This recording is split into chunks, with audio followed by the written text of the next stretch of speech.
And we're back. Good morning, sir. It's Friday. How are you? Friday, month end. What month is it? May. Yeah. It's going to be June. Think about that. This has been the fastest 5 months of my life, I think. It's been 5 months. We're not yet at the mid-year. I did a segment with Paul this week. Again, there's never enough for you.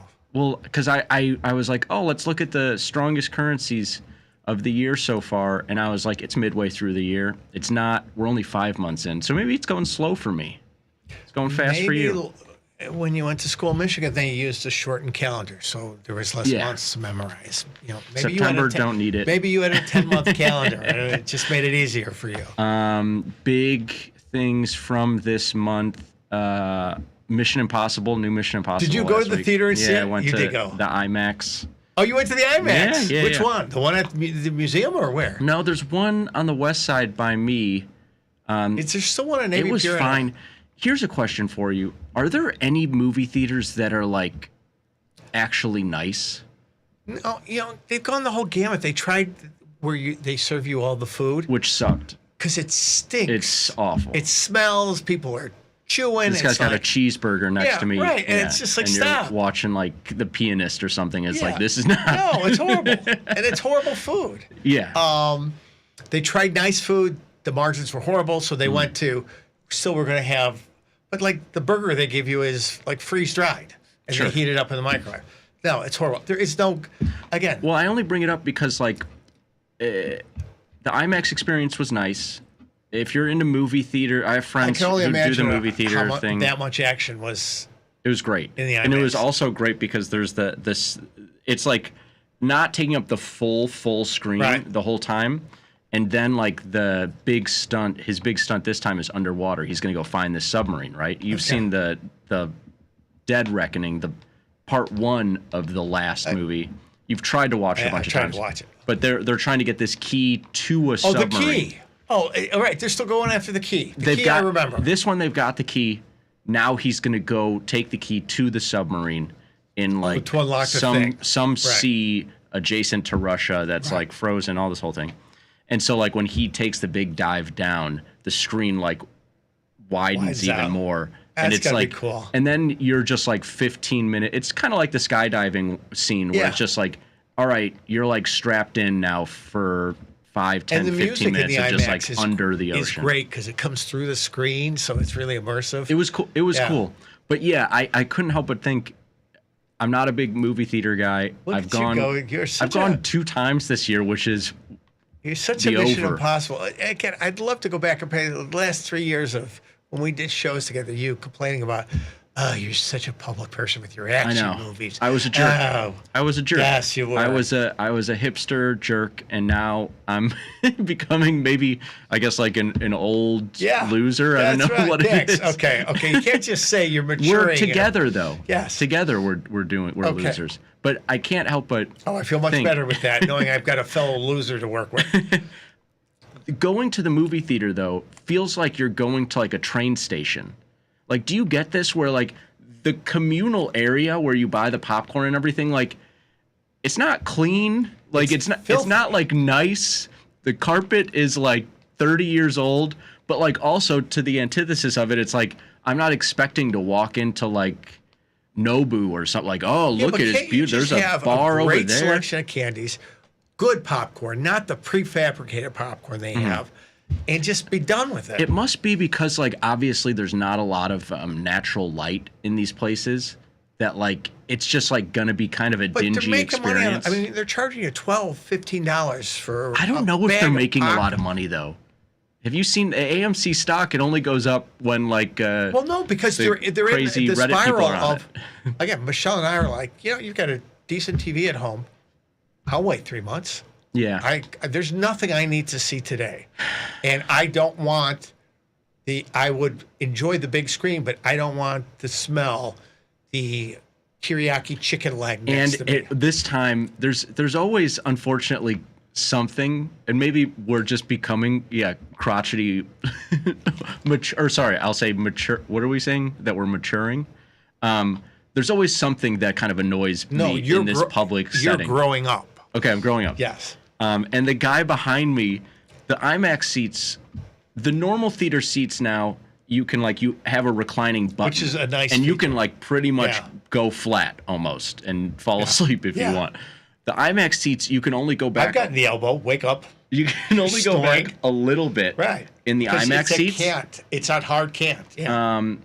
And the guy behind us just like kept going like back and forth for some reason, or something was happening. And so like in the quiet parts, you would just hear like a creak, like back and forth.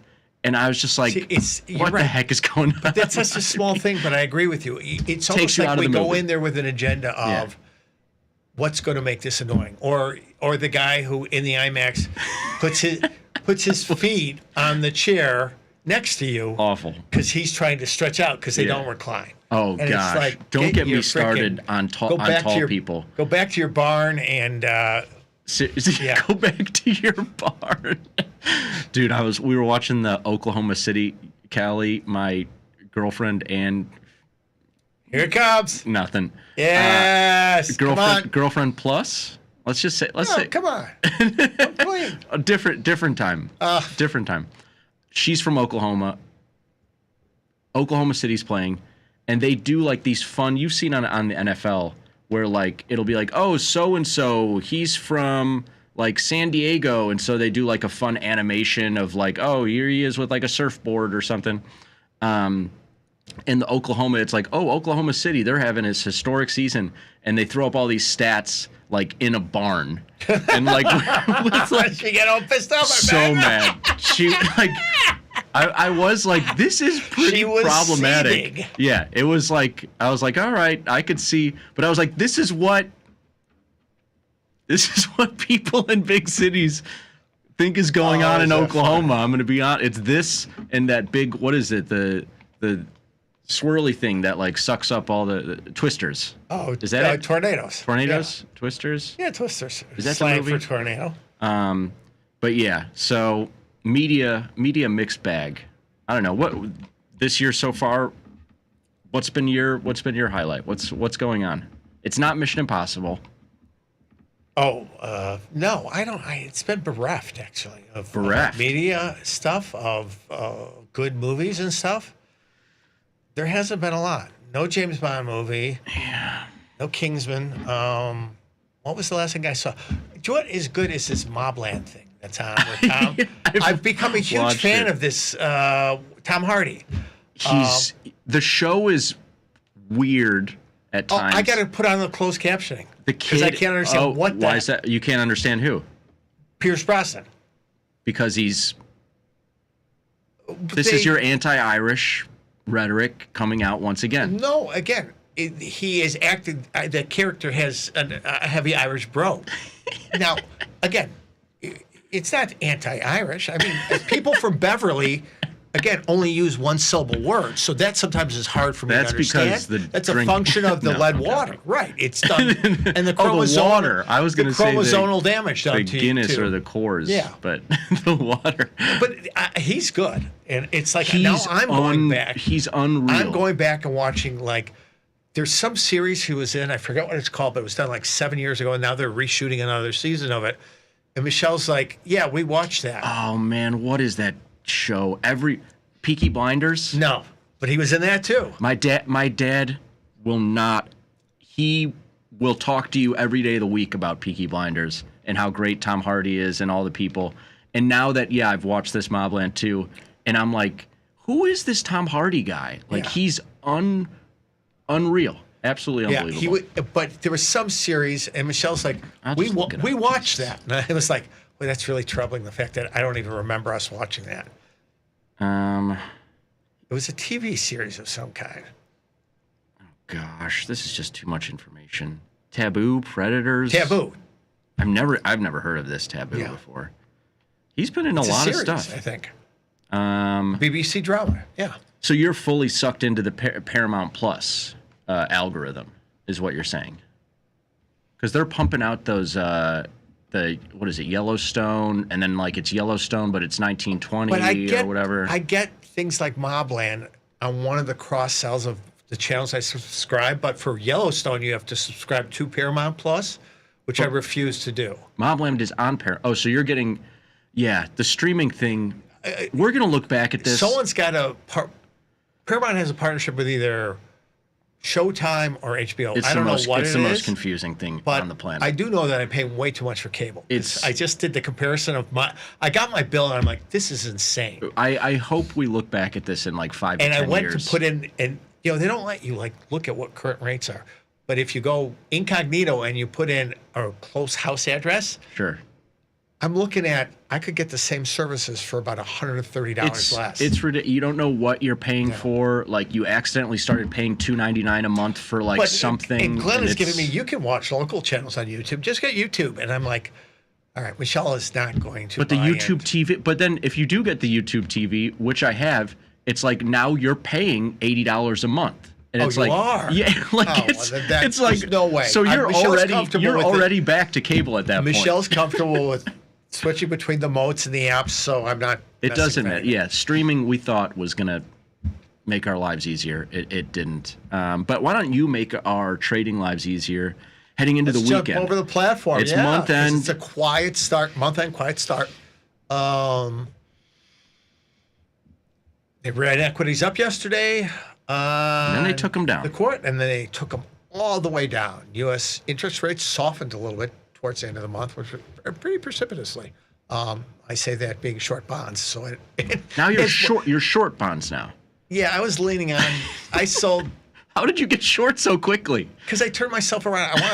I thought back up in the middle to high 112s, they were going to take another run below 1. Okay. But trading close to 113 now, they're making that decision tough. Going into month, you are not very. I don't like to. Conspiracy theory kind of guy, but like you do love the month end, like Flow stuff, something's yeah. moving this direction, and like it's 10 o'clock or whatever. I don't like the fact that I'm sitting on this stuff going into that because they're going to squeeze to the upside.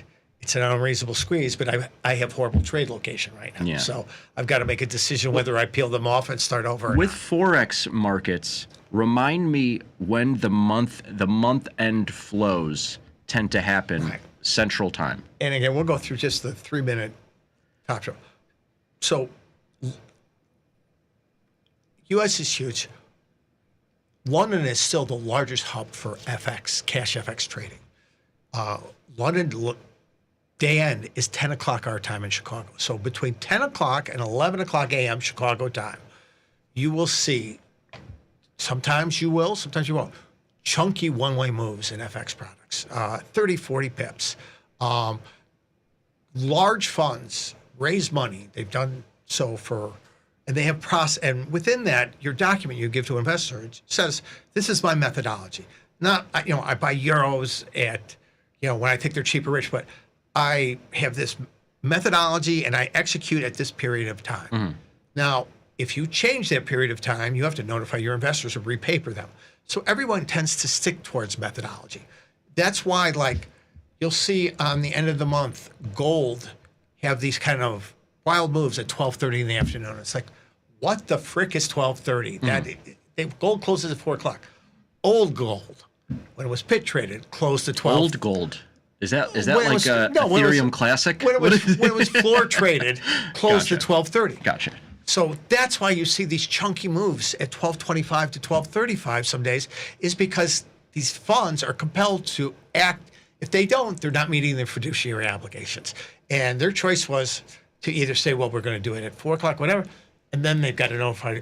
Nobody wants to repaper a customer. You repaper a customer, you're giving them an opportunity Sounds to awful. rethink about their investment. If you're fiduciary and you're repapering, You don't want to talk to them at all. You just want their money to stay where it is.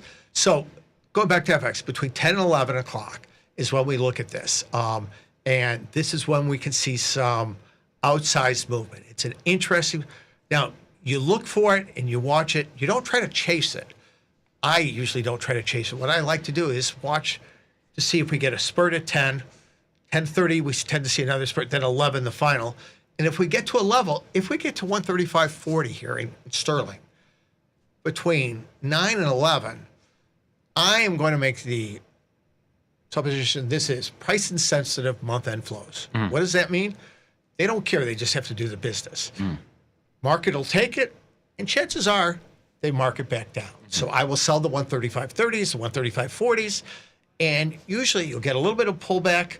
and sometimes you'll get some normalization Sunday night.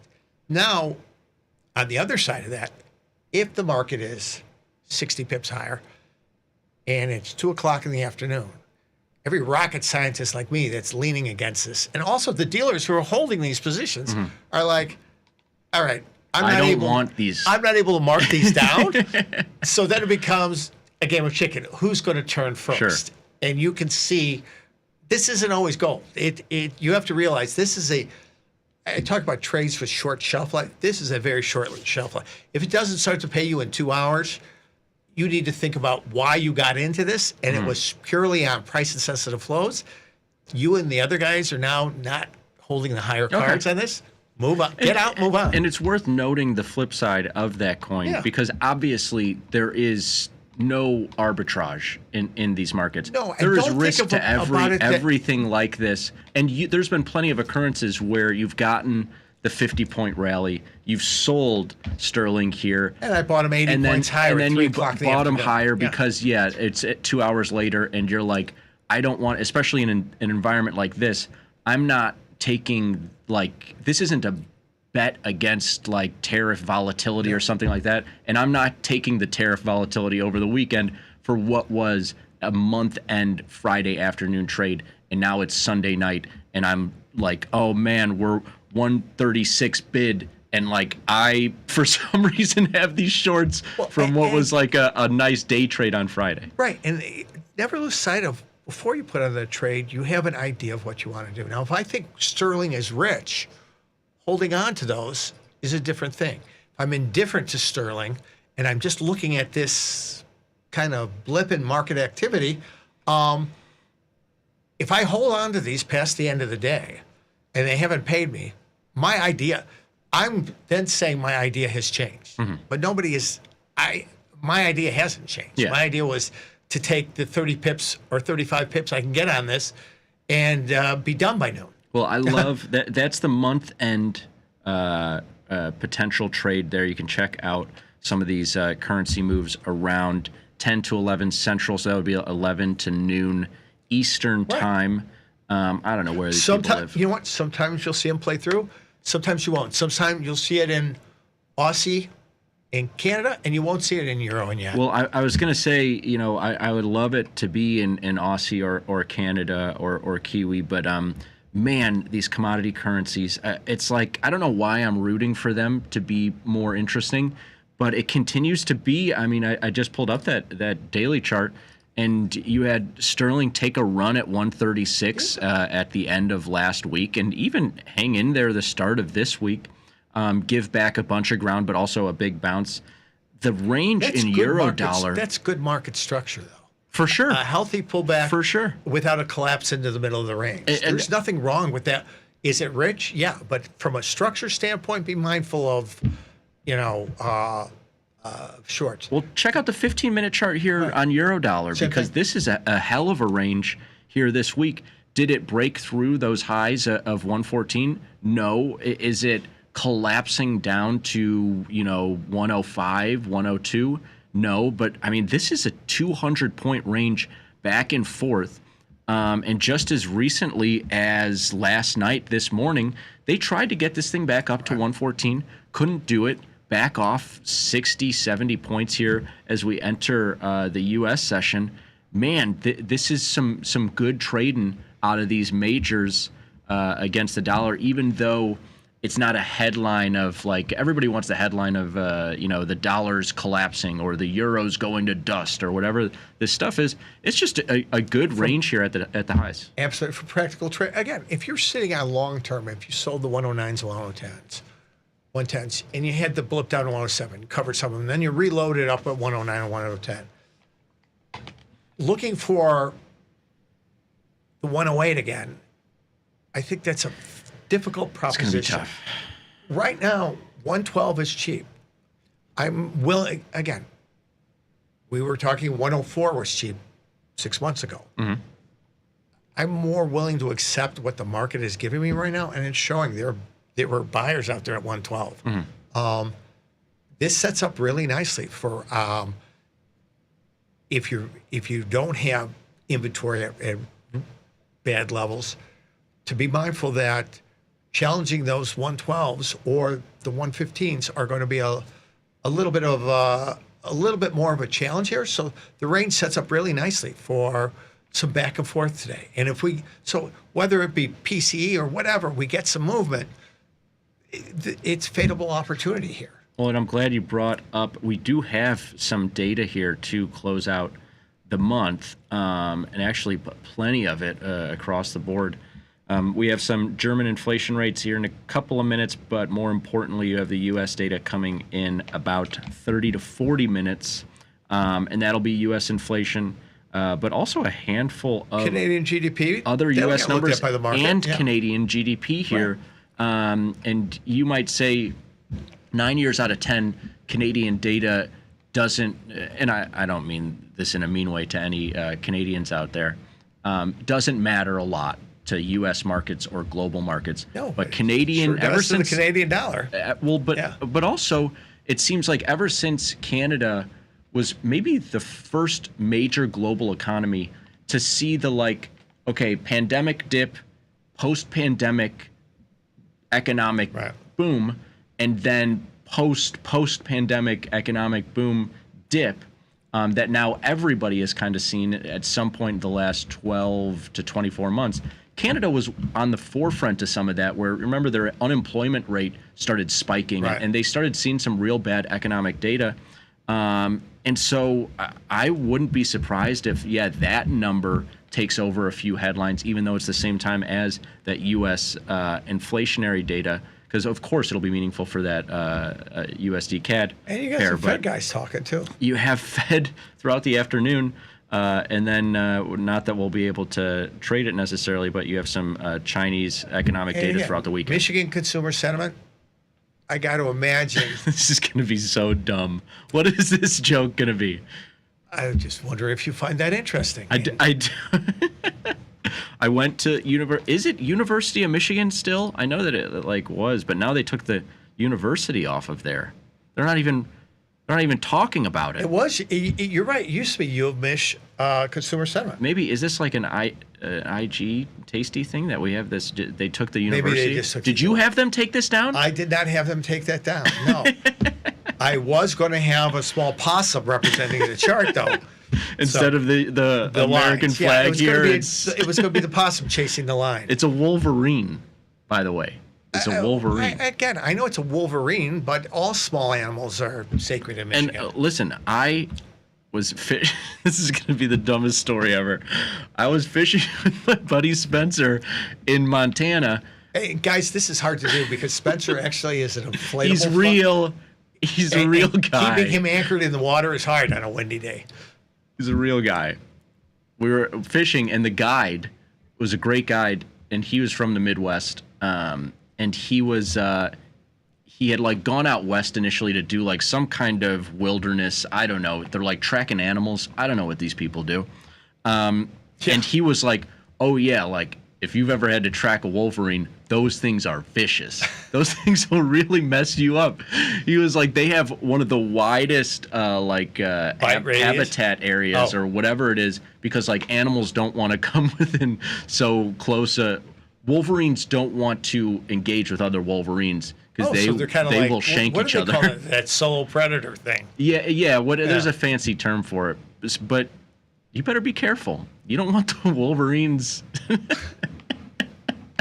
The Midwest wolverines, if we let one out in Winnetka, the dogs are gone. Yeah, I'm going to say that. Luckily, first. You have the double major in math and small animal husbandry. You know how to deal with those small animals. So I still don't know what husbandry is. The animals taking care of small animals. You take care of it. Yeah. Okay. So possum, squirrel, ferret, any of those kind of things. Whatever we do at University of Michigan. Yeah. But anyways, plenty of data here, plenty of action. Unfortunately, not so much in the commodity stay currencies. Engaged, see what you get around opportunities. Be mindful the weekend's the weekend, and people can say you don't stuff. Want to be button up against the weekend with day trade positions. I'm finding myself in much better shape, either taking appreciably smaller long-term ideas through the weekend and looking at Sunday night with a fresh light. Good for you. So, All right. Well, let's leave it. It's not going to get better than that. Yeah. Let's throw it to Tom, Tony, and Vanetta. Coming up next, we'll be back on Monday morning. Peace.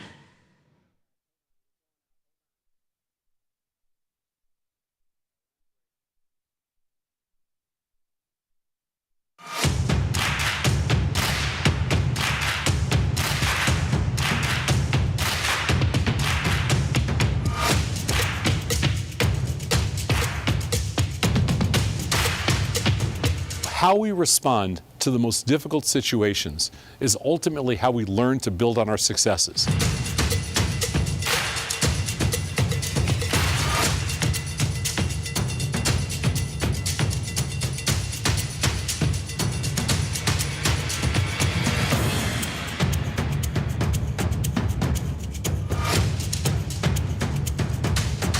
It takes the guesswork out of retail trading.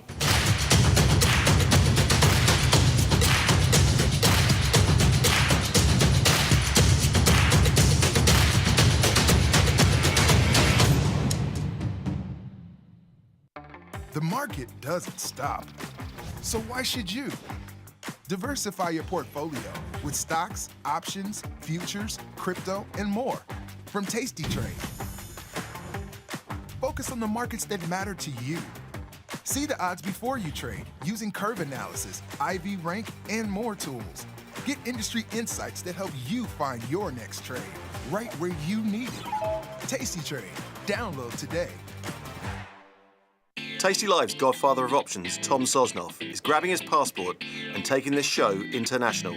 He'll be joined by IG's Rich McDonald in London and Milan, along with special guests at each stop for an evening of live trading. It's fun, challenging, and moves as fast as the market. Doors open at 5, with trading starting at 6. Come early and have a pint or glass of vino with the boys. It's totally free, but space is limited. Register at tastylive.com/events. Options just got molto interessante. Feel like your wardrobe is missing something? Like style, purpose, and maybe a dancing dog? Can I pet that dog? The new tastytrade and tastylive web store is now live. New merch, bold designs. Did we mention all net proceeds go to one tail at a time? Invest in the real bull market, dogs. Go to tastytrade.threadless.com. Grab some gear and help some pups. You get merch, they get a home. I distinctly remember getting an email from Tasty that LookVac had just been released, and I was doing the most laborious back test on the face of the earth before that. And I did 2 or 3, and I saw how quick it was, and I saw how quick the data was, and basically instantaneously, like, I was hooked. I'd always seen all the stuff on Tasty Live with all the data and all the value I thought that bring, and then it was all of a sudden I could control that and basically make my own segment for myself of what fit. And that democratization technology, I think, drastically changed not only the landscape of what's out there, but drastically changed my ability to learn at such an insane rate. And that's kind of when I developed a little bit more of my own path. I was like, this is the type of trade I exactly want to see, or I'd get some type of inspiration from Tasty Live to look at that. And that's when my consistency went from like 1 to 30, and I haven't had an unprofitable quarter since.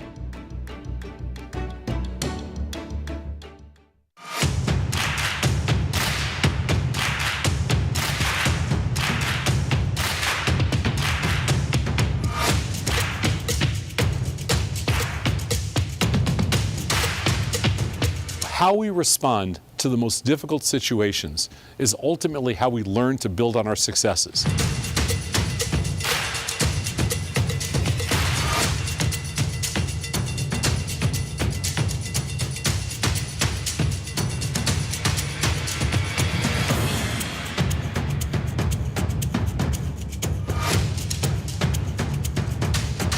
It takes the guesswork out of retail trading.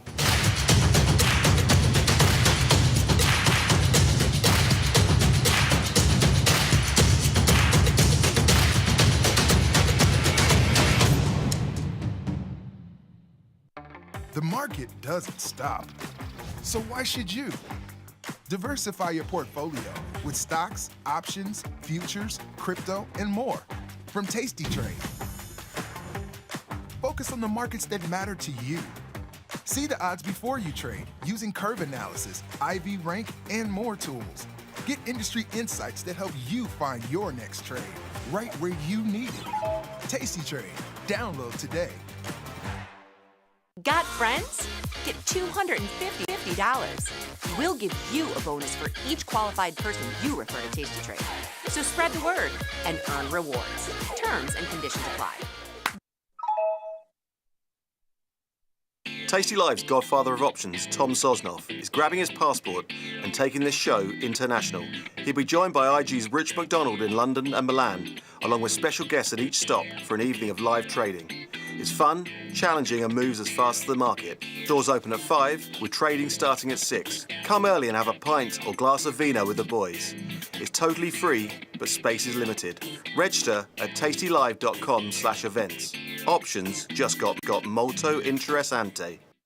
Feel like your wardrobe is missing something? Like style, purpose, and maybe a dancing dog? Can I pet that dog?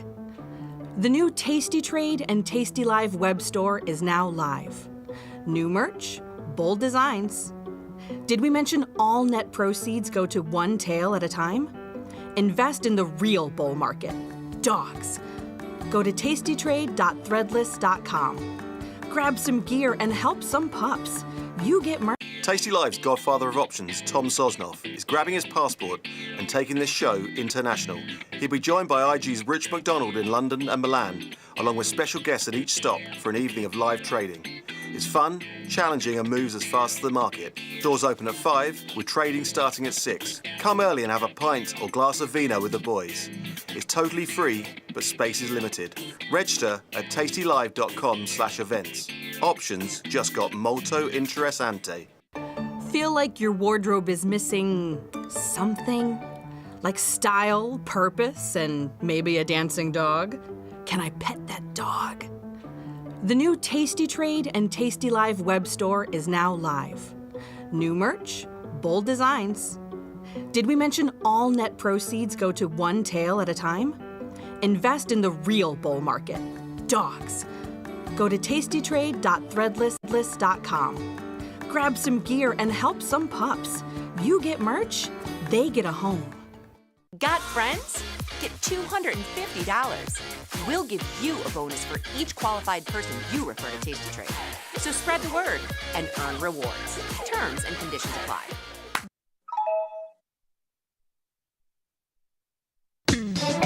Woo! Get tasty, free market. Come on, you know it, can you feel it? We got some things to talk about. Free market, it's early, but not too early. Come on, wake up now.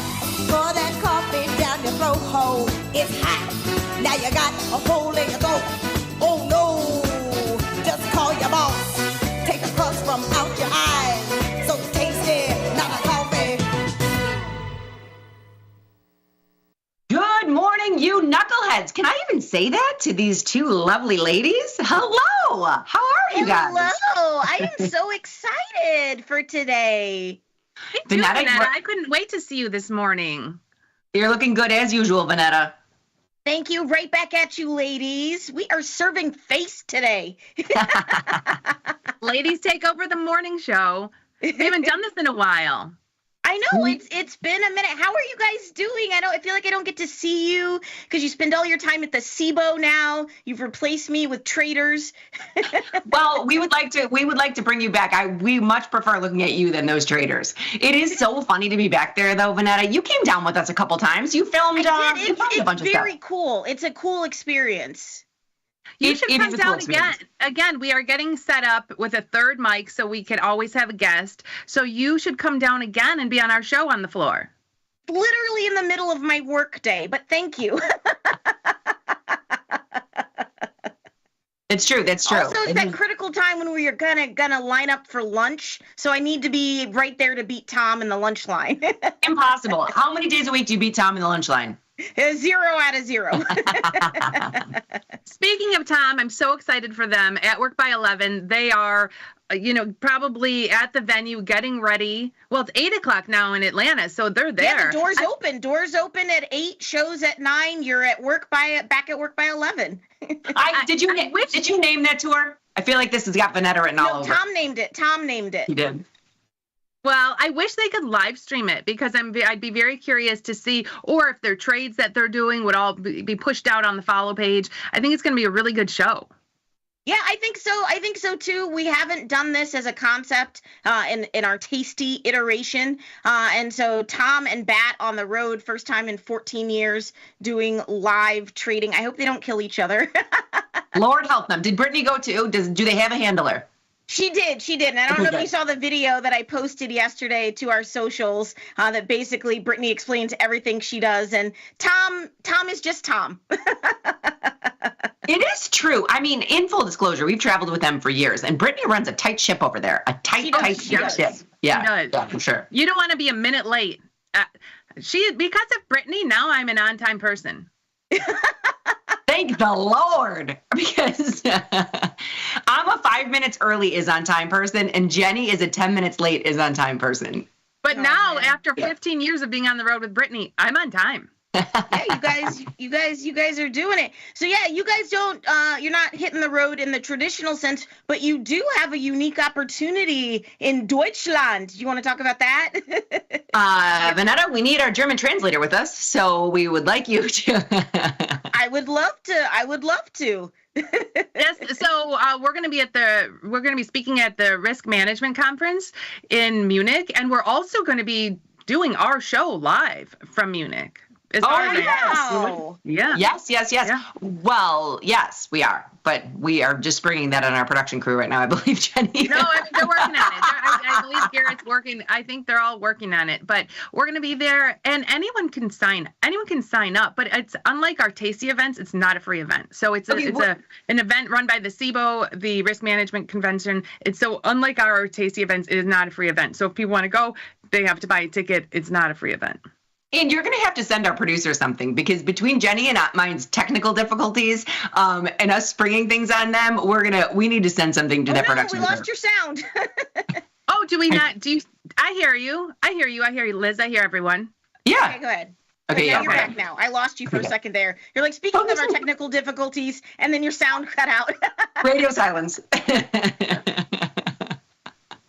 So it would be great if it would be. It's a fun event because their event is all week. There are fun things going on at night, giveaways. There's so much going on that week. It looks amazing, and then it's leading up to Oktoberfest. At the end of it, Oktoberfest starts.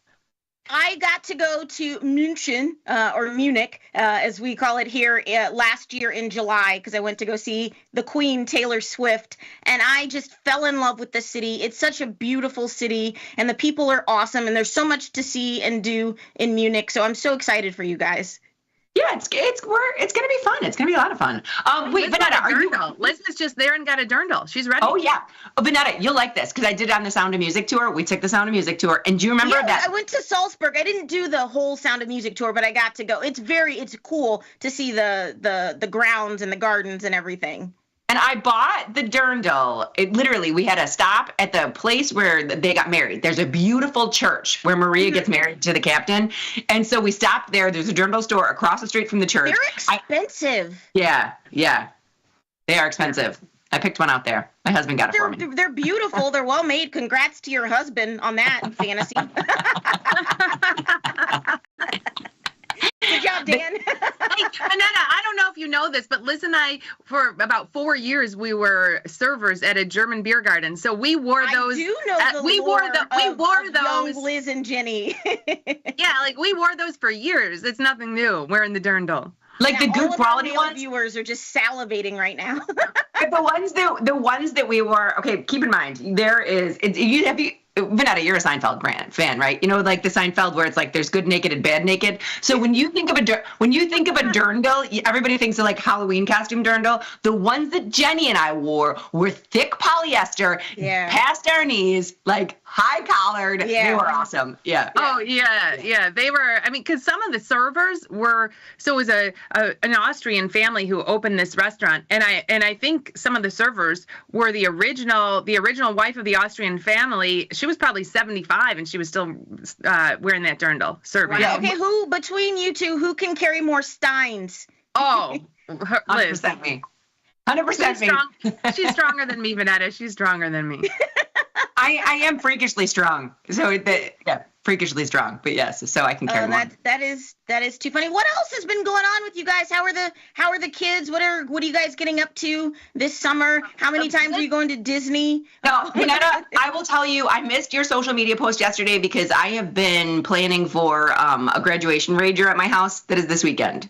So my son graduated from high school, and I've got hundreds of people coming to my house, and it got completely out of control. So that's what I've been doing. Congratulations! He's supposed to graduate high school. I feel like Tom right now, but he is supposed to graduate high school. But we are celebrating him, and then things got a little out of hand, Vanetta. So we'll see. I'll report back on Monday. But your house is always the default party house. You are the consummate hostess, so. Oh, during the summer, like yesterday, Vanetta, now Annabelle's 17 and she does that program every year. 40 kids were in my basement yesterday because they rehearse in my basement, but they all drive. So I've got a graduation sign in my lawn. There's cars everywhere. So every one of my neighbors thinks it's like a rager. I was like, nope, just show tunes, just some show tunes. I love how your basement is full of just theater kids doing the most. God, I hope I get it. I hope I get it. How many people does he need? How many boys? How many girls? That was so good, Vanetta. funny. That was good. And that's from a chorus line, keep in mind, correct? It is from a chorus line, yes. Well, what show are they working on now in your basement? Right now it's Grease, but Annabelle is the director called her. They're doing a chorus line in the fall.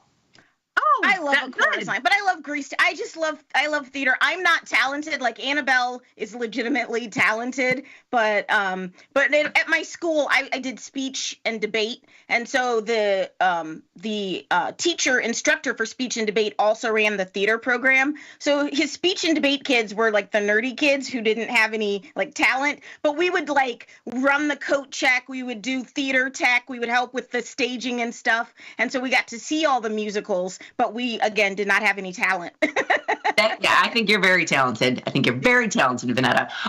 Was there a number? Did something come out? Because why did the market take a turn? PCE is supposed to come out at 7:30. PCE, okay, that's probably why, because it wasn't down this much. Spoos are down 40, almost 40 right now. It's not 7:30. It's not 7:30. No, it's only. I don't know what time it is these days because this morning show's throwing us off. And we won't get into individual symbols because I know you'll bring it on the news. You never miss a beat. You never miss anything.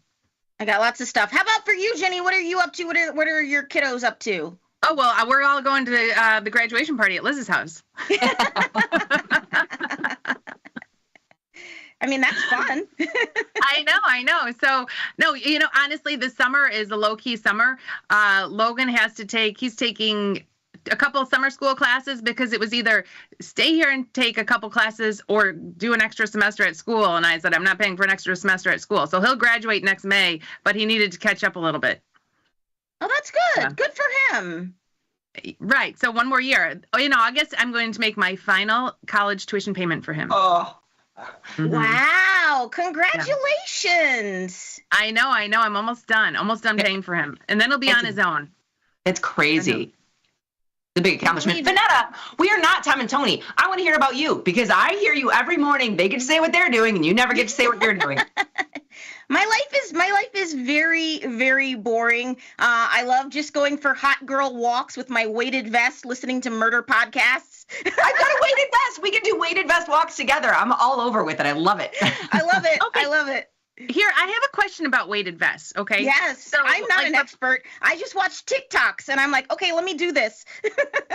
So here's my question about weighted vests, and I don't know the answer to this, but doctors will say like, yeah, if you lose 5 or 10 pounds, it'll be better on your knees. If you lose 5 or 10 pounds, it'll be easier on your body. So now, why are people putting on extra pounds and going out walking? Because it's 20 pounds. I'm putting on 20 pounds. Oh, I think mine's only like 12. But Jenny, it does help because we need more bone density so that that weight is actually good. We should be just like jumping up and down and slamming our bodies against the ground because it builds bone mineral. But yes, I know what you're saying, but this is strategic weight just here. But yes, overall, if you have, 10 pounds all over your body, that is hard on your joints, but maybe just focused high up here. It's okay. I don't know. Consult a doctor before you start any physical exercise program. There you go. There's your disclaimer. There you go. Consult your physician before you start. Consult your physician. But I just like going on walks. It's good for your mental health, and you get vitamin D and. Oh, I started doing the Walk Fit app where every day it's a different type of walk every day. I like it. I mean, it wasn't that expensive. The app, I don't know, maybe $9, $10, and every day. What? I said that's not bad. Oh yeah, no, it wasn't bad. It wasn't bad. And then every day it gives you a different walk, like changes your pace, changes your distance, and then it just kind of forces you to do that walk every day. The other thing, because I don't get to talk about this with Tom and Tony, is that the chokehold that the reality show Secret Lives of Mormon Wives has. Oh my God! I'm watching it. Jenny just put that in our friends group chat this morning. You guys, this is gonna ruin mom talk. So, do you think it's real or do you think it's scripted? No, I think elements of it are real. I'm sure there's some times where the producers are like, "Hey, why don't you write on a piece of paper that Jen is fake?" Like, I think that there are some nudges from, but it's still so good. I am just yum yum yum yum, eat it up. Oh my gosh, it's crazy. It's crazy. Oh man! But I didn't know. I did not know of Mom Talk until I started watching this. Were you aware of Mom Talk on TikTok? No, because my algorithm is just dudes working out. Because I'm single. I don't have kids. But I don't get those videos. I don't get those. I don't get that either. Anyway, it's gonna be a nice weekend. Are you going out for a motorcycle run this weekend? I am. I have to take my bike in for service. It needs new coolant. I know this is very exciting. Where are you gonna go? Yes, it's gonna be really nice this weekend. So I rode last weekend and it was cold. Oh yeah. Where are you gonna go this weekend? To the service place to take my bike in for service. So nowhere. All right, Vanetta, I'm waiting and waiting for the day where you ride up by my place in Michigan City and you can come over and visit. Okay, let's go out on the boat, girl. I'll take you. Godspeed, Vanetta. Last time we crashed. I'm just kidding. She's a great boat driver, but we did crash. We hit the dock. We hit the dock a little bit when we were docking, but it wasn't. I wouldn't call it a crash. Captain Jenny, ahoy. Hey, ahoy, mateys. We got a great show for you today here, Tasty Live. It is the ladies taking over, and you can't be mad at that. Tom and Tony are currently live at their At Work series, kicking off the first show of that in Atlanta. They are there right now. Go to tastylive.com/events to see where a lot of our talent will be as they hit the road. But for us, in the meantime, in the between time, at the top of the 8 o'clock hour, we got Jamal in the house. Who doesn't love Jamal? He's recapping the week in stocks. You had NVIDIA in earnings. You had some Fed minutes. You had some tariff shenanigans. Jamal's going to recap it all. It says higher volatility for longer. Then 8:40, you guys get to spend not Ben Stein's money, but Tom's money. Fast Market viewers write in with their trade ideas, and you guys are going to play some trades. And then 9 a.m., we have a market measures from skew to success, exploring jade lizards. Who put that in there? What? You know what? We didn't even ask for it. They did it for us. We didn't even ask for it. That's actually very cool. And you guys invented you guys have a Wikipedia entry. That is goals. It is. Okay, so I went down this rabbit hole. At some point on Wikipedia, somebody tried to take it from us, and I was angry. And Liz was so mad. It said somebody else. It actually said, if you looked up who invented the jade lizard, some other guy's name came up. And Liz, I can tell. Yeah. Liz turned beet red, and she was about to punch someone. We were on. I think we were doing the floor from the SIBO, and someone looked it up and said, "Hey, it doesn't say we invented it anymore."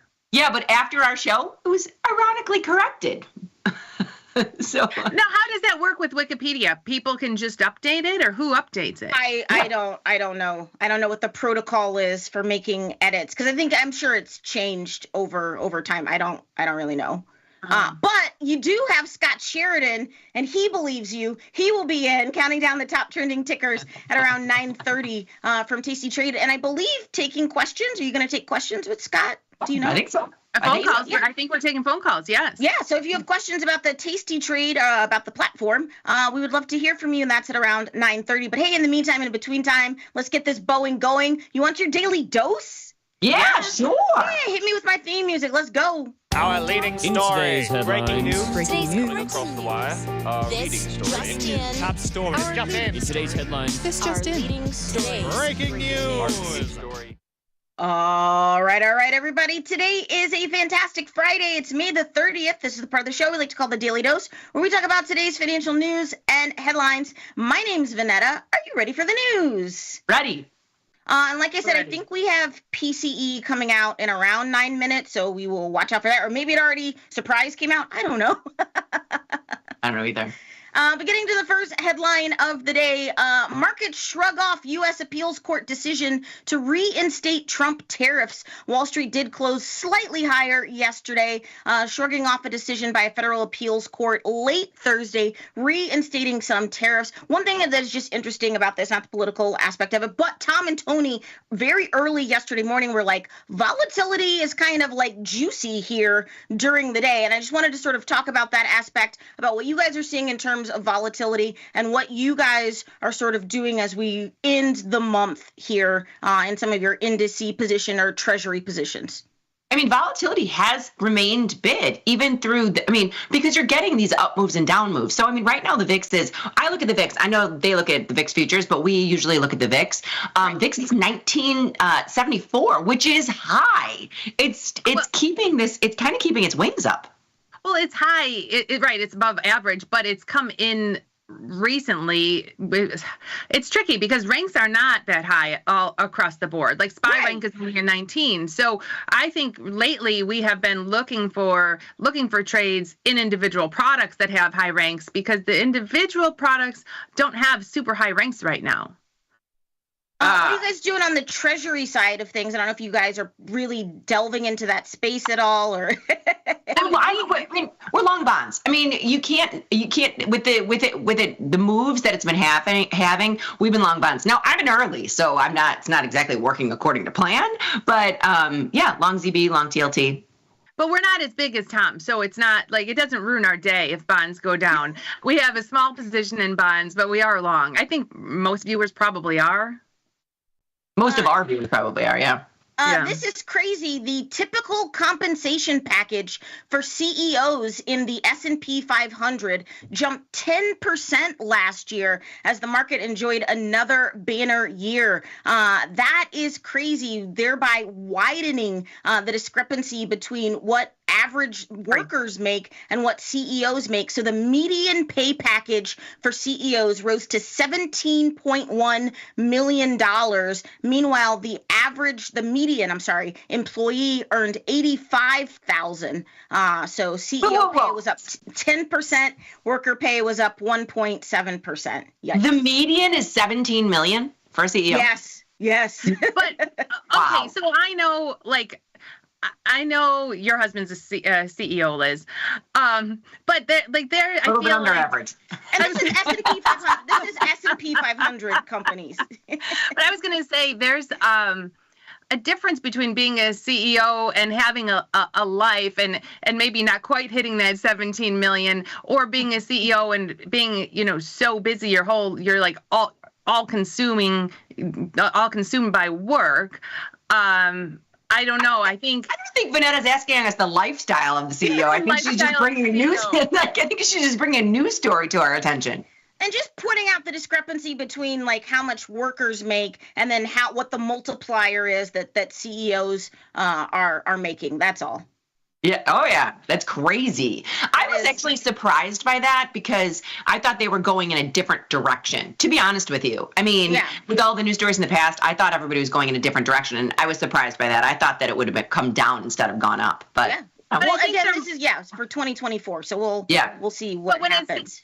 When it says their pay rose nearly 10%, aren't they paid or have company stock, and stocks were on that the is rise? part of a larger compensatory package with options and bonuses that could kick in with certain goals, and like you said, Jenny, stock and things like that. So it's not just like they're W-2, their biweekly pay stub isn't $17 million.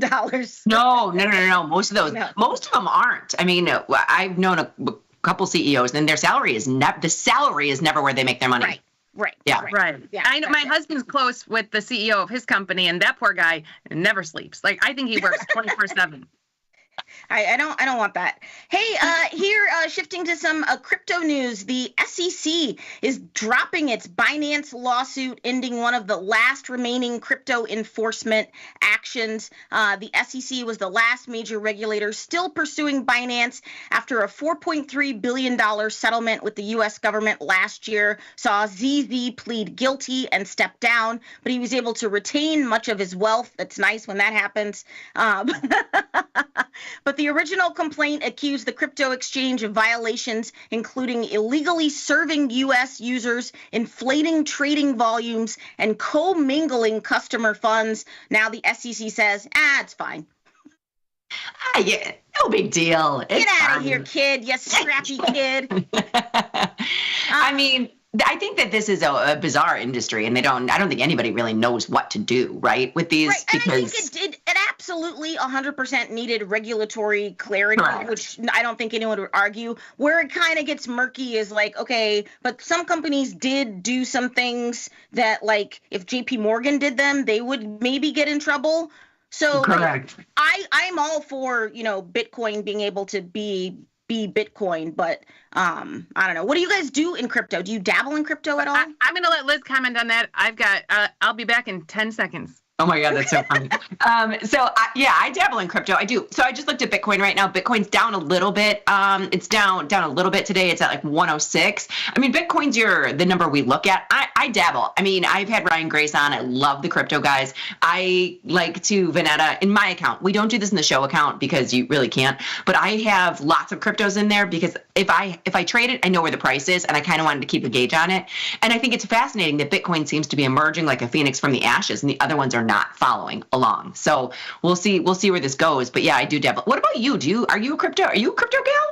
No. It scares me that I could just like wake up and like someone has like broken into my wallet and then it's just like gone. It is kind of crazy. That's not realistic, but it's just like it scares me. That's all. What about your parents? I know your dad's recently retired. Are they interested at all? No. They're just trying to hold on to their retirement right now. I drove past your dad's old plant the other day because wasn't he over at U.S. Steel or that big plant on ArcelorMittal? Okay. Yes. Thought so. I think of him as I drive. Yeah. I will tell him. He's probably actually watching right now, so you can say hi. I love your parents. I love both your parents so much. They're great. They're adorable. They love you ladies too. You guys doing anything in Coinbase real fast before the number comes out? I like to trade Coinbase. There's usually some decent premium in those options, but it's gotten pretty high. I think it's like 249 right now. Yeah, 248.84. So it's trading 246. It's down a little bit today. Oh, I see. 248.84 is the last. Yeah. Yeah, the market's not open yet. It is down a little bit. I like Coinbase. It's a little expensive for us to be selling puts or doing anything in here. The rank has really come down in Coinbase, though. I know the rank's only 12 now. So, but just like everything else, it's so weird. Like. Where's all the juicy premium? I don't know. And the rank has to be taken with a grain of salt a little bit here because it was so high for so long. And the IVR, when you say IVR, the IVR is a 52-week or an X amount of time period. So when it inflates, even though it's still high, this is versus itself. So you got to kind of keep it with a grain of salt.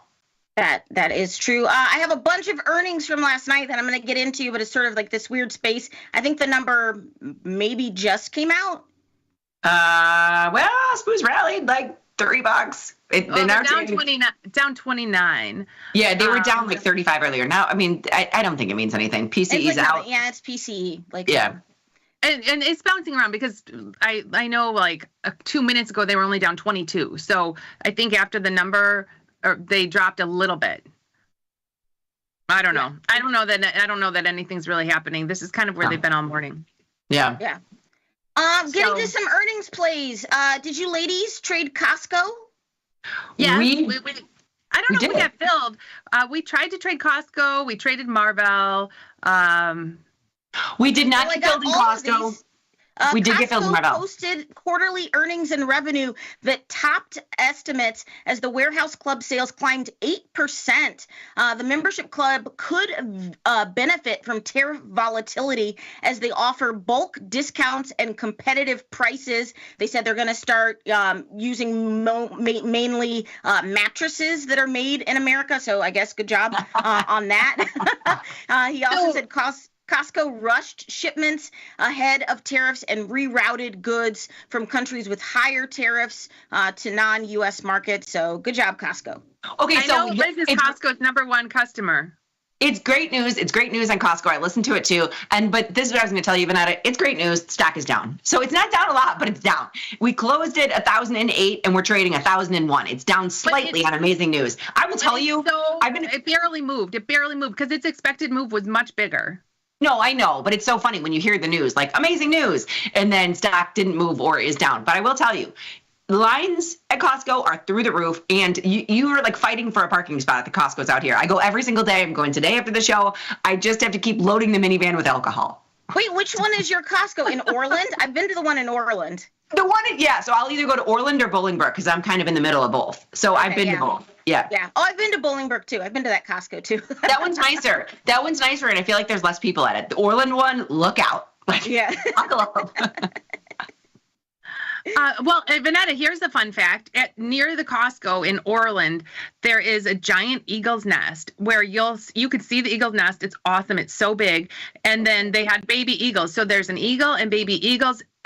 You'll see like just west of Costco, you'll see cars kind of parked off the side of 159th Street, and they're all there watching the eagles. And it's crazy how big the nest is. So you cool. It's really cool. Mm-hmm. That is cool. I'm not mad about that. My Costco is just north of Chinatown here in the city. So it has amazing K-beauty products, which I love to get at my Costco. Hey, Costco's great for beauty products. Yeah, but I love Korean beauty, okay? Okay, so I don't know enough about it, and I know so many people are talking about Korean beauty products. Which should I buy, and what do they do? Get the snail mucin. Yes. Oh my God! Of a snail will unlock and rejuvenate your skin, Jenny. You just rub it all over, and it's like, yes, snail mucin. Well, if I could look like you, I'm gonna go get it, Vanetta, because you look like you're 20. Thank you. That's very kind. No, I don't. You can watch some TikToks, but I love that they have it at Costco. It's very affordable, and I love that. In other earnings news, you mentioned Marvell. Marvell forecasted second quarter revenue above estimates, saying again strong demand for their custom AI chips. It continues to fuel growth, while networking chips and electro-optics have also seen order momentum. Revenue from their data center segment accounted for 76% of the company's revenue, and that came in at $1.4 billion for the first quarter. What did you do in Marvell?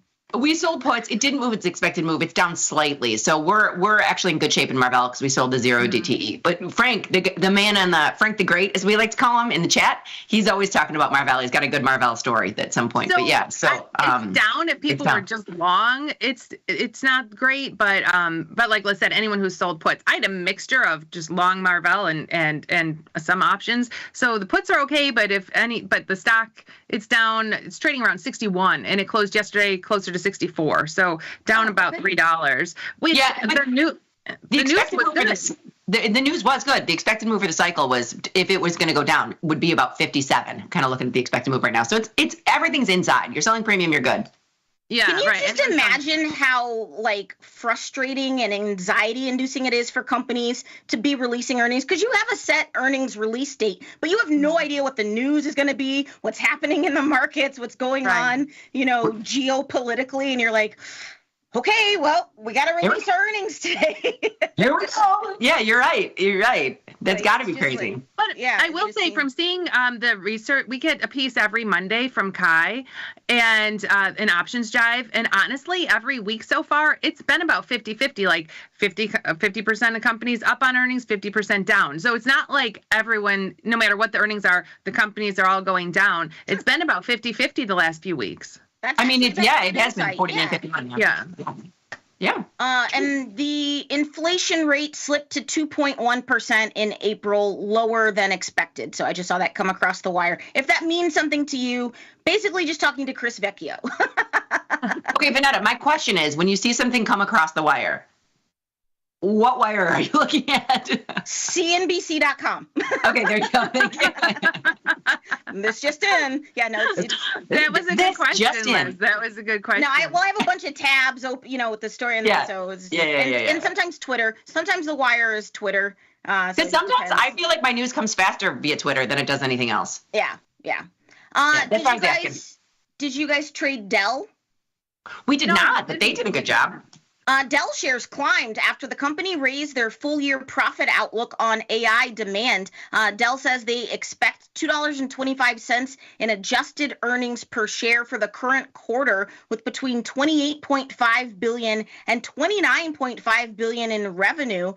Dell is one of NVIDIA's primary vendors that build systems around their GPUs. So nice. They're not up anymore. It's actually down now. They're not up anymore. That's what I was going to say. They had great news and nothing. It's completely hunched. And kind of like CRM after the market, it was way up, and then the next day when the market opened, it was down. Yeah. So you see that happen. It's just it's a crapshoot. Getting to retail real fast. Tons of earnings yesterday. Trying to power through it. Gap. Did you guys trade Gap? GPS. No. We did not. Their shares plummet as the retailer says tariffs could cost them between $100 and $150 million. Obviously, the clothes are made overseas, but tariffs actually could cost them between $250 and $300 million. But they say with mitigation, they expect the cost to be between $100 and $150 million. Shares fell more than 50% in after-hours trading. Revenue came in at 3.46 versus 3.42. Which was better than expected. But can we talk about Lindsay Lohan? Can we talk about Lindsay Lohan for Old Navy and the amazing plastic surgeon who has done her face, who's done Kris Jenner, who's done Anne Hathaway? Did you see Kris Jenner? What the heck? Kris Jenner looks like Kim Kardashian. Amazing, like flawless, undetectable work. Lindsay's face looks so good. Is it all the same surgeon? Mm-hmm. Oh, okay, I was going to ask about that outfit. Is that outfit really for sale at the Gap? And Old Navy, yes. Jenny, get you some. Oh, Jenny, they have those at Target too. They have, that is like the new unitard. It's all over. The 80s are back. Their ads are really cute. It's kind of like a wink and a nod to the 80s. But Zach Posen, the fashion designer, is now the creative director at Gap. I know no one cares about this, but you guys care more than Tom and Tony do. Well, now, did American Eagle have earnings as well? Because that's down, and we didn't even look at it, Liz. They did. Okay, I didn't know. That wasn't on our list, I don't think. But that's I don't have it as a news story because I didn't think anyone traded it. But yeah, a lot of retail stocks went this week. But the biggest retail, Ulta Beauty raised their annual profit forecast and posted an upbeat quarter on resilient demand. You're welcome, Ulta, from me. And Ulta's so huge. The cosmetics retailer saw an uptick in sales across its stores, especially from younger shoppers. Ulta Beauty has strengthened customer traffic by introducing celebrity-owned brands, and budget cosmetic brand Elf Beat also posted an upbeat quarter. They were in the news because they spent $1 billion for Hailey Bieber's brand. Ooh. Now, what do you prefer, Sephora or Ulta? Ulta, 100%. Okay. How about you? I kind of like Sephora. I don't know why. Because you're bougie, Jenny. You fancy. But okay, so back to the retailers. I don't get it. American Eagle down, Gap down. Those are all down, but Abercrombie and Fitch way up. And Ulta way up. Yeah. Yeah. But they've had quite the comeback, quite the pivot. So I don't understand kids these days. I don't know. Did you guys trade Ulta? The markets in there are crappy, but I don't know. No, it's tough. This will forever remind me of Tony V. This was his favorite stock to trade. Was Ulta? Was Ulta. He was the earnings slayer, and he loved trading Ulta. That's hilarious. I'm already diamond for 2026. So you are? Yeah. Well, look at you. You are so good at makeup. I don't even have mascara on both eyes today. I'm not a morning person, and I ran out of time. I'm skipping a story here. Amazon is partnering with the New York Times in an AI deal to bring the paper's content to Alexa. The deal allows the real-time display of summaries and short excerpts from New York Times content within Amazon products and services. I don't know if you guys are trading Amazon at all. We don't have anything in our account right now, but Amazon's 205. I mean, it's pretty good. Not bad. Yeah, Amazon's mid-range. I didn't even realize that. It hasn't come back. I mean, the S&P dropped 20% and is almost back. Amazon has recovered about 50% of it. So it's 200. It's not a bad trading vehicle at that level. It's got an 18 rank. No, I didn't realize it was back to 200. Yeah. Okay, we'll take a look at it. Yeah, we'll take a look at Amazon later today. There you go. Come on, Amazon. Hey, Apple. I don't know if you guys have Apple positions, but Apple finally got some good news about the iPhone this week. The iPhone 16 was the best-selling smartphone globally in the first quarter of 2025. Apple has been sort of facing sluggish global sales, and of course, they now face uncertainty over tariffs because their phones are manufactured in China. But some good news. What are you guys doing in Apple? I mean, Apple is just under 200 as well, and that one can't catch a bid. I mean, it's insane. But that, I think, Apple is the most affected, in my opinion, in my portfolio by the tariff news, because they were saying iPhones could go to $3,000 if things come to fruition. Yeah. Well, it has a higher rank. It has almost a 30 rank, better than many of the products out there. So there's premium in those options. I keep contemplating getting an Apple Watch. Do you have an Apple Watch, Vanetta? I love it. I sleep with it. It tracks my sleep. You sleep in the watch, really? Yeah. Mm-hmm. I can't. I'm not a jewelry person. It's hard for me to wear. It's hard for me to wear anything. I will tell you the thing I like about it most. You can turn the screen off, so it's not like lighting up when I'm sleeping or whatever. But when your alarm goes off in the morning, it just taps me on the wrist. It's less jarring than like a blaring alarm. It's just kind of like, hey girl, get up. All right. Well, if I get one, I may need help setting it up. I got you, girl. I help my mom. I can help you, Jenny. She's in charge of Tom's electronics. Vanetta can help you. No, yeah, that's funny. Once I saw a woman she had fallen. I saw her on the street, and I stopped to help her, and she was like, "Don't worry." When she fell, her Apple Watch called 911. So the ambulance was almost there because of her watch. Yeah. Wow. Yeah. That's really cool. Yeah. Hey, do you guys have a UNH position? I personally do. Yes. I have a long position. Is it up today? I hope so. It's not. Is it? Well, UNH, a highly unusual pay package, speaking of CEO pay, potentially worth $60 million to its boomerang CEO, is headed to a June vote.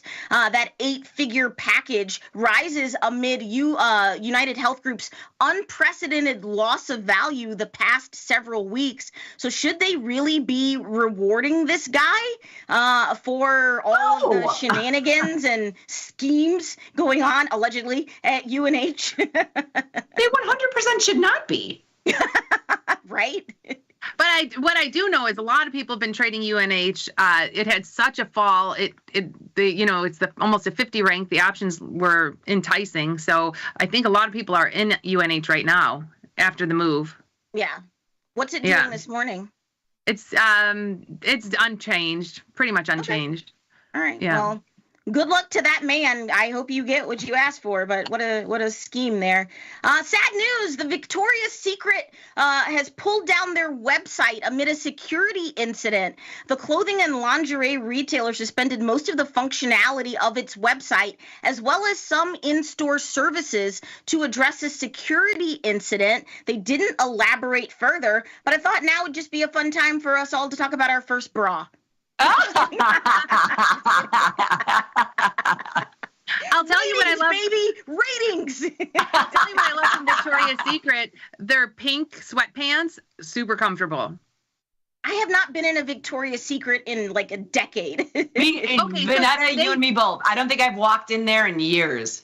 They sell that line of pink leisure wear, which is very comfortable. Yeah, they have some places have like the separate pink store or whatever. But anyway, if you wanted to buy some of those sweatpants online, Jenny, you are out of luck because the website is down. So what are you going to do? Vanetta, my question is, where do you find your pictures? Like, were you just like, let me see a Victoria's Secret? Sometimes with the stories, or you just go to like Google Images. But I love that they have like a plus size mannequin representation queen. yes, they have a bunch of them right there. That's crazy. I was like, where are they finding these? I think that's nice. Anyway, do you guys have a Starbucks position? Not currently. No, I don't have anything now. I think maybe my son has Starbucks in his account, but I don't have anything. We don't have anything. Well, I don't know if you guys are Starbucks fans, but starting June 24th, they're getting rid of like one of the most generous parts of their loyalty program. You used to be able to bring in a personal reusable cup for drink orders. It's great for the environment, and they would give you a 25-star bonus. Well, in order to optimize revenue, they're getting rid of that. And then, like, I hate when companies just make their rewards programs more challenging because people are like, hey, we've been supporting you. Like, why are you making this worse? And a reusable cup is good for the environment. Yeah. Starbucks has been struggling, though. The stock is. They have been struggling. Yeah. But it's okay. I'm not a Starbucks fan. I don't. But go ahead. I don't like anything at Starbucks. I don't understand why Starbucks has gained in popularity. I know it's an unpopular opinion. Not a fan of anything. Their food is terrible. Their coffee is terrible. Their service is terrible. So I'm a Dunkin' girly. I'm a Dunkin' girl. I'm a Dunkin' girl too. I'm a Dunkin' girl. Oh my God, Vanetta, you will love this. I just ordered so many donuts because I didn't want to reinvent the wheel for the party. So I went and spent, speaking of like their club, spent so much money at Dunkin' Donuts for custom white donuts with royal blue sprinkles because JD's going to UK. So I've got so many donuts. You ordered those from Dunkin' Donuts. So you're going to have a stack of Dunkin' Donut boxes too at your house? Awesome. Yes. No, I'm stacking the donuts up as like part of the decorations. I want to see the photo, Liz. I will. I'll put it up afterwards. Yeah, I'm a Dunkin' girly too, but we got so many points because I called and I was like, can you put it on my app? And they're like, no, you have to come in here to do that. I was like, I'll be right in. So I have like free coffee and Dunkin' Donuts for life from my donut order. Well, she's all blue Kentucky Wildcat ready for the party. Don't you even have paw prints leading to the party?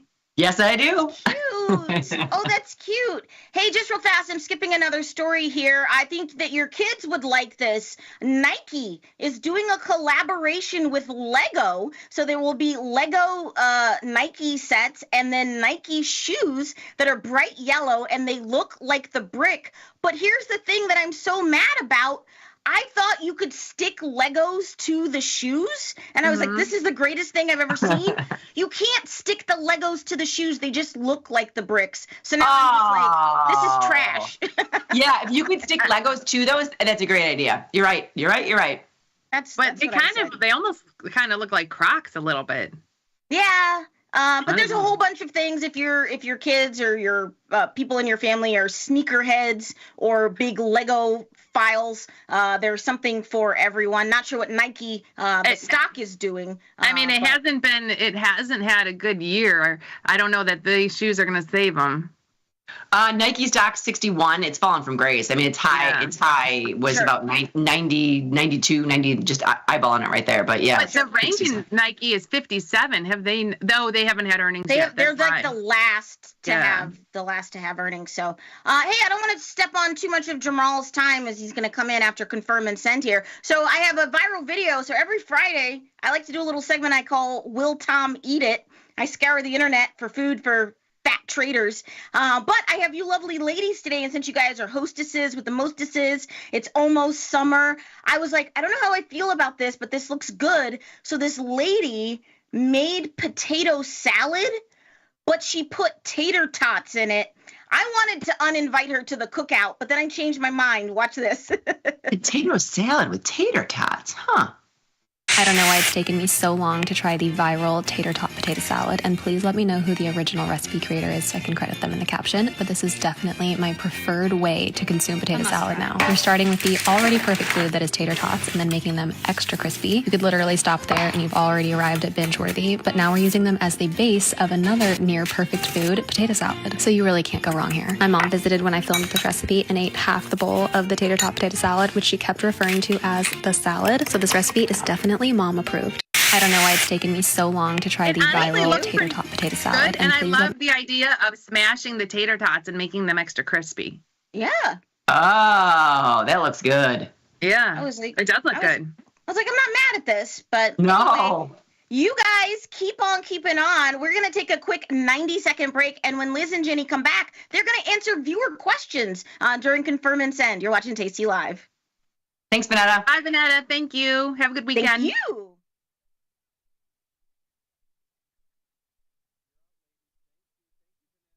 I distinctly remember getting an email from Tasty that Lookback had just been released, and I was doing the most laborious back test on the face of the earth before that. And I did 2 or 3, and I saw how quick it was, and I saw how quick the data was. And basically, instantaneously, like, I was hooked. I'd always seen all the stuff on Tasty Live with all the data and all the value I thought that bring. And then it was all of a sudden I could control that and basically make my own segment for myself of what fit. And that democratization technology, I think, drastically changed not only the landscape of what's out there, but drastically changed my ability to learn at such an insane rate. And that's kind of when I developed a little bit more of my own path. I was like, this is the type of trade I exactly want to see, or I'd get some type of inspiration from Tasty Live to look at that. And that's when my consistency went from like 1 to 30, and I haven't had an unprofitable quarter since.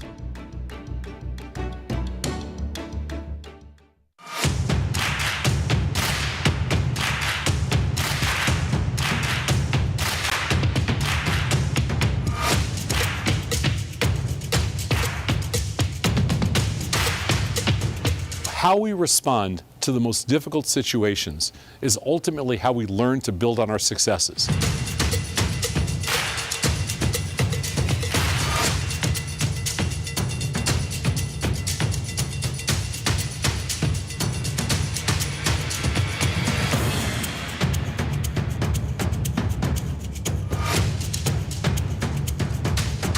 It takes the guesswork out of retail trading.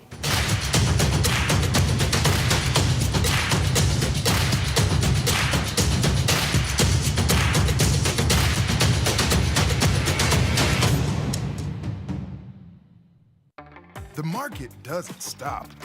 So why should you? Diversify your portfolio with stocks, options, futures, crypto, and more from Tasty Trade. Focus on the markets that matter to you. See the odds before you trade using curve analysis, IV rank, and more tools. Get industry insights that help you find your next trade right where you need it. Tasty Trade. Download today.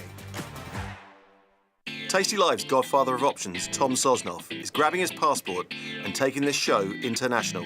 He'll be joined by IG's Rich McDonald in London and Milan, along with special guests at each stop for an evening of live trading. It's fun, challenging, and moves as fast as the market. Doors open at 5, with trading starting at 6. Come early and have a pint or glass of vino with the boys.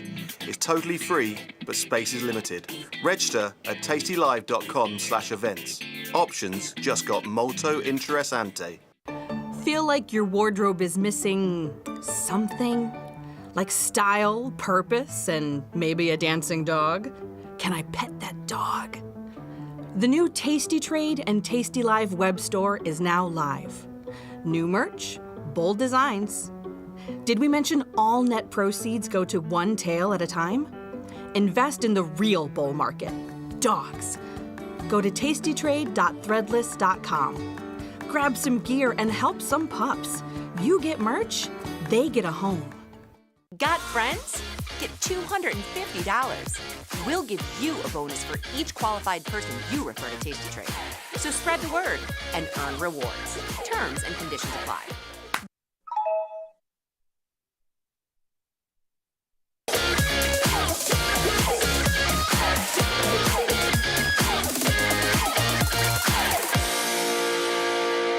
Jenny, we are back, and this morning is flying by. It's already almost 8 o'clock, and we are on to confirm and send. I know the morning show does fly by. All right, fire it up, John. Let's see. What do we have today? What do we have first? So yeah, we're going to answer viewer emails. We looked through these. It's going to be pretty interesting. Okay. Do you ever use a condor strategy as opposed to an iron condor? I don't even know what a condor strategy is. Do you? No, I was going to say that. So that's what I think is interesting. Is I'm going to assume a condor might be like an iron fly. That's what I had guessed. I would say iron fly, where your center strikes are, your short strikes are the same, as opposed to. But I honestly don't even know what a condor strategy is. Investopedia, Jenny. A condor spread is a non-directional option strategy that limits both gains and losses while seeking to profit from either low or high volatility. That makes no sense. Okay, one long in the money call, one short middle strike at the money, and one short out. Okay, so it's basically an iron condor. They're just moving them closer together. Wait. Can you read that again? Read the strikes again? So it says one long in the money call, one short higher middle strike in the money call, one short middle out of the money call, and one. So it's a condor. You're moving it all to the other side. It's just okay. Okay. So it's setting up any. You know how synthetics 101. So instead of selling a put spread and selling a call spread, they're buying a call spread and selling a call spread. So yes, there's a long call condor. That's a long call condor, but it's essentially an iron condor. But you're using all calls instead of calls and puts. So now that we know what it is, I would rather use the iron condor because the out of the monies are more liquid. Yeah, yes, just tighter. They're tighter markets. You're not going to give up as much. Your spread, when you're looking at your spread, the bid and the ask, it's not going to be as wide if you're doing all out of the money. So selling that put spread instead of buying the call spread. But the P&L graph will look the same as an iron condor. So do we ever use a condor strategy as opposed to an iron condor? No. We don't, but it's synthetically, if you want to do it, go for it, right? Yeah, right. So yeah, that long call condor. I think if it would have said long call condor, I would have known what they were talking about. I know. Thank you for Google. It was interesting. I was just like, what is a condor? Okay, next. Okay, Friday is, sneaking up on us. That's today. 21 DTE is this Friday. Yeah, looks like it. I'm curious why you roll today versus waiting until 18 DTE and allow more of the theta to erode over the weekend. Wouldn't that make more sense? So we have done, you know what? I love these questions because these viewers, especially if they're new to it, we've been doing this for 15 years, and this is research based. Once again, this is not a line in concrete. This is saying that the theta curve is the greatest here. They've done research upon research. 21 days till expiration is just a guideline. And to be honest with you, if you follow the guidelines, sometimes it's helpful. If somebody wants to wait till 18 days, sure. But our research has said 21 days, and we don't need to overthink it. And honestly, from doing a lot of back testing, you'll see if you're looking, our research also shows managed winners when they hit 50% of your total max profit. And usually it all lines up, like that 50% profit and the 21-day mark are usually very close. So if you're managing at 50% or 21 DTE, and sometimes you could do either or. You can run a back test and manage at 50% or 21 DTE, and you get similar results. Yeah, that's true. That's true. Mm-hmm. Okay, good. But if you know what, if someone wants to wait till Monday and thinks that the weekend's going to come out of the options, go ahead. But sometimes the weekend comes out of the options by the end of the day on Friday. You don't know, and that's the funny thing is we've been trading for years and years and years, and you don't know when the weekend's going to come out. And I've heard every trader say that. You have no idea when it's going to happen. Yeah. I mean, from being on the trading floor, you'd kind of, in the old days on the trading floor where we were physically changing the markets, like make this market quarter at a half, make this market, eighth, 3/8. Like we would be taking the weekend out of the options by the end of the day on Friday. It would be, someone would say like, hey, it's, noon. When should we take the weekend out of the options? Right now. Yes. But now we don't know when it's going to happen. Okay. I appreciate your choosing IVR as a choice to benchmark the strategy and platform. However, isn't there some vulnerability when there is an aberration event in the market, a la the Liberation Day correction recovery? Doesn't the outlier volatility throw off the IVR for the next 52 weeks? I just talked about that, didn't I? When we were saying you got to take it with a grain of salt because things have been very high for a very long time. And I believe IVR is the year. It's versus itself over the year. I actually thought it was 3 months. But nonetheless, it's versus itself. So when you do get that big spike, the IVR does come down because it's the highs and lows. It's the middle of the high and low over those weeks. So you kind of got to keep in mind. But you got to remember, not everything is perfect. So this is a guideline. Does it throw it off? Sure. And you could look at, and we used to look at that, the graph of the historical volatility for the year, and you could see like 1 day, 2 days, a week spike could throw off the IVR, and then you kind of know like, okay, this IVR seems low, but it maybe isn't as low as it seems because we had that 1 week or a couple days of a super high vol that is kind of throwing off the IVR. So you have to, again, there's always a common sense slide when we're looking at these numbers. There really is. And yeah, so I'm glad that they looked at this. And we used to not have the IVR. I'm telling you, Jenny, IVR was invented. Well, it's on our platform within the last 15 years. When we started at Tasty, there was no IVR. And Jenny and I would look at the historical volatility. Right. We would just look at the chart and say, where's vol today? Let's look at where it's been. And we would eyeball it and say, okay, it's kind of high right now compared to where it typically is. Yeah, right. True. Mm-hmm. True story. All right. Thanks. Next question. I'm currently carrying 57 long deltas. I'm looking for a way to hedge that on a big up day. I was thinking I could sell MES, and that way, if we turn and head lower, I'll offset some of I'm losing on the down move. I'm just not sure how many MES contracts to sell in this situation. So in my mind, 57 long deltas isn't much. In my mind, it's not much either. And I was going to say, if you're trying to be delta neutral, if you're long deltas and you use MES to try to get to 57 deltas, you're trading delta neutral. And your hedge might be giving up. You might lose more on your hedge than you make on your other ones. You've got to be a little bit careful of that. Yeah, you could end up, if you just have short puts and you're just making the premium from short puts and you sell an MES, you could end up losing more on the short MES than you're making on the short put. So you never want to lose more on your hedge than your other positions are making. I know TP would often say if you want to offset some deltas, you could sell some call spreads that are then defined risk. So if the market skyrockets, you've got a defined risk trade to the upside. But for me, like 57 deltas, I personally wouldn't worry too much about that. No, but if you want to sell some call spreads, but you don't, a lot of people don't trade completely delta neutral, right? So I know we say delta neutral and things of that nature, but 57 deltas is not that big. But maybe it's a very, very, very small account. But if it's one trade you have in there, I don't know that I would hedge. You just got to be careful that your hedge isn't going to lose more than your positions. So for me, if I have so many long positions, I will look at either putting on a downside diagonal in an ETF, whether I use SPY or Qs or something, put on a downside diagonal, or maybe a delta buster, where that's buying an at-the-money put spread and then selling an out-of-the-money call spread to pay for it. I'll look at something like that. That's usually what I'll throw in if I want to offset some bullish positions. Or I'll get long some volatility, or I'll try to find a way to get long volatility.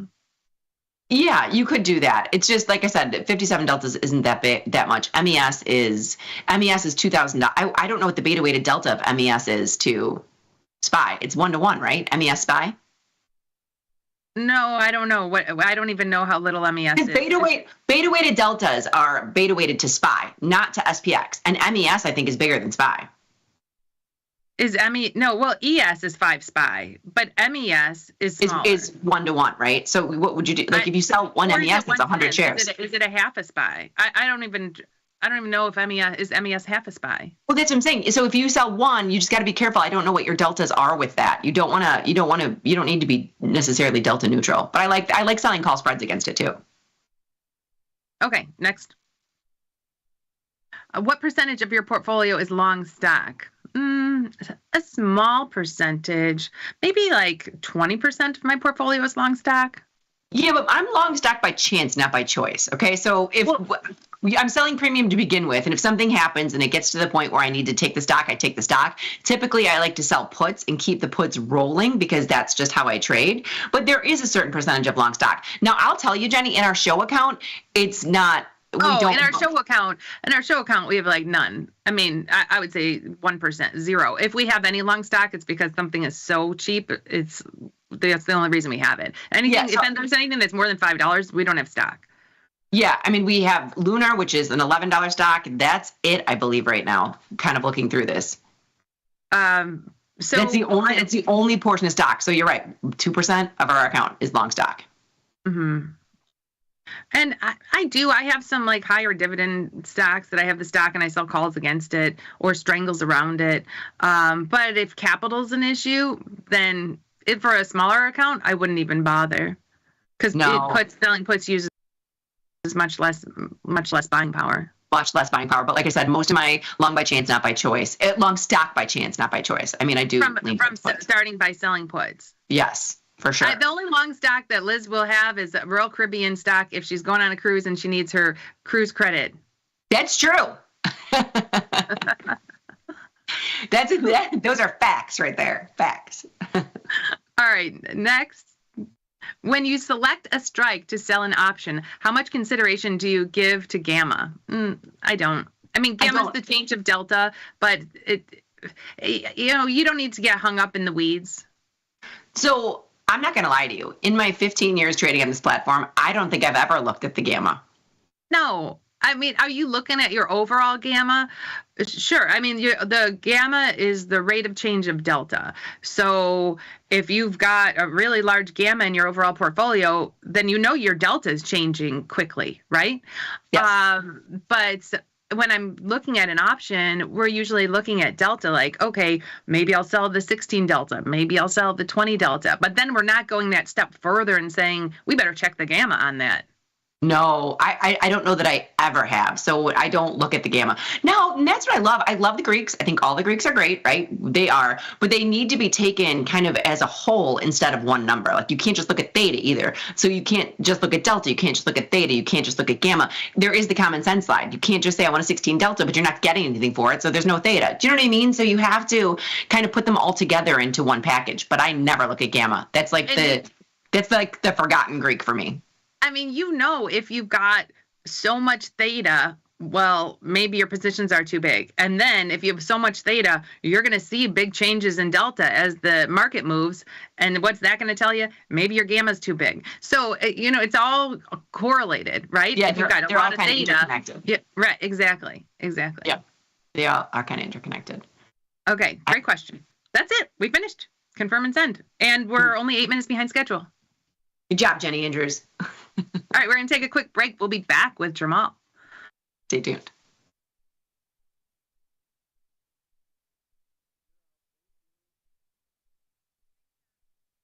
Forbes called us best online for options trading. Investopedia, best for options trading, period.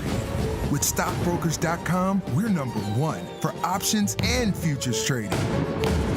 The Motley Fool really likes us. And so does Business Insider. So what else can we say other than boom? Trade like a trader. Tasty Trade. Make your move. Look who's back testing. Tasty Trade now has options back testing for free.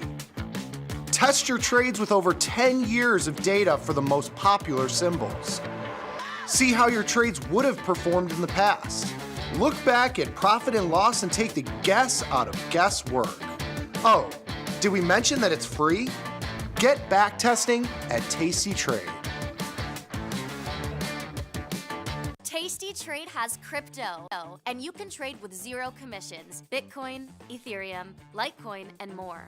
Diversify in one place. Crypto, we got it. We get it. Got the need for speed? No problem. At Tasty Trade, you can turn smart ideas into real trades with just a few clicks. Wow, that's fast. Tasty Trade, make your move. We just ripped higher up to 50 points, and I just thought we would stay there, but... The thing the market does best is it keeps you very humble. You get paid a lot for being right, and you lose a lot for being wrong. So give me, I don't know, a couple hours, and I will give you everything that you need to start trading options. See you inside.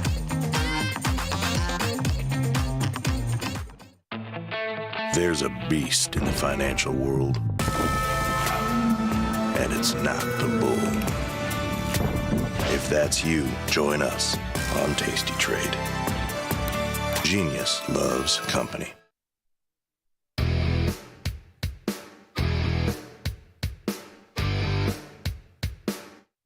Welcome back, everybody. This is my friend and yours, Jenny. We'd like to introduce Jamal. Thanks for joining us today. Oh, welcome. Ladies, how you doing? What's going on? How's the morning show going today? Fantastic. Yeah. It's flying by. The morning show is great. Flies by. Yeah. Great to see you. How you doing? Any big plans for the weekend, Jamal? Baseball tomorrow for my youngest. It's his last hurrah, and we're in the playoffs, and so it's kind of awesome, you know. Like this is so with my oldest kid. You guys know I have 3 kids. My oldest is 21. He played baseball too. Growing up, I didn't like baseball. And when we first started doing it with him, it wasn't really my idea. Like Christy played softball. Oh, okay. And she was the one who got the kids into it. And I was like, whatever. And I ended up loving it, right? Like, it's awesome. And if you know anything, but you guys probably dealt with this too. I mean, you know, it's kind of fun when the kids are playing and they're young and like, you know, people come and watch and the kids in the neighborhood and all that. And our oldest played for like, it's just funny how I did not like, wasn't even into it. Loved it. Loved watching the kids. And my oldest played it and up until 7th grade, and then he was done. And then kind of the same thing with our youngest. I mean, he started and this is a sport that I had never coached until my youngest started doing it. And somebody asked me when he was in 2nd grade.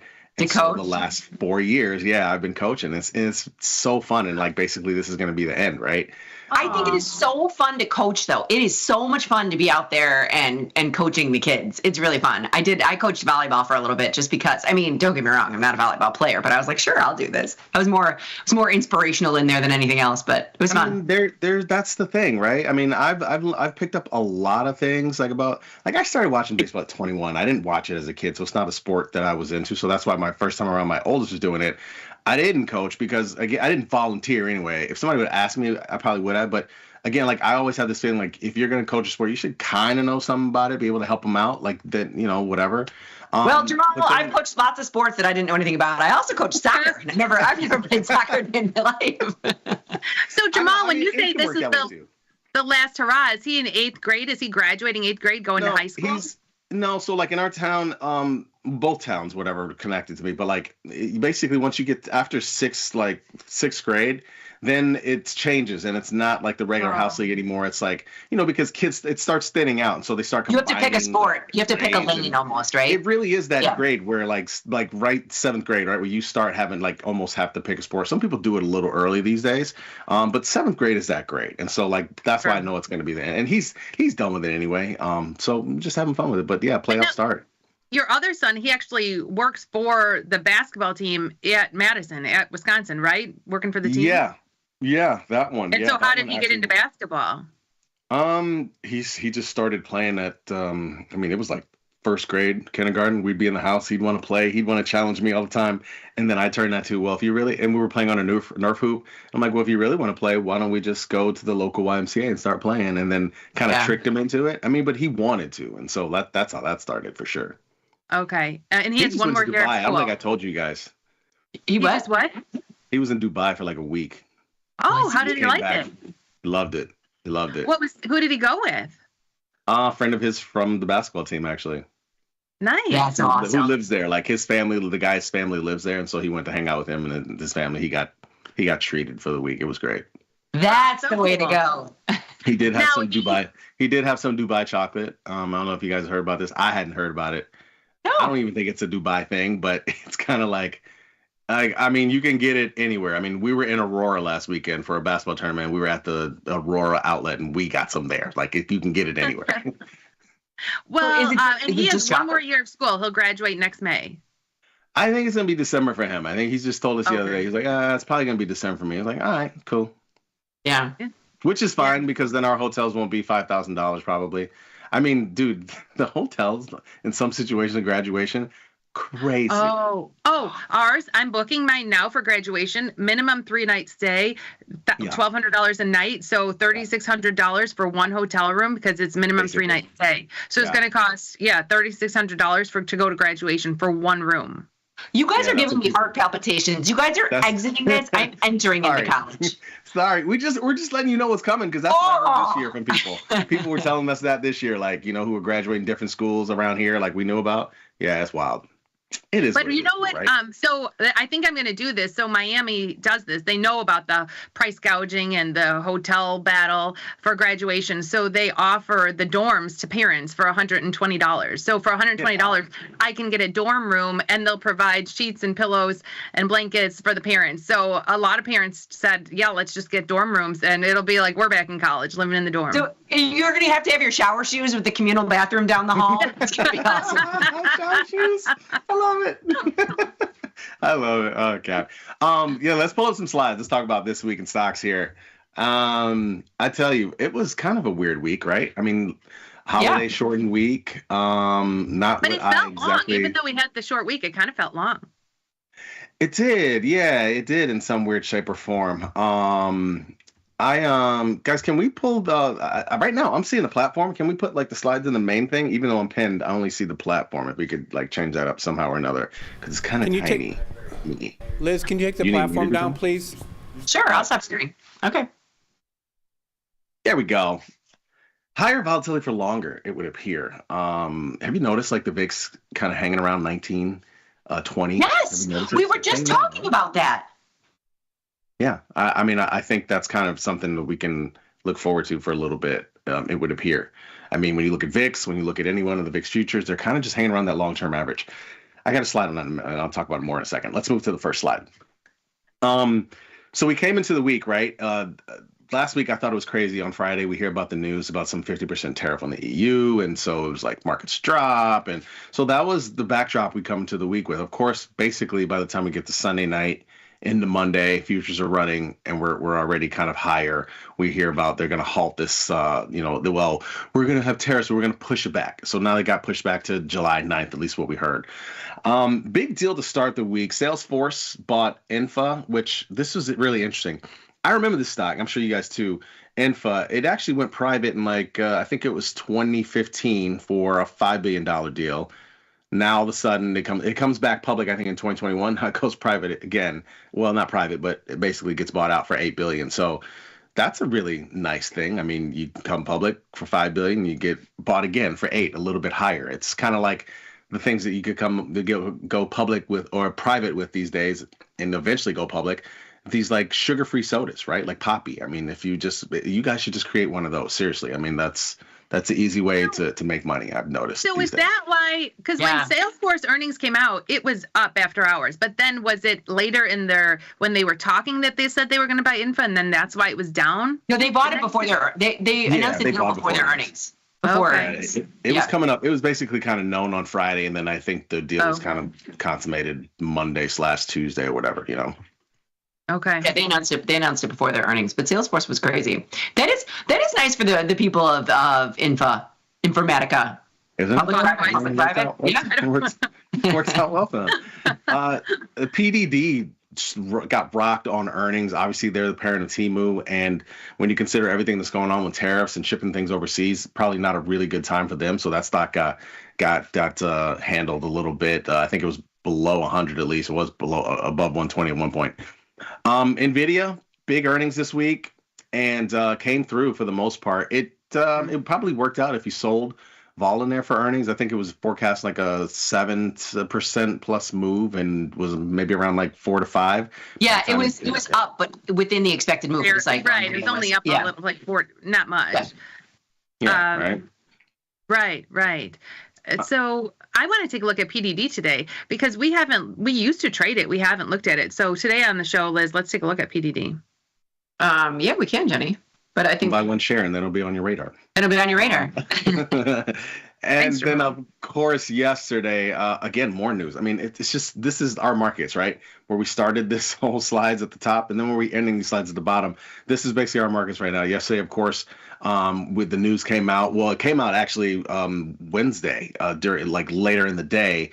About they were gonna basically there was an injunction to stop the tariffs or whatever, the blanket tariffs that came out were deemed illegal by a federal court in Manhattan, and of course markets were up like 100, right? And then yesterday that whole move faded. So that's our markets, and that's exactly why VIX is hanging around 19 to 20. Well, have you guys heard of the taco trade? The TACO trade? It's like Trump always cancels out or something like that, or chickens out. Yeah. Chickens out. Trump always chickens out. So it's like anytime, there's the market's down, get long because at some point it's going to bounce back up. But I think we'll probably, normally in the summer, we could expect like the doldrums of summer and VIX getting down into the 15 handle. But I don't think we'll see that this summer as long as we've got this back and forth tariff news. I think 19 to 21 is our new normal. Yeah. Let's move to the next slide. Yes, there we go. Look at this. Okay, busy chart. Let me explain. So this is the average price of the VIX on any given year, right? 1990, the average price was 23.1. All the colors. Red basically is above. You can see that black kind of dash dotted line. That's the historical average. That's 19.5. Anything that's red in any given year was above the historical average. You can see the cluster in 97 to 03. Of course, you guys remember that. I actually wasn't trading that time period. I was in grad school. Well, college to grad school. Like I didn't start trading until 06. When I came in at 06, as you guys know, at peak 6, I remember VIX was like, I don't know, 10 or 11. VIX had popped to 13, and the firm was so short that it basically created a situation where they went into risk mode and we had to risk manage. And so when I came in, nobody was really trading much. It was more of What year was this, Jamal? What year did you say that was? 06. 06. Summer Okay. of 06. Yeah. Okay. Nobody was really trading much. As a matter of fact, they were like, okay, we need to risk manage every single position. We're huge short. Is this a good close or do we just hold on to this? Like that was literally the situation because the VIX was barely moving and the firm was so short that they were really trying to analyze all the positions they had. But these are the years. Obviously, the red is the years above the historical average. Blue is below the historical average. Right now, we're at a 21.6 average to this point on the year. What's interesting is when you see those years in the red above the average, it's usually not just one. You've got a block of a few years in a row. So here we've got this year above average. So I'm guessing we stay above average this year, next year. Maybe as long as Trump's in office, we'll be in the red. It's very possible. It's very possible because again, you're very astute observation. I mean, you see 08, 09, 2010, 2011, and then boom, little lull period. Then we get 2020, 21, 22. I mean, think about the people who started trading in 2020. Look at the education they've gotten over these last few years. I mean, this is the market that they're learning in, right? So it's kind of interesting. Yeah, it's funny that you say this is the market they're learning in because we were talking about this. Both of our boys started trading in the last, like my son's 21, same age as yours, so he's been trading since he turned 18, and he's seen huge swings in the market. And so yesterday, since it was up again, he's like, I just want to close all and sit there and cash and not do anything yet because he doesn't, he lost so much this year, made it back, and he gets panicked. And look where JD started. JD started this year, so he just turned 18. He just started, and he just keeps being like, I want to keep buying more. I want to keep buying more. I want to keep buying more. So it's because look where Logan probably started in 2023 because he's 21. So he's seen the mild market, and now he's seeing these crazy swings where JD only knows the crazy swings. Yeah, when I started in 06, we have to, submit trade ideas to big older, more senior traders, right? And most of my ideas, especially once I started really catching on, which is really 07, were like buy ideas, like buy option ideas in like 07 and 08, beginning of 08. And, sometimes they liked it, but after a while it was like, eventually they didn't at first, some of those ideas. And after a while, it's like, yeah, this is a good idea because things started moving, right? So yeah, it's kind of funny when you look at it. Yeah. Let's move to the next slide. Bond yields this week have fallen off, and that was one of the things I think that created that downturn last week, whether it was the bond auction or the Moody's downgrade or whatever. Bond yields were up until they weren't, and they've kind of reversed some this week. 30-year bonds were above 5% for a little bit. 10 years were above 4.5%, and so we've seen kind of this release of bonds. Things have calmed down. Therefore, markets have calmed down, but they've been all over the place, and again, moving around just like VIX is moving around, just like markets are moving around. This has been a good trade. I mean, this is a trading vehicle right now, so because they're moving more than they usually have. Yeah, I've been trading a lot of ZB. So ZB is up right now. It was down earlier. It's up right now just a little, but this is the first day our ZB position that we put on maybe a week or so ago is finally in the green. Yeah, yield down, bonds up, because we're long bond. Yeah, I got long ZB. I'm long it, and simultaneously I also have an iron condor, and both positions are working. I mean, it's kind of crazy, like there's that much vol in it, and it's wild. And I love that you said that, because you can put both positions on and they could both work. Nobody has to have the same thing on, because even puts are neutral too. That's what we always say. True. Don't limit yourself. You know what I mean? Yeah. Let's move to the next slide. Often on engineering the trade, I love having something just like off the cuff that I love looking at a chart. I mean, I love looking at charts. This is funny to me because it just so happened to coincide with, I told you we were in Aurora last week. My kid was in a basketball game. We went to the outlet mall after. Oh my God, I've been to that Aurora. What basketball place were you at? Is it just that Mayhem one in Aurora where there's like 100 courts? Actually, it's this place. It's this is the new normal, Liz. This is called, it's M14. It's actually it's an AAU, like. Been there. Yeah. They have their own thing. They have their own court. I shouldn't say court. I'm sorry. They have their own 6 courts. They run tournaments on the regular. Like, this is the new thing. AAU teams actually running tournaments. We used to think about this back at like 10 years ago. We should have bought a court. I know. Don't get me started. So we're at the outlet mall nearby, and I didn't buy anything, but it's funny because this is a chart showing like the place where people have bought clothes from the most over the last 3 months. Nike, 40% of the people bought clothes from there, and it's funny. We went in that store, and dude, it was like packed in there. And and the line at Nike is always at least 15 checkout people. I mean, it's wild. So despite what the stock price is doing, people still go and buy Nike a lot. My youngest kid, we bought a bunch of stuff from him. I wasn't interested in anything in there. And if you would have, 20 years ago, if I would win a Nike outlet, I would have bought at least $300 worth of stuff.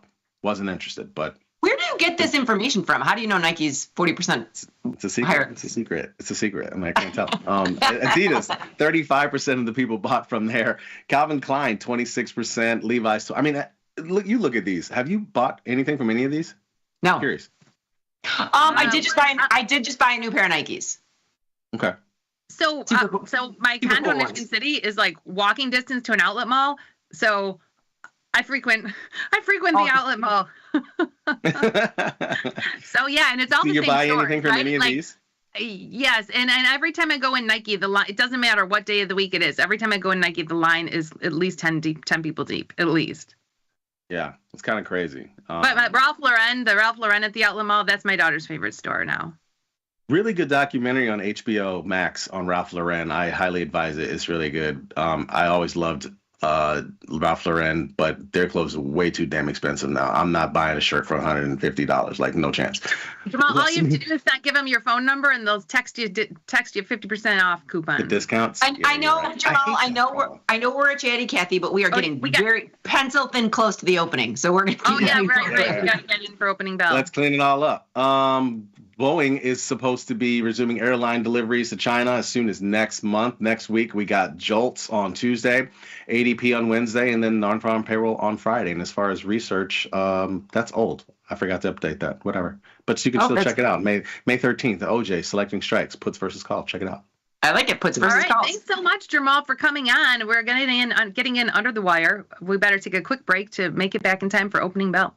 Thanks, Jamal. Have a great weekend. We appreciate it. Bye.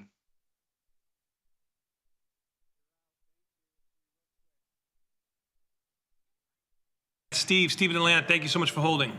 My pleasure, guys. And let me go on record as saying I think you've got Tasty Trade is the best brokerage, and you guys have the best content. And I'm not here just schmoozing. Y'all are the best on the planet, period, for what you do. Go on record as saying that. Tom, Thanks. you were the great disruptor when it came to forming Thinkorswim and then Tasty Trade. You're an innovator. I appreciate you calling in. Good stuff as always. Thanks, man.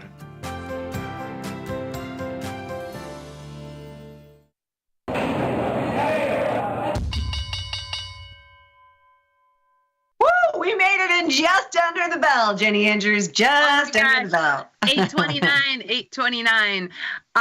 Should we take a look at the market?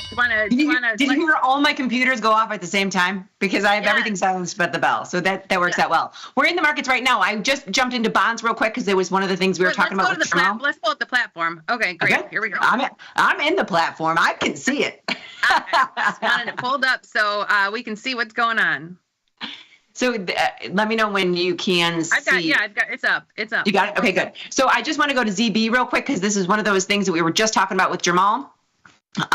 Taking a look down here, looking at this chart looks a little bit different than what he was looking at, but yeah, you can see we're finally getting almost in the green since we put this on 18 days ago. It was, Liz. It literally was like ZB was green when Jamal had. I think Jamal had the yields up there, but when we were talking about it, this turned green. This position was actually up, and so in that last second, it's down. But it was the first time that this position has been green since we've had it on for 18 days. Well, we got to hold. We got to hold now. I'm going to put a 50% GTC in. Now, here's my question, Jenny. We put this on before bonds were falling when we put this on, but then they fell even more. So it's made a comeback where this is out of the money, but it still has 21 days to go. And with the 21-day mark, are we rolling this? Let's roll it. I'm going to close this position and open up a new one. Now, this is, and it's. I wanted to see if it was still the same bond, and it is. So I have to get, kind of my bearings with this. If I go from 21 to 56, it is still the same price. I just want to make sure that it still was. It's still, if you look at the letter, it's still ZBU. So ZBU, it's still the same, going on the same bond price of 112.24. And I mean, that's a good way to look at it. I don't look at the U. I look at this because I know when a new price comes up, it'll put it in there. So I know all of these are still the U's. So there's two ways, there's two ways you can skin that cat. So we're going to go from 21 to 56, and I'm going to do this kind of quickly. I'm using the exact same spread. We'll make sure that we are getting some credit for it. You didn't go to the same spread because we had the 111, 110. You got to You just move it up one, which because I was like, what the heck? We're not getting any credit for it. Then we'll get credit for the new one. This is going to extend our duration, and we're going to push that out. So that's filled and extended. We're following the rules, Jenny. We're following the rules. I want to jump to some things that had earnings yesterday. Marvell is down $3, not its expected move because we have the 58 put, which was outside the expected move. At least we still made money on that. Yeah. I don't think my Marvell position is making money because I had too much just long stock in addition with options. So my options aren't offsetting my long stock. My options are, I've got the downside ratio spread, and this is the first time it's probably working out according to plan. I mean, I have to wait until the end of the day, but it's working according to plan. The other thing wasn't too big of a move. No, it wasn't too big. I just want to take a look at Costco. Costco is completely, was it unchanged? Yeah, because it was 108. Yeah, and now it's 110. Costco, we tried to sell an iron condor in here yesterday. We did not get filled on it. But Costco really, barely moved. For a $1,000 stock to be up $3, barely moved. Barely moved. And it's still got a 41 rank, which is pretty interesting. Now, I think on the open, a lot of times the rank will stay high. I would like to check back with this later because it's 8:30. It's 8:30. It's 8:30 right now. So taking a look, there's nothing else that needs to be managed. I wanted to come over, take a look over here. So, in relative terms, SPUs are down 24, but percentage-wise, it's not that much. And across the board, we seem to be down about 0.5%, except for the RUT. Right. Yeah, and the RUT almost 1%. So gold, I want to see what gold and oil are doing too, because we don't have a position in that, but I just want to see what they're doing. Gold is down 27. Gold is down, but not much, right? So gold has been kind of in this new range here. And then I want to take a look at oil too. CL's got a high IVR 52 rank, and it's down in the 60s. Yeah. Now, with the 52 rank, I don't mind selling a strangle in MCL in the micro crude. With the 52 rank, that's not bad. I know.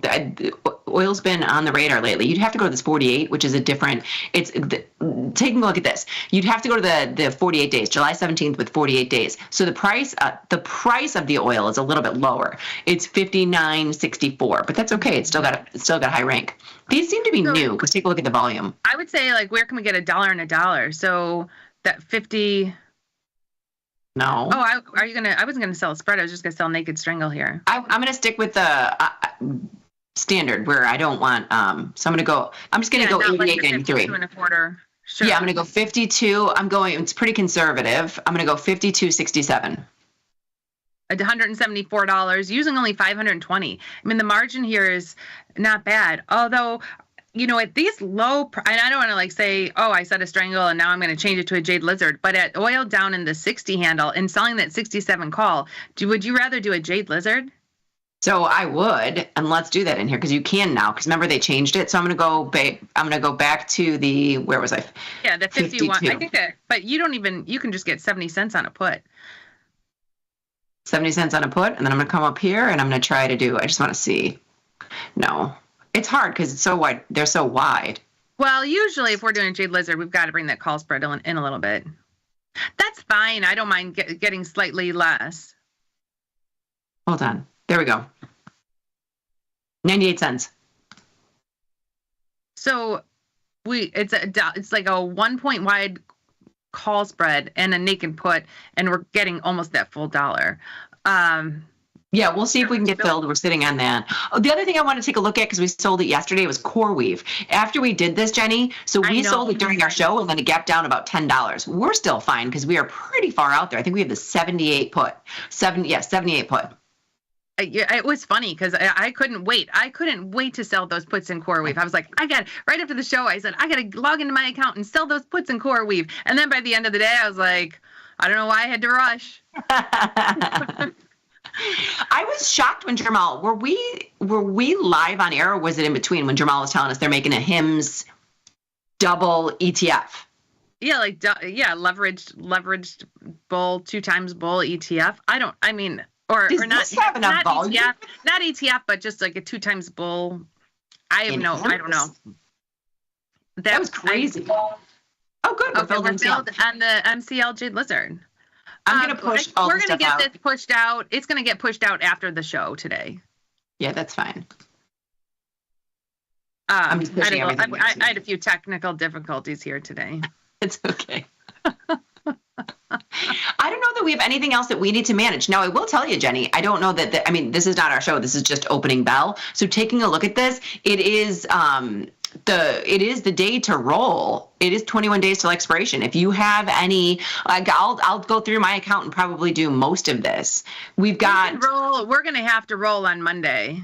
So let's take a look at this. ZW, I'm just going to do this really quick because I'll keep an eye on the chat to make sure the team's chat to make sure that they know that we're going to wrap up in time. We have ZW. We have 30% profit, $75, and 21 days till expiration. I'm just going to close it. 21 days. I would take that. that.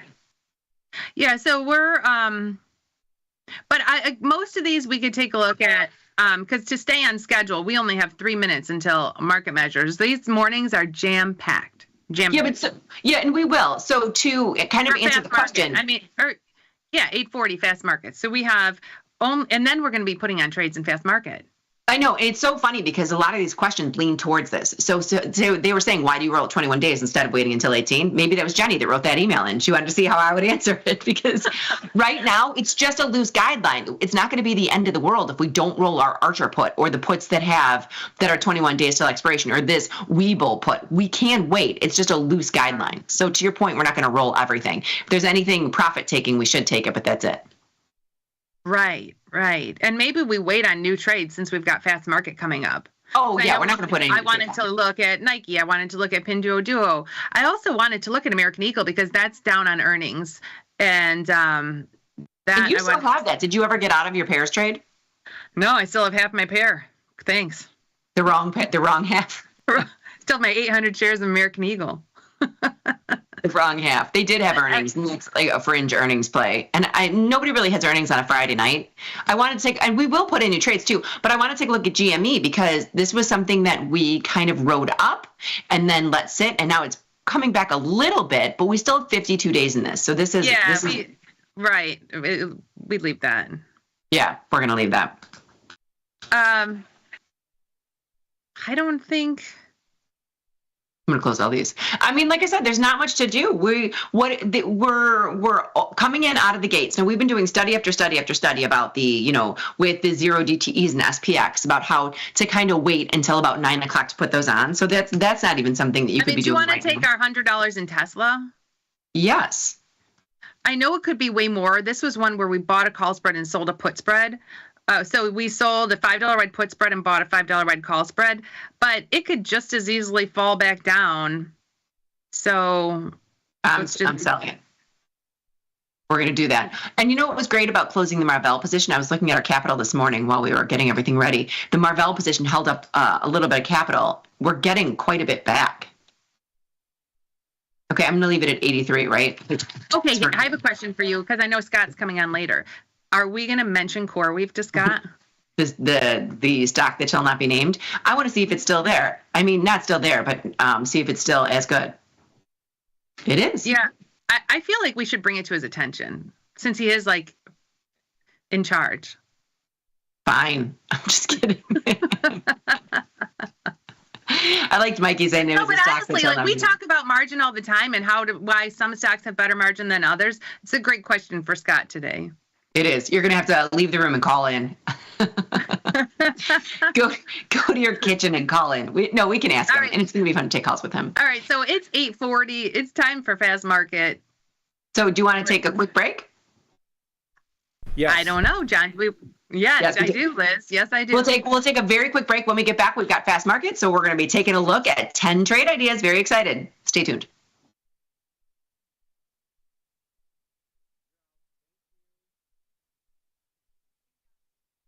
At Tasty Live, we live and breathe the markets. But when the live show's over, are we out of breath? If you want to inhale the latest breaking market news, we've got you covered. The Tasty Live research team and on-air personalities post refreshing content updated daily covering earnings, economic reports, trade ideas, and much more. If you want a breath of fresh air and not stale takes, visit the News and Insights tab at tastylive.com.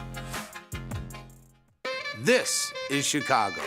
We invented the skyscraper, the Italian beef, and the standardized options market. SIBO is not only the birthplace of options, it's also where Liz and Jenny got their start. In an industry first, 2 female former floor traders broadcast live from the floor. Hear the sounds of live market action and feel the electricity as they present real-time trade ideas and research-backed market studies live from the SIBO's SPX pit. Watch Liz and Jenny live from the SIBO, only on Tasty Live. The beauty of Thinkorswim was that we were different. From the name to the front-end technology was clearly what we wanted as traders. Second time around, I think we did a better job.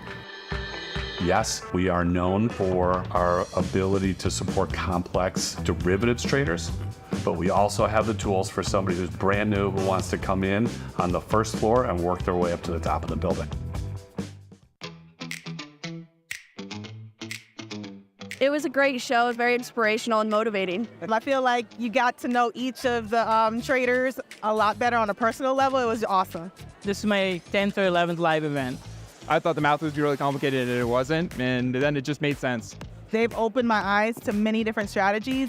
And I realized there's a reasoning and strategic planning that you could do to be successful. I love all you guys.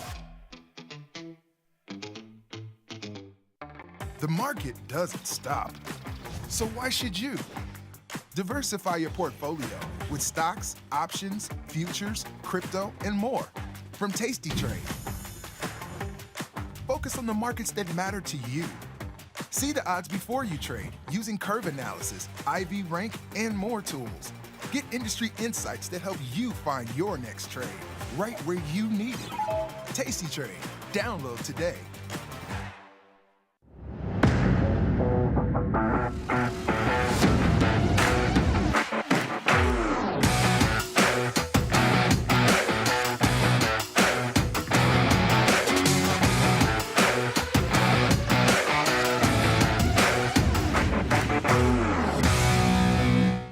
Your crypto needs a wallet.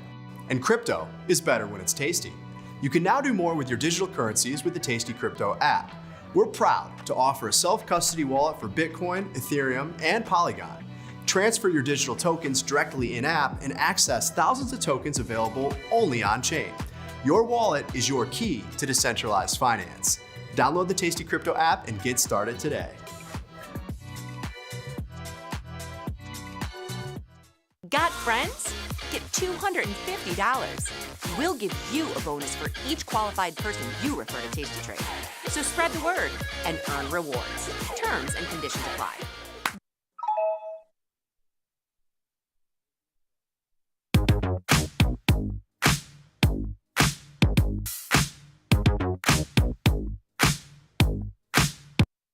Hello, everybody. Welcome back. Jenny flying by. Now it is time for Fast Market. All right. Now, super excited for Fast Market. Can't wait to see these trade ideas. But looking at my clock, it's 9:45 in Atlanta.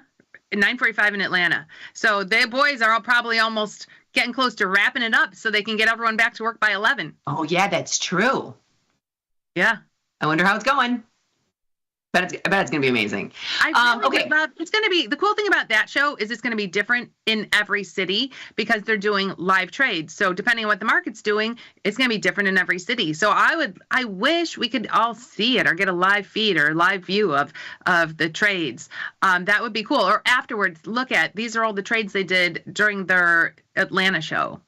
Yeah, that would be pretty cool. And I don't know if they're pushing them out or not, but it is fun to see the live trading. And you and I have done some live trading events too, and it's way better when you have the markets are open because you never know what it's going to give you. But my question to you right now, Jenny, is Fast Market is usually done by Tom and Tony. Now, we have a bite-size account. Tom has a mega account. Let's answer this as if it were Tom's. I was going to say, Vanetta, when she talked about us being on yesterday, I heard her on with Tom and Tony saying, when we do Fast Market, we're going to be trading with Tom's money. So, yes. Bring it on. Bring it on. So we're going to answer it as if it were Tom's money. So let's see the first slide, John. Okay. Can't wait. Love this dollars. Okay. IBR and premium is so high. Pretty much free money. I'd go with a short strangle in HIMS. Oh, 4,100 in July. And we were just talking about HIMS. I get pop-up ads from HIMS all the time now for their diet pills. Like, why get the shot when you could take our pills? So they're in July. They want the 4,100, right? So, yeah, not bad. It's $2. There is a massive. $2. I want my $2. $2. I want my $2. So it is $2, 207 to be exact. The 40 is 160 though, Jenny. So I'm just giving you this. You can see it in the platform as well. I think I would just sell the puts. Because you're only getting 50 cents for the calls, but you're getting an extra 50 cents. The 100 call is a 6 delta, and the 40 call is a 16. This is almost a synthetic jade lizard. So I would do it. And they're in July. So in it's July. $400 to do it. So yep, that's exactly what I would be doing. Pushing it through the 100 call for 50 cents and the 40 put for $1.40. You're putting up $400 to do it. I like it. I personally would just sell the puts. I know, because she gets all of her HIMS delivered, and she's worried about the upside. Wait till you see me waste away when I start taking those HIMS diet pills. I'll be like a stick next time I come into the office. All right, what's up next, Jen? Oh, 0DT Iron Condor, 16 Delta Strangle, $25 wide, taking profit at 40%. Although I kind of like our new Iron Flies. Did yesterday's hit? Did we get out? We must. Yes, we did. I texted you. So we're 2 for 2. We're 2 for 2 on the SPX $10 wide Iron Fly. Well, so this could be Jack Tucker. Oh, it says Jake from Philly, but this is very similar to Jack Tucker. And it's 8:48. This is around the times when he does it. So with the 16 Delta, I'm just going to say what you would collect for it. So 16 Delta, $25 wide, right? So it's the 58.40, 58.15. Is that $25 wide? Yeah, 25. And then the 16 Delta to the top side would be the 59.30, 59.55. So for 16 Delta, $25 wide, you're collecting $5.25. This is very Jack Tucker-esque. So yesterday, this would have worked. The day before, it would have worked. Tuesday, it blew through the iron condors to the upside on Tuesday. So Tuesday, these would have been a loser on Tuesday, but the last 2 days they would have worked. Although after some of our stuff, and there are plenty of people doing this trade, plenty of people. So keep an eye on it. I don't know if I would leave it till the end of the day. I might close it by noon. So he wants to take profits at 40%. The studies we've been doing with Jacob with these type is 25% or noon. 40% is aggressive. Yeah, 40% is aggressive with the 0 DTE. I think so too, but Okay, but Jake from Philly. Thank you, Jake from Philly. Okay, next. Palantir, I'm short puts at 110, short calls at 150. June expiration, what do you think? This is TJ from Florida. TJ, hope you're surviving the heat. I was just in Florida and it was blazing hot. Blazing hot. That's what you're saying. Blazing hot and raining. Blazing hot and raining. Nothing like being in a plastic poncho, wet, and then it turns to 100 degrees and the poncho's like melting to your body. So they have that's always fun. They have the 110. They have the 620. Here's what I think. If you have the June 20, you have $268 in collection. I don't know if you made any money here. Let me see a Palantir. Palantir's up. Oh yeah, it's trading 124. So it's still Oh, so what do we think? Like, would we leave this? Technically, the rules say it's 21 days till expiration. You have a naked option and a naked option. I would roll it out in time. That's what I think. And so we have a hard time with this where if you haven't made money on it and you've had this on and you're like, well, I have had this on, it's still in the middle of these strikes and I haven't made money, what is rolling it out going to do? Sometimes in some of these products, we keep it on shorter term, but the rules are roll it out in time. So listen to this. If you buy it back right now, the exact strikes, if you buy it back right now and send it out into July, so that's how I put it. I'm buying it back and I'm sending it to July, you're taking in an extra $476 in credit. I would roll it out in time. That's a lot. Yeah, I'd roll it. I would roll it out in time, for sure. And again, not a trade recommendation, but following the rules, we'd roll it out in time. Yeah, I was surprised by that credit. And maybe we'd adjust the strikes because right now the put's a lot closer than the call. So I don't know. But if you want to lean more bullish, then keep the same strikes. So what's interesting is the put's a lot closer to the call than the call, but in the 49-day, it's 25 delta, 23 delta. So it's pretty close in deltas. Really? That's how much call skew there is in PLTR. All right. Yeah, so delta-wise, it makes sense, but width-wise, it doesn't, which is kind of crazy. Okay. Stop. Apple. What do you think about it? 180, 220 strangle in July. Yeah, IVR isn't bad in Apple, so I don't mind a strangle in Apple. So 180, 220, that's a 20 delta and a 20 delta. You're collecting $479 for it, and you're putting up $2,100 to do it. That's not bad at all. Okay, so I'm going to ask you this, and I don't know the answer to this, and I mean, maybe you don't know the answer to this, but don't you remember when there was that like 90-day we're extending this tariff talk for 90 days, and that brought us to somewhere in July 9th. So that's before July expiration. Mm-hmm. So, and I don't know if that's still in play. Is that whole like 90-day to July still in play? I have no idea, but I know the date is July 9th because I heard somebody say it this morning. So if that were the case, I might. Well, so like China's August 15th, and the other one was still July 9th. So there's all these like random deadlines. So I personally might be putting my positions before that deadline. Like, okay, no, but Apple's affected by China, and China's August something. Okay, so then yeah, go out to July. But that's just something I might keep in mind because there are weeklies too where there's the July 3rd weekly or the July. It's crazy. We've got expiration on July 3rd because the 4th is a Friday. Oh, yeah, you're right. Yeah. Yeah. You're right. So But nonetheless, I don't mind like this at all. And it doesn't look like there's an event risk baked into anything but on the volatilities. You're getting $4 for it. It's a decent return on capital. This is not a bad trade. Right. You know what I love about Fast Market? They give you the exact trade. Oh, I know. We don't have to come up with anything. Just read it and smile and nod. Great idea. Or say if we would do it or not. Like in HIMS, you're only selling the put. But I didn't mind. They're so far away. Smile and nod. Smile and wave, boys. Great Smile idea. and wave. Great idea, Brian from Denver, Colorado. All right, what's up next? Number 5. BDX oversold off okay. Off all-time highs. Oversold off all-time highs, but IVR is 30, heavily impacted by tariffs, and according to guidance, very interested in the EU, or very invested in the EU. But the expected move is flat through September. Could a short iron condor work? If there's all this stuff going on, maybe I would stick to an iron condor because it's defined risk. Okay, and I'm just gonna. I'm from Brian in Washington. I'm in the platform, and this product is based. I'm gonna feel like Tom. I'm sorry. This product is untradeable. You're looking at crazy wide markets. Only 124,000 shares have traded, and if you look at the options, the 85.90, like the 85 is 170 at 255. The 90 is 75 at 140. Your markets are way too wide. This is almost an untradeable product with four. You know, when Scott's on, we're gonna have to talk to him because he gives this 3 stars. What? Yeah. Scott. Scott, take one. This should be a 1 to 2 star. This should be a 1 to 2 star. Agreed.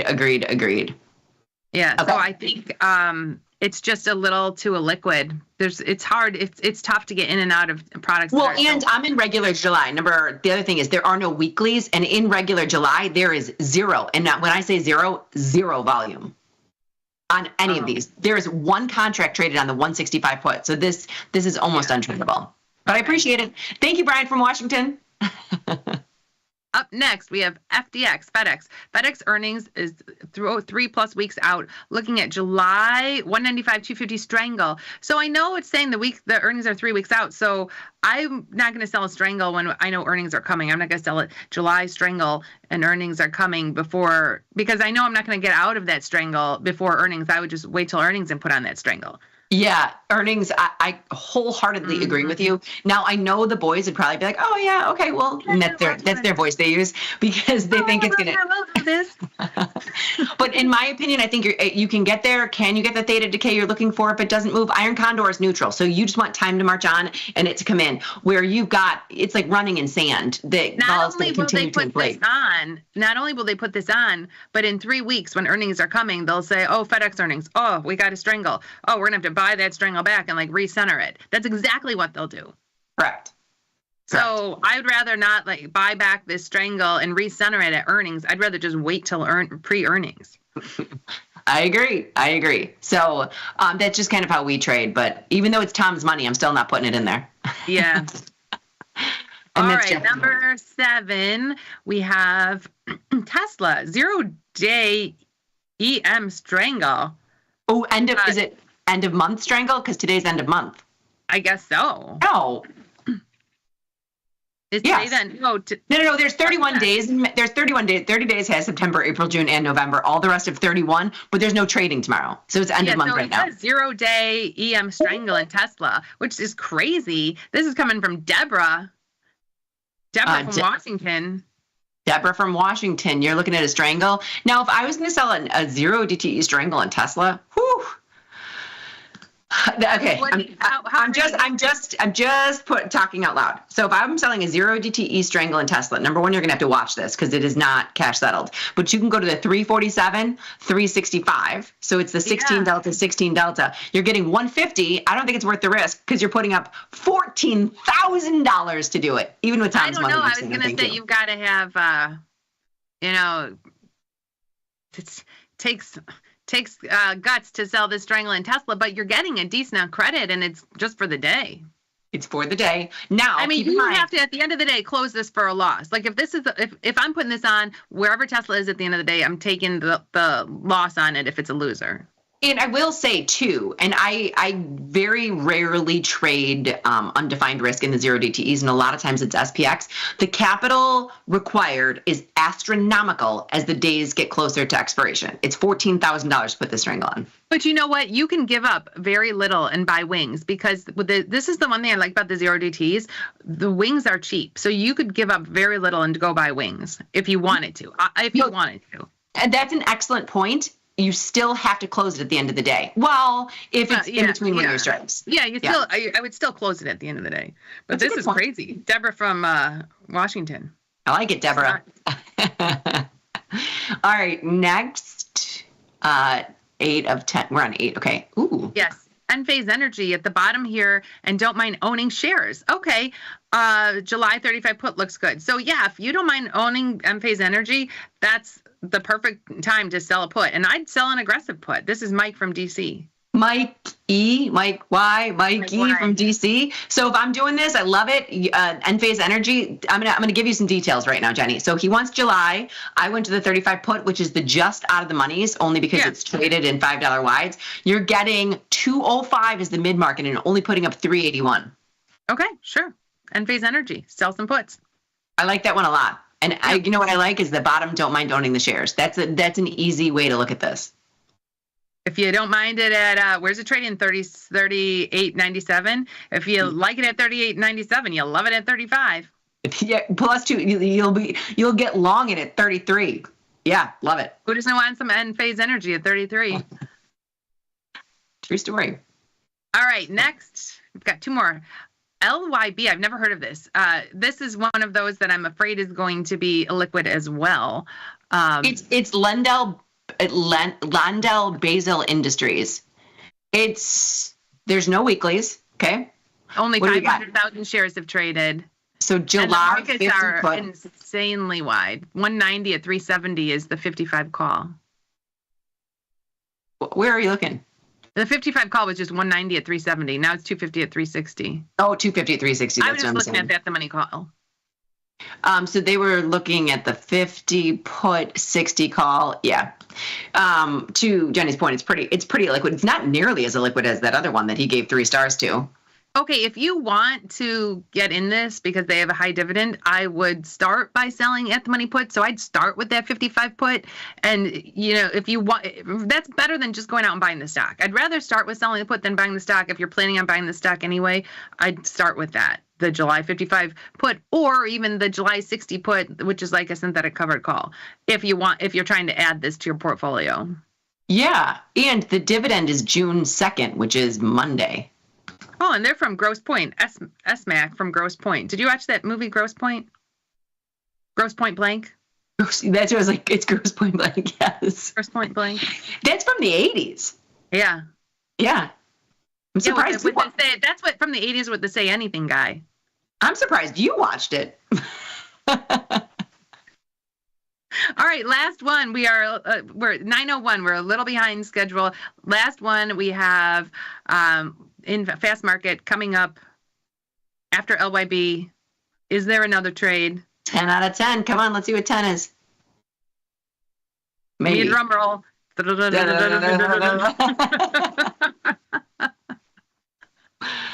I don't know if we're going to get that. Oh, here we go. 6E. Euro dollar seems to be within a range for the last few months. Decent Ivy. How about a 20 Delta Strangle for July? Sure. Tom's money? Yeah. Strangle it up. 6E. Strangle it up. So 6E, the euro dollar. Wait, give me their strikes again while you're doing this. I just want to see a 20 Delta Strangle in July. 20 Delta Strangle. And Liz, this is from Punished Pixels from Singapore. Did you know Punished Pixels was in Singapore? I did. You can tell by the time remember we were talking about this because we loved Punished Pixels. I love Punished Pixels. So 20 Delta Strangle in July. So in July, no, Jenny, I'm going to read these to you. It would be the 1.115, okay? And the 20 Delta on the top side would be the 1.165. Your maximum collection is 0.00640, but it's $800. And you're putting $2,300 to do it. Money, I'd sell the Strangle. In my account, I'd sell an Iron Condor. 100%. Correct. Punished Pixels, very clear the concept. Been trading. Zings trades all the time. He's one of our regulars. We did it 10 out of 10. I don't know if they're going to tell us how many we got filled on or not, but we weren't in Tom's account. So, but I liked them. Great trade ideas. And we are almost on schedule. We're going to take a quick break and come back with the market measures. Stay tuned.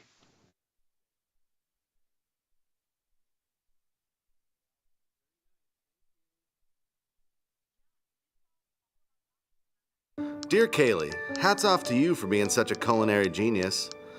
I don't think it has ever dawned on our kitchen staff to serve gazpacho hot. Sincerely, Bob. Sometimes it feels good to get smart. Get even smarter with live trading insights and some live taunting. I don't want to fact check you with my vagina, but I will. From the smart mouths at tastylive. Coming up on Bad Money with Jim Blamer. Blamer's hot stock tip of the day. Trade ideas? Trade ideas? You're coming to me for trade ideas? I'll give you a trade idea. Trade me for tastytrade.com. Those guys are great. I love those guys. Got friends? Get $250. We'll give you a bonus for each qualified person you refer to Tasty Trade. So spread the word and earn rewards. Terms and conditions apply.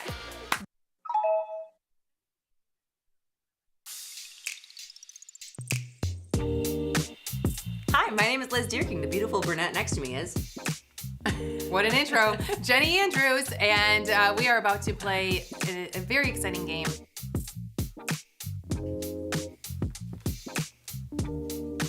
No. Hold on. No, you're wrong. Hold on. She's wrong. I'm right.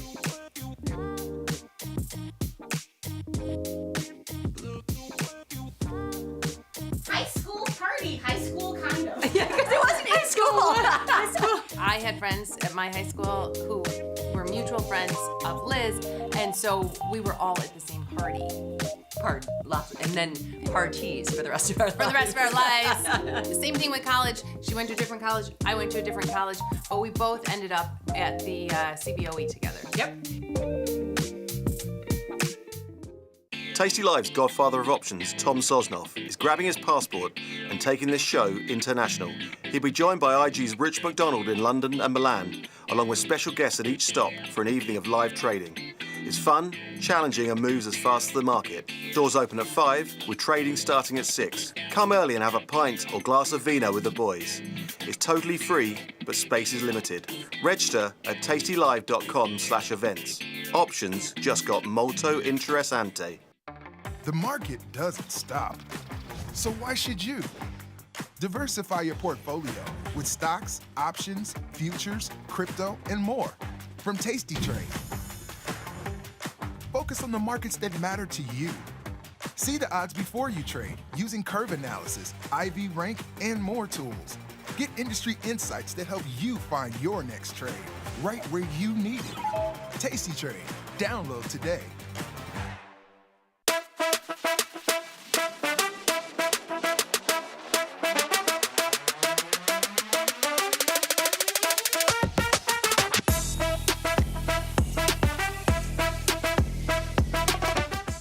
Today's episode of Market Measures is brought to you by SIBO. SIBO is partnering with Tasty Live to provide educational opportunities for traders at all levels. Did you know index options like these can provide opportunities for diversification, lower volatility, liquidity, and other benefits?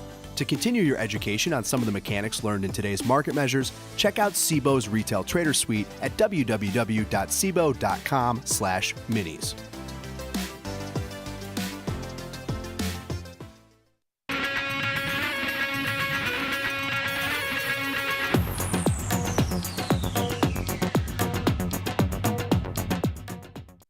Hello, everybody. We're back. Jenny, I'm so excited for this Market Measures. It's not even funny. Busted at the Our seams. research team is amazing. I think Baby Shark put this one together for us, and it's one of our favorite trades, one of our favorite topics. True story on all events, and we're going to let the cat out of the bag. It's the Jade, wait for it, Lizard! Lizard! From skew to success, exploring Jade Lizard. So I can't wait to do a deep dive into this. Thank you so much to our team for putting this together for us. I know. It's very, very, very exciting. Yeah, definitely. All right. You want to jump right in? Yeah. Okay. A Jade Lizard is a bullish strategy that combines a short out-of-the-money put and an out-of-the-money call spread. It is created to have no upside risk with a total credit greater than the width of the short call spread. How many times have you said that exact sentence? Plenty. In the last, I want to say, I'm not going to say 15 years. I know we've been on air 15 years, but we created the Jade Lizard maybe 13 years ago. So in the last 13 years, a lot. It's a neutral to bullish strategy, right? So yeah, no risk to the upside. No risk to the upside. It takes advantage of all skew. So this is a good. I'm very excited. And from skew to success, exploring Jade Lizards. So when we did originally invent this, Jenny, we weren't thinking skew. We were thinking, I'm done getting burned to the upside.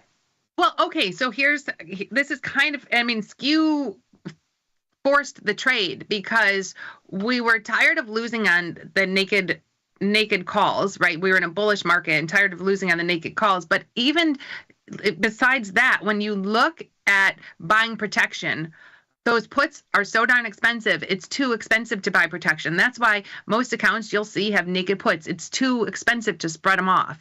And then to the upside, it's pretty cheap to buy the calls further out of the money. And so you're like, geez, I can buy a call for 30 cents, 40 cents, 50 cents. I'm not paying that much to buy a call and give myself protection to the upside, but I'm not going to give up dollars to buy that put and give me protection to the downside. Right. So that's kind of where it came from. All right, let's go. I'm just looking. It's got 10 slides. So let's go to slide 2. I haven't looked at this yet. Okay, other than the naked put call, most option strategies have either 2 or 4 legs. So why did we create this 3-leg strategy? Because one benefit of using the Jade Lizard over other strategies, such as the Iron Condor, is it takes advantage of the volatility skew.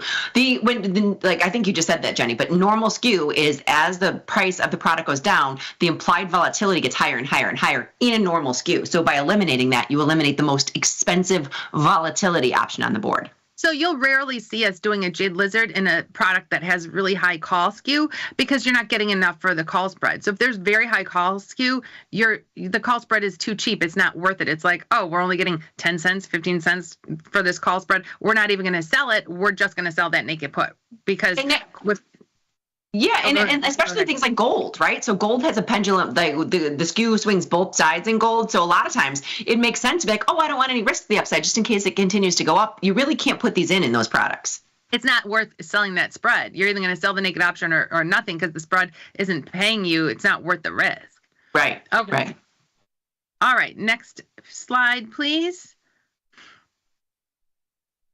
Due to the skew, IV increases towards lower strikes and decreases towards higher ones. So that's what we were talking about. Buying protection to the upside is cheap. Buying protection to the downside is expensive. That's why we love naked puts. And what's great is I've never seen them. I like this. I've never seen it laid out like this. Right. So you can kind of see the strike, showing you the strike and the implied volatility and how as you move lower in strike, the implied volatility gets higher in the puts, lower in the calls. To the upside, as you move higher in the strike, the implied volatility gets lower. So, yeah, that's pretty cool. I kind of like that. So we just get to range stock. Like the extrinsic value is the same calls or puts. So like as you're going lower in strike, you're going to see the IV higher in both sides, and then when you're going up, you're going to see the IV lower on both sides. So it's not like the calls are independent of the puts. The extrinsic value is going to remain the same, calls or puts, same strike.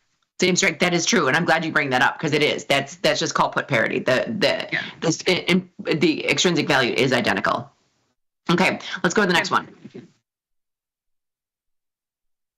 This means that further out of the money puts with a higher IV are relatively more overpriced than the puts closer to the stock price with a lower IV. All the calls are relatively underpriced with an increasing stock price. Right. So the calls further out are cheaper, lower volatility. So, I don't know. It's interesting doing the Jade Lizard. We weren't like, oh, because of volatility skew, we're going to create this strategy. But it just made sense. No, but after we created the strategy, I remember Tom Preston being like, "You guys are so smart. You created a strategy that takes advantage of volatility skew." And I was like, "Yep." Right. Funny. For sure, right? But it does. It makes sense with the skew. All right, let's go to number 5. All right, so the Jade Lizard sells the more expensive call and buys the cheaper one and doesn't pay for the more expensive put as the Iron Condor does. Yeah. And Baby Shark did a great job with this because it's very well laid out. It is. It is. This is like a deep dive into the Jade Lizard. The problem is you and I keep trying to talk about it before the next slide comes out because we're so used to talking about this without these slides. But it's good. It's explaining to people why, what's the point of the Jade Lizard? Why choose that strategy over an Iron Condor or even over a Strangle? Because oftentimes, if you're going to go with the Strangle, you could look at some calls out of the money and see, well, I'm not giving up much to give myself protection to one side. And then when you have defined risk on one side and only the naked option in one direction, it gives you more of a fighting chance.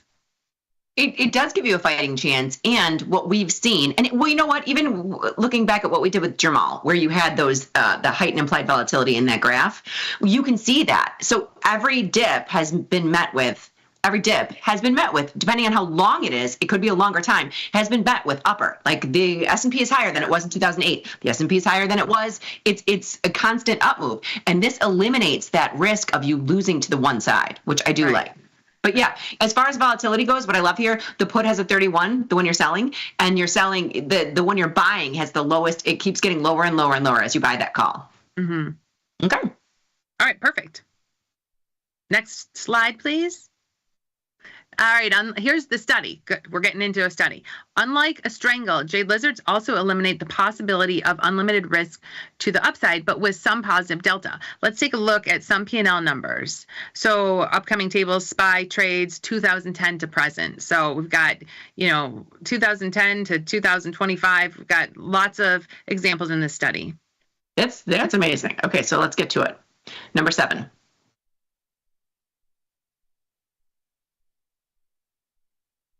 Oh, I think I'm kind of curious. Okay, here we go.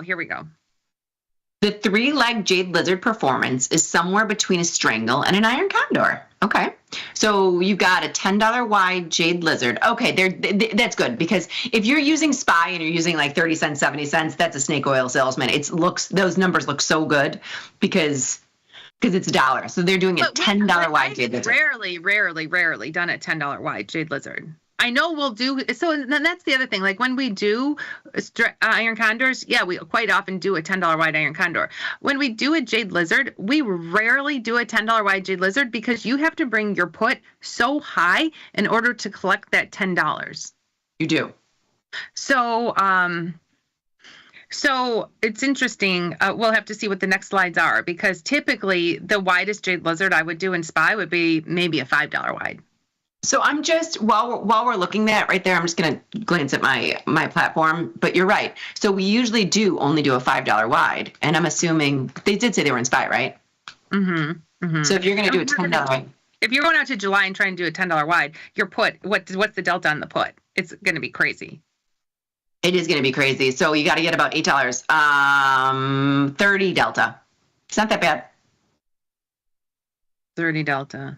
Well, honestly, if you sell a $10 wide call spread and you're looking for a third, where's a put for $7?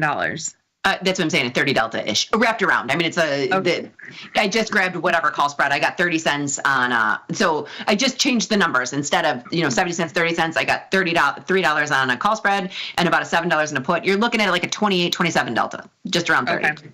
Okay. Which isn't that bad. Okay, so just calling apples to apples with what we were doing up there. So here you've got a $10 wide Jade Lizard. So the win ratio is 78% versus the $10 wide Iron Condor. Okay, so your largest loss, it should be very similar to the Strangle. These should be the identical losses. Well, no, because they're doing a 1 standard deviation Strangle. So if you're selling a 30 delta put and they're at a 1 standard deviation, they're selling a 16 delta put.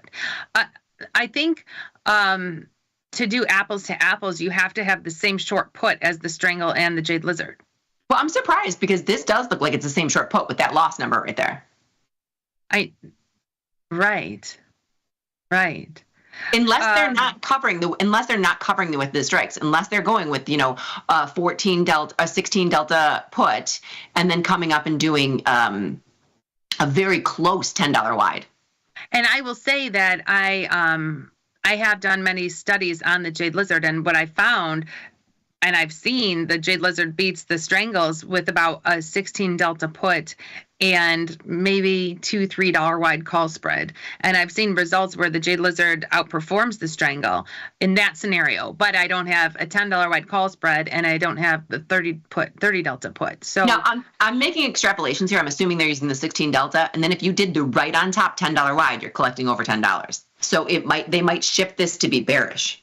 Oh, really? Yes, because if you use the 16 delta put, which I'm extrapolating here because of that max loss, and I do the right on top, the 590, 600, you got over $10.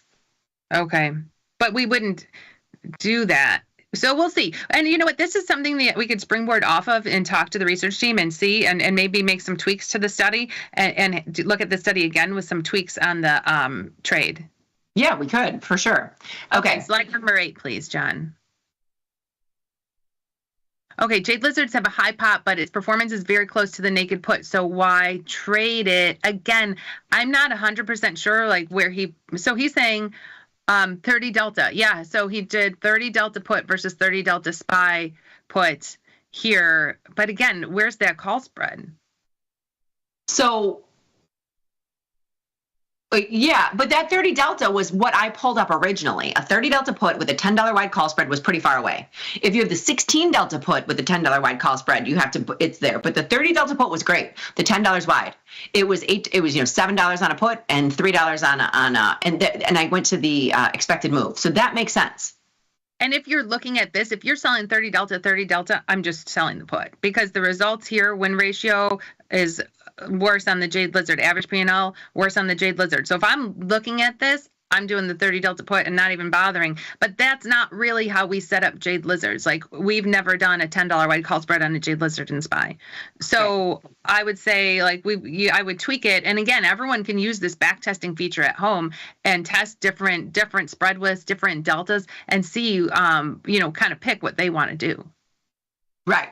And we talk about this all the time. Sometimes we will just sell the put instead of a Jade Lizard. I think the fair comparison is a Jade Lizard versus an Iron Condor or a Jade Lizard versus a Strangle because a put is different. The put is the bulk of your Jade Lizard. Now, can you tell me in SPY, the 16 delta put, how much is the 16 delta put?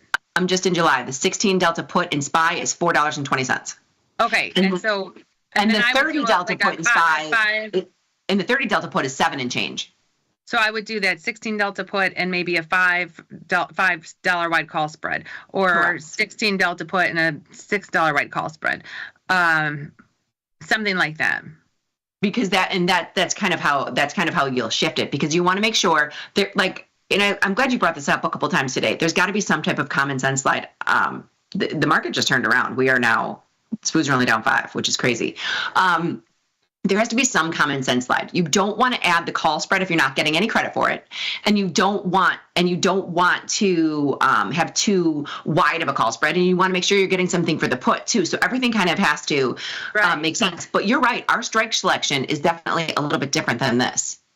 And you want to make sure you've got some room to the upside. So if it can run up, and we know if you've got room to the upside and it runs up and ends up in the middle of the call spread, usually that Jade Lizard comes off for at least 20 to 30%.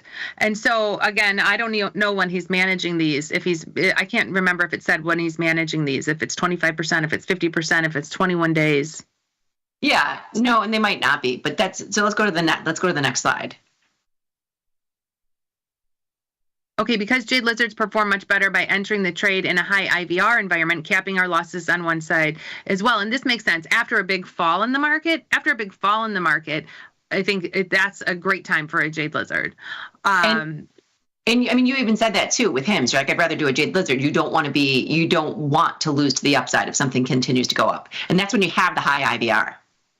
And so with the high IVR, the average P&L 30 delta Jade Lizard has better results. Average P&L higher, win ratio higher. So that's kind of nice. It's nice. It's a nice trade when vol is high. That means the market just fell and you're giving yourself that high implied volatility, but protecting yourself to the upside in case we bounce. And that's when it's Jade Lizard City. Okay, so we have two things that we say all the time: Put City USA or Jade Lizard City, because puts are neutral too. So sometimes if you're getting enough for the put, you're not going to add that call spread. But it does. If you're looking at a Jade Lizard, if you wanted to sell that put with a little bit of inflated volatility, you don't think it's going to blow through anything, it's going to stay within a range. It does, because you're getting that put for, if you go to the 30 delta and you're doing a $10 wide, you're getting $7. You're essentially getting that put for 10. Right. So it's giving you an inflated volatility on that put, and you don't have any risk to the upside.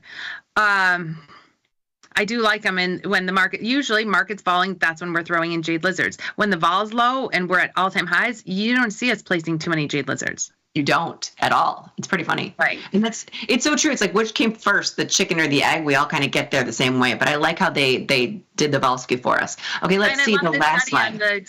I do love this on the Jade Lizard. And the last slide's probably just the legal. Let's take a look at slide 10, which is usually just, oh no, we actually have another slide. A takeaway. There you go. All right. Skew is a key consideration in constructing a Jade Lizard. And a Jade Lizard's performance should be somewhere between a strangle and an iron condor. Agreed. A neutral to bullish strategy. Ideally, a Jade Lizard is deployed such that the total credit received from the short call and the short put is greater than the width of the upside call spread in high IVR. Yeah, like it. All right. Thank you very much, Sahil. Thank you to Baby Shark for putting that together for us.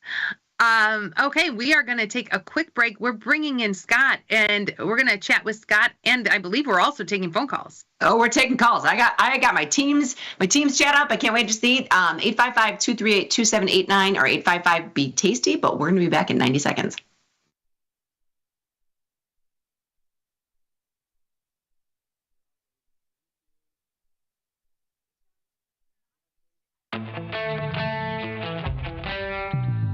In the world of investing, a beast lurks between the numbers. Some watch from the safety of the sidelines, but others saddle up and ride that one-ton rowdy ribeye for all he's got. If that's you, join us on Tasty Trade, named best online broker for options trading. Genius loves company. The market doesn't stop. So why should you? Diversify your portfolio with stocks, options, futures, crypto, and more from Tasty Trade. Focus on the markets that matter to you. See the odds before you trade using curve analysis, IV rank, and more tools. Get industry insights that help you find your next trade right where you need it. Tasty Trade. Download today. If you missed the live show, here's our cherry on top weekly recap. Have you ever been banned from any place? Probably. Just the delivery room? That was it? No other place? Oh, the delivery room, yeah. Twice. That's the only one. Twice. Yeah. Two-time offender. You know, my wife gets banned all the time from places. She's confrontational, argumentative, and violent. When she got banned from that one Italian restaurant that was around the corner from her house, that's the only time it really pissed me off. They had the best chicken Vesuvio, and I had to go in there and just say, listen, you banned her, not me. I'm still good, right? You know, they're like, yeah, you're okay. Are you really going to Buc-ee's? Yeah. Will you film it? You film yourself going in, you're like, what up everybody, it's your girl Sazi, I'm here at Buc-ee's, and then you get the food, and then you get to eat in your car. You eat in the car, you get something on you. Yes. That's your stick. Yes. You gotta do it. I never spill. I love this. Yes. I know, right? Do you know what that's like to go out to a tasty show and you prep your whole speech? You come out there and you see all these people that have driven for miles and miles, and the first thing they say is, "Where's Tony?" And you have to go, exactly. He's not here. And the look of just, it goes from excitement to sheer disappointment in an instant. I've never heard one person say, "Where's Tony?" I've been on the road for 25 years. You literally, the whole concept you had last year was where's bat. That was the whole concept of your show. They did a show about where the bat is without bringing the bat. I hate to say this, but a buddy of mine owns a mountain there. Yes. Owns a mountain? Something like that. Okay, cool. I got hiking trails on it. I'll tell you my activities. Okay. I'm gonna fish. You were not gonna touch a worm. Who's gonna hook? You're not gonna touch a worm, sweetie. I do. I fish. Okay. I'm gonna fish. Okay. I'm gonna bike ride. Okay. Bike ride. I'm gonna hike. I'm doing something with beehives and honey. Okay. Then I have my choice of whether or not I want to practice my archery. Is this like adult summer camp? This sounds amazing for me, who actually likes the outdoors. For you, you were an indoor cat. Get the full scoop by checking out the archives at tastylive.com. Got the need for speed?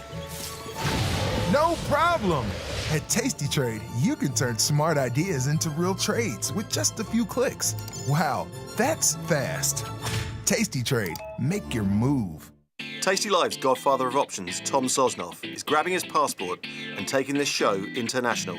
He'll be joined by IG's Rich McDonald in London and Milan, along with special guests at each stop for an evening of live trading. It's fun, challenging, and moves as fast as the market. Doors open at 5, with trading starting at 6. Come early and have a pint or glass of vino with the boys. It's totally free, but space is limited.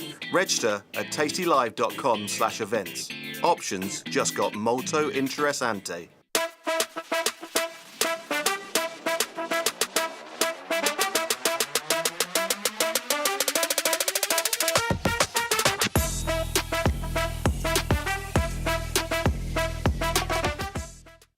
Feel like your wardrobe is missing something? Like style, purpose, and maybe a dancing dog?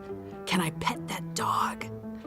The new Tasty Trade and Tasty Live web store is now live. New merch, bold designs. Did we mention all net proceeds go to one tail at a time? Invest in the real bull market, dogs. Go to tastytrade.threadless.com. Grab some gear and help some pups.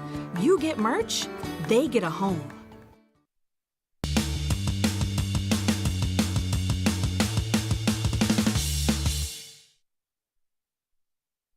Hello, everybody, and welcome back to this is going to be my favorite segment. I love being able to see Scott. He is the brains of the operation. You know him, you love him. Let's give it up for Scott Sheridan. Malcolm smile. This is why I always love coming on the show with you guys, because it's such a great introduction. So thank you. Happy Friday. I'm assuming this is a live feed. Am I looking at that? That's awesome. So are they, anybody calling in? That'd be fun if Tom. We have callers. We're taking calls. No. But how about Tom calling in? Tasty. Well, it's 10:30 there. Does their show wrap up at 10:30? He's still shaking hands and kissing babies right now. What's more important than calling in and talking to the three of us? Nothing. They're live from Atlanta, but we know it says at work by 11. So I would guess the show is wrapping up shortly. Probably. And it's fun because this is the beginning of the tour, right? Yeah, right. They should get shirts. You know how you get, well, the rock and roll bands, or I guess any band, it doesn't have to be rock and roll, but it could be anybody who shows all the tour dates. Yeah. Why don't they have t-shirts? Look there. Look at the audience. It's a packed house. Right. Do you see that, Scott? Yeah, it's great. Yeah, it's super cool. So the tour dates. So Scott, we had those when we did the He Said She Said tour. I've got it around here, but I can't hold it up. Your album. You won't be able to see it. I can go grab it, but we have the album with the tour dates on it. Yeah. But I'm saying, why not t-shirts? Loud and proud, right? Yeah. Yeah. I'd wear an at work by 11 t-shirt, tour t-shirt. I'm telling you though, guys have it so easy because they can just pop on an at work by 11 t-shirt. I'm not a big t-shirt wearer. But when we did the album tour, you wore a t-shirt of each album on that. Oh, no. Big difference. I wore a tank top of each. So whatever album cover we recreated, I got the tank top of the band for each place we were at. And it was awesome because it was a good wardrobe because I got to wear jeans and like a fun tank top. It was a very rock and roll era for Liz, but those days are over. Very nice. All right, before we get to the list, and then we'll start taking phone calls. I have 2 questions, one for the 2 of you, and then one for Liz. So the question for the 2 of you, personally, I think your segment down on the CBOE on the floor is amazing.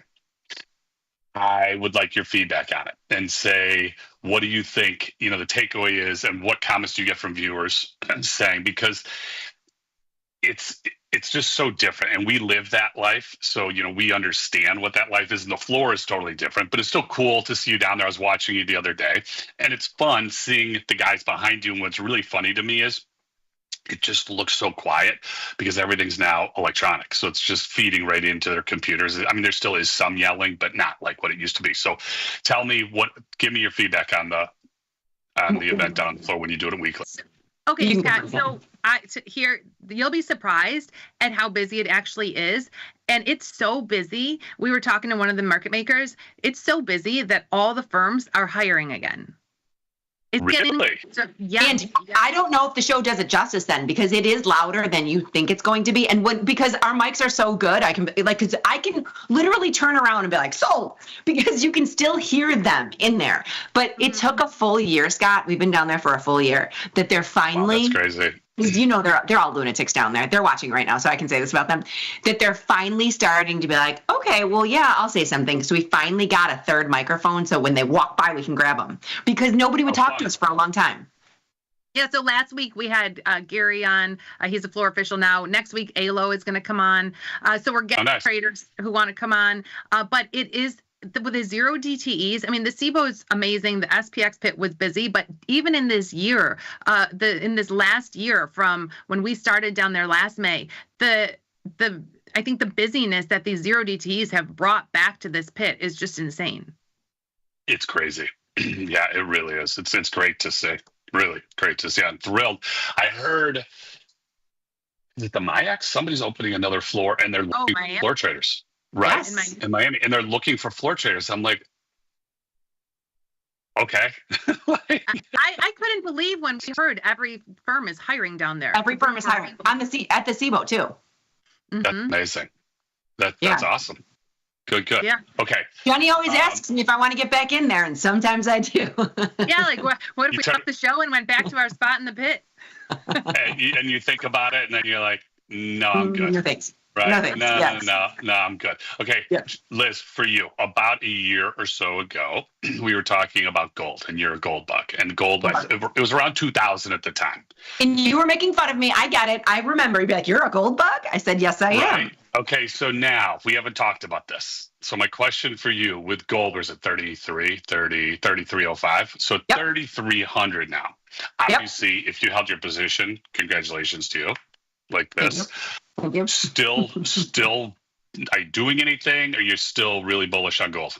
So I look at gold in a different way, and I'm pretty sure it's because my dad drilled this into me, right? So it's an asset gathering. So it's not a big position, but it's I'm bullish little bits. So I sell little puts, and I still have my position. Good for you. I do, because I'm not looking at it like I'm selling in and out. I use options to get myself a better cost basis. So this is my tasty thing. I use options to increase my cost basis on things, but I'm still a minor gold bull. So you sell puts, and then you're willing to take delivery if you get and then I'll sell calls against it. Yeah, and then you sell calls to the upside. Great. Yeah. Okay. Yeah. And I've been doing it forever, so it is what it is. Sometimes I'll switch to like a zebra or something that's a little bit more, defined risk. But no, I mean, I'm a gold bull. But we have a question for you. I know we have some callers coming in, and we are taking phone calls. 855-BE-TASTY if you want to call in. But we have a question for you on margin, because some stocks that don't move that much have a really high margin requirement, and some stocks that are wild and move like crazy don't have as high of a margin requirement. So who sets the margin?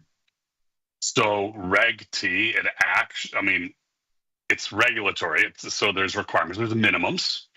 And then so that you have to meet certain minimums. So you can't just say we're going to 0 or 10%. That wouldn't be allowed. Each clearing firm sets the requirement. So Apex is our clearing firm. They set the requirements. We can choose to elevate over their requirements if we see risk that we don't like. We can never go lower. But every firm, so there's Reg T and there's PM, and every firm has the baseline same requirements. Each firm can then make a decision. So there's times when Apex reaches out to us and says, listen, take, the meme stocks when those are happening. Your perfect example. Like, we're not holding those at 50%. I mean, I think if I'd have to go back and look. I actually think we had GameStop at like 300%. Yeah. I mean, it was crazy. So that's highly unusual. So typically, marginable stocks are 50% in Reg T, but they can go higher. Just depends on. So when you say something is not moving, it would be very unlikely. If you give me an example, I'm happy to look into it, but it would be unlikely for something that's not moving a lot to have an elevated requirement, unless there was very low liquidity and not a big float, and there was a concern about prior moves. So that could. Okay. So we just wanted to bring something to your attention. I feel like it's our duty as employees of the firm. I said don't say anything. Don't say anything. It's a stock that shall not be named. And you're doing this on air. You're doing this live. So yes, I said yesterday we're not saying anything to Scott because I want to keep these margins. It's our duty to help people. So throw it at me. Okay, CoreWeave, CRWV, which IPO'd in May or March or April. IPO'd recently and went from like 38 to 127. It's only using 10%. Like you could sell $1,000. You can get $1,000 per put in July, and it's only put up $800. 10%, $800. Yeah, like you get $1,000 in premium, and it's using $800 in margin. I'll talk to our risk team after. Well, wait a minute. You can't bring this up and then say, I'm not going to talk to the risk team. I have to save because this stock moves too much. Like, I feel like I'm going to save people by fixing the margin here. Well, I can tell you, it hasn't shown up on our risk as far as I know, so we're okay with it. But I will thank you for calling it out. And don't send the hate mail to me. Send the hate mail to Liz and Jenny. Jenny. That's Jenny. I didn't want it changed. I do not want it changed. I want to keep that margin. I just think something is amiss when you can get $1,000 and use $800 and a stock that's gone from 38 to 130 in the last 2 months. Okay. Fair enough. Remember. I would like Jenny, could you just give your email address so everybody? That's Jenny at tastylive.com. Jenny. She does have vowels in her name. Jenny, Jenny. On the flip side, I would like margin reduced in IBIT because IBIT, why does the margin so high in IBIT? Wow. Coming out hot today. Okay. Yes, Scott, she'd also like to talk to you about the liquidity of some stars that you're providing. You're just sending out stars. I could see that. I will get back to you on IBIT and CRWV. So you could send if we're I don't know if either are elevated. I'll have to look at them. I'll go talk again. I don't want to do it while I'm on air. But as soon as this is over, I'll talk to the risk margins team. We'll take a look for you. But the bottom line again is there is a baseline. And I think it actually falls at the highest level. I think it falls under the Fed.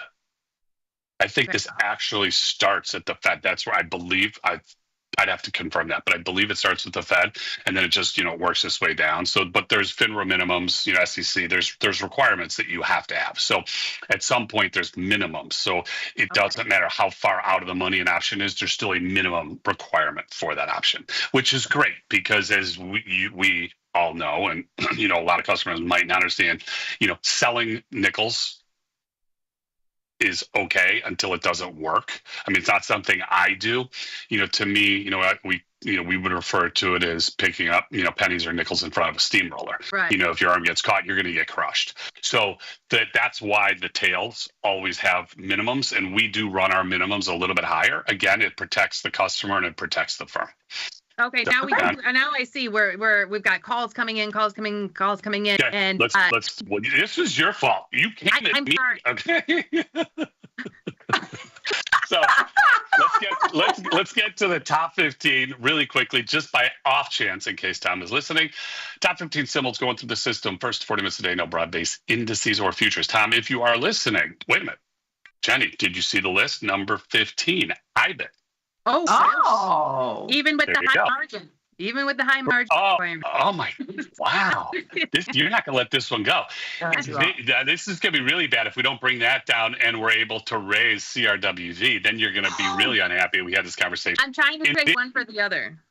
All right, Nvidia at a 12, Tesla at a 26, PLTR at a 28, Costco at a 24, Marvel at a 31, GLD at a 39, TLT at a 29, Apple at a 30, Dell at an 18, UNH at a 43, Amazon at an 18, AMD at a 16, MSTR at a 14, USO at a 55, and number 15 for Tom, IBIT at a 6, rounding out the next 10, IONQ at a 45, MU at a 48, HIMS at a 34, and AVGO at a 38.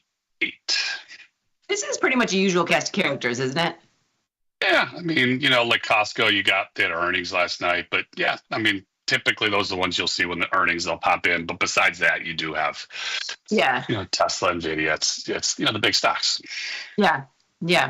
Okay. So that's pretty good. I like that list. I think it's good. I think it gives people kind of list. Thank you. I appreciate that. You're welcome, Scott. You're doing a great job. You're doing a great job today, Scott. Yeah, I appreciate all the work you put into that list. Right. Thank you.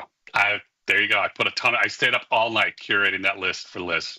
And I have a special video. I'm going to send this video to John. I'm going to see if John can play this video for you today at the end of our show. Oh boy. Oh no. You're scaring me today. What did I do to you? Okay. Oh, Scott, on a daily basis, you never know what she's going to produce. All right. Yeah. I like it. I can share this. Nice. So he's going to have to share it. John would have to share it. I'm going to share it with John. I'm going to see if I can share it with John.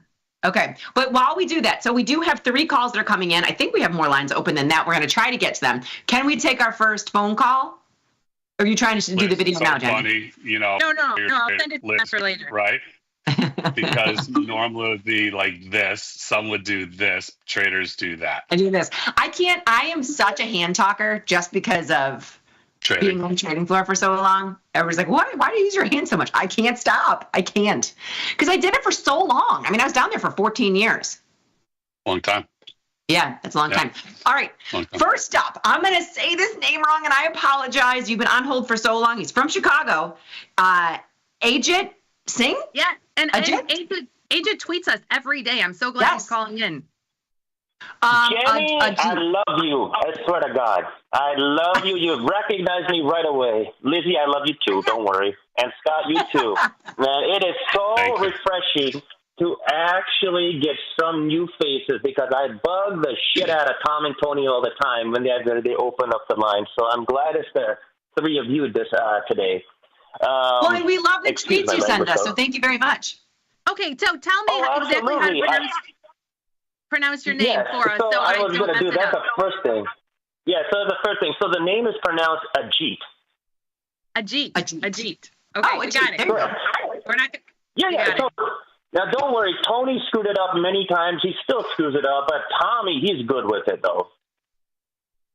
Well, now we'll never screw it up again. There you go. Yeah, no worries at all. Yep. We appreciate your tweets every day. We love seeing them come in. So thank you. Yeah, no problem. I think I got the gist of what you guys like. So those implied IVP, IVR, and the IVHV names, I will start tweeting those out because I think they make the most sense. And then some plays every now and then too, So yeah, appreciate that in a big way. Can we get Ajit on the payroll? Since he sends us so much, can we get him on the payroll? The pay. Oh wow! We're gonna have to muzzle you. Can I get a muzzle for her? I'm just kidding.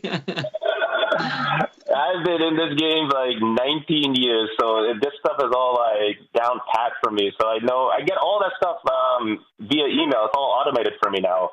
So I just like copy paste and send it to you guys. So I send it to a lot of people actually.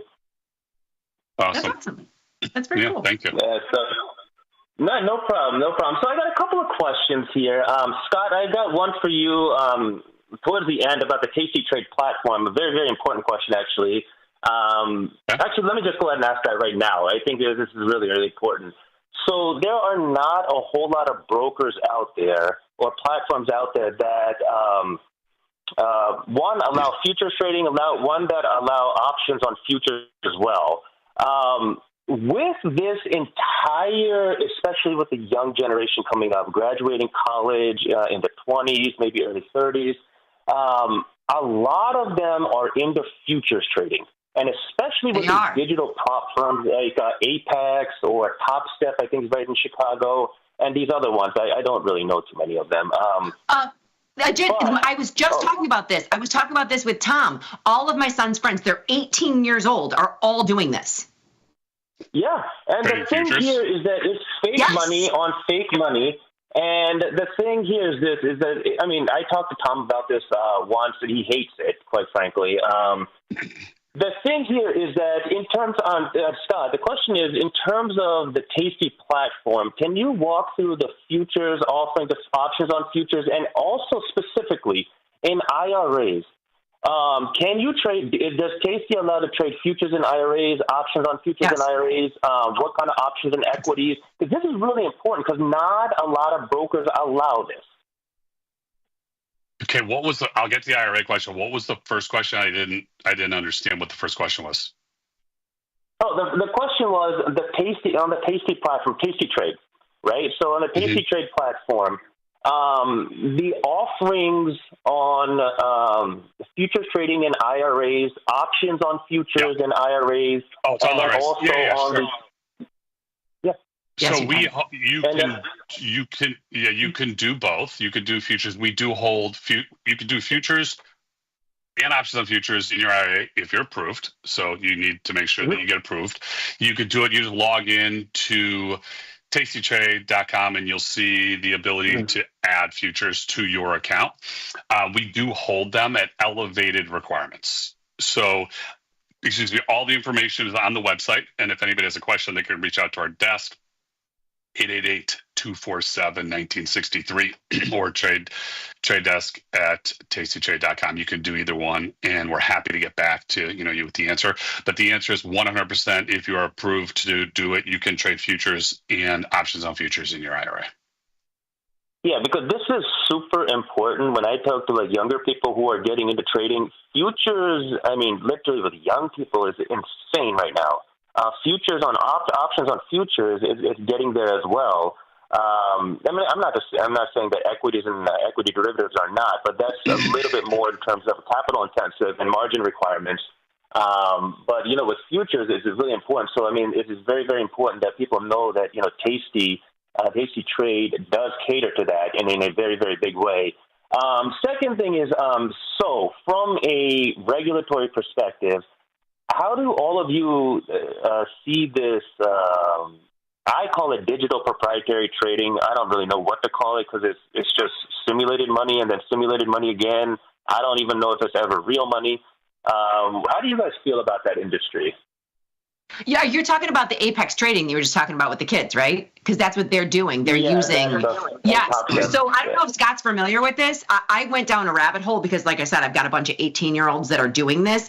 I sent it to Tom. I sent it to TP too. I've never seen anything like this. They're giving them money to trade. So it's almost like a backer from the floor. They have to pass a test, and then they're giving them all this money to Zing futures, to Zing ES futures.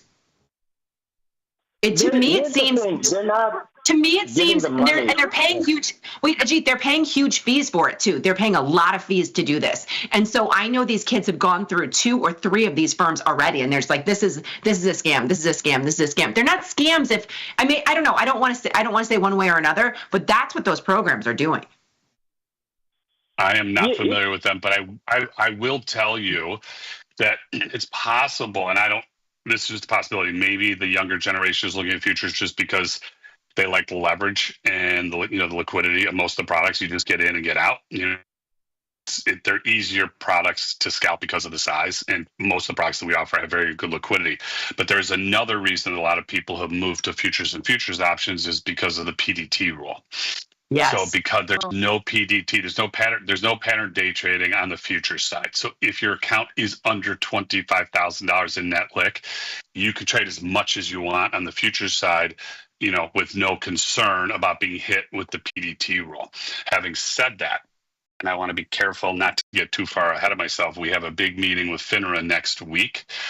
And I believe that we are going to get to a point where hopefully we are going to get this on their September meeting. And the changes that I've seen have been, this will be a mic drop for me. So, I mean, this is JJ and I have really been working on this, since 2018. I know Tom's comment was, why is it taking so long? If he was doing it, it would have been done, in three minutes after he started. It's been a lot of work to get to this point, but I believe that we are going to get, I don't want to say that the rule is going to go away, but it will be reduced to a point that if we get what we're asking for and what it looks like we're going to get, it's going to be reduced to a point that it will have minimal impact on anybody. That's amazing. Oh, that's awesome. Amazing. I mean, that we'll have to have a big party, big celebration if PDT goes away. That would be a miracle. And Ajit, thank you so much for calling. It was great to hear from you. But we still have, I see 3 callers on the line. So, Ajit, I'm sorry, we've got to let you go because we've got to get to the other callers. Thanks, Ajit. Have a good day. It was great to hear your voice. Thanks, Ajit. Okay, so next up, next would be Peter from California. Is that correct, John? That's correct. Okay, Peter from California. Good morning. How you doing, ladies? Good. How are you? Stay good. All right. I've been with you guys for a couple of years now, so I'm a newer trader. But I have a question for you regarding broken wing butterflies. Could you do me the favor of setting up one and explaining where the risk is at? How do you make money on those broken wing butterflies? Okay, so I have an idea, Peter. Liz and I could dedicate a whole 20-minute segment on Monday to broken wing butterflies for you. Then we could really deep dive into them because I know right now we don't have the platform up. It might be tough to try to get into it. We've got a few callers on the line. I don't know. What do you think about that? I'm in. Is that okay, Peter? Next Monday? Yes, this Monday. We could do this Monday on our show, 20 minutes on broken wing butterflies. And don't think you have to watch it live. Everything is archived. Immediately after the show, you can watch it on demand, so you can watch it whenever you want. So at 10 o'clock on Monday, we can do the broken wing butterfly segment. Sounds like an idea because every time that Tom does a broken wing or Tony, they do a broken wing butterfly, they don't explain where the risk is at. How do you make money if it goes up, if it goes down? And that's very confusing. So I would like to see something like that, more deep dive onto it. Yeah. And Peter, send me an email. That's Liz@tastylive. Just the questions you want answered, and we'll go line by line through it on Monday. Yeah, if not, I've got it written down here, Peter, 10 a.m. We'll do deep dive into broken wing butterflies. We'll show lots of examples and lots of different widths and bullish, bearish. We'll by the end of the segment, hopefully it'll be more clear.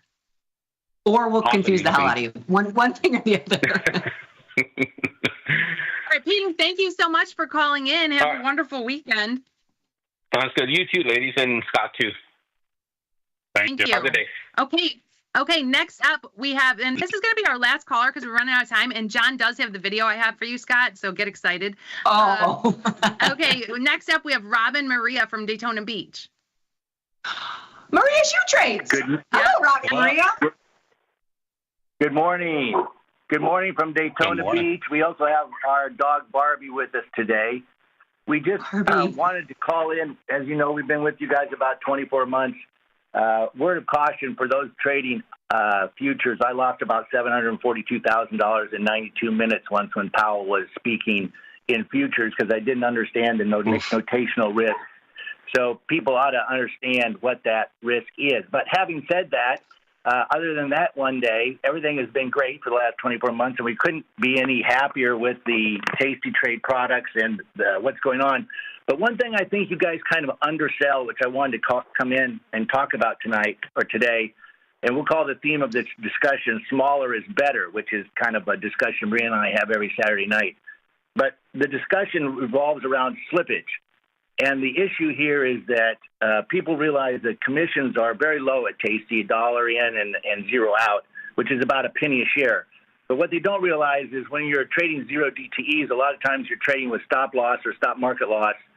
And those at Tasty are held at the electronic book at CBOE, which is a big advantage over other brokers. So at Tasty, you average about 2 cents in slippage, whereas I've been trading at IBKR, Schwab, Morgan, Fidelity, TradeStation, Tradier, and those slippage averages about 15 cents per contract, which it doesn't sound like much, but when you're talking about a $1 commission, that's really only a penny a share. And then when you're talking about a 15-cent slippage, that's $15 per contract or 15 cents per share. So it's 15 times more important than the commission. I think Tasty could stress a little bit more the quality and lack of slippage, where, again, smaller is better.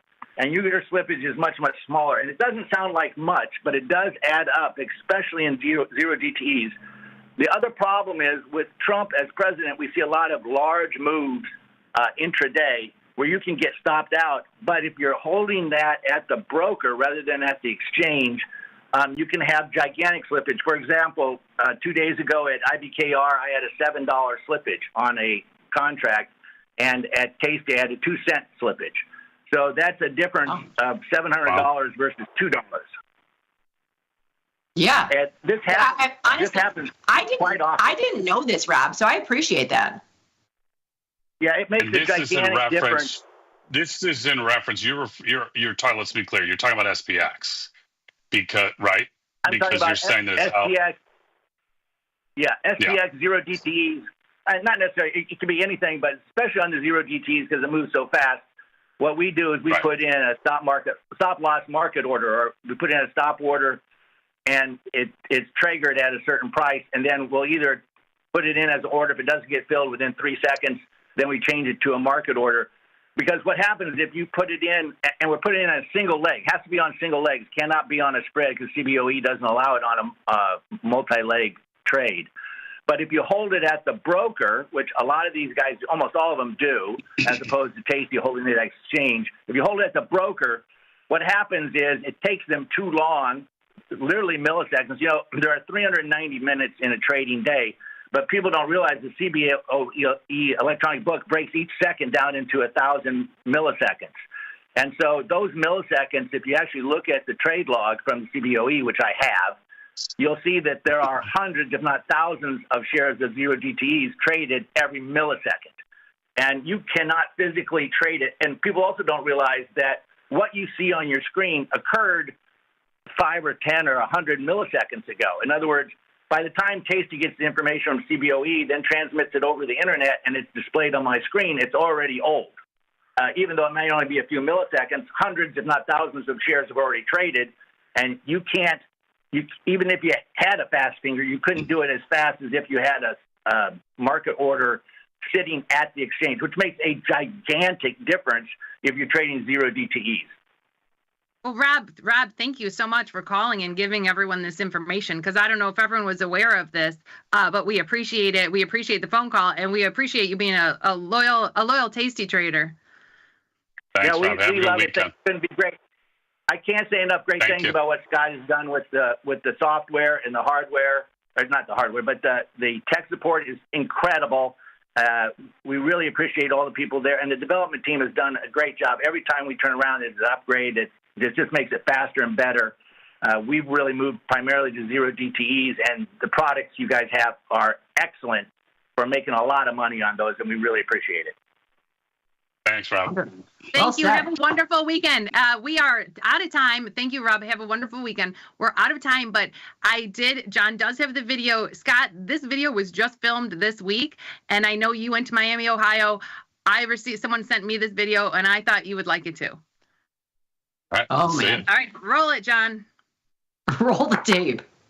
Left college early, so after my rookie year, all my friends we're still in college, you know. So I'm visiting Miami, Ohio, which, oh my gosh, going out there. I heard that place is crazy. Oh, rocking, bro. I got my jersey up at Brook Street still. I mean, I'm a legend there. Yeah. I'm visiting pool parties. Look at those pictures. So I'm going ham, just going ape shit. I was visiting my friends, like you said, in college, Miami, Ohio. I got to bring that place up again. I'm telling you, spectacular place if you're a young buck.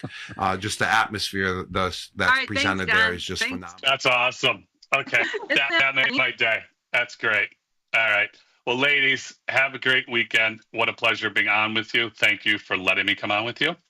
And Thank you for everybody joining else. us, Scott. You were amazing as usual. Yeah. Thank you. Scott, I'm going to send you an email with all the underlines. I'd like some reduced margin in.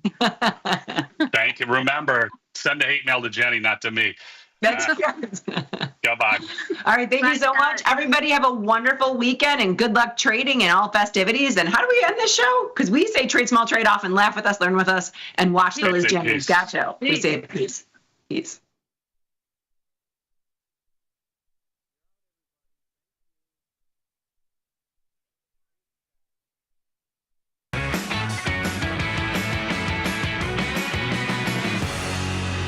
Welcome, everybody. And that's time for another episode of Rising Star.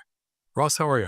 I'm good, thanks. How are you? Welcome to Chicago. Thanks. Good to be here. You are kind of, you live in the middle of nowhere.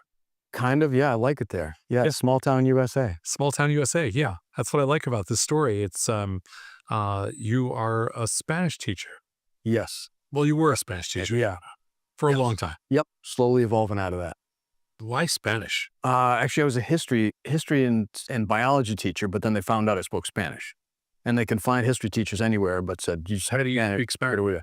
My wife's from Costa Rica, so. Oh, so you learned to. I was okay. So you were forced to learn. Forced to learn. I had a good teacher. Okay, got it. Yeah. I had good motivation. Got it. Perfect. Now that all makes sense. So, and you've been doing this for a long time. Yeah. Yeah. We got married in Costa Rica in 93, I think. You better get this right. Yeah. Hey, don't mess this up. Yeah. Okay. You got married in Costa Rica in 93, and she teaches Spanish, you teach Spanish, or taught Spanish. Also, just giving some background so everybody kind of knows, you also coach sports. Yep. And this is all on a high school level at a prep school. Yep. Boarding school, so you're on the clock. There's no such thing as a weekend at a prep school. Yeah, you're always on. Always on. Kids are always there. Yep. They never go there. You turn to your left, there's kids, same kids. Yep. To your right, they're everywhere. They're in your living room and your kitchen. Yeah. They're everywhere. So take me through kind of your financial, like, just the challenges. I mean, I know I have no idea what a teacher makes at a prep school, things like that. I don't really, it's not part of the story, but it's, you're not making a couple $1 million a year. No. Okay. No. And so, so you guys are grinding. Yeah. You and your wife, you're just basically, you're working your butts off and you're doing things you love, and it's probably a good life in upstate New Hampshire. Yeah. Good place to raise kids and dogs. I don't know what your history in finance is. I don't know kind of what got you engaged in financial markets, stock markets. Zero. I've never taken a finance math course or any of that. It was my dad saying, I don't have any money to give you. If you want some, you better figure out how to get it. But there's a lot of things you could have run drugs, you could have robbed banks. I mean, what? And then him encouraging me as soon as we were married to say, hey, put some money in a mutual fund. Okay. And encouraging me this basically the passive long. So what did your dad do?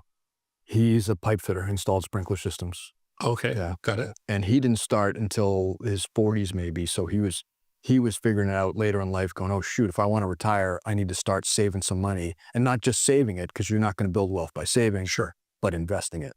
Sure. So you did what at first? You started buying a mutual fund? At the school I was at, their retirement account, you open these 401ks and they give you funds to choose from. A box to check. Yep. Check 4 boxes. Yep. Sure. And when I got the prospectus, I guess at the end of the year, I looked at the top 10 holdings, and they were virtually the same in 4 different things. So I thought, why not just buy these things? Things like Home Depot, Microsoft are in there. Sure. So I started, my little bit I could save each month is what I would buy a share. another share. Or that. How much money could you save each month? Maybe $50.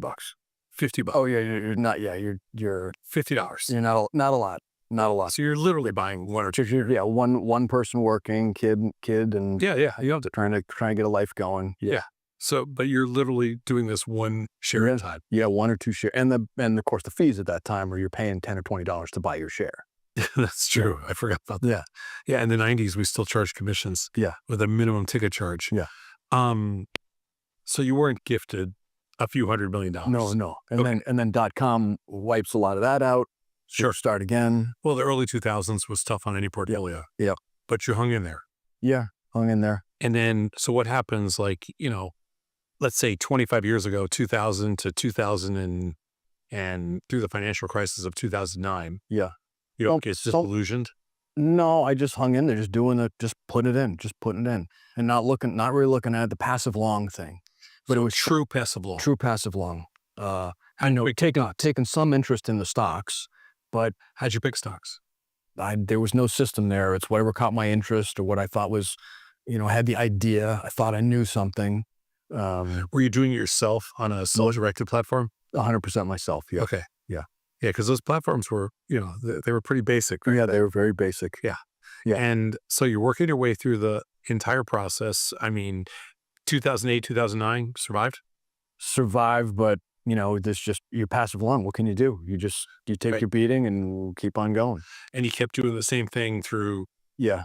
Until I don't remember the year, 2016 maybe, or 17, somebody on one message board somewhere says, hey, check out this Tasty Trade. And I don't remember if it was Dr. Jim then, but he's the one I found anyway when I first came there and watched the words. So you found a Dr. Jim doing Where Do I Start? Yeah, with Brittany. Yep. Oh, God. Yeah. And just walked me through. And it was the opposite. Like I'd heard about options before, but the only idea you had was, you buy this thing and hopefully it turns into something. And that was the opposite side. So you really knew nothing about options? No. And you sit there, you have a passive long portfolio. At the time, how much was your portfolio worth? Maybe $500K. $500K. I mean, you're doing it $50 at a time for 20 some odd years. It's pretty good. It's pretty good. I was feeling good about it. I was feeling very good about it. That's awesome. Yeah. I mean, that's in itself, that's impressive. The snowball was growing and I was feeling like, it's starting to grow here. Now it's starting to build, build. So when you're watching Dr. Jim and Britt and you're sitting there and you're saying, well, this looks kind of interesting. Were you thinking about it as like a cost, like a basis improvement type of potential, or were you thinking of it as an opening trade? I was thinking of it as both. Like this is if I want to be cautious, this lets me reduce my cost basis to start with and see what happens. That kind of selling the put thing that you can start with, and that's a good way to start people on what you want to do. Well, the price is 100. You could sell a put at 90, and then you get paid if it doesn't do anything, and if it comes down, well, then you get your shares cheaper. So that kind of selling point was very interesting to me. Who was thinking buy low, sell high. Or were you going to sell calls against your existing portfolio? That was later. But it definitely started with the selling puts. Okay, keep going.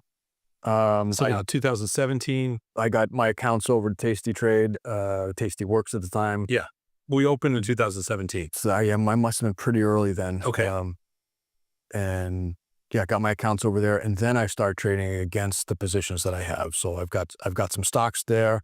There's 100 shares. Why are we not reducing cost basis and selling covered calls?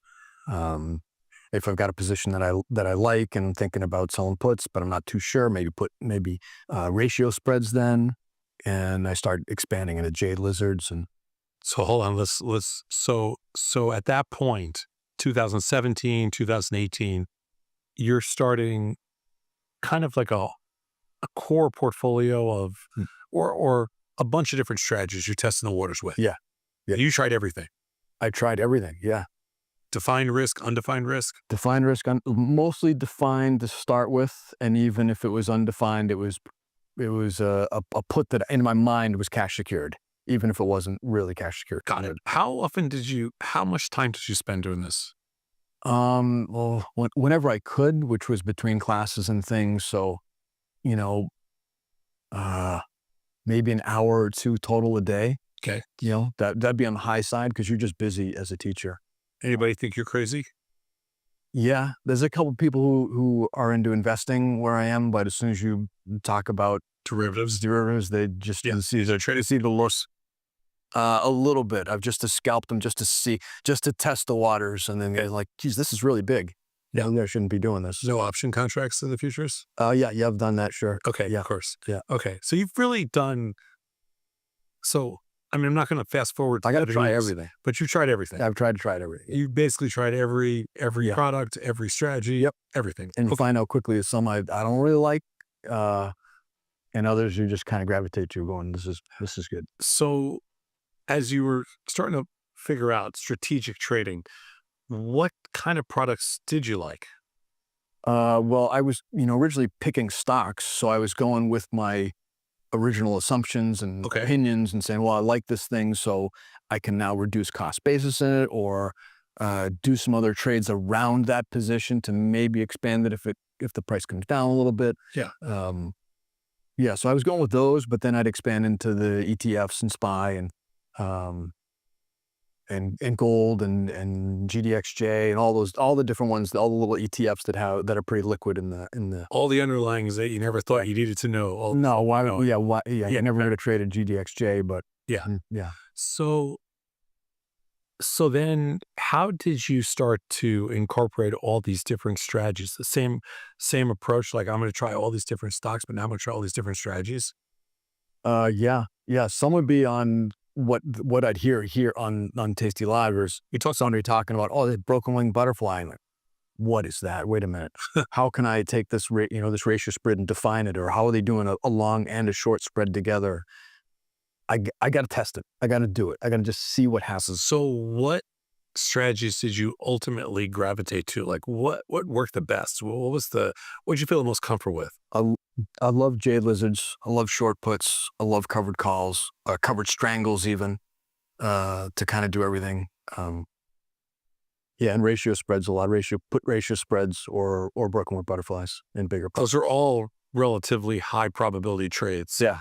Did the probability aspect of this, was that a big part of it? Did it come into play for you? It does. I want to win. Like, any day you can say, how's it going? Even if I'm winning 90% of the trades, that 10% is in my mind. That sucker. So on a daily basis, what do you watch? Are you watching your P&L? I mean, what do you watch? Yeah, I'm watching. Well, you watch individual P&Ls? Yeah. Okay. Individual. I mean, the overall is where I'll start, but then it's individual. How many different positions do you have on at once? Ooh, maybe average of 50. Oh, so you have a lot of positions. Yeah. A lot of positions, 50 positions, a lot of positions all over the place. Yeah. You have any problem watching 50 different positions? When I'm busy, yeah. But now I have a little more time. In the summer when I'm not working, it's a lot easier. The exciting thing here is you're basically able to, you called it semi-retirement. Yeah. Which means you work part-time still. It's freedom. Yeah. Yeah. I can do what I want to do. Right. So semi-retirement, and you've turned, a $500,000 portfolio into a couple $1 million. Yeah. And it's essentially all through trading. Yeah. And so what you've done is you've essentially used the world of strategic investing. And by the way, since 2017, there was a down move in 18, there was a down move in 20, the pandemic. Yep. There was a down move in 2022, and there was a down move in, recently. Yep. So I've had like 4 or 5 down moves, pretty significant. I mean, the market's higher, obviously, but you've navigated all those down moves, and you also, increased your account fold, almost 4x. Yeah. Only one of those was my net lick down. Which one was that? 22, I think. But I still was able long sell on. Yeah, but I still was able to generate a good return with the trading. Yeah. So you've been able to generate. We backed into it, but it looks like you've basically been able to generate about 20% a year over the last half a decade, let's say. And that's really impressive, because that's, I didn't find any of those years essentially easy. I mean, some were a little easier than others, but I didn't find anything easy the last 5 years. Right. Especially after the past couple of weeks. Yeah. Yeah, especially the last couple of weeks. I definitely didn't find that easy. That's pretty damn impressive. you're not really an amateur. It feels pretty good to do, but sometimes you don't know because you're in a vacuum. It's not like you guys have a whole floor of people and everybody's kind of doing the same. I used to think that was helpful, but maybe it's not. I don't know. Maybe I should be locked in a room somewhere in central New Hampshire. Yeah. It is fascinating though, isn't it? That there's this stuff out there that 99.9% of people have never heard of. Right. It's interesting. Yeah. It's strategic. It's challenging. Do you find it what's the most challenging part? The economics of it, the math part, what's the most challenging part? I think that right now it's that it's bigger and I've got more things to do. Yeah. And I've got to start to compartmentalize, have a sort of a defense category and then the offense category. And, I've got to keep it more compartmentalized so that I know, given what happened the past couple of weeks, I'll live to fight again another day, no matter what. How did the last couple of weeks, what did you do right? Well, if we had been sitting here 2 weeks ago and you'd asked me what my biggest struggle was, it would have been, I don't trade big enough. I still will start with one lot and then decide what to do after that. Now I'm pretty happy that I traded that size. The best defense is to stay small enough, yet you don't have to worry about it. Yeah. It looks like that's what saved you. Yeah, staying small is really important. It's so, people used to say to me, it's so overrated. Okay. And I'm like, when we have the right kind of move, when we have that nasty move, you're never going to say it's overrated because a one lot can be, can cost you some money. I survived COVID and I survived this. Yeah. Yeah. And yeah, I had some things to do. Some positions got run over, but others did okay. Did you put new positions on during this move? A very few, yeah. Thursday I did on that down move, a couple. Friday was at a funeral and couldn't, and obviously those got run over. But how many trades? Well, you went from 89 trades in 2016 to over 1,000 trades in 2019. Yeah. How many trades do you make now? About 1,000. Yeah. I'm trading every day, a little bit. I try to do something every day. 4 or 5 trades a day. Yeah. Okay. That's very active. But I'm slow to roll. I'm slow to respond to things. I don't like the whiplash. Is that intentional? So yeah. Okay. Yeah. And do you manage things on an individual one-off basis, or are you managing the total position? A little of both. Basically a one-off. How's this doing? How's that doing? But in these big moves, all right, time to get rid of some things and package some buying power together so we can do something else. So who do you talk to? You guys. I listen to you guys all the time. What do you do? Talk to this group? I basically, yeah. Or, my wife is a sounding board, but she's not really interested in what's going on. Just to be able to say things out loud. Oh, yeah. So she thinks watch you guys. Where's the money? I want the cash on the kitchen table. That's how I just who are these guys? Yeah. Yeah. But you don't have too many friends that trade, or? My brother-in-law's trading now. He's trading off Tasty, or he's just trading? He's trading off Tasty. Yeah. It's great. Yeah. He started paying attention to what I was doing and wanted to know some more. And wants to learn. Yeah. So he follows you guys now. I love it. Now what? Trading wise? Yeah. Now what? Yeah. Now I think I compartmentalize and pull a bit of a chunk to be defensive. I think Tony from Mexico was on a few days ago or a week ago, and he talked about different components of his team. He needs to have a good defense. He needs to have an offense. I missed that segment, but yeah. I can go back and watch it. Yeah, he had some short spy puts the day before the things really crashed. So, but I think that's what I need to do because I think I can trade bigger. I do want to trade. I don't want to keep trading. I definitely want to keep trading, but I want to package some chunk. Of course, you're going to keep trading. Do you ever see a time when you're not going to trade? No. No, because this is what you do now. This is what I do. Yeah, and you could do this till you're 100. Yes. Yeah. I mean, there's no. Yeah. It's very fun to have your finger on the pulse there, and you know what's going on in the markets. You see volatility moving and different things, and how come you guys aren't teaching this to your students? I would love to. I taught one course. They called it Finance 2 because Finance 1 is real, like balancing a checkbook. Yeah. Stuff. Yeah. You can't. And then when I went to Spain the following year, they didn't have anybody who could teach it. Oh, I see. Okay. Yeah, I gave them all the stuff, but yeah. Would you want to teach that? It's fun. I mean, to have kids that are interested in this. Yeah. And, it's if I wish I knew then what I knew now. Yeah. It's very powerful. So do you think you've done so well because strategically you've done well, or do you think you've done well because you've picked good stocks? No, consistency is king. Consistency is king here. It means I gotta keep going. The math will play out, right? That's really is. I like to think I can pick good stocks sometimes, but I can't. And that's what's gotten me when I've had problems. Yeah. They've all been times when I thought I knew something. So it's consistency is king. Keep doing this. Keep at it. And it plays out over time, and you see the dollars coming in and the returns coming in. There is, when you get to a certain level, and you're getting there with the amount of capital you have, it gets a little more difficult to make the same kind of returns. Yes. Because, it's easier to make 15% on $10 it is to make it on $1,000. Yes, I've noticed that. So, so how do you scale? I think I probably won't for a little bit, but then I will slowly scale. So I'm like when I was starting out, and you had a stock that would do well. I sell 50%, and then you're playing with the house money.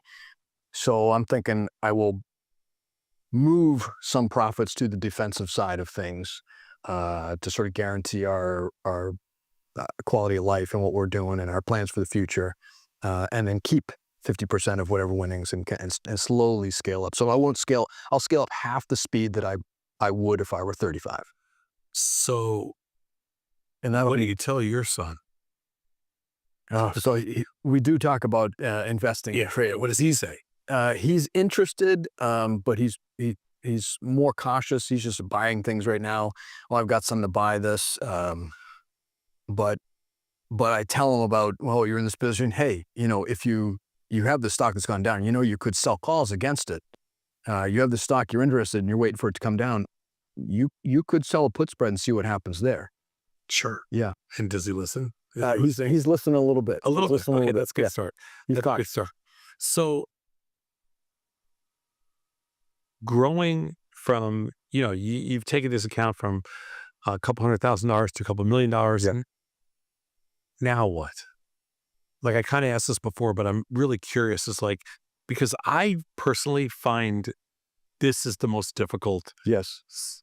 When you get to a couple $1 million, trying to scale that up to the next level is very challenging in a world of active trading. Yeah. It definitely opens up the products that I couldn't consider before. That it does. It opens up strategies and expensive indexes, things like that. But the reality is still nothing's easy. Dollars at risk is still the same thing. Right. I like the idea of the zero TTs that they trade sometimes. I've traded a little bit of them. But I think that's more, like you say, an engagement tool. Yeah. Than definitely an engagement tool. It's not a core position, but it's something to do to stay involved and to see what's going on. What's your go-to strategy in this current environment? I'm pretty bullish. I've got the long bias overall in the market, and that's so you always have a long bias. Pretty much. Okay. Yeah, I pretty much have that. And it may just shift from, it's not so much in this sector or that sector, but I like positive drift. I like to be in the boat on those things. So Jade Lizard is a good thing, or covered strangle if I've already got shares. I burnt on naked calls a few times, so that's got me cautious on those. So I love covered strangles where I'm give me an example of a covered strangle. You buy a stock and then you sell what delta, call and put. If just starting out, 15 or 20 is good. And on both sides. On both sides, and that would give me room to be able to roll up if it slowly comes up. And I have a couple of those that I've been running for a long. It's a base hit. It's not a grand slam. No. But it is just going. How much capital do you commit to each trade? I start small, so maybe 1%, but maybe it can grow from there. Got it. Yeah. Got it. So you kept your size really small. Yeah. And how much capital do you use of your total capital? for trading only, maybe 30%. I'd have to go and look exactly, maybe 30%. There's some big core stock positions that I will trade against those things, but I'm not really calling them part of my. What's a core stock position like? Like I've got Visa. Okay. And I love to sell calls against Visa. And it's a little illiquid, but I guess you. But if I've done it, I think I'm in the 40s for how many calls I've rolled against that. And yeah. So if it blows through the calls tomorrow, I will have made money more than if I just held the stock. Got it. Yeah. Do you trade? Do you trade mostly liquid underlyings, or do you also trade? I will. No, I have some illiquid junk too, which some of those have been losers. Yeah. I do like to hold some of those in my portfolio just to look at it and go like, don't do that again. That was a bad idea. I got a lot of those. I got like a lifetime of those for it. Yeah. But when you do the in the overall portfolio, how much of your portfolio is like kind of your core positions? Maybe a third again. God, that's not that bad. Yeah. When I think of kind of like where you've come from to where you are today trading wise, what could you incorporate into your trading that will give you kind of more vehicles to use? Like, is it futures options? Is it? Oh yeah. That's a good one. I think so. I've tested everything. I found that I really like puts, covered calls, jade lizards, that type of stuff. But there's others that I know I've done and just haven't really gotten deep into using them regularly and trading them a lot. And it's futures options. That's definitely the next layer that I'll explore more. What's the key? Was it like commitment? Like, well, was it your discipline? There's something. Yeah. What you did is very difficult to do. Like, not that many people are able to do it. Why you? I don't know why me, but I think consistency is king here. You've got to keep at it. But most people just because of your discipline. The things I've been successful at, that's what I've done. It's a small step today, another small step. Just be better today than you were yesterday. Tomorrow, all you got to do is be better than yourself today. And if I can't compare myself to, but the problem with the markets is you can be as great as you want, but sometimes the markets just don't cooperate. Right. You need cooperation from the other side as well. You do, but I think so. For me, it's the smaller, higher percentage over time, the base hits over time than the people going for the home runs. Sure. That temptation is if I buy that 5 delta call and it goes up, the money I'm gonna make. That temptation is huge. The lottery tickets. Yeah. Right. But what if you're selling those lottery tickets, and if you're just getting consistent over time? Not the lottery ticket is probably not a great analogy because I don't want to, when I get the pennies in front of a steamboat. Right. But I want that consistency, those base hits over time. Just keep going, just keep grinding it out, and don't rely on luck. What was the title of Julia's book? The Unlucky Investor. Yeah, that's it. You don't want to be lucky. I mean, you want the luck, but luck will teach you the wrong lessons. And you won't be consistent. In any business or any trading or whatever, you need a little help. Yeah. Like, I mean, something's got to break your way. Yes. That's just the nature of success. Something has to break your way. But the rest of it that you control, when you have, when you make that all work, that's on you. You own that. Yeah. Do you feel like, I'll end it on this. Do you feel at this point that you own your success? Ooh, that's a good question. I mean, I like to think so. I think so. I like to think so, but I'm not sure. I know I haven't been lucky. I've just been disciplined and. I mean, personally, I think you sound like you own your success. I think the whole key for me when traders get to a certain point is you have to own your own success. You have to own your own failures. It's definitely had some failures. Yeah, well, we all do, but it's like, but a lot of people think it's on somebody else. Yeah. Like, and when you finally own both sides of it, that's kind of when you get successful. Yeah. It's been good. It's been really good. It's not just setting up the trade, it's to manage. What do you do from here on in? You got it. It's hanging out there. And now how do you handle this thing? Yeah, that was awesome, Ross. That was a really good story. I mean, it's kind of like, it's a played out success story. It's really cool. Well, thanks. Thank you. It's been great to be here and see everything live. Thanks. Yeah.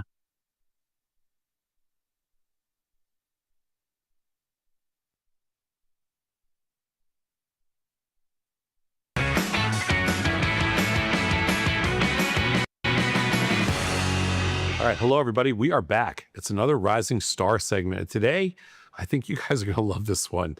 Azar, welcome. Thank you, sir.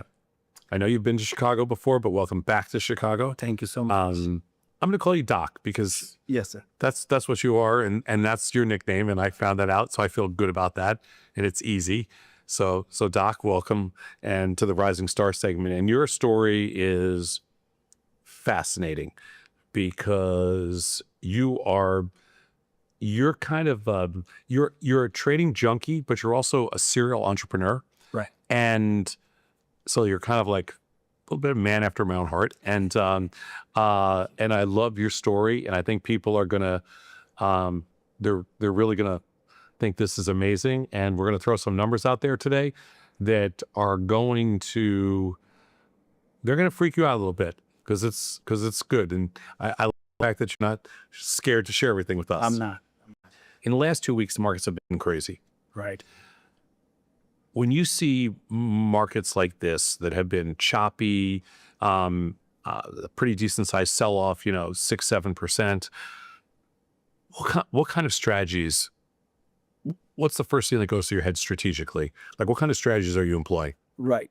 So it is a good time to sell premium. Mm-hmm. Of course, the call spreads are like a much safer strategy, I would say, in this market. But of course, also cognizant of the fact that you can get a melt up pretty quickly, like tried to happen last Friday, probably happens somewhat the Friday before. So you have to be careful, obviously. But I think selling premium, obviously, that's what I do. And in this market, especially when we have the markets dropping, you can sell premium on the call side, but you have to be careful, very careful. What underlyings do you use? So I do two kinds of trades. Mm-hmm. I do the SPX trades for the daily trade. Yeah, the zero DT. Right. That's probably majority of my trades on an active basis. Okay. I also follow all the liquid, the top 50 that most of the Tasty trade, people use, which are the most liquid. They have the tighter markets. Sure. Like the Mag 7, crude oil, some of the futures. How many positions do you think you have on at any one time? I have the total different kinds would be like 100. 100. 100 at one time. 100 different underlyings. Yes. And multiple positions in those. Some of them have multiple positions. So that sounds like me. And multiple positions in those. Some 60-70% equity and maybe 20-30% futures and futures options? Yes, that's and you're about right. Pretty indifferent to product, yes, as long as it's liquid? Yes, as long as the liquid and there's a market for it, tight markets. How much of your capital do you use? Well, I'd like to do the effective money management now. Okay. And now that the VIX is higher than 25, I like to leave at least 30% dry powder at all times. Okay. I like to keep it less, I like to keep more than that. I feel better when I have 50% open. 50%, you mean you're using 50%? Right. Okay. Or I have 50% available. Yeah, sure. But sometimes it is less than that. Okay. But in the higher VIX environment, I think 40 to 50% dry powder is what I think we should have. Right. So let's say you kept about 50% of your buying power. Now, here's the fun part, because as we're talking right here, I'm just trying to kind of set the stage, but 50% of your buying power is still right now, about $14 million. Yes. Okay. So now you get a sense of the size of the positions that we're talking about, because you're using, almost $14 million for 50% of your buying power and put over 100 different positions. So this is a large account with a lot of trades, and a lot of capital committed, and a lot of risk. Right. How much of these positions is how much are defined risk positions like call spreads and stuff? Sure. And how much are naked? I think more than 50% is naked. Okay. I would say 60% is naked. Yeah, that's probably what I would figure. So 60% naked. So this is a huge commitment to the market, which would all make a ton of sense given the success you've had. But I first should preface this by saying the last 2 years with these kind of numbers, which the account has obviously grown a lot, you're up 40% a year in 23 and 24. And I don't have the 25 numbers yet, but we'll get into that a little bit. But I'm even going to go one more wilder step. You have a full-time job. Yes, sir. I am a full-time pain physician, and I still work full-time. But by the way, to traders, that's a very difficult thing. Full-time pain physician can mean you're taking care of your own trading pain, right? But your back pain, right? Yeah. Okay. Yes, sir. But I have my own practice, and I can use time management, which I use around the market. So we start early, but I can always manage my cases in a way that I have time, like in the mornings before market opens for 15, 20 minutes, half an hour sometimes. Then I have some time at lunch. Of course, I'm watching the market. Even when I'm doing procedures, after procedures, I do procedures which are short in duration. I don't think it's good to do procedures with the market. No. Well, I can't legally do that. Okay, good. Thank God. Right. But I don't, most of the time, I don't need to watch it all the time. But I do time management. And I also keep some time towards the end of the day.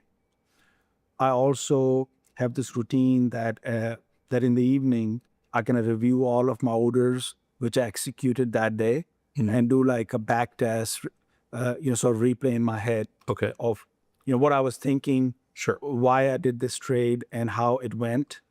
And then, I'm doing like the 45-day strategies on my options, and I know that I have to roll some of the positions. Some of them I can queue up at night, which can execute the next morning when market opens. Just give me a little background. You went to med school in Pakistan. Yes. You moved to the U.S. 30 years ago. Yes. Became a U.S. citizen. You've been an anesthesiologist and now a pain specialist. Yes. You're obviously been crazy successful in your professional career, and own car dealerships and lots of other things. I don't even need to get into it, but and then all of a sudden, you kind of have this, either you're a crazy workaholic or you have this appetite for risk that's a little outsized. Which is it, both? I think it's fair for both, but probably is because that I like to hold myself to a higher standard, meaning that I like to see if I can accomplish something. So whether it is a skill, and I think of trading as a skill. Sure. So when I first stumbled into it, I made some initial mistakes and I lost some money. And the two choices then were that I could quit.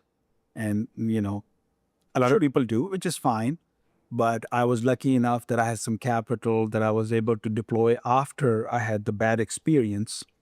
And then I went back and I wanted to work on developing strategies that would be successful, not necessarily for the account size or the profit loss, but to prove to myself that I could do it in a way that it made sense. So you're just somebody that loves challenges.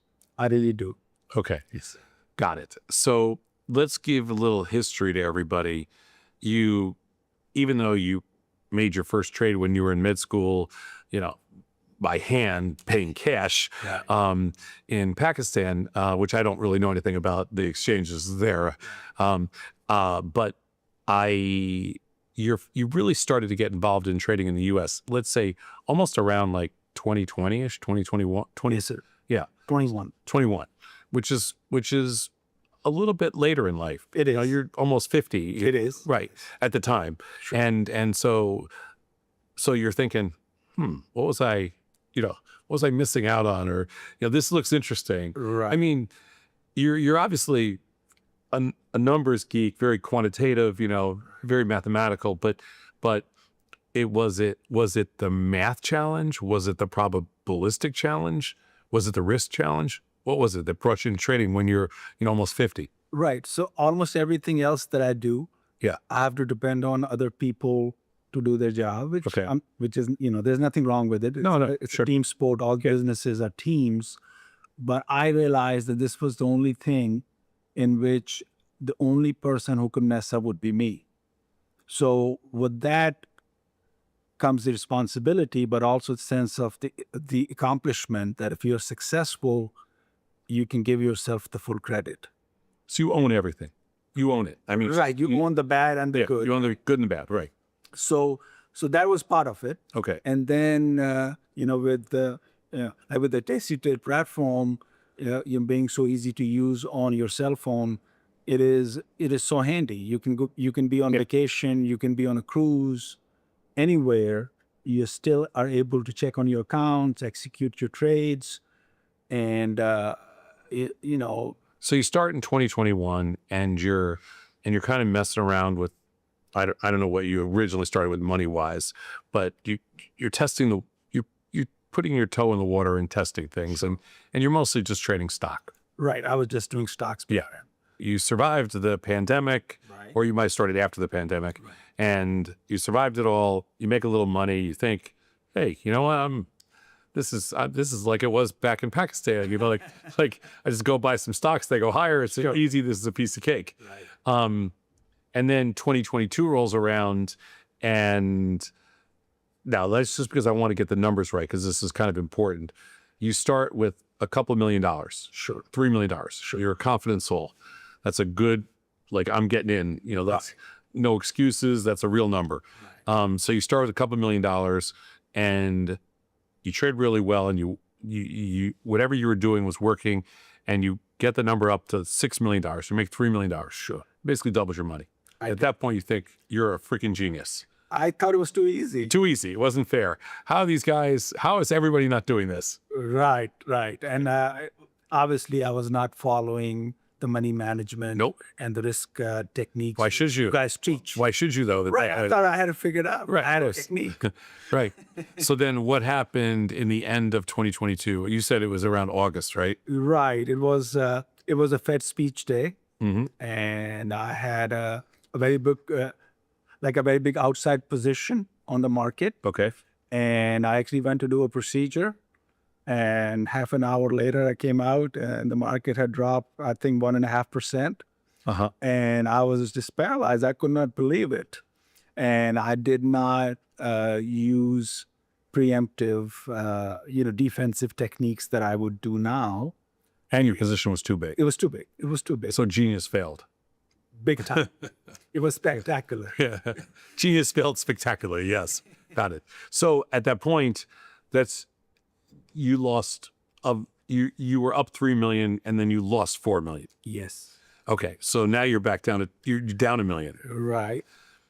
We always have a saying in this business when we were floor traders, and it was make $1 million, lose $1 million, down $1 million. Right. Like nobody can figure that out, but it's like, that's how this industry works. So you make 3 million, you lose 4 million, you down $1 million, but you're really down more than that because of course, psychologically. Yeah. Oh yeah. It's brutal. So at that point, you have to build your confidence back. Right. Well, I had a choice to make. Mm-hmm. I could have walked away, but I just thought about it and said, I am otherwise blessed. So even though I lost some money. Sure, but why do you want to torture yourself? I mean, you're a successful physician. You own a bunch of car dealerships. You got all this stuff going on. Like life is good. You are living the American dream. I am. Yeah. And I'm very blessed. But I also believe that the biggest risk is not taking any. Sure. So I wanted to be successful at this. And it bothered you that you lost a little money. It really bothered. You're very competitive. Yeah. Yes. Yeah. So you did what? Well, I had the opportunity. I was liquidating some other businesses, and I had some capital come in. Okay. And against all advice from family and friends, I just doubled down on my trading. Were you married at the time? I was. Okay. And how'd that go over? Actually, I have to give credit to my wife. She's my biggest supporter. Oh, good. When I was really upset, and she said, "No, I trust you. I believe you. I think you can do it." Love it. That's great. And then so you deposited about $10 million. Right. And so now you're at 12 million. Right. And you're like, I'm going for it. That's, by the way, this is like the craziest story I've ever heard, because like there's no reason to put that much money in, but you did. I did. And you committed that much money to the markets, that much money, because you obviously believed in yourself. That's a lot of confidence. And that's 2023, the beginning. Right. But I was very cautious though in my trading after that. Yeah, because you had the rest of 2022 to kind of figure things out. And yeah. And in 2023, being a little more cautious, being a lot smart about things, you made 40% return, which is like, $5 million. Right. That's impressive. Thank you. Because 2023 was the year that we started to bounce back a little bit. Right, we did. 22 was the sell-off, and 23 we started to bounce back a little bit. Right. So you must have leaned a little long delta. I did. Yeah. I did, because what I learned from the past was that I cannot expect the market to do what I think it should do. I have to recognize what's in front of me. Right. The market was going up, so I had to go long deltas at that time. Right. So you long a little bit of delta, and most of your long delta came from short put spreads? Yes, sir. Okay. And were you doing any like longer durations? They can't just all be 0 days. It had to be some. No. I was doing 45 days strategy. Okay. That you guys teach, and were you managing early? Yes. Okay. I'm guilty of like managing too early. That's okay. Right. That's a high class problem. Right. But no, the 45 days and even longer sometimes gives you a little bit of flexibility, and there's more time to be right. So that helps. A lot more wiggle room. And I'm just kind of fast forwarding here. So that's an amazing year. What's 2023? You make $5 million. Your investment obviously paid off, 40% return. You're thinking to yourself. Now you also have a successful practice, which you're still full-time doing. But now you're fully bitten by the bug. I am. You're locked in. There's nothing else. Okay. So 2024 rolls around, and so now your account goes from 12 million to, let's say, 17 million. Now you add some more money to your account because you sold another business to whatever.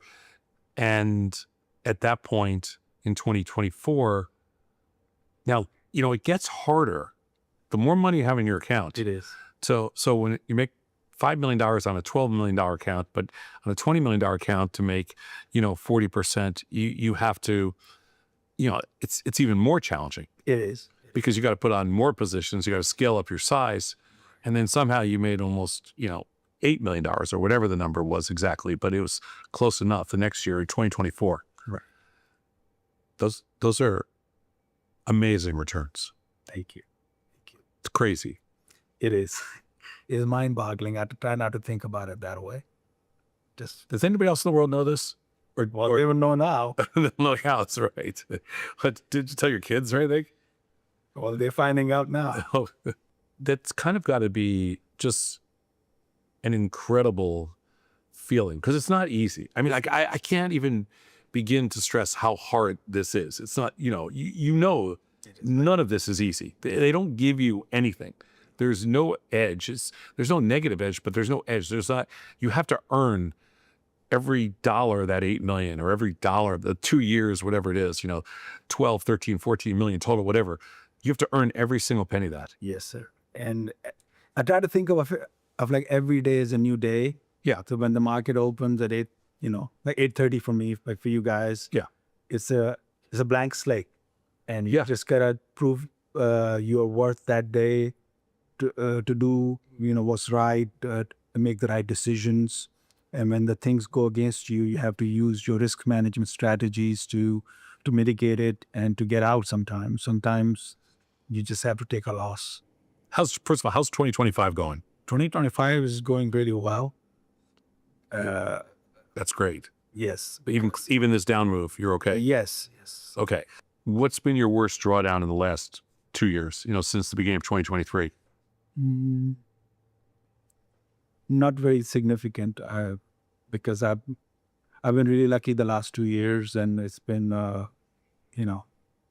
like I've had very positive returns. So I may have had, a couple of 100,000 here and there, but overall it's been very positive. Do you know what percentage of your trading profits have come from like the 0 DTs versus the 45 days? Right.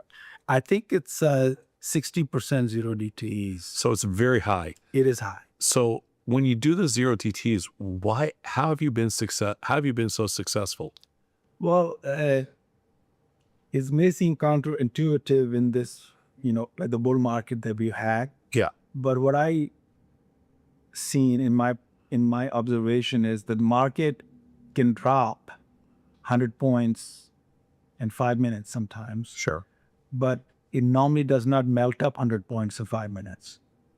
So even in a positive day when the market is going up, if I look at the like the appropriate resistance levels, expected move, and some of the JEX levels and like dealer flow, you can do call spreads out of the money or like at the appropriate levels, and you can like I put my trades in the like at the first minute when the market opens with the max volatility to get the most of the premium. Mm-hmm.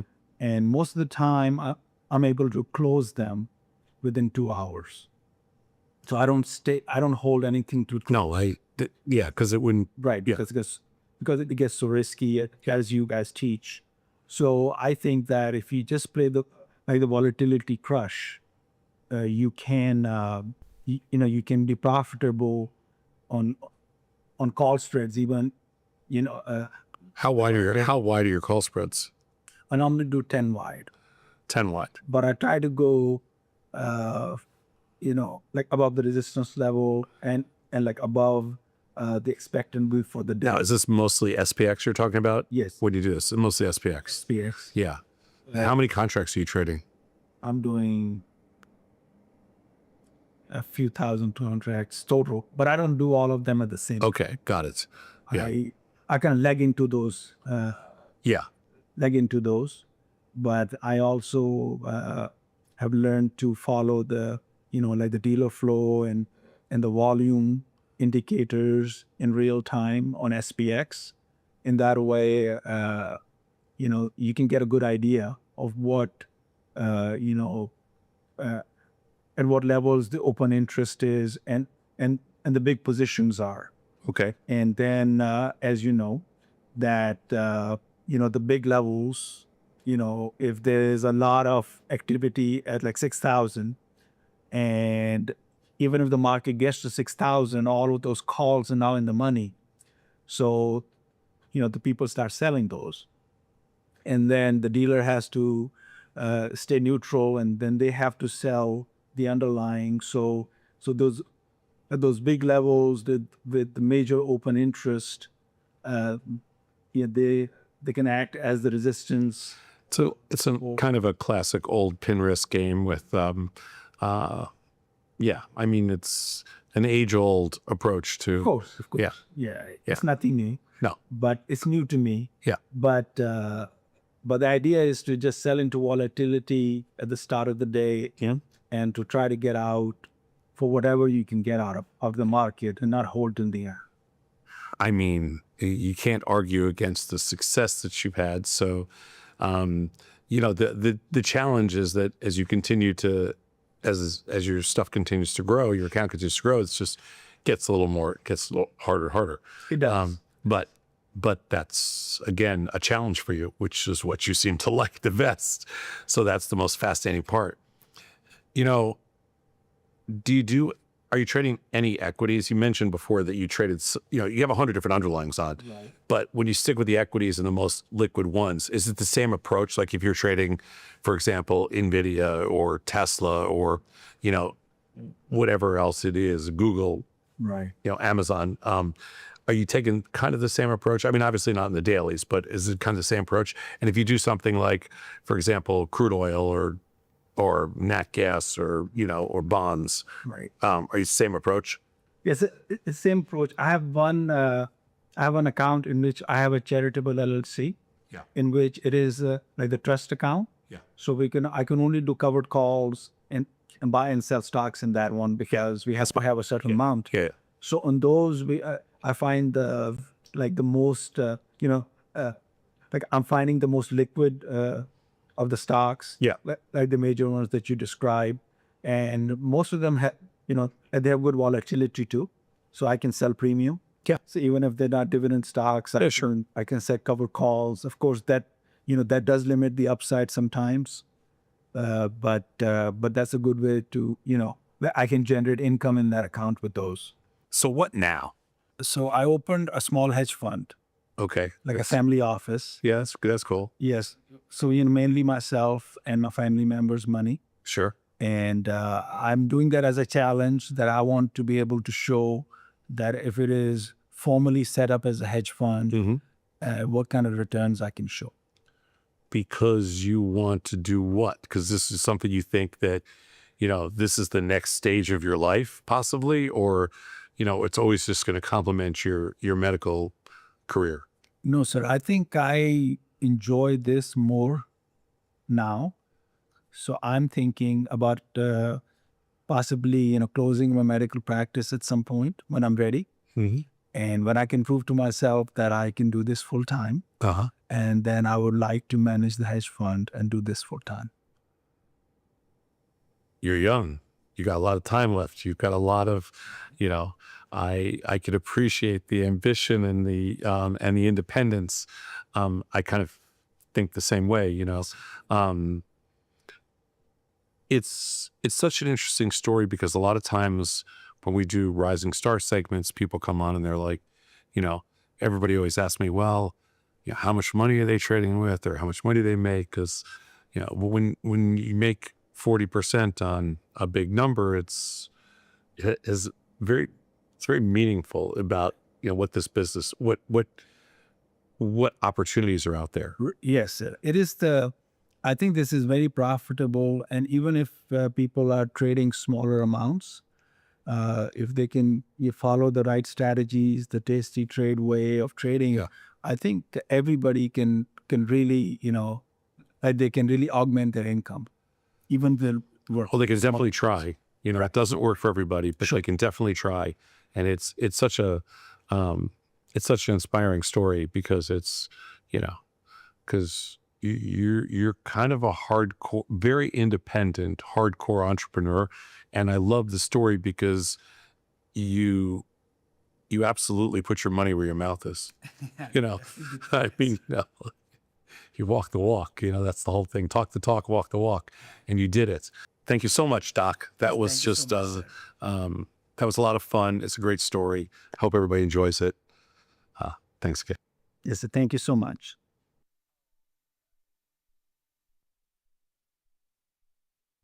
Calling all traders. Are you using tastylive mechanics and enjoying awesome results? Are you an up-and-coming options savant? We're looking for you. For over a decade, tastylive has shared the most inspiring stories of traders teaching themselves a new skill, using probabilities and experiencing new levels of success. If you think your trading journey should be shared with Tasty Nation, we'd love to hear from you. We are always on the lookout for the next class of rising stars. Email us at risingstars@tastylive.com if you'd like a chance to share your trading journey and inspire others. Ready to take your trading skills to the next level? Dive into the world of stocks, options, and futures with Tasty Trade courses. Whether you're a beginner or more advanced trader, our courses can empower you with the knowledge to succeed. Watch as our team in Chicago shows you how to use the Tasty Trade platform and go over the basics of trading. Perhaps you'll learn about a new strategy or a potential product for your portfolio. To find our courses, go to the Manage section of our web platform or head to courses.tastytrade.com. Start taking control of your financial future. Visit our courses today. The market doesn't stop. So why should you? Diversify your portfolio with stocks, options, futures, crypto, and more from Tasty Trade. Focus on the markets that matter to you. See the odds before you trade using curve analysis, IV rank, and more tools.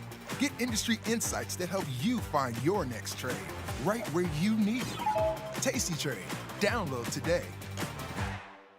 Got friends? Get $250. We'll give you a bonus for each qualified person you refer to Tasty Trade. So spread the word and earn rewards. Terms and conditions apply.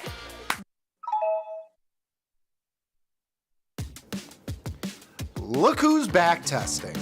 Tasty Trade now has options back testing for free. Test your trades with over 10 years of data for the most popular symbols. See how your trades would have performed in the past. Look back at profit and loss and take the guess out of guesswork. Oh, did we mention that it's free? Get back testing at Tasty Trade. There's a beast in the financial world, and it's not the bull. If that's you, join us on Tasty Trade. Genius loves company.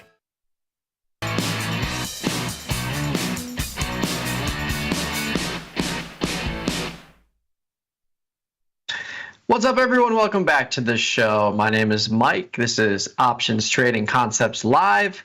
It is a solo YOLO Friday with a party shirt to boot. Hopefully everyone's having a good day. Got some nice plans for the weekend. It is already June next week. Kind of crazy to think about. We are ultimately halfway through the year, and although we've had plenty of volatility, the S&P 500 is basically where it was when it started the year. So if you fell asleep for 6 months, went into a little hibernation and came back, it would appear that you haven't missed much, but you certainly have. Market's selling off a little bit today, hovering around 5,900. NASDAQ down almost 100 points, down to 21K. Bitcoin kind of flat, but I mean, this is really pretty much an inside move here. We did have Costco earnings after the close yesterday. I was talking about how I'm trying to finance my trip to Costco this weekend with a little calendar spread, and we were actually fortunate enough to do that. Took $385 out of that thing with an inside, actually a little bit outside of the upside here.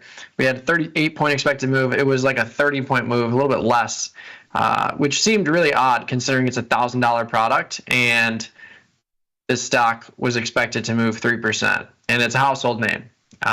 So I keep saying this. I'll say it again. I think they'll split eventually. Let me just make sure that they didn't announce something already. But it would not surprise me if they split the stock to bring it down to $100 or $200. So yeah, it would make all the sense in the world. But really, I was just playing for an upside move with calendar spread, just because I thought, vol was a little too cheap there. I feel like if people are going to want to see, if they're going to see good numbers in Costco, maybe you see that move a little bit to the upside. So went with a 1060 calendar, long July, short June, and was fortunate to close that for a nice winner. So that is the only thing I've done today, but plenty of powder on the sideline to place new trades. So if you want to join me in the YouTube chat, you can pop over to Tasty Live's channel. You'll see this stream in front and center. You can throw in your trade ideas, questions along the right-hand side chat. Sign up for the cherry picks in the chat. Got that pinned to the top. I'll also put a link to the Tasty Crypto newsletter, which comes out bright and early tomorrow morning. Another free newsletter. No reason not to sign up for that one. But yeah, we had our first event today. They're probably wrapping up right now, getting people back to work by 11. I think it's 12 o'clock there. So hopefully it was a success. I saw some early pictures, packed house. If you want to join us for our shows, first one's in DC, June 12th. We are very close to the limit of people, of signups. So if you're thinking about going, sign up because there probably won't be any more seats next week. And that's real talk.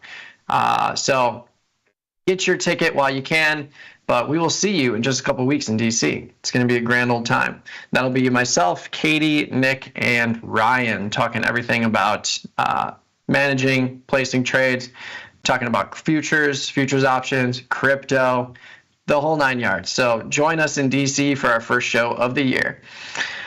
What do we got going on outside of the E-minis and NASDAQ? Let's take a look at the futures watch list here.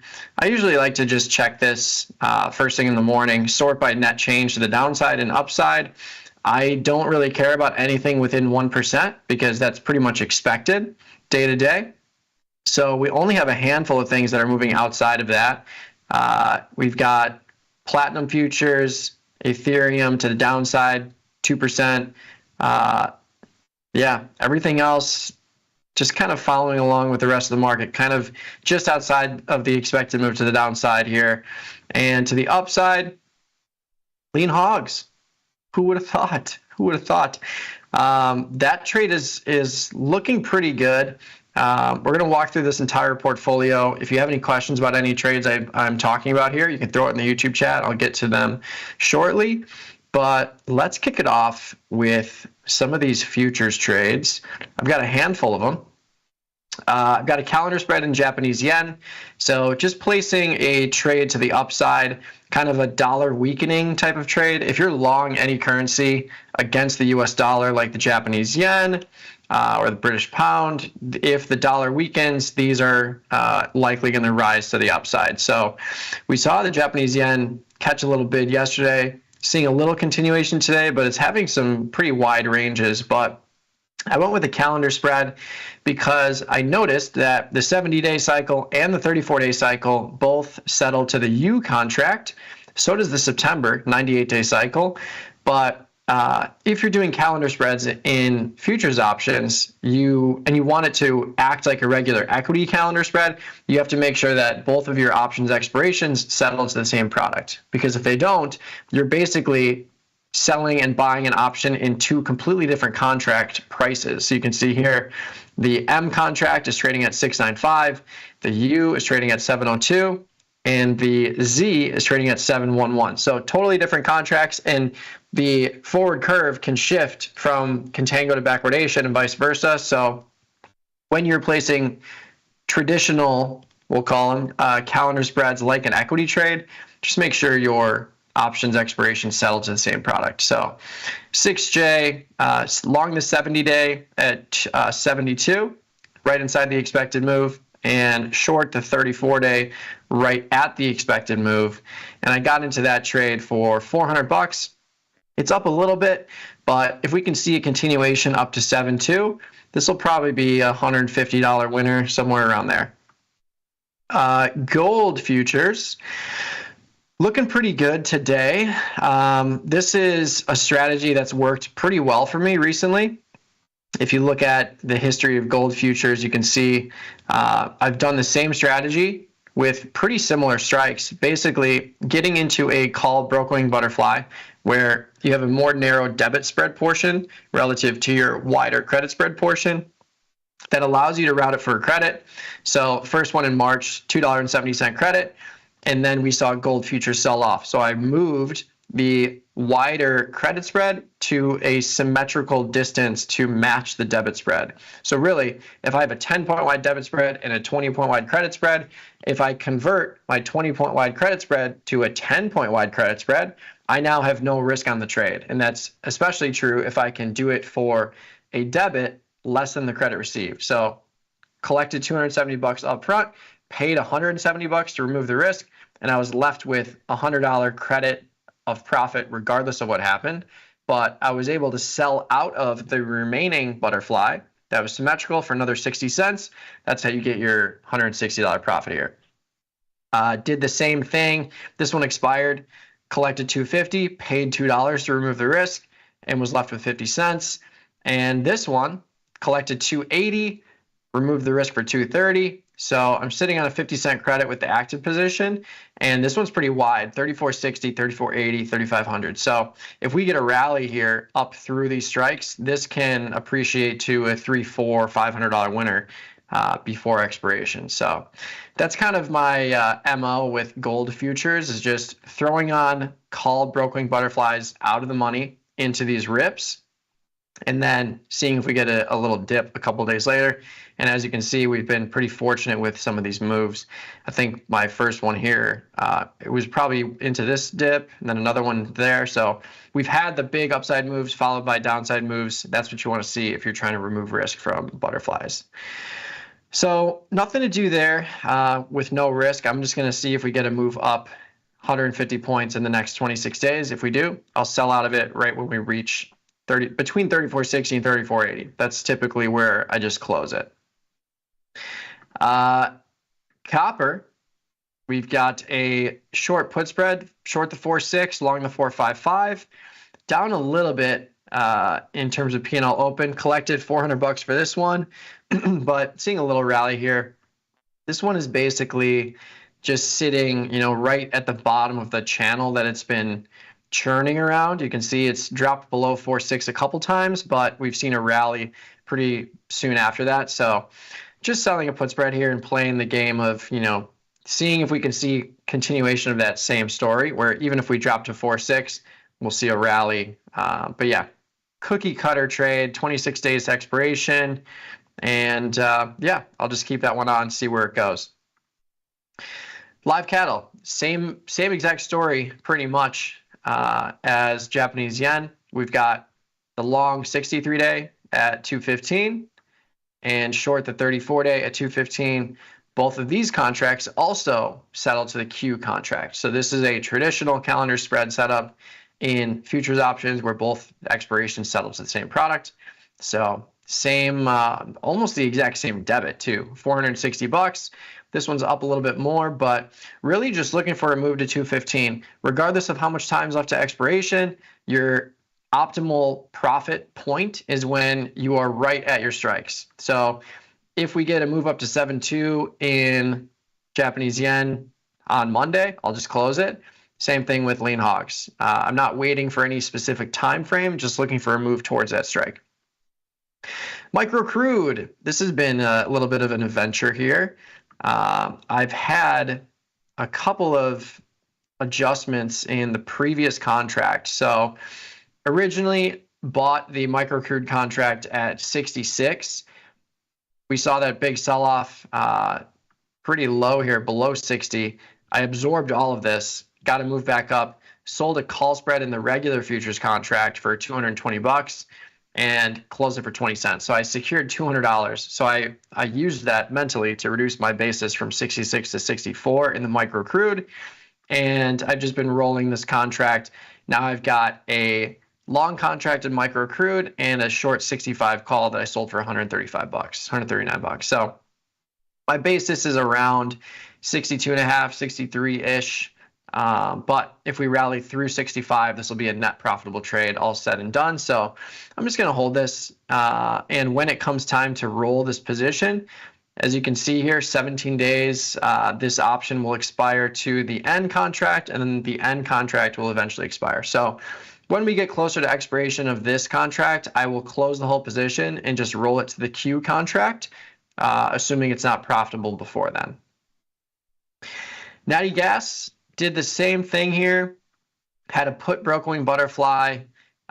So I sold it for 42 cents, bought it back for, removed the risk for 35 cents. So I locked in a 70-cent credit here.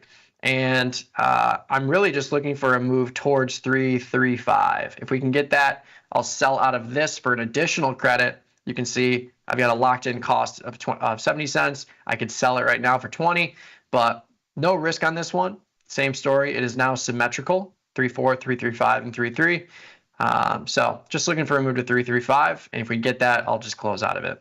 But feeling good about the futures trades we've got on now, thanks to Thomas Westwater. He comes on Tuesdays, gives us a pitch for futures trades, and pretty much all of these are a result of that.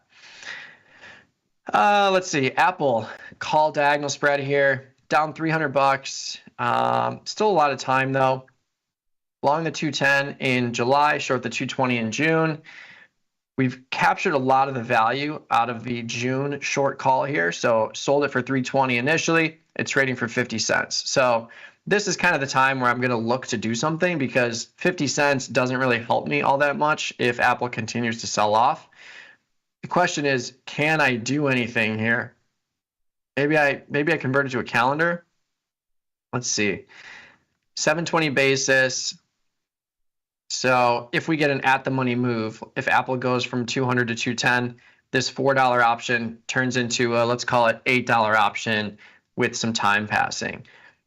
So I could turn this into a scratch if I do roll down to the 210 call here.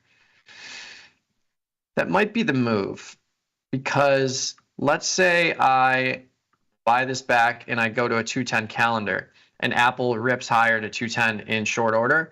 I still can buy back the 21-day 210 and move it out to like the 34-day and move it up like 5 points, or maybe even to the 220 and re-diagonalize it. So I think that's what I'm going to do here. I'm going to hedge this a little bit, pick up 120 bucks. And if we don't get the move, I will be happy I did that. If we do get the move, I can still roll up and out a couple weeks and do that for a small debit. And even if I need to do it for a 30-40 cent debit, I'm collecting $1.20 here. So it offsets some of that cost, and it'll help me make this profitable if we do get that rally. But yeah, the short call here is not really helping me all that much. I'd rather roll down, get some more premium, and hedge some more further downside movement. So let's leave this at 127, see if we get filled, and we'll go from there. AMAT, Applied Materials. Pretty sure this was an earnings trade. Yeah, I had the 175, 185 call diagonal spread, standard setup, paid $9.50 for it, didn't get the rally, and then I rolled the 185 out in time from the 1 day to the June, picked up $1.19. So I've got a basis of 831, trading for 200 bucks. Not a great trade here. This one I'm probably not going to be able to do much in, just because when you look at the long option, it's only trading for 240 bucks, which means if I sell something, or if I convert this to a calendar spread here, I'm probably not going to be able to pick up all that much premium. Yeah. So even if I move this to a calendar, I'm only picking up 30 cents. It's not anywhere close to $1.20 that I was just filled in Apple. So I'm not going to do anything here. If things change and AMAT rallies from 156 up to 160 or 165, then this roll will make a lot more sense, because this option will still be pretty much worthless, but I'll be able to roll into a much more meaty 175 option for $1 or something like that. So this is a wait and see. We'll take a little risk here, but a lot can happen in 50 days for sure. Disney is at 112. I've got a downside put diagonal here, long the 115, short the 105. I initially had this on for earnings as a downside play, tried to fade the mouse, and you know what happens when you fade the mouse, you get your face ripped off. So yeah, didn't work out. You saw this rally go from 92 and just gapped up to 112 in like 4 days, and it's been hovering around there. So I placed this downside trade just to see if we can get a little bit of a relief sell-off here. But sitting in an okay position, the nice thing about this trade is it's a 10-point wide, and I paid $4 for it, $4.94. So if we do get a sell-off from 112 down to 105, the profit on this trade will offset basically all of my loss in the previous calendar I had. So that's the nice thing about trading small, is it gives you the ability to layer on more risk if you want to. And if you get the move that was a fraction of the move you were originally looking for, you can offset your total loss. But if not, of course, you're adding more risk. So looking for a downside move in Disney. We'll see if we get it. Not much to do there. I mean, this is a low cost diagonal anyways. So the 105 put is trading for 40 cents. I initially sold it for $1. But there's really nothing I can do. I don't want to bring it closer to the stock price. I want to give myself that ability to profit if there's a big sell-off in Disney. So I'm just going to leave that one. DraftKings turning into another year-long trade. Started with a 42.5 50 strangle, rolled a couple times here, and then we absorbed the earnings move. Didn't really happen, or nothing really happened from earnings, but currently sitting on a 37.42 inversion. So a 5-point inversion. I've got $6 and change in credit, and we are in between the strikes. So, or actually we're outside of the range, but let's see what we can do here. Because it is 21 days, and we want to adjust this around this time. So let's see if we can pick up some premium, or if we can adjust these strikes a little bit. So you got the 42 put. So if I were to just move this, shift this to a 5-point wide with the half strikes, we could pick up $1.20. I could also reduce a little delta here if I wanted to bring the strikes down. Go to a 35.40 for a small credit here, but I think this is what I'm going to do. I think I'm going to lean a little bullish here. You can see we've sold off hard from the highs of this year. So I'd rather lean bullish than hedge my delta into the bottom of the range. Just doesn't feel right. And I'd rather pick up more credit anyways. So I'm going to shift this to the 37.5, 42.5, and we are going to pick up $1.20. If you were really bullish, you could do something like this. Throw on the 40, 45, pick up $3 in credit. You are selling intrinsic value here, but if you do this, you're basically at a $10 credit with a 5-point wide inversion. Break even would be right at 35. This one, picking up $1.20, a little bit less bullish, but this is still going to bring me to a $7.60 credit, and that's going to bring me down to 35 as well. So just a matter of how bullish you are. Both of those adjustments are pretty similar, but I'm going to go with this one. Focus more on extrinsic value than intrinsic value, just in case it doesn't rally. And we'll bring our break even down to the current stock price. So I feel good about that one. Yeah, let's leave it at $1.20, see if we get filled there. And yeah, that's DraftKings for you. Always a fun time. EEM, we've got a downside put zebra. So bought the 46, sold, bought 2 of the 46s, sold one of the 44.5s for $2.78. Basically a scratch, down 87 cents, but that can be wiped away. As you can see, EM's down 60 cents, and this spread is making $70. So if we see a little bit of a continuation of this will be a profitable trade. 21 days to go. I don't want to add more risk, so I'm just going to leave this on and see what happens. But yeah, let's see if we can get a little sell-off there. End phase. This one was fun. So I placed this trade, 45 strike put, collected 215, and literally the next day, end phase dropped 20%. See if we can isolate. There you go. So I literally sold the put right here, and then boom, dropped all the way to 38 the next day. Good news is it's recovered a little bit, and end phase has high implied volatility. Even though the IV rank is low at 34, the raw implied volatility is what your premium is. So even if IV rank is low, if I look to the right here and I see an IV of 73%, 65%, whatever, that tells me that I can still sell premium in there, and it's going to be plenty of premium relative to the notional risk of the stock. So that helps you, and you can see it here, like selling a put now is $3.60. It's a big credit for a $40 stock. So made the adjustment, initially had the short put, rolled from June to July and added a short call. So created a 5-point wide strangle, still leans bullish, and I more than doubled my credit. So I went from a $2 credit to a $4.82 credit. And with that, my break even is literally where the stock price is right now. So it's actually lower than where the stock price is. So we're going to be okay as long as end phase just chops around here between 40 and 55. That's kind of our break even range, and we'll be a-okay if that happens. There you go. That's what we're looking like. So we need to move up here 45 to 50 if we want to make $100 or so. But if not, we'll be okay near expiration. Expedia trying really hard to rally here. This was one I placed an earnings call diagonal, bought the 175, sold the 185, standard setup, paid $9 for it. Sold off after earnings, rolled from the 185 to the 175 calendar for $1. And then as Expedia kind of trickled higher, I bought back the 175 10-day, rolled to the 180 24-day for a credit. So I rolled up and out for a small credit. I now have a 5-point wide diagonal for an $8 debit.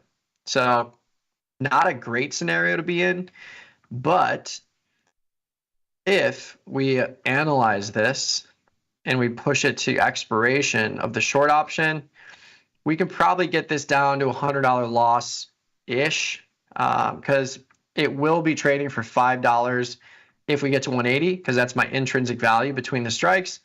And if we're at expiration of the short option, we're still going to have whatever extrinsic value is left in the long option. So if we can get a rally here up to 180, this will be a scratch. And the expected move is 180 to the upside in the 49-day cycle. So we'll see if we can get there. But right now, still the short option's trading for $100.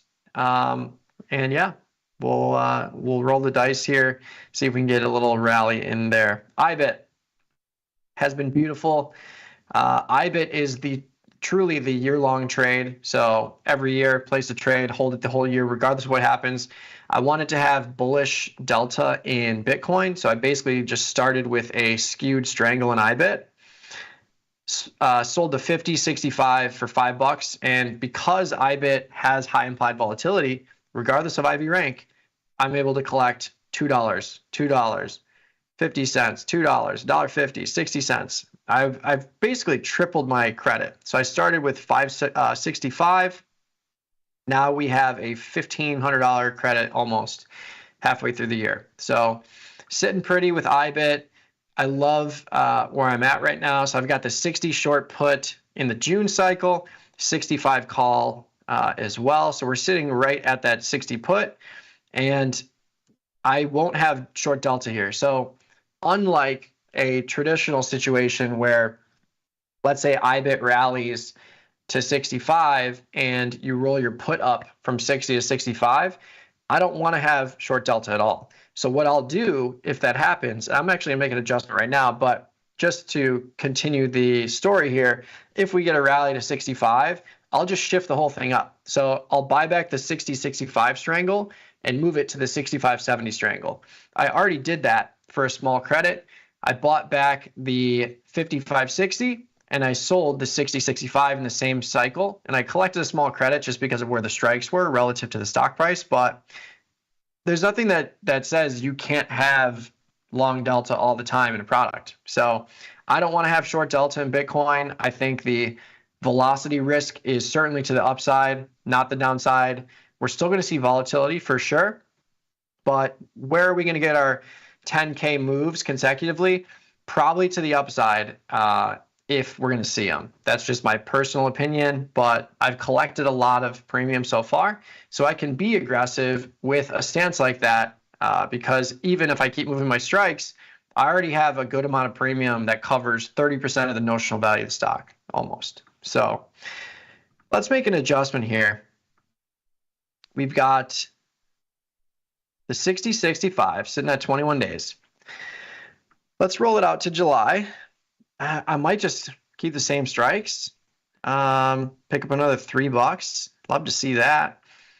Or we could give up some of that premium and lean a little more bullish.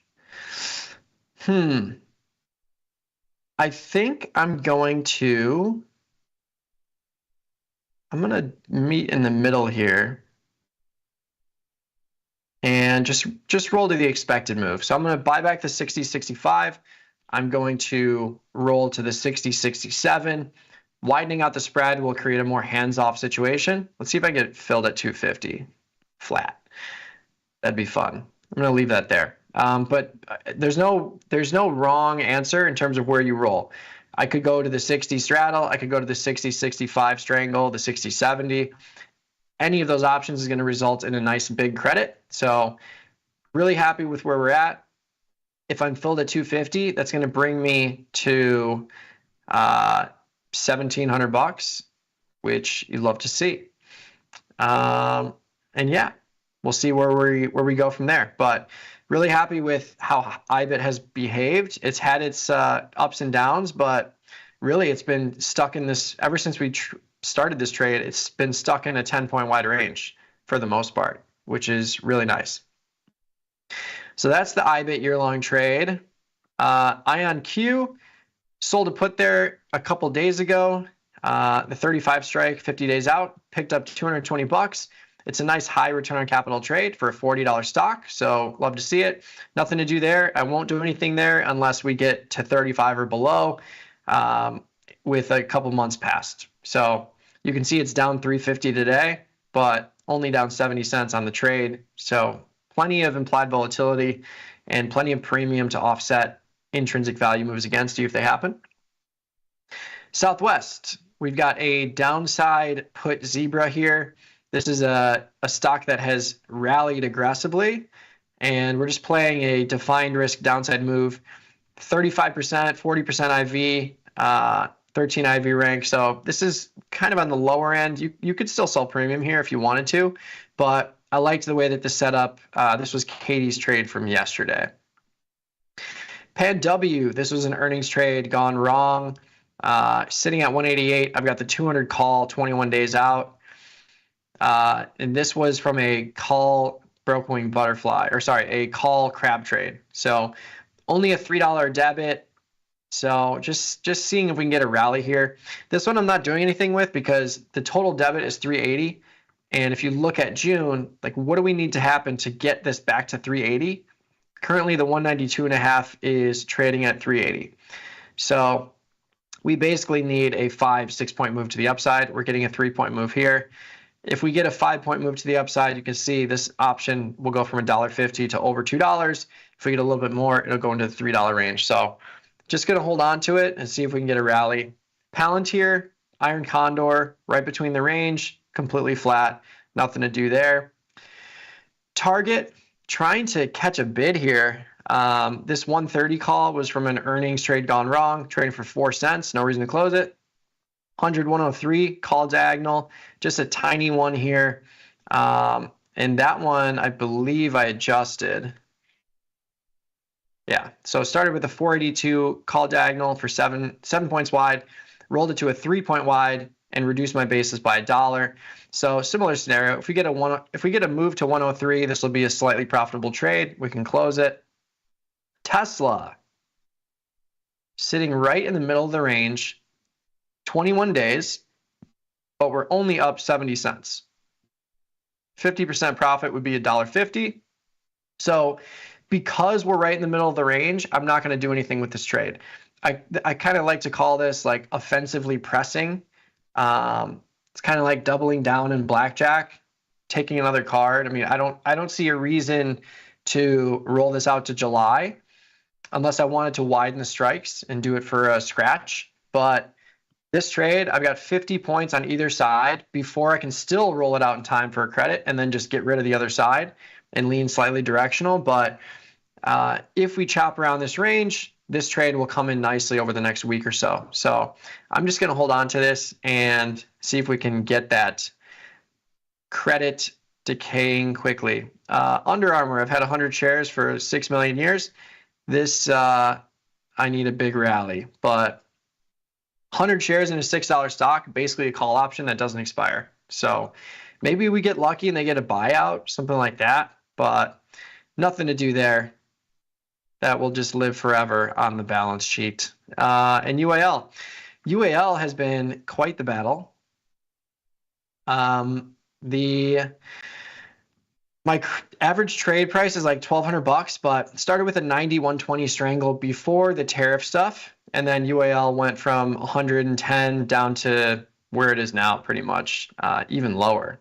It went all the way down to 50 at the bottom. That was a crazy move. So Only did one contract, so that helps me absorb the variance and just trade through this thing. But I've got about $1,200 in credit.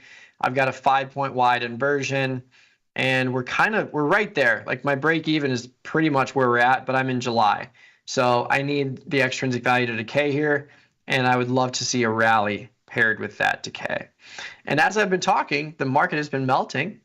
Down 60 now in the E-minis, down 300 in the NASDAQ, down 1,600 in Bitcoin. A lot of red here. Yeah, some green, some red on the screen. I'm going to pop over to the YouTube chat. Got about 24 minutes here. See if we get some trade ideas. But yeah, hopefully that was helpful. And let me know if you have any questions. Okay. Okay. Apple, yeah. Yeah, the Apple trade, it is sad. It's not fun to look at. But we made the adjustment. We just need a little 10-point rally. What can we get a little 10-point rally here? I mean, look at this thing. It's gone up there a couple times. Come on now. Yeah, H. Montero. Knicks plus 20. Smash. I think the spread was 4.5. But yeah, you just had to know that Brunson wasn't going to let them go out at home with all the celebs there. Can't do that. Let's see. 12.5, 15 July strangle in bull. We bull. 12.5, 15 July strangle. Play for a quick spike. Roll the strangle to August at 21 days if it's not out of the trade. Oh, strangle plus the 10 strike call. Let's see. Long the call. Short the strangle. Interesting. Oh, you're in August for the call. Yeah, I don't mind it. Net credit overall. Basically a little bullish move here, but the nice thing is you don't have any upside risk because if you get rid of the 12.5 put visually, you just have a 10-15 call spread. And then you're selling a slightly in the money put to finance the cost of the 10 call. So yeah, I don't mind it. You have the ability to take 100 shares at 12.5 with a slightly lower basis. And you can see you got a nice little stair step upside profit here if there is a spike. So yeah, I don't mind something like this. Apple call diagonal July 205, 215, paid $7.50 for it. Time to manage. June, July. 205, 215.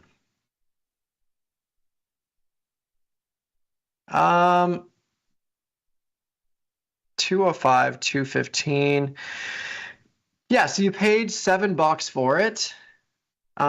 You could roll this down to the 212.5, pick up a little premium, or even the 210 if you wanted to hedge it, but I don't think you really need to do anything here. I mean, you still have plenty of time, and you really just need to move to like 210, similar to me.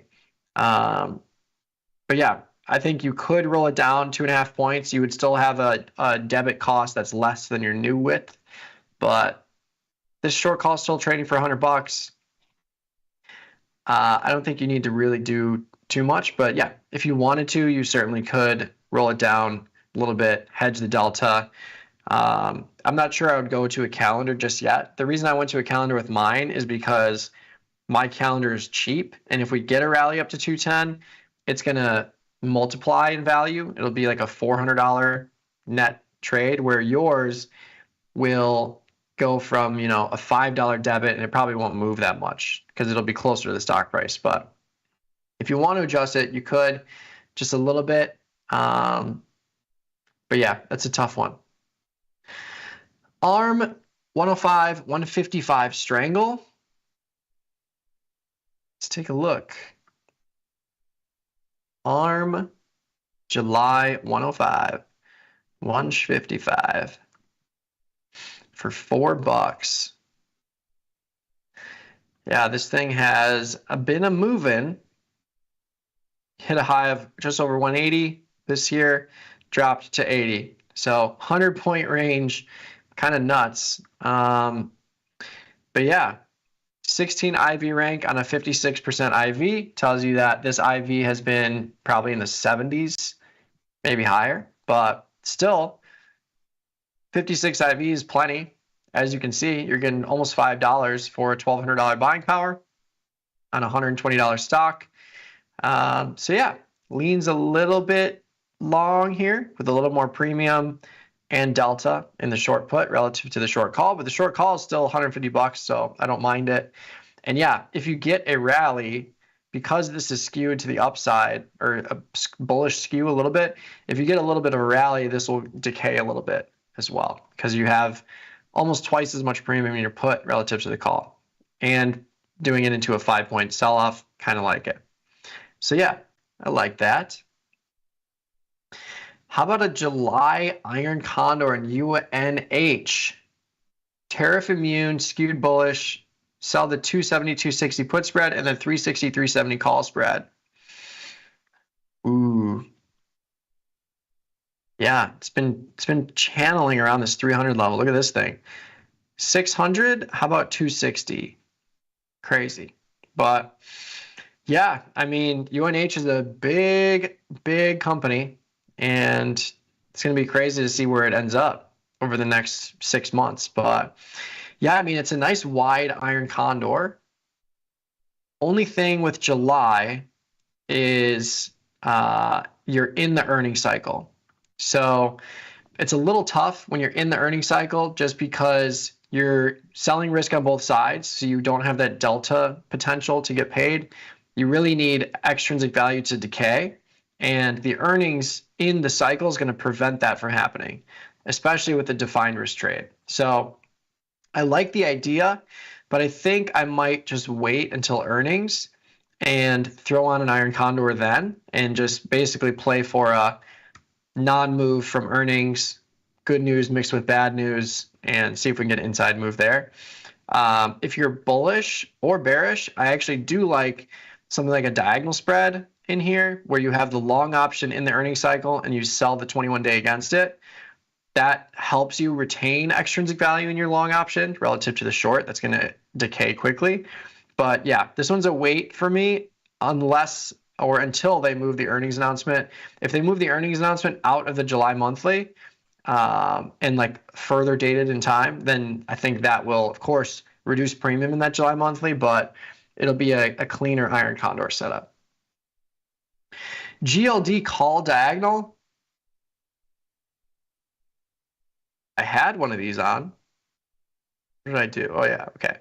I had the 300, 310, July, June, closed it for $200 into a big rally. So yeah, we can get into another one here. Long July, short June, 303, 313 for 666. Ominous number. Ominous number. But 303, 313, cookie cutter setup. Yeah, 10 points wide, paying $6 for it. That's almost the same exact setup as I had here. 653 for a 10-point wide. Yeah, we can do that. I'm going to go with 665 just to keep it out of the ominous number realm. There you go, 665. Cool. So yeah, GLD, 10-point wide, 665, looking for a rally. I kind of like that as we see the market show some weakness. I think that could translate to gold rallying back to highs. It's down right now, but turns out everything is down right now except for a couple of handful of names. But yeah, we're in gold. I like it. I don't like Enphase one bit. Yeah, neither do I anymore. But we will manage through. Some people in the chat saying Jamie Dimon's talking. We'll see. What do you think about Chewy for a small account? Let's check it out. Chewy. Wow. Sitting at highs. Is this all-time highs? No, I don't think so. No. Didn't think so. Look at that. Chewy just ripped to 120 during the COVID mania when everyone was ordering their treats from Chewy. That's when we had the insider info from Nick's apartment complex, where the entire package receivable area was just Chewy boxes. That's when you knew that things were going well for Chewy. We don't have that intel anymore, unfortunately. 721 zebra for small account. Okay. Which direction? That's the question. Bullish or bearish? I assume you're bullish. You like the move from the highs, or if you're bearish, you think it's going back down. Either way, it's pretty much a traditional setup where it's trading at 45. If you're bullish, you probably sell the 45 call and buy 2 of the 40s for getting rid of all the extrinsic value. That's $900. Or you could take on some extrinsic value, which I don't mind, and you could reduce your basis a little bit here, bring it down to $6. Same thing with the put side. You could go with the 45, 42.5.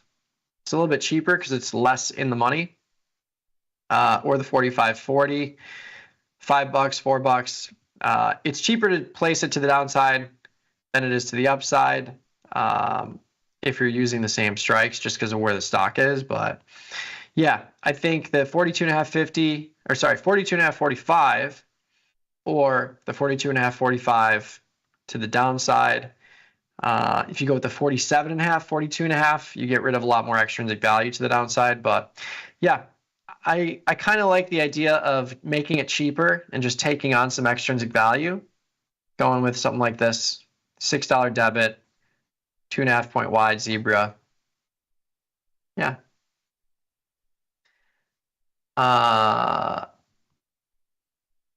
Let's see. Knicks are done in Indianapolis.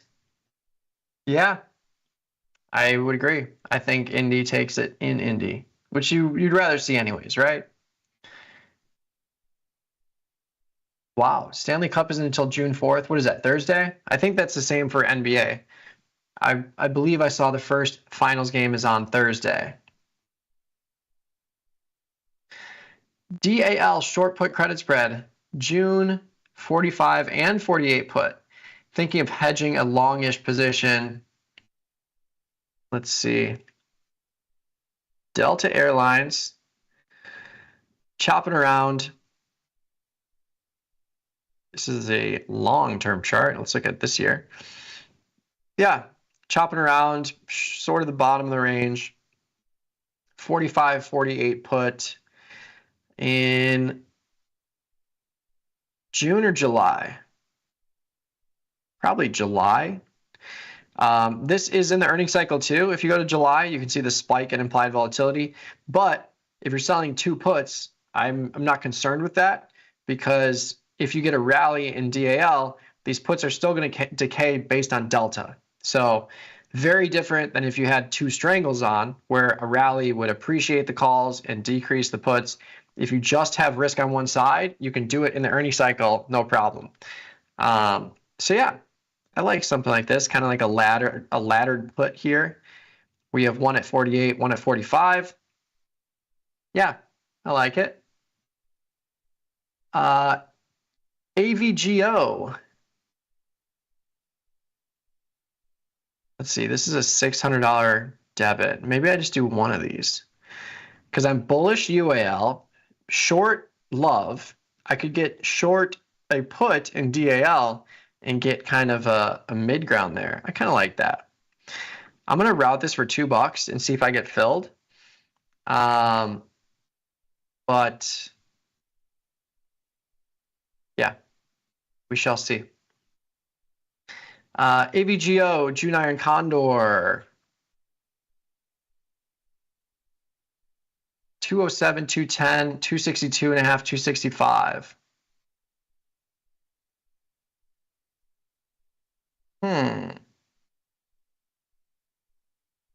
Let's see. June. 207, 210, 262, 65. So if you do something like this, 87 cents, it's a cheapie. So I don't actually mind doing something like this for June because it's going to be a quicker decaying trade. But generally speaking, like if you're doing this in July, I would want to make it wider just because collecting 90 cents isn't going to help all that much in terms of getting decent profitability before expiration. So when you're selling these narrow spreads in a multi-$100 stock, it's going to decay very slowly. But in a 21-day, you could get 50% profit in a week, maybe a week and a half, especially if there's a chop around here. So yeah, I don't mind it for a small account.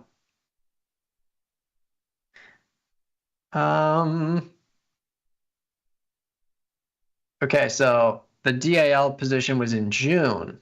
Okay, yeah, it's going to be a little bit cheaper in June, but still doable, right at the expected move. Yeah. Put spread on Carvana, July 285, 275.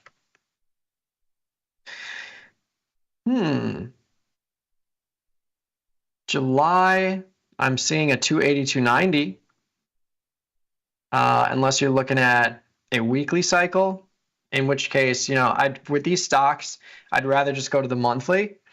So 280, 270 for 222, or if you want to do like a 290, 280 for 240, I'd probably go to the 280, 270. You're not giving up that much premium. It's pretty much the same. You get 10 points lower. So I kind of like that. Yes, love the physical intel with Chewy. Working or walking around Home Depot yields much info. Yeah. It's gonna be busy this summer. Everyone's gonna be planting their plants and doing all that stuff. FCX. After 2 rolls, $2.50 credit is now a strangle, 36.38. Roll to 49-day for another 285. Let's see. Now a strangle, 36 call, 38 put. Okay. So you have an inverted strangle. Roll to the 49-day, 38.42. So yeah, I mean, this is kind of what I was talking about doing in IBIT. If you want to shift your risk from the upside, which is what your current position is, the 36.38 inversion, you have upside risk here because you're on your upper bound of your put. If you want to shift your risk and add more premium, you would be widening the inversion. So this 280 credit is a lot of intrinsic value.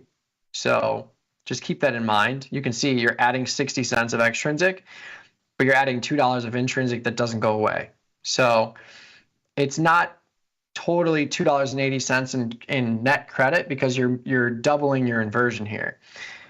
If you did something like this, like shifting it to a 38.40, now you're picking up $1.50 of pure extrinsic value because you're keeping your inversion the same width. So, but yeah, if you want to shift your risk, if you're more comfortable with downside risk than upside risk in this position, then yeah, you could move the 36.38 out to July and go to the 38.40, pick up $1.40. You'd be left with $4 and change of premium on a 2-point wide inversion, and you'd be looking okay.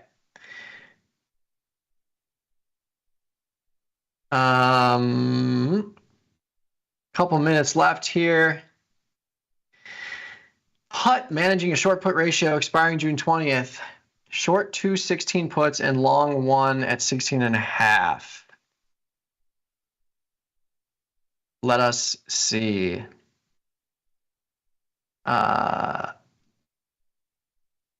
Short 216, long 116.5.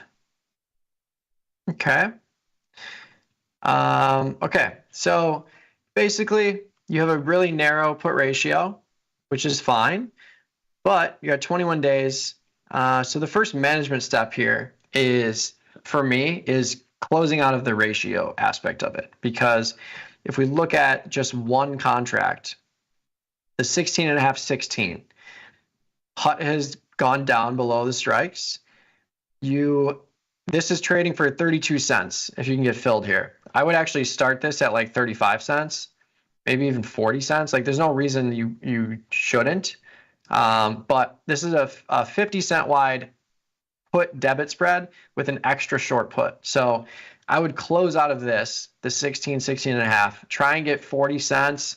If you can get 35 cents, that's great. If you can get 30 cents, that's great. I probably wouldn't get much lower than that. If you can't get that 30 cent credit, I would just leave it on. It's not really going to hurt you. But normally with put ratios, if they go in the money or call ratios, we're just looking to secure the value of the embedded debit spread here. If we can get like 80%, 90% of the max profit or value of that, we're going to close it. And then we're just going to take our extra short put, buy it back in June, and roll it out to July. So if you can sell out of that debit spread for 30, 35 cents, and then you can roll the extra 16 put for another 60 cents, you'll basically pick up $1, and you can add that on to your initial credit received from the ratio. That's pretty much it. Last comment here. People really out here selling in May and going away. Yeah, it feels like that.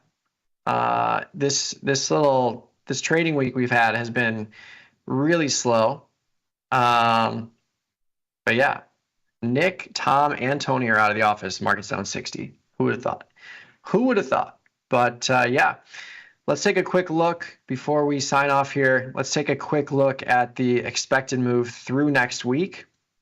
100 points plus or minus through next week. Pretty decent. I mean, we're seeing volatility pick up a little bit here. Still in contango though, so these moves are expected. We shouldn't expect anything crazy unless something happens over the weekend. Then maybe we'll open Sunday futures looking a little wild. Let me just check the economic calendar real quick, see if we got anything major next week. We got PMI on Monday. We got employment on Wednesday, jobless claims Thursday. Yeah, so nothing too crazy projected for next week. But yeah, we do have a Fed decision coming up. Probabilities say that nothing's going to happen.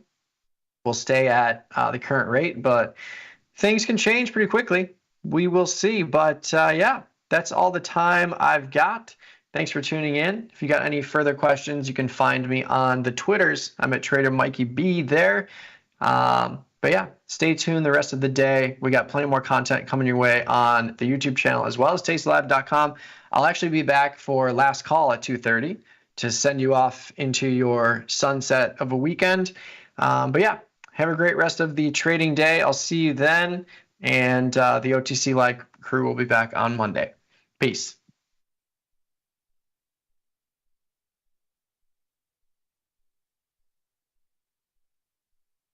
In the world of investing, a beast lurks between the numbers. Some watch from the safety of the sidelines, but others saddle up and ride that one-ton rowdy ribeye for all he's got. If that's you, join us on Tasty Trade, named best online broker for options trading. Genius loves company. The market doesn't stop. So why should you? Diversify your portfolio with stocks, options, futures, crypto, and more from Tasty Trade. Focus on the markets that matter to you. See the odds before you trade using curve analysis, IV rank, and more tools. Get industry insights that help you find your next trade right where you need it. Tasty Trade. Download today. Hi. tend to call myself a lonely options trader because I really don't have a lot of people that I can share stories of wins and losses with. Like Tasty Live plays the whole day at my house. I love that they've made everything really easy to digest and take in. I love that you can easily send an email if you have any questions and Tom will be quick to respond to you, or if somebody else, Nick, Tony. I really enjoy that it's a customer focused and it's a customer centric system that you guys have here. And Tasty Live has definitely changed my life financially because I'm able to determine how and where I can make my gains and not be a passive investor where you're just relying on the markets to do something for you. You could actually go out there and do it yourself. Calling all traders.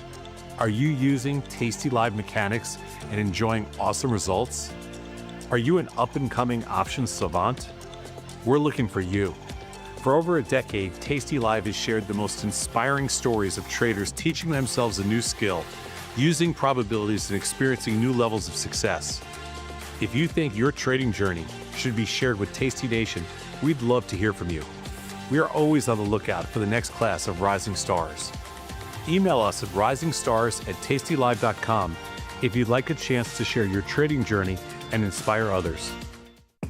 Ready to take your trading skills to the next level? Dive into the world of stocks, options, and futures with Tasty Trade courses. Whether you're a beginner or more advanced trader, our courses can empower you with the knowledge to succeed. Watch as our team in Chicago shows you how to use the Tasty Trade platform and go over the basics of trading. Perhaps you'll learn about a new strategy or a potential product for your portfolio. To find our courses, go to the Manage section of our web platform or head to courses.tastytrade.com. Start taking control of your financial future. Visit our courses today. Tasty Live's godfather of options, Tom Sosnoff, is grabbing his passport and taking this show international. He'll be joined by IG's Rich McDonald in London and Milan, along with special guests at each stop for an evening of live trading. It's fun, challenging, and moves as fast as the market. Doors open at 5, with trading starting at 6. Come early and have a pint or glass of vino with the boys. It's totally free, but space is limited. Register at tastylive.com/events. Options just got molto interessante. Tasty Trade has crypto, and you can trade with zero commissions. Bitcoin, Ethereum, Litecoin, and more. Diversify in one place. Crypto, we got it. We get it.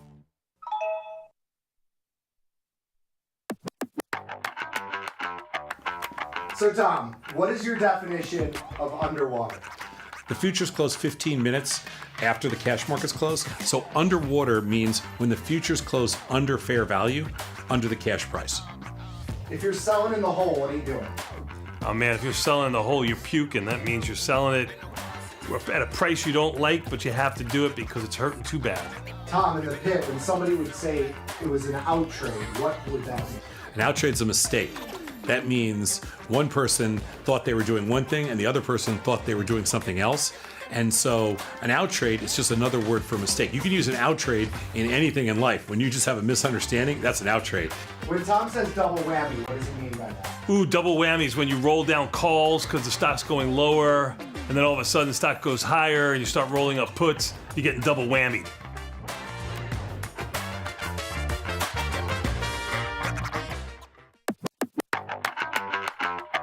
Explain pot odds. Pot odds is my favorite term, but pot odds in the poker world or gambling world refers to having a greater payout than your implied odds would suggest. So let's say I have 3-to-1 odds to win a pot, but the pot is giving me 4-to-1 odds to make that bet. I would have a positive expected value over time. So in trading, let's say you have a defined risk debit or credit spread that's currently at a max loss, and let's say there's 30 days left to go. There's not really a reason to close that position because you're already at max loss. You can only go up from there. So in that scenario, that would be a positive pot odds scenario or something that would give us pot odds to stay in.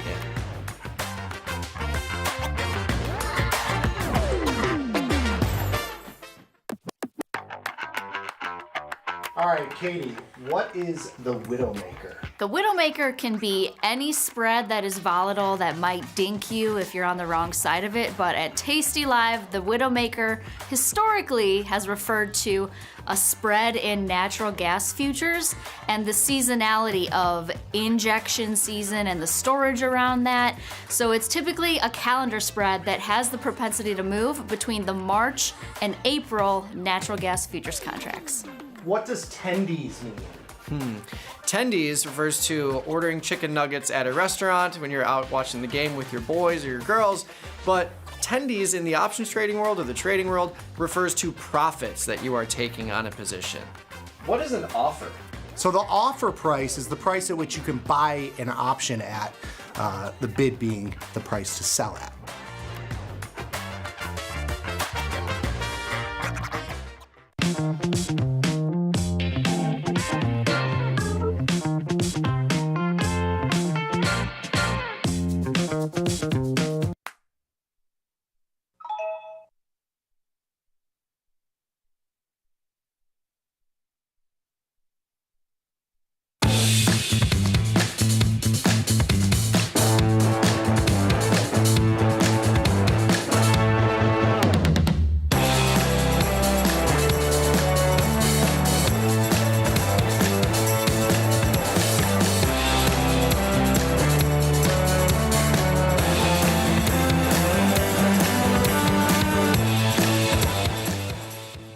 We are back. It is Friday, May 30th, 2025. This is Futures Power Hour, sponsored by CME Group. I'm your host, Chris Vecchio. He's Ilya Spivak. Ilya, it's an Alice Cooper kind of Friday. No more Mr. Nice Guy. I was wondering which Alice Cooper you were going to go for there. Nicely done. Apparently, that's what Donald Trump is saying with respect to China, that China's been disrespecting the terms of the agreement that were achieved back in the middle of May in Geneva, Switzerland. And so he's done being Mr. Nice Guy, which don't tell this man anything about tacos. Just don't talk about Mexican food to him. He clearly had a thing with burrito bowls or taco bowls or whatever that thing was that he was eating. Now tacos, it's not good. Just leave Mexican food away from this man. It doesn't sit with him. Today's sell-off is brought to you by CNBC. For asking him the intrepid reporting done earlier this week, what do you think of people making fun of you as a trading strategy? All right. Well, so apparently this. Yeah, well, it was almost guaranteed. This is what he thinks. Almost guaranteed that he was going to have to show the world that he wasn't going to chicken out. So he's out here talking tough. We see a market that's down a little bit today. Unfortunately, no slides. So we're just going to go straight to the platform and calendar here to talk about next week, Ilya, because typically at the start of the Friday Futures Power Hour, we would look at next week's economic calendar. So we're just going to trim this down here, available on our parent company's website, IG. We look over there for the next 7 days. I see two central bank meetings next week that draw our interest: the Bank of Canada rate decision and ECB rate decision. Of course, we have non-farm payrolls on Friday. So there's two different tracks to follow here. What's going on in the global fight against inflation and perhaps the trade war, and then more importantly, domestically, are we seeing a turnover in the labor market? Choose your fighter. Which one do you want to address first? So I think let's go the growth route first, because we have a little bit of data over the weekend as well, which kind of leads into Monday's U.S. data. So there's the kind of tariff chaos and inflation fighting on one hand, because of course these things are related. We've seen that inflation has perked up in a bunch of economies outside the U.S. And then there's the growth side of this. And of course, this raises the stagflation conversation, which we'll get to, I'm sure, momentarily. But over the weekend, we're going to get data out of China, their official PMI numbers. They come out Saturday, our time. And the expectation is that economy continues to stall. And this would make it going on a ninth quarter. That economy has basically gone nowhere. But much more interestingly, when we take that together with what's going on in the expectations for the ISM manufacturing PMI that comes Monday, The two side by side are ostensibly expected to show us that the front running of the tariffs that gave a little bit of a lease on life on manufacturing over the beginning of this year and maybe a little bit toward the end of last year, especially when you look at the China numbers, and of course those were going to show up first, they're earlier in the supply chain, that's hit a wall. That the inventories that needed to get stocked, they're stocked. And now they have to sell. But the tariff chaos then, and the inflation consequences that follow, they, of course, are not too far behind. And these interest rate decisions will inform us at least of what's happening out in the world, where companies are not eating the margins the way they are in the U.S. We do see here that we have no rate cut expected from a BOC, but we are anticipating a 25 basis point rate cut from the ECB. Mm-hmm. How much more can the ECB cut moving forward if they're getting all this stimulus from Germany? The ECB hasn't had a meaningful change in their expectations for months. Mm-hmm. So these are the cuts that have been on the menu, that we know are on the menu, that have been anticipated for quite a long time, even going back to the end of last year. So if we look at really how we arrived at these expectations for the ECB, you really start to get the ultra kind of dovish pivot here, going back maybe to the beginning of March, where inflation in the euro area starts to unravel a bit. But really over maybe the past month and a half or so, going back to mid-April, let's say, expectations have been fairly steady. So everybody knows this cut's coming. Everybody knows that the ECB is on a glide path. The much more interesting thing is that next year, and again, this is going to the beginning of March, next year, we're looking at a decent 50-50 chance that the ECB hikes. Because what we're looking at now is this huge stimulus from the fiscal side, from the defense build-out, be it Germany, of course, but other economies as well. There's a very real effort underway in Europe now to rearm because their confidence in a U.S. security guarantee has, let us say, diminished somewhat. Somewhat. Non-farm payrolls on Friday, 130K expected from 177K. 130K is above the break-even rate that we need to see for the jobs market to sustain the current unemployment rate at 4.2%. That break-even rate is about 112,000 jobs per month over the next 12 months, assuming labor force participation stays on hold at 62.6%. Is this enough? I know last month it was a better than expected number, although granted, given the revisions, wash taken off the beat, right? Is 130K enough to keep people confident? It feels, and I say that in the context of it feels like we're at a crossroads right now where we have a lot of optimism and taco trade this, nothing's really going to happen, so don't worry about anything. We got to have some meat on the bones here. It can't just be theoretical optimism. It needs to be grounded in some reality, right? Is 130K enough to give us that grounding? I think the question really becomes, what is it that people want to get from the NFP number? What's the NFP number going to tell them? And that's where you kind of start to figure, well, is this enough? Is that enough? The Fed is very clearly signaling here. We are not coming to the rescue of the economy, though it looks like things are cooling off and with speed, because we're concerned that what these tariffs are doing is they're giving us conflicting signals. They're raising the risk of inflation. They're raising the risk of higher unemployment.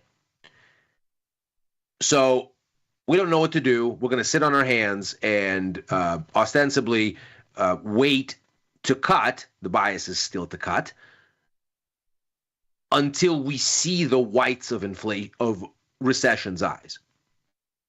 We're going to really, really be sure that this downturn is here, and we know that what we want to do is fight that fight, because we don't have to fight the inflation fight. The demand decline will take care of that for us. Inflation expectations are not going to become unmoored because we're cutting.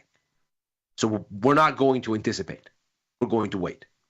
So it's an interesting kind of setup here for NFP, because it might be a good is bad, bad is good kind of a number.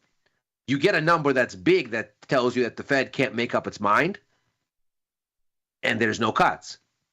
Meanwhile, tariff chaos continues, and the situation on growth is not great, especially considering the latest PMI numbers out of the U.S. were the really only bright spot of the major economies. As we just said, China over the weekend looks like it's at standstill. The Eurozone numbers put them back in contraction mode. The only real reason we had any optimism at all in the U.S. PMI numbers was more tariff front running, because after Liberation Day, we created a new cliffhanger in July.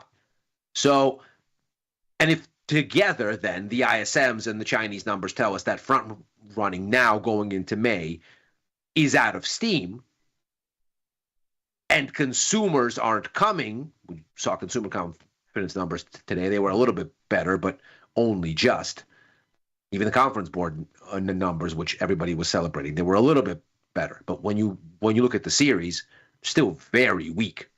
So when you look at consumers not showing up to buy this inventory, and then no more runway to keep stocking it because essentially the warehouses are already stocked, then an economic slowdown is inescapable. You want the Fed to cut.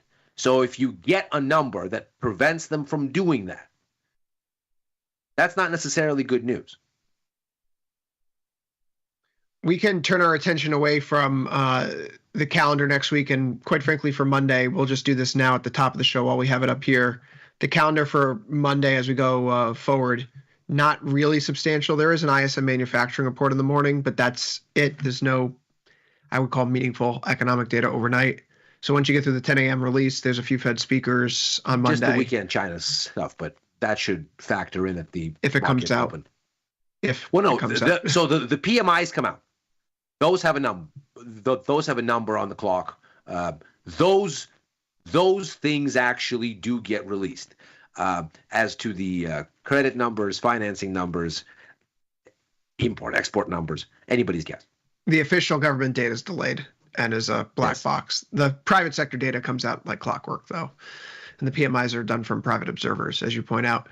We see here today stocks, which were meandering this morning. We start off the day with a long missive from Trump about China not respecting the U.S. in the wake of the agreement that was, achieved 2 weeks ago. I think that surprised everyone, myself included, when we came out with that gap open higher Monday, right? Monday, May 12th.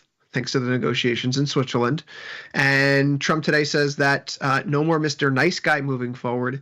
Since then, Ilya, that wasn't necessarily what pushed the market lower, because we did sell off on that originally. We did have our bounce back here. There is a second layer to this, which we see that the Trump administration, according to reporting from Bloomberg, U.S. officials are in the final stages of drafting a rule that would extend export control restrictions of subsidiaries of already sanctioned Chinese firms.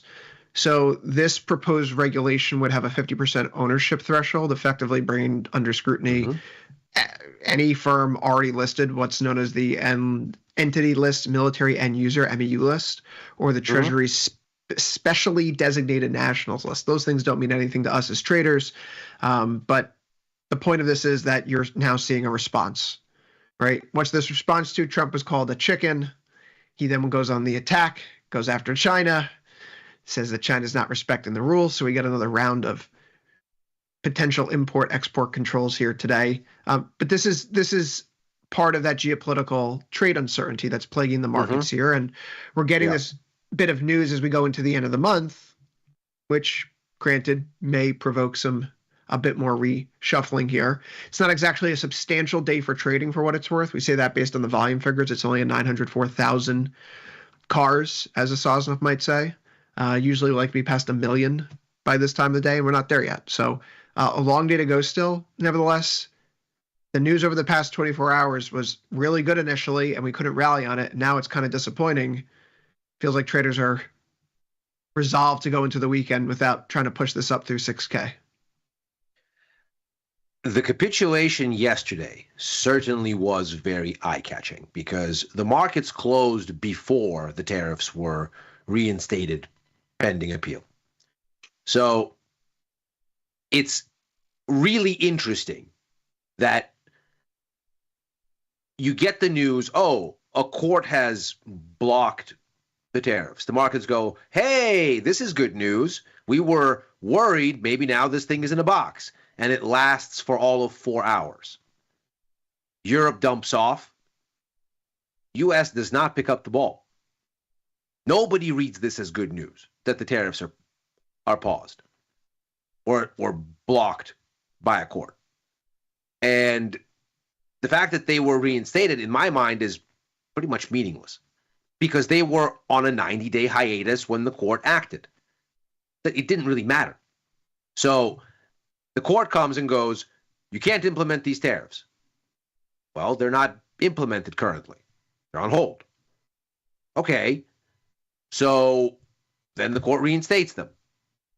All right, well, have you done anything? They're still on 90-day hiatus. Not really.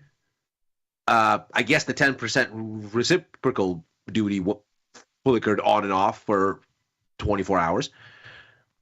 But from the market's perspective, this is just more chaos. This is just extra layers, extra names of things to learn. You and I were throwing around the Trade Act of 1974 and the Trade Expansion Act of 1960 something or other. These are not things that are at the tip of our tongue normally as traders. And for markets, this is just more confusion. And that confusion looks like it's going to last for longer. So now start to put this toxic cocktail together. We know that the markets don't care about tariffs as such. They care about confusion.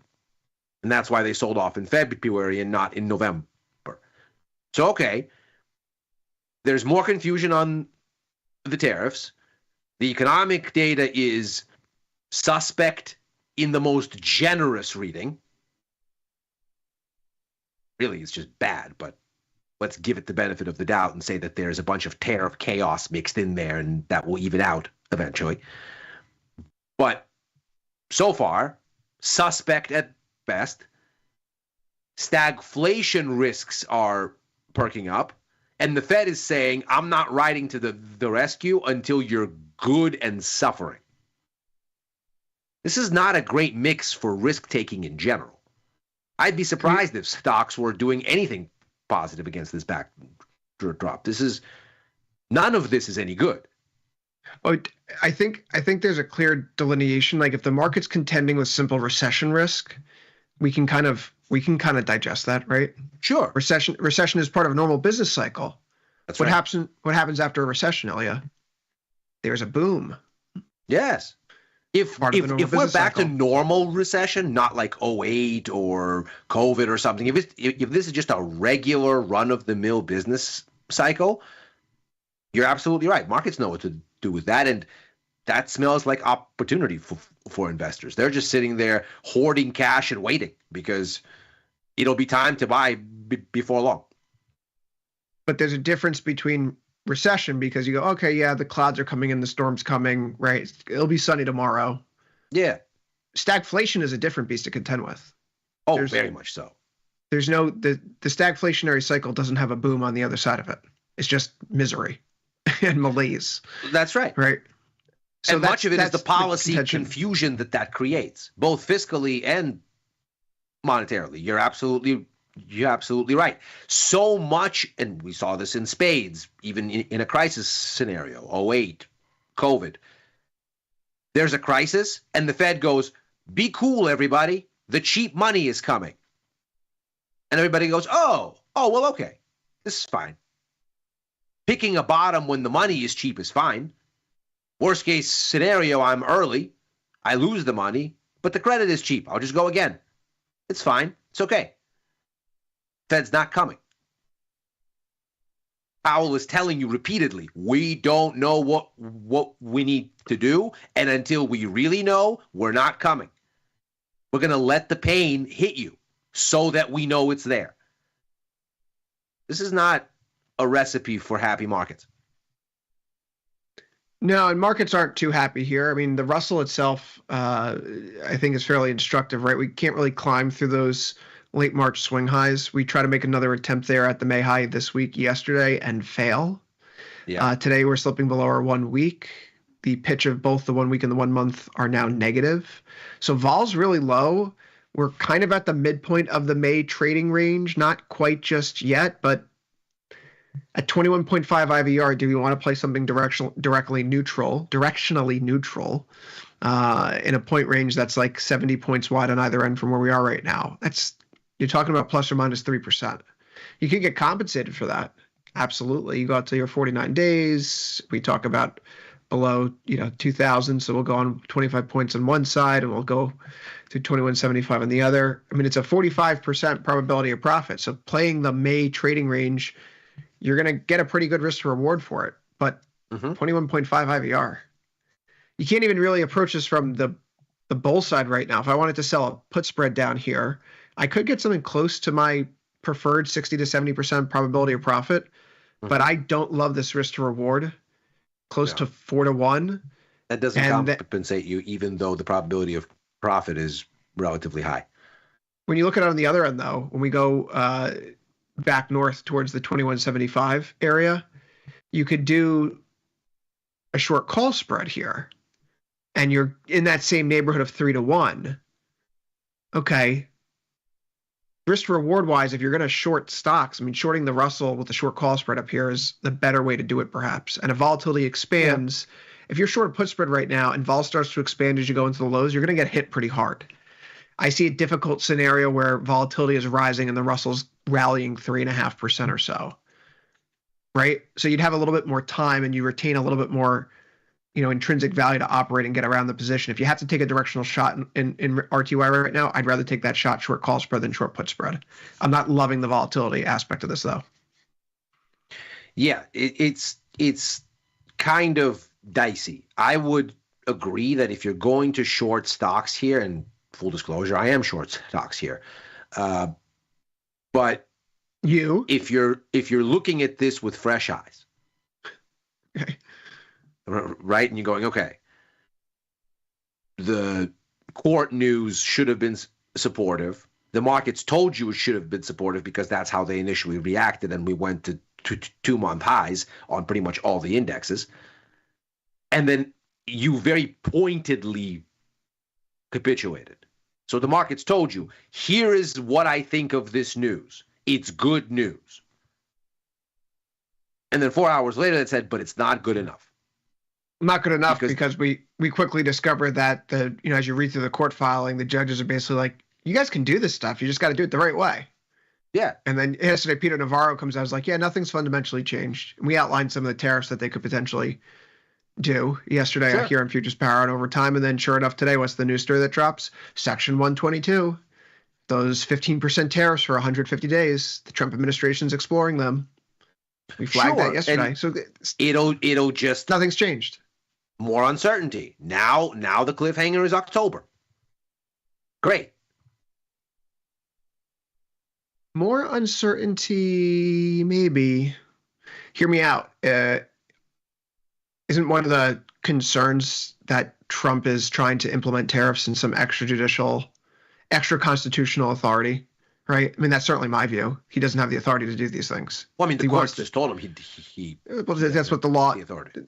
The court's just like that's not because the courts told them. That's how the law is written. The courts were like, you can't read this law this way. That's not what this says.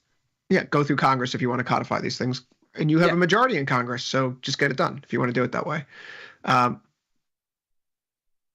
What I find to be most interesting about this is that they are appealing it. They're not just saying like, no, the courts don't know what they're talking about. The tariffs remain in place. CBP is an executive branch. It's going to levy the tariffs that we say it's going to levy He didn't go all Andrew Jackson. The courts have their ruling, now let them enforce it. We're plowing ahead with the tariffs. I think that's a good sign. I think that's a good thing.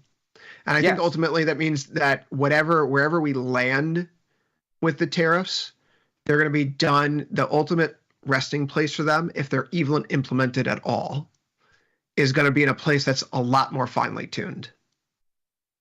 And they're not. The question is when. Well, that kind of sucks, right? But if they're going to be a lot more finely tuned, they're going to be overhangs like today when you get the news flow where you have something of a chip restriction or import-export controls, and that's unfortunate. But the significant economic impact, right? I don't know if we can count on that coming down the pipeline. It's going to be like a sort of Damocles hanging over us. That's right. I'm a lot less, maybe it's the price action, Ilya. I feel a lot different at 6K ES than 5K ES. But sure, I don't know. If you just looking at the read of the road here, you could see how the administration is saying like, oh yeah, we're still going to do this, but we're going to do it the right way now. So there is a way that if they're following everything to the T of the law and they're not going out there with a big ridiculous board and saying, here's our formula for determining tariff rates. Trust us. There's Greek letters involved. We're smart. This goes back to where we were in November, like you've been talking about the whole time. The market does not care about the tariffs per se. It cares about implementation. Yes. But the thing is, the implementation introduces a level of chaos to do it the right way. Because if what you're trying to do is reciprocal tariffs with a base rate across the board, these other methods by which you want to get that done, they don't let you do that. You have to go country by country, good by good. That's why a lot of the tariffs, for example, on autos, on aluminum and steel, they were not struck down because they're based on different legislation, and they're targeted to specific industries or specific goods. Because those other statutes that you could invoke here, and the president has lots of latitude, and the courts defer to him as far as what is a national emergency, what is a problem with threatening this industry or that industry, or unfair trade practices or this or that. But they do have to show it, and they have to show it country by country, or if they use a different statute, sector by sector or good by good.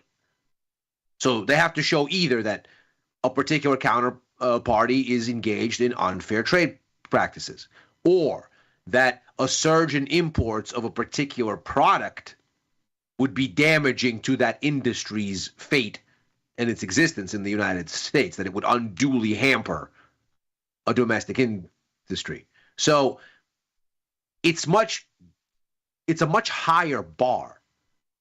And if you wanted to really set up a 10% baseline reciprocal tariff across the board, industries and goods, that could take you years to figure out. Before we turn our attention to the bond market here, you know how you know it's a crummy kind of day? Top performing sector ETFs, only 3 in the green. Staples, utilities, healthcare. So we're concerned about recessions, what you're saying. Leading to the downside, semiconductors, technology, energy, consumer discretionary. It's not a great, it's not a great mix. It's not the growthy mix that you want to see. We'll see if we hold up here, though, because Ilya, like the Russell potentially at a turning point, like the Nasdaq and the S&P. Will we hold last week's low in the S&P 500? Are we in a flag? Is this a double top? Kind of at a line in the sand right now for SMH. Range lows that you have throughout the fall and going into early March this year. We gap open and hold there after the China announcement back in mid-May, and that's where we're holding up today. So the crossroads as we go into the month of June for many of these, some of these important tickers. NVIDIA, prior to the earnings on last call the other day, was at 134 and change. So much for that great earnings report, particularly if you're going to have the China export controls.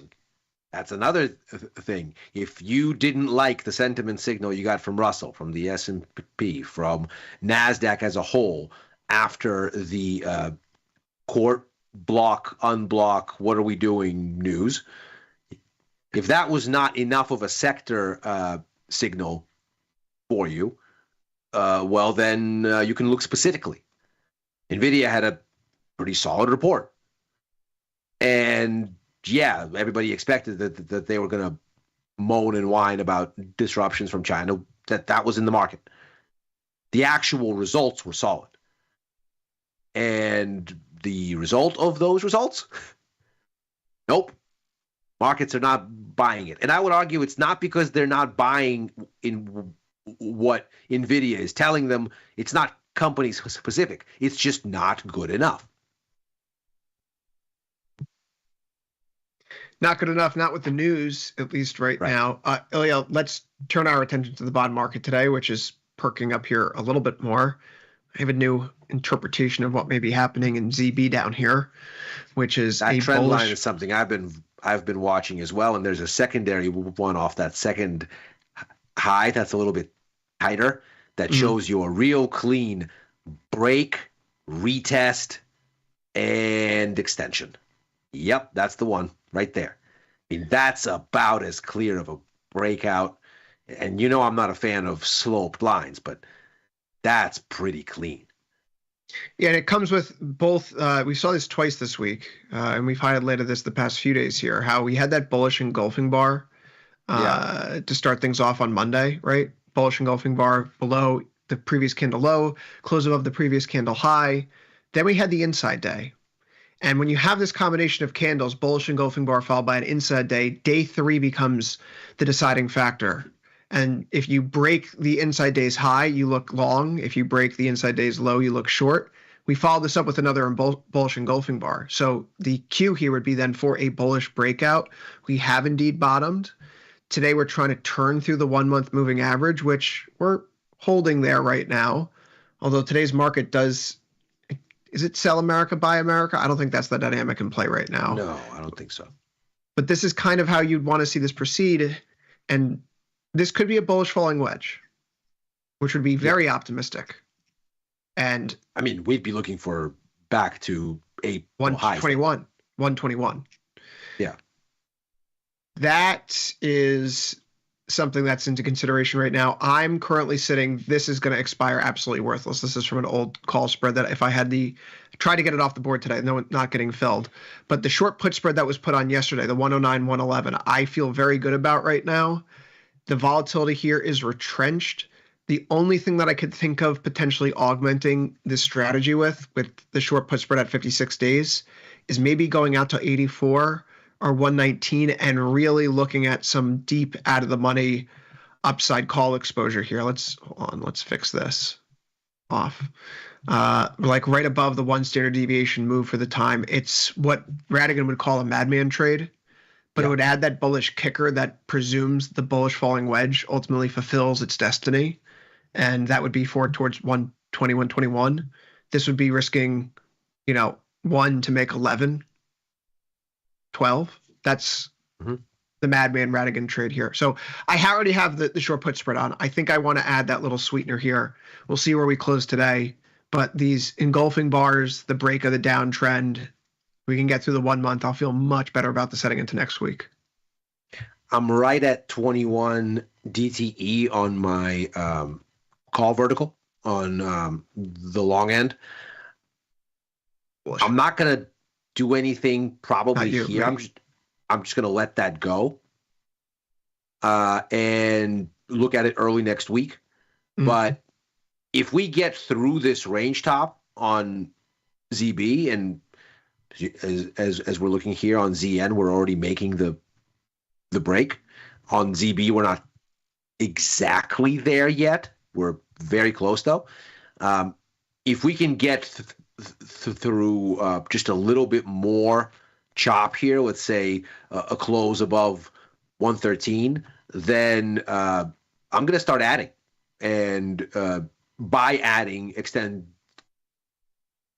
duration and maybe get some 60 DTEs or or something out there to really give myself enough time. I found that with all of the chaos in policy this year, more duration than the standard 45 days in really helps to smooth things out.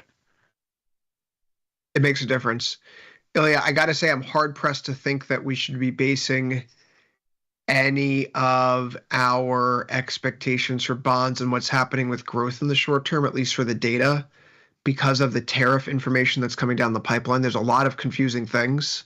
Yeah. I know you mentioned, is it noisy or not? I'll give you some noise here. Because of the figures that we just saw from the PCE report today, and because those were a little bit janky, even something like the Atlanta Fed Now GDP growth tracker, it shot up to 3.8% today for the second quarter. Yeah. Yeah. Right. So this is not going to be an even. That's why I have a hard time saying that we're even though we had negative growth for the first quarter and GDI was negative, the core GDP figures are still positive, and you get a bounce back in the second quarter. Third could be negative again, but that's technically not a recession. 2 out of 3 quarters is not a recession. Yeah. Either way, ZN 22.8 IVR. I'm at 21 DTE here in the iron condor that was put on. It's actually in a little bit better shape today, but this needs to be moved out and ultimately rolled out because I really like the sideways chop trade in notes. I think if you're going to see a little bit better of a move in bonds, the long end offers that convexity. So I still like to say directionally neutral here. Here's the deal, though. It's a 22.8 IVR and it's a Friday, Ilya. If this was a 60 IVR, I would break my cardinal rule of putting on new trades on a Friday. Sure. That makes sense. But it's a 22.8 IVR. So I'll just wait until next week. We'll take a look at that 56 DTE, pop out here, automatically apply this. So it's going right out to the 1 standard deviation. What are we looking at here? 72%. Pull this in a bit. Yeah. God, see, the risk to reward is not fantastic right now. 3-to-1's not terrible at 60%. We'll see how this looks next week. This is something I could work with here, particularly because the buying power is smaller than the profit that we're looking at, even though the risk reward is upside down. I just don't like putting positions on a Friday. This is something that needs to get done, though. So in the queue, taking off the short iron condor and then going to basically roll it forward a few expirations to get back at a 45 and 21 out. This market's been very choppy for a few months before I get off my pedestal here. The 50% mark of the year trading range in the Z and U5 contract, where most are probably operating now, is close to 111 and 10 ticks. We're at 110 and 25 ticks. I find this area between basically 110.5 and 112 to be a reasonable place to look to do something directionally neutral, given how this market's proceeded thus far. Yeah. That's where I stand on bonds now, heading into next week. Yeah, I mean, as I was saying, I'm still long at the long end. I gave myself lots and lots of time. So I've had this position already for 24 days. I've got 21 days left in it. So if this continues like this going into early next week, I'll be buying more and getting bigger and having more duration. I did that with stocks early this week, where I had a bunch of put verticals. They also are about 21 days out, but I bought more because it does look like things are getting soggier and the timeline is getting more immediate. And I've termed myself out in these new positions. They've been on for about 7 days already and still have 49 days to go. So I'm giving myself lots and lots of time for markets to get through fuzz. And I'm keeping the risk reward math very conservative and obviously with verticals keeping things risk defined. So if any of this expires worthless, okay, fine. Next trade. So if you're going to be watching the macro, and I think watching the macro is actually very important here.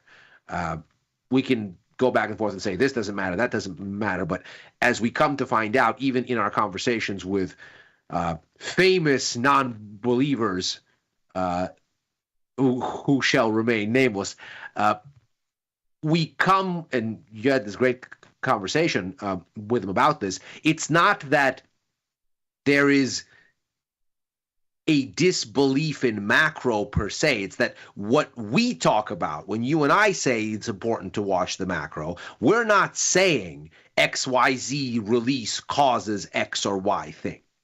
What we're saying is the price action response to news is important because it helps to contextualize what the markets are thinking and why. And watching this macro is going to be very important.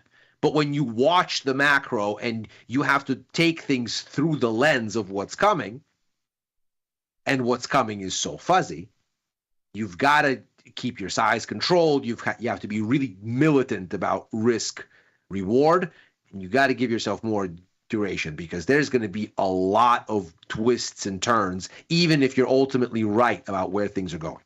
Mm-hmm. Gold here off a little bit today. Inside day for gold prices and holding still for the moment, back above that 1 month moving average. It's been a dance here the past several sessions where we've basically been pinned to it. Feels like every day we've tested this 33.20 area, which is that just a feeling? No, that's actually true. Every day since May 20th, we've traded around 33.20. So the coiling of the spring continues, Ilya. Yes. The coiling of a spring, which in context here, symmetrical triangle in and of itself does not have a directional bias, but when it occurs in the context of a trend, it does gain one. In this case, it has gained the veneer of a bullish continuation. Yes. So to this point, I'm still leaning long deltas here. This trade hasn't come together as quickly as I hoped it would, but we are getting into the final third of the triangle. So just from a, like a brief technician's fundamental, like technical analysis 101, when you see consolidations like this, you typically want to see the exit right in that like third quartile, right in the 50% to 75%. You really don't want to have it happen later because these are lines that are sloped inward. Eventually, you will trade through them. Is that a signal? No. No, but that means that if this is the correct interpretation, we should see a bigger directional move sometime soon. Otherwise, we're not going to be trading into the vertex by the middle of June and still treat this as a legitimate formation. Maybe it's just a market that's consolidating like an ascending triangle instead. I don't know. It's all more art than science. Either way, though, there's enough here to still lean long delta. The biggest thing for me, forget the fundamental backdrop. One thing that always bothers me and scares me when I'm leaning long gold is when I see volatility erode. And over the past few weeks, volatility has come in. IVRs were in the high 70s at some points, high 80 on May 7th. Today it has a low 37.4. During this time period, gold has actually held its ground. Unlike other episodes, when we've seen gold vol contract and come off the board and prices follow lower, gold is just chopping around sideways. So I'm of the mindset that right now, despite this position, this most recent trade, not really getting the juices going, I think that there's still ample reason to lean long. And we've had a lot of retrenchment in the trade talks, Ilya. Gold never gave it up. So yeah, I like it long. What can I say? As do I. I mean, this could be a triangle. It could be a pennant. There's a number of ways you could interpret this technically. But they're bullish. But they're all bullish, potentially. But they're bullish. My very simple crayons on cardboard interpretation here is you had a clear range bottom just above 3,200. You've got the gray line there. We poked through it. If that was a breakout, it would have had follow through. It didn't. It failed. We broke back into the range. I was long right there. And I've given myself, again, plenty of duration. I've still got 49 days DTE in this thing. And I've already held it for a week and a half. So I'm okay sitting here and waiting for this thing to make up its mind. It's not unusual for me that as something consolidates, vol comes down. It's a very straightforward kind of a thing. Something moves sideways, vol is lower. It's obviously not racing anywhere. So that makes sense. It's not unlike seeing momentum indicators flatten out. And lo and behold, look at your MACD there. Look at your slow stochastic. The slow stochastic has gone flat. MACD has anchored in the center and isn't going anywhere. It's just a market that's consolidating. But none of that makes the overall structure here any less bullish. It's just a matter of time. Feels like it's a matter of time. I'd like that time to come sooner than later. Silver doing nothing at all. Holding its 1 month. It's also holding the uptrend off of the April and May swing lows so far. Tony talks about this too. Like sometimes you put on a position, and if you have like the right instinct on it, if it's for a technical reason or a quant reason or a pick some name out of the hat reason, like it should work right away. Yeah. And so when you see this silver breakout on May 20th, it just doesn't do anything. Nothing's really come together out of this. Same thing for copper. Copper looks like it actually overshot by mistake and then quickly settles back in. So absent the little perk up here at the start of this week, copper likewise not necessarily giving you a lot of vigor. We could be closing below both the 1 week and the 1 month here today after another candle. Another candle. There we go. Where the upper wick, where the wick forms on the upside. So sellers throughout the session.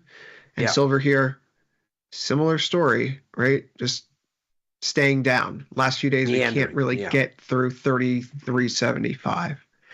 I'm not crazy about these setups. And, you know, look, if you want to be a bull on silver, the long-term view with the 16.2 FVR is pretty cheap to articulate right now. But I got to say this, I'm not so moved anymore. It hasn't convinced me that it really wants to go higher the way that it should be if it was really breaking out. I don't have any exposure here, but I got to tell you, I like what it's doing. Because silver, unlike gold, has a little bit more of a risk hue to it. It's a little bit more sensitive to cyclical things than gold is, because it does have a meaningful industrial demand component in it. That it doesn't want to rally here during a period when stocks were, for the most part, surging. That's very interesting. It makes sense that maybe gold was anchored because we're not quite sure what's going on with bonds. We're not quite sure what's going on with the dollar. Although I would argue the dollar has been a little bit more clearly bearish than gold has been clearly bullish recently. But that this thing is as pinned as it is tells me overall risk appetite in markets, not that great. And stocks maybe were out on an island the past several weeks. I'm becoming increasingly convinced, especially looking at the relationship between stocks and break-even rates in the bond market, which was ironclad from, let's call it, mid-February going into that low in April, where it was very clear. We have a recession. That's bad for earnings. We're going to have lower inflation, lower multiples, stocks down, break-evens down. Well, break-evens have stayed down. Stocks have rebounded. So in my mind, stocks here are mainly a sentiment-driven market. A market that basically is saying stuff is bad, but it could have been worse. And that's emblematic of a market that's inherently biased higher, that inherently wants to go up more than it's prepared to come down. And so, in general, you look at something like silver here and you go, yeah, but the underpinnings of risk sentiment are weak. And stocks are just doing their stocks thing.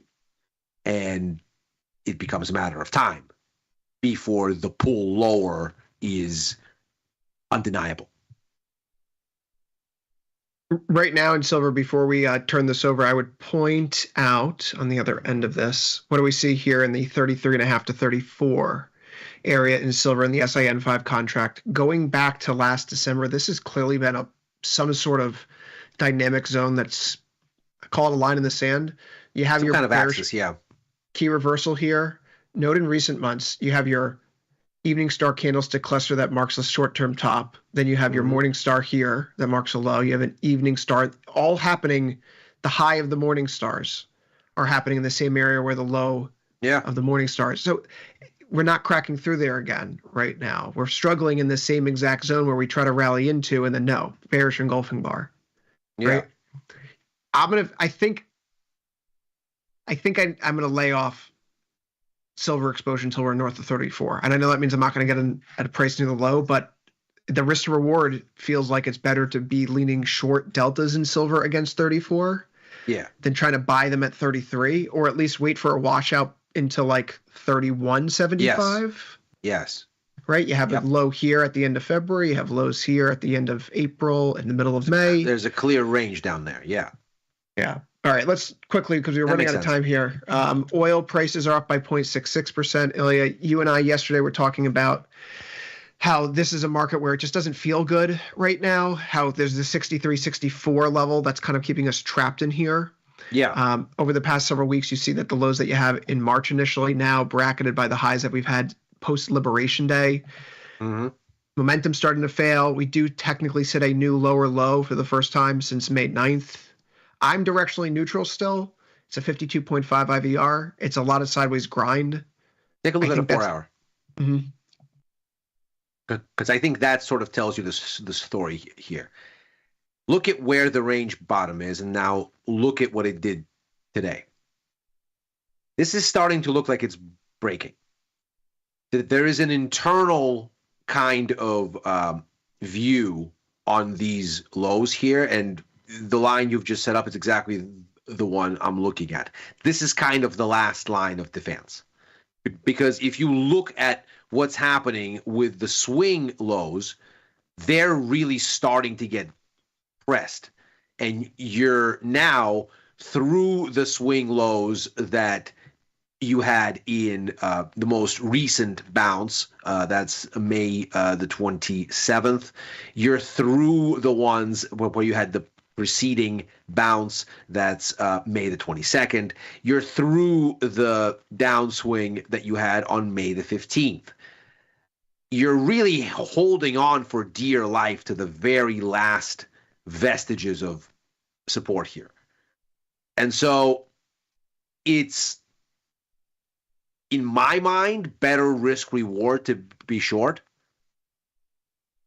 Maybe not right here if you're just looking at this for the first time. I've been short off the top of that range just on tactical grounds. You know, you got back to the top of the range. You held there twice before. Take a stab. Roll the dice. See what happens. The risk reward is such that if you're wrong by a little and quickly. If you're right by a lot. At least more than you're wrong.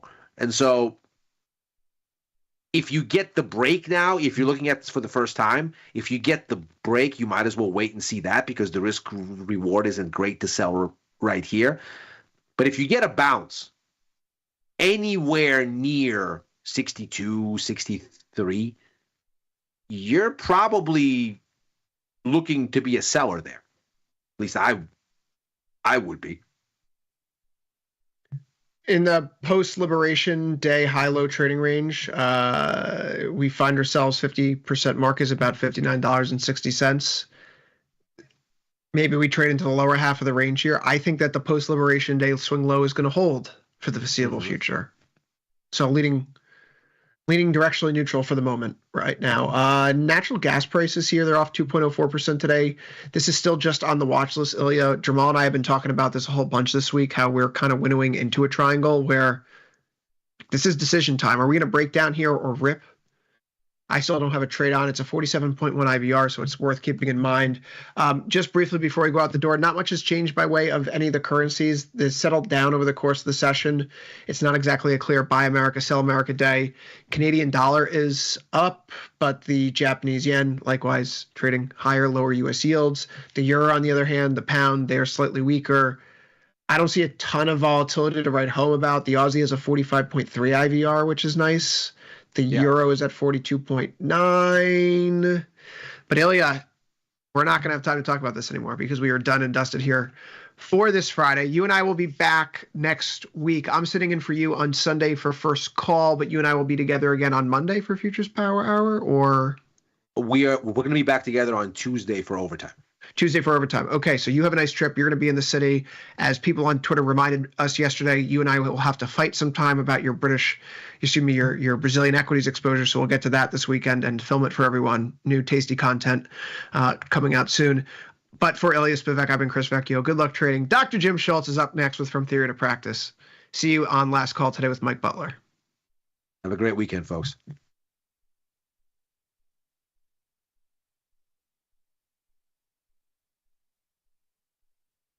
Forbes called us best online for options trading.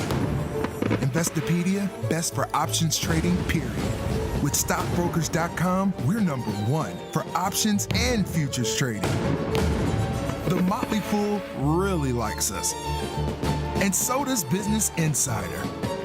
So what else can we say other than boom? Trade like a trader. Tasty Trade. Make your move. Craig in New York City, what's up? I just want to say, I've been with you since the very early days of Thinkorswim, and traded all kinds of markets here and there. And I got to say, I could be off so much worse if it wasn't for what you guys have sort of drilled into me over years and years and years. And so I just want to thank you, because you could have easily just taken the money and run when you sold Thinkorswim, and you didn't, and you started this.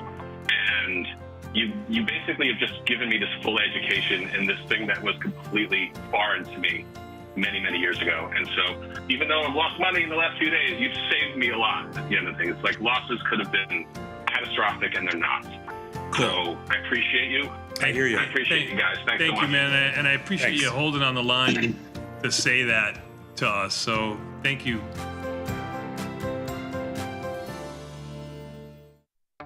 The market doesn't stop. So why should you? Diversify your portfolio with stocks, options, futures, crypto, and more from Tasty Trade. Focus on the markets that matter to you. See the odds before you trade using curve analysis, IV rank, and more tools. Get industry insights that help you find your next trade right where you need it. Tasty Trade. Download today. Got friends? Get $250. We'll give you a bonus for each qualified.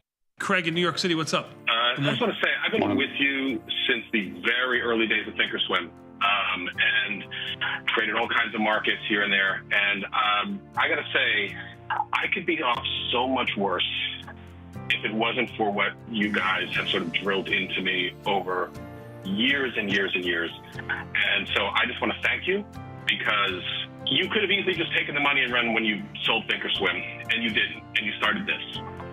And you basically have just given me this full education in this thing that was completely foreign to me many, many years ago. And so even though I've lost money in the last few days, you've saved me a lot at the end of things. Like, losses could have been catastrophic, and they're not.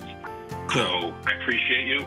I hear you. I appreciate you guys. Thanks so much. Thank you, man. And I appreciate you holding on the line to say that to us. So thank you.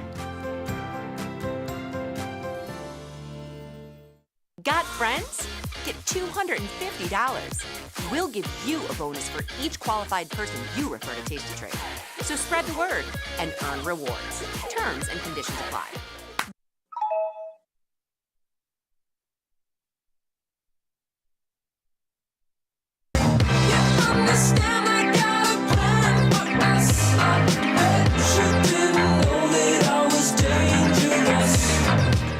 Jim Schultz, and this is From Theory to Practice. Welcome to the show today. Welcome to the broadcast. Welcome to the Friday edition. Welcome to the Taco Friday edition of what it is that we are trying to do, man. Thank you guys for being a part of the show. It is only because of you all that we can do what it is we do. Welcome to the At Work by 11 edition of what it is that we're trying to do. Hey, if you guys were at the show in Atlanta today, let me know in the chat. I want to know, how was it? Like, how was Tom? I'm assuming right around C-, maybe a C quality. How was Tony Batista, usually in that B+ range? Let me know how things were. We know Britt hit out of the park with an A+ performance on her end. But if you guys were out there in Atlanta and you're watching the show, you're watching the network, man, let us all know how it went, because that was very much a test pancake for that type of show this year. And so that's really, really cool. You know, I think what Tom and Tony are doing there is really, really awesome. And so if you had a chance to make it out, I'd love to know. I'd love to know how it went. So if you're watching over on Tasty Live, live, I would actually bounce on over to YouTube if it is real time. If it is right now 2 o'clock Eastern, Friday, May, man, I don't even know anymore. Do we even know anymore? Is it Friday? Yeah, I'm pretty sure it's Friday. It's May 30th? I think today's May 30th. So Friday, May 30th, we'll go with that. 2025, around 2 o'clock Eastern. If it is somewhere around, those dates and times approximately, then you can communicate with your brethren who are also watching the show. You can celebrate if you are a bear. You can commiserate if you are a bull. Man, what a turn of events after the Wednesday night court blocking, rocket ship higher, and then, man, the shorts just came out and squashed everybody, right? The Bears just came out and took everybody's lunch money, and now we are obviously headed down to zero. So if you have a question for me, I would drop it in the chat box. I'll try to get to as many as I can right around the halfway mark of the show. And, the first half of the show, we'll kind of see where the wind blows us. Now, yesterday, sorry about ghosting y'all last second there, but the power went out. The power went out at my house, and we're kind of getting into rainy season, and it wasn't even storming that bad yesterday. It was kind of like a regular rain, but the wiring in our house is super old. The power oftentimes flickers, but it usually comes back on. But yesterday we were out for several hours, and so unfortunately I didn't have power, couldn't do the show. And so we're going to have to lament the NVIDIA situation here together on this Friday edition of the show. So go ahead, Josh, bring us into the market. Man, did Taco take us down to zero yet? It's got to be close, man. I mean, EME S&P is down 33. Got the risk-free instrument, also known as the NASDAQ futures, extremely high-risk product, down 196. Now about 200. Got the boomers down 84. You got the Russell 2000 futures index down 11. Oh, yeah, man. Taco's taking us to zero. There is no doubt in my mind. You got gold, man. Look, even gold's down 25. Man, the shifties can't even save you. Man, look at Bitcoin. Bitcoin down 2,000. The Bitcoin bros can't even save you. Man, look at UB40. UB40 down 7 ticks. Man, when UB40 can't right the ship, like when UB40 can't just turn your day around down 7 ticks, you know something ain't right out there. And so volatility obviously is going to be up today. Surprisingly, though, it's actually not up that much. You've got volatility futures up 21 cents. Which is kind of, it's basically unched on the day with, EME S&P's down, 30, 35. I mean, they're rallying now. And so volatility, spot volatility is up 47 cents. So a little bit stronger than the future volatility. But, yesterday, I mean, again, Wednesday, rocket ship. And then yesterday, they completely reversed them. And then today has kind of been, back and forth. And then obviously, I guess it was, a couple hours ago that they squashed them. The morning was pretty quiet for the most part. When did they squash him exactly? Let me take a look at this. I forgot to kind of lock in on the exact timestamp on the squashing today. And so let's take a look. Here's my 2-minute Errol Coleman settings.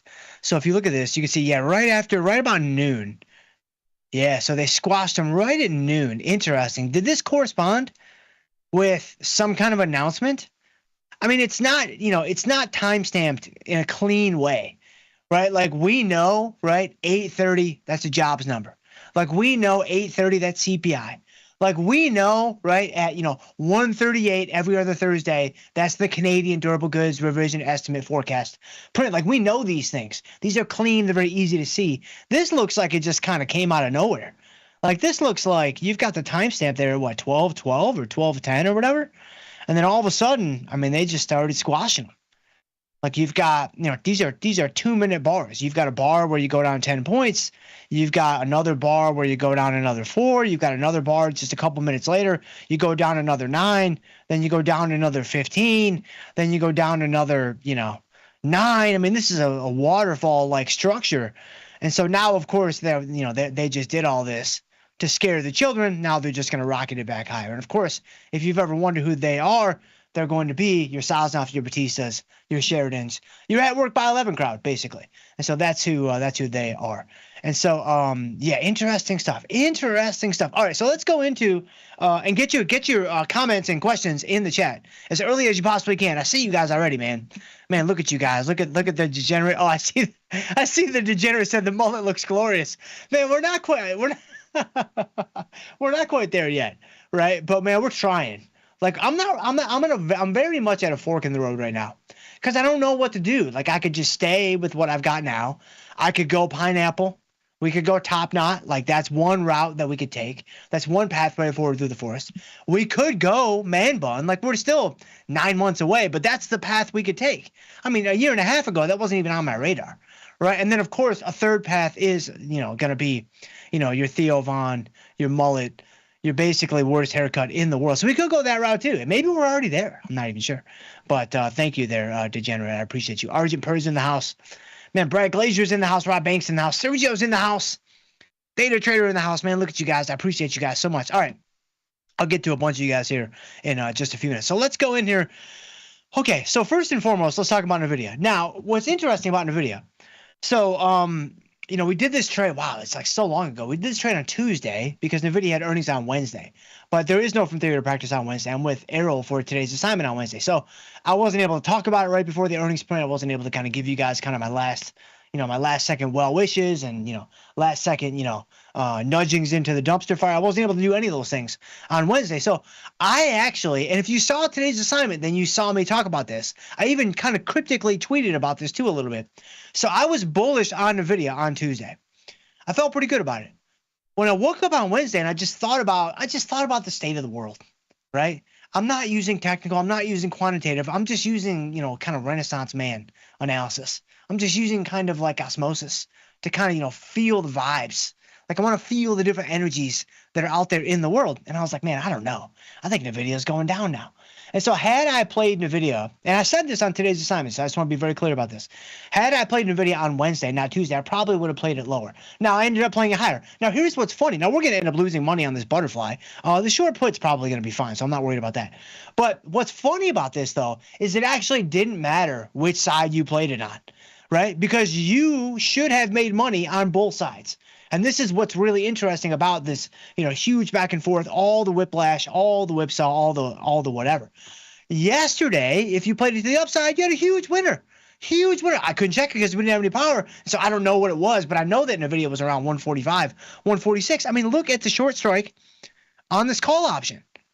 And so that would have been, you would have made what, $10 wide butterfly, we paid $2.50 for it. You probably were up $3-4 yesterday at one point. And it's like, hey, if you want to stay in and squeeze the orange for more juice at that point, that's on you. Now, I'm not saying I wouldn't do it, and I'm not saying I haven't done it before, and I'm certainly not saying I want to do it again. But if you are in that situation and you don't take the exit ramp that so clearly presented itself to you, then it's like, man, you've only got yourself to blame. Now, today, if you had the butterfly that I had like E put on Wednesday, which I think was 136, 126, 116, that actually is working out okay right now too. Now, you may not make a ton of money. You may only be a scratch or even a small loser, but it would not have been a full loser if you took it all the way down to the end.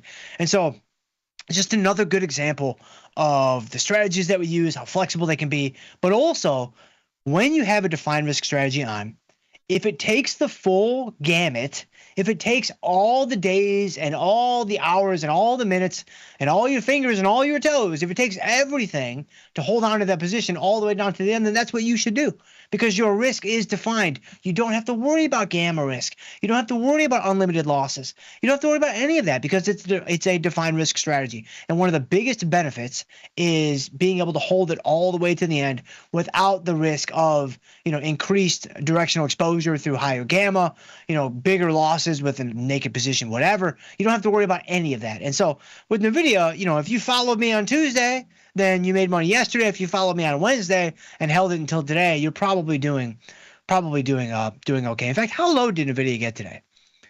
Let me see. I want to be a little bit more exact. Okay, so NVIDIA got down to 133, it looks like. Okay, so a low of 132.92. Now, it's not fair. It's not fair. I'm not going to be like one of these furus that goes in and cherry picks the chart. Like, it's so obvious. You see the low, that's where you buy. You see the high, that's where you sell. It's like, man, are you out of your mind?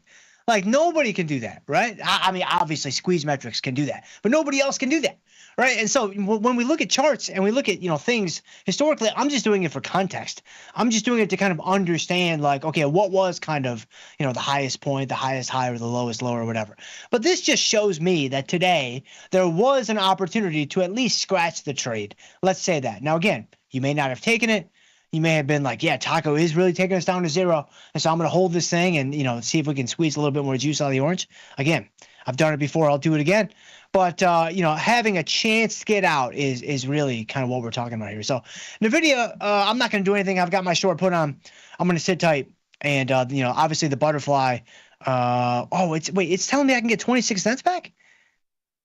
Oh, wow. Interesting. So this is okay. So we have another Amazon situation on our hands in a lot of ways. So yeah, so look at this. So should I hold it? I don't know, man. 135 call, you got the stock at 134.50. Yeah, I don't know, man. Because we did this before vacation, and then I got assigned on short shares in Amazon, and because I forgot about them on vacation, I ended up holding short shares in Amazon for a week, which, oh, by the way, we're about to take off this Amazon position here in a couple of minutes. I kind of think we got 30 minutes to go. Yeah, I'm just going to close it right now, just because I know I'm going to forget about it. I'm going to get into the questions, and I really want to, once I get into the questions, I try to focus on the questions, and give you guys, the best I have to offer you in that moment, which again, it's not going beyond B-, but it's the best I've got to offer you. If I'm also distracted with closing orders and things like that, then that's not really going to do anybody any good. So I'll just take, it looks like I can get 29 cents back. If I didn't have the show and I was just doing, if I didn't have the show and I was just doing, just trading behind the scenes, I would probably hold this closer to the end of the day, but that's not the situation that I'm personally in. And so, I think I'm going to go ahead and close this thing down. So let's go for 30 cents. See if we can save a few shekels. No bid prices. Brutal. Okay, hold on. We may need to do this piecemeal. Hang on a second. Sometimes you can kind of brute force your way in though, even with the no bid prices, and you can just be done with it. All right, hold on. We got to close this in pieces, I think. Yeah, I'm just gonna close. Oh, okay, there. That's fine. 28 cents. You could have just closed the long call and left the short call out there. I think you would have been fine. I don't think Nvidia is gonna rally 12 points in the next 2 hours, and so that probably would have been fine. But all right, so we got on Nvidia for 28 cents. So it was basically max loser. Okay, so now let's go in here. I want to. What do I have? What do I got to do today? What's Amelia got for me? So I got Nvidia. Let's talk about a couple of other things. There's a lot going on right now. I mean, MES, we're going to hold MES. I know I'm at 20 days, but I'm just going to pretend like I didn't see that. Let's just hold MES. We can revisit that next week when we have a full week, all the regular programming for, Monday, Tuesday, Thursday, Friday from theater practice. That will allow me to spread things out a little bit better and not feel super rushed. I would rather go through only maybe a few things and skip over a few things, but go through those few things in more complete context because that's what you guys have come to expect from the show. And so I think now let's go to Amazon. So man, it's pretty crazy. We looks like we're gonna pull it off here. As the market is, man, it's rallying. It's something just came out. Was there another court ruling saying you can't have Taco Friday? It's only Taco Tuesday? I mean, now that would probably be a very, very fair ruling that we all know if it's not a written law, it's an unwritten law. We all know that this is a very unofficial law that you can't have Taco Friday.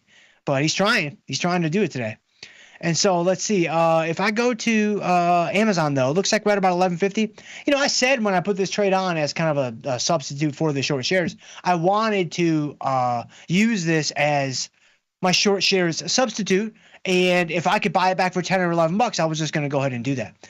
Well, right now you can see I can buy it back for about 11.50. We're not quite at 10 or 11, but I still feel like we beat the system a little bit. Like whenever you sell a call and you make money, you kind of feel like you got away with something. Like you kind of look over your shoulder a couple of times like, okay, like, is anybody watching? Like, should I be concerned about this? You sell an in the money call and get away with it? I mean, talk about breaking some laws. Like the courts are probably going to find you. So I think here, let's just close this guy down. We made a few bucks. It wasn't anything crazy, but but still, we made a couple bucks. And so let's see if we can buy it back for 11.60. And we'll do a little bit of discovery here because I don't really want this guy dangling out there. 11.65. Wow, markets are going to be honest. All right, so we got filled at 11.65. All right, so we made almost $5 on the in the money short call. But again, I mean, we could go back and figure it out with the Allison chains and whatnot. But I think we're still down on the trade just because of the short shares that I held for all of vacation. I think we took a beat down on that position. All right, the other thing I want to do though, because I want to get to you guys, man, because it's been a couple of days now, and so let's see, we've got Nike. So this is our covered call. That's kind of a trading covered call. So we're looking kind of for the first exit ramp to get out of this position. Like the first time this thing splashes green, we're probably gonna, head for the exits. But it still hasn't done that, and so I'm gonna stay in the position. But I'm not gonna leave the short call on anymore. You can see right here, there's nothing left. Right, there's 18 cents left, and so we sold it for 85 cents. It's marking at 18 cents. If you keep this on, you're capping your upside for an additional 18 cents. Which again, remember, 18 cents in the options world is $18 in the actual world. And so you could argue neither of those are economically significant. And that's a fair argument in my opinion. But remember, if you hold this, that's what you're going for. So its lack of economic significance is actually more of a reason to take it off right now. And so I think we got all that you can kind of ask for from a short call. So we close out of the Nike short call. We'll leave the shares on and hope for some kind of pop in the next next couple of days, next couple of weeks, and maybe we can sell it. We can lay out another call. So let's just buy it back for it looks like 19 cents. That's fine. All right, so 19 cents. There you go. Okay, so we did Nike, and then the other thing I want to talk about, again, like we're skipping over some of the stocks, like Wolf. Look at Wolf. Man, I wasn't even gonna talk about Wolf. I want to close this trade because this thing is pretty craptacular. Like, I got to be honest, just seeing it on my board, I just shake my head. I'm like, what am I doing, man? Like, seriously, what am I doing? Right? Like, do I need to be doing this show from a subreddit? Like, should I be broadcasting from inside the Wall Street Bets subreddit? Like, I feel like if I hold Wolf any longer, like, we've got to do that. Like, this can't be a legitimate show anymore. Like, we have Wolf in the portfolio, and we still have it. That's crazy, man. But then I think about it, and cooler heads prevail, and I'm like, all right, there is no reason to close it, right? Even at 21 days to go, like, are you worried about gamma risk on a $1.25 stock? You shouldn't have a care in the world, right? You shouldn't even have any type of concern about what's going to happen. It's a one lot on a $1.25. Like, we talking about practice? Man, we talking about practice. We're talking about Wolf, $1.25. Yeah, I'm just gonna sit tight, and I'm not gonna do anything. Even though I want it off my board pretty badly, we're not gonna do anything. I'm just gonna sit tight, and so that way at least I can keep talking about it for the next couple of weeks because the content's not gonna make itself. So that's Wolf, and then the other one I wanted to talk about. Speaking of content not making itself, so the Qs. So this is interesting. So you've got the Qs are down today, and so now our long put spread is, it's showing a little bit of life. It was showing a bit more life right when the show began, when the Qs were down, 200 more points or whatever, another 150 points from where they are now. And so you've got the 525, 515 long put spread for people that might be listening to the show and not accessing the video feed of the show. I appreciate you guys. I appreciate you guys maybe even more than the audio plus video crowd because they've got it easy, man. They've got it all spoon fed to them. You guys have to work for it. And so 525, 515 long put spread, you've got the stock at 517, just under 517. We bought the spread for 423. It's currently marking at 465. We're up 40 cents. I was up 80 cents when the show began. Even up 80 cents, I wasn't going to take it off. I was like, all right, let's hold this for just a wee little bit longer. I know I'm at 21 days to go, right? But Tom didn't even come into the office today. My man's not even at work today. So guess what? We're going to hold this spread just a wee little bit longer. And so QQQ, we're going to sit tight and we're going to do nothing. All right, so that's all I really want to talk about today. You've got Best Buy and, Bank of America and whatever. But let's get to you guys, man. Let me see where you guys are at, man. I see you guys. Man, I see you guys in the chat. Look at you guys. Let me see here. Here we go. I see you guys, man. I see Mars Dud 89. Man, thank you for being here, Mars Dud. I appreciate you. I don't recall you being in the show before, so maybe you've been lurking. Maybe this is your first time. Either way, I appreciate you, Mars Dud. Thank you for being here. Mars Dud has a great question, walking right into my wheelhouse. And, of course, I planted him in the stream for this very purpose. He says, hey, Jim, what are your thoughts on ratio spreads? Yes. So, Mars, when it comes to strategies in general, just in case you are brand new to my show or brand new to the network, just to kind of bring you up to speed on at least the way that I view things. And I think I'm pretty much in line with most of the other traders here on the network. When it comes to your effectiveness in the end, when it comes to your P&L, when the dust settles and, you get through enough weeks and months, maybe even years to kind of smooth out the probabilities, depending on how much you trade and things like that. The undefined risk strategies, in my professional opinion, are going to be the real movers when it comes to producing results. They're going to produce results. They're actually going to smooth out your probabilities. They're going to just give you a better experience overall. Now, it comes with some gotchas because every gimme does, right? So there's going to be some times when, man, you are going to soil your underoos. And that's just the way that it goes, right? We can't change the rules. They're written in stone. Again, no Taco Fridays. Got to be Taco Tuesday. Again, I didn't make up these rules. This is just what we've got. And so when you have undefined risk strategies, right, they're the things that are going to move the needle in the end. Okay. When it comes to undefined risk strategies, specifically myself personally, short puts, short strangles, and put ratio spreads are my top 3 strategies. Which one is 1 and which one is 3? It's like 1A, 1B, 1C, honestly. I would probably put short puts and ratio spreads above strangles. But I don't know. Sometimes I'll even swap strangles, and they're all really great strategies. I love ratio spreads because here I'll even set one up really quick. Like if I go into if I go into IWM, let's say I'm just picking a stock kind of at random. If I go to July and I set up a ratio spread, let's say I do, I don't know, man. Let's say I do like a like I buy a 203 put. I sell two 200 puts. And this is a 1/2 ratio spread. Now you can do your ratio spreads a number of different ways. You could do 1/3, you can do 2/5, you can do 3/7s. You can do the Tom Sosnoff special, the 5/12. Like you can do whatever you want to do. But the standard cookie cutter Betty Crocker ratio spread is 1/2. And so the nice thing about the ratio spread here, we're even going to go to the curve view. Guys, this is the second time in 2025 that I've gone to the curve view. So stop emailing me. Like, here it is. I told you guys I would do it. And I promise you we'll do it again in 2026. And so if we go into, let me zoom in here. Oh, there we go. Perfect. So when you look at the ratio spread, there's so much flexibility, right? And this is its number one attribute, in my opinion. This is its number one feature. This is the thing that you're really trying to tap into if you do a ratio spread. You can do a call ratio spread too, but a put ratio spread makes more sense in the same way that a short put generally makes more sense than short calls. Coming from the guy that just cheated death by selling calls in Amazon. And so when it comes to ratio spreads, put ratio spreads typically are going to be above call ratio spreads. Okay. If the stock rallies and all the options finish out of the money, then you just keep the credit that you collected. So like for me right here, you can see that the credit that I've collected, let me grab, let me bring the trade bar up again. I'm just going to keep my 325. That's going to be this region right here. So if the stock rallies and all the options expire out of the money, and of course I'll manage it early and do things like that, but I'm just giving you kind of a broad overview of the ratio spreads.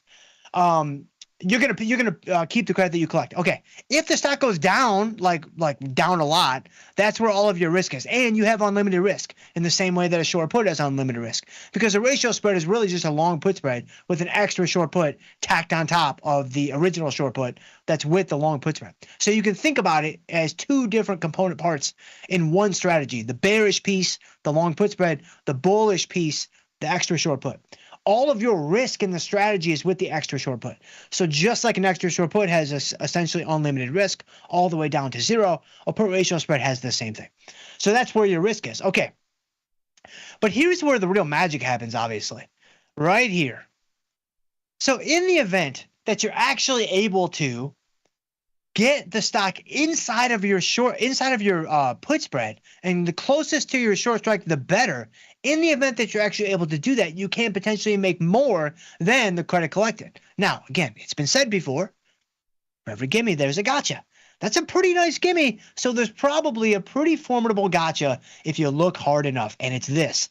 In order to get any of this kind of extra profit, which we'll say is kind of this region up here, you're not only going to have to nail the stock price, get it close to the short strike, but you're also going to have to do that pretty close to expiration.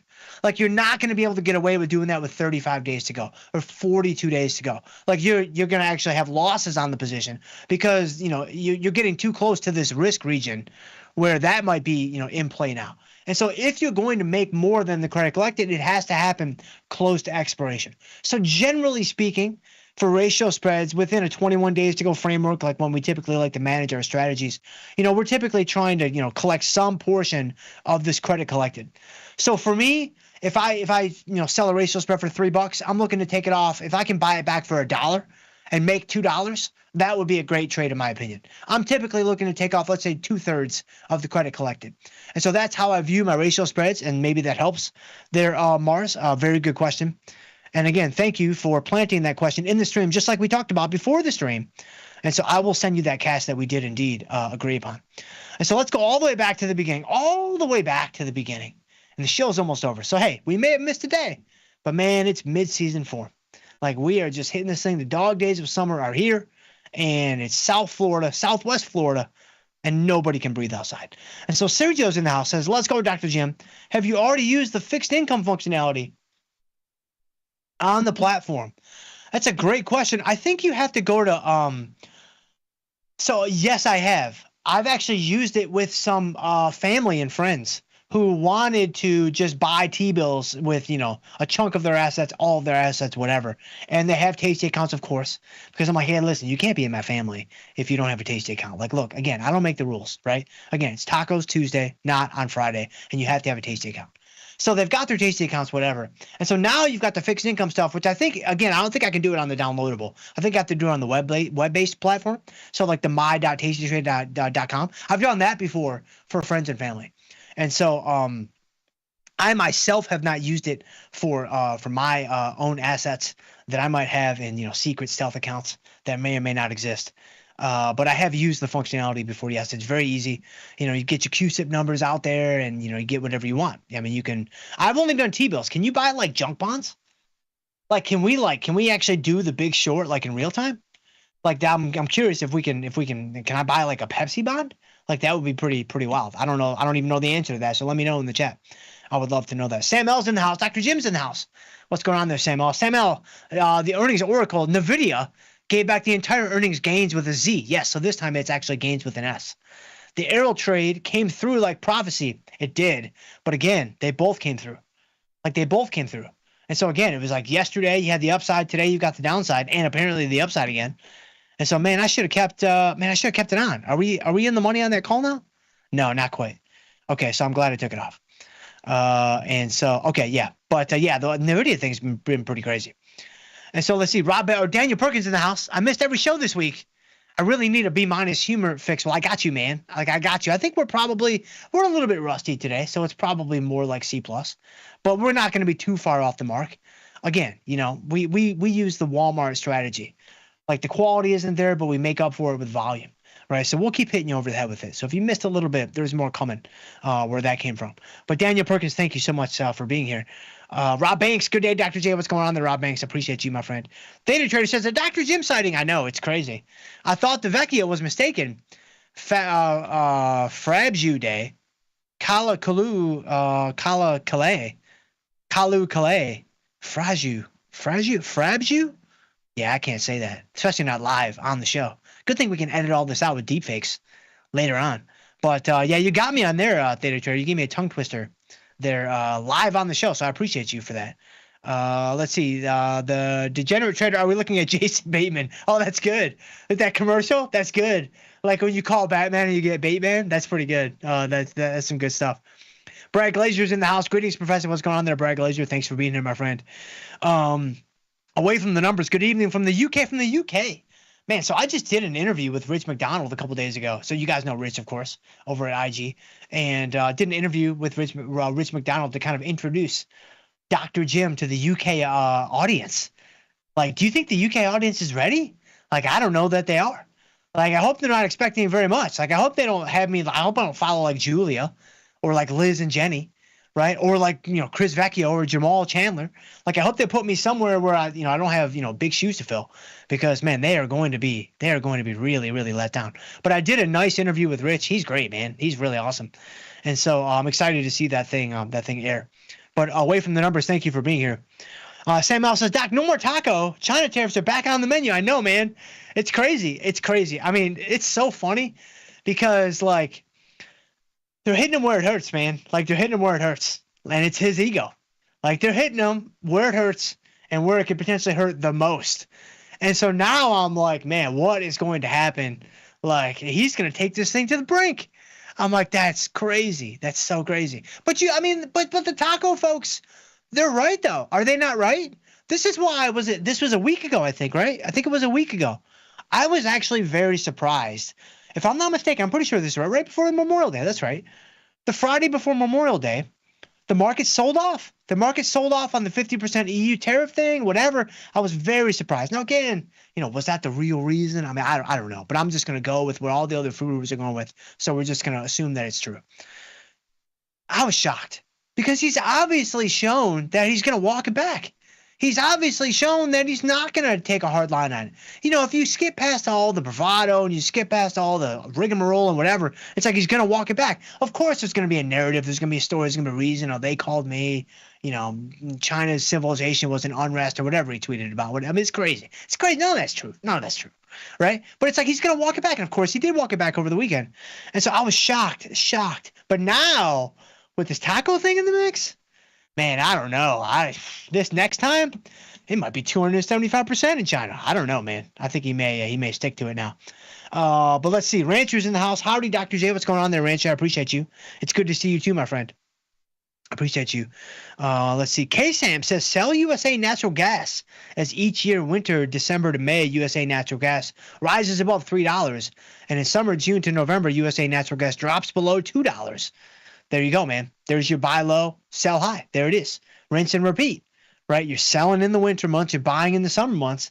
And so, K-Sam, we appreciate you very much. I think that we should just trade natural gas for income moving forward. I think that's going to be the new strategy here on the show. So thank you there, K-Sam. I appreciate you so much.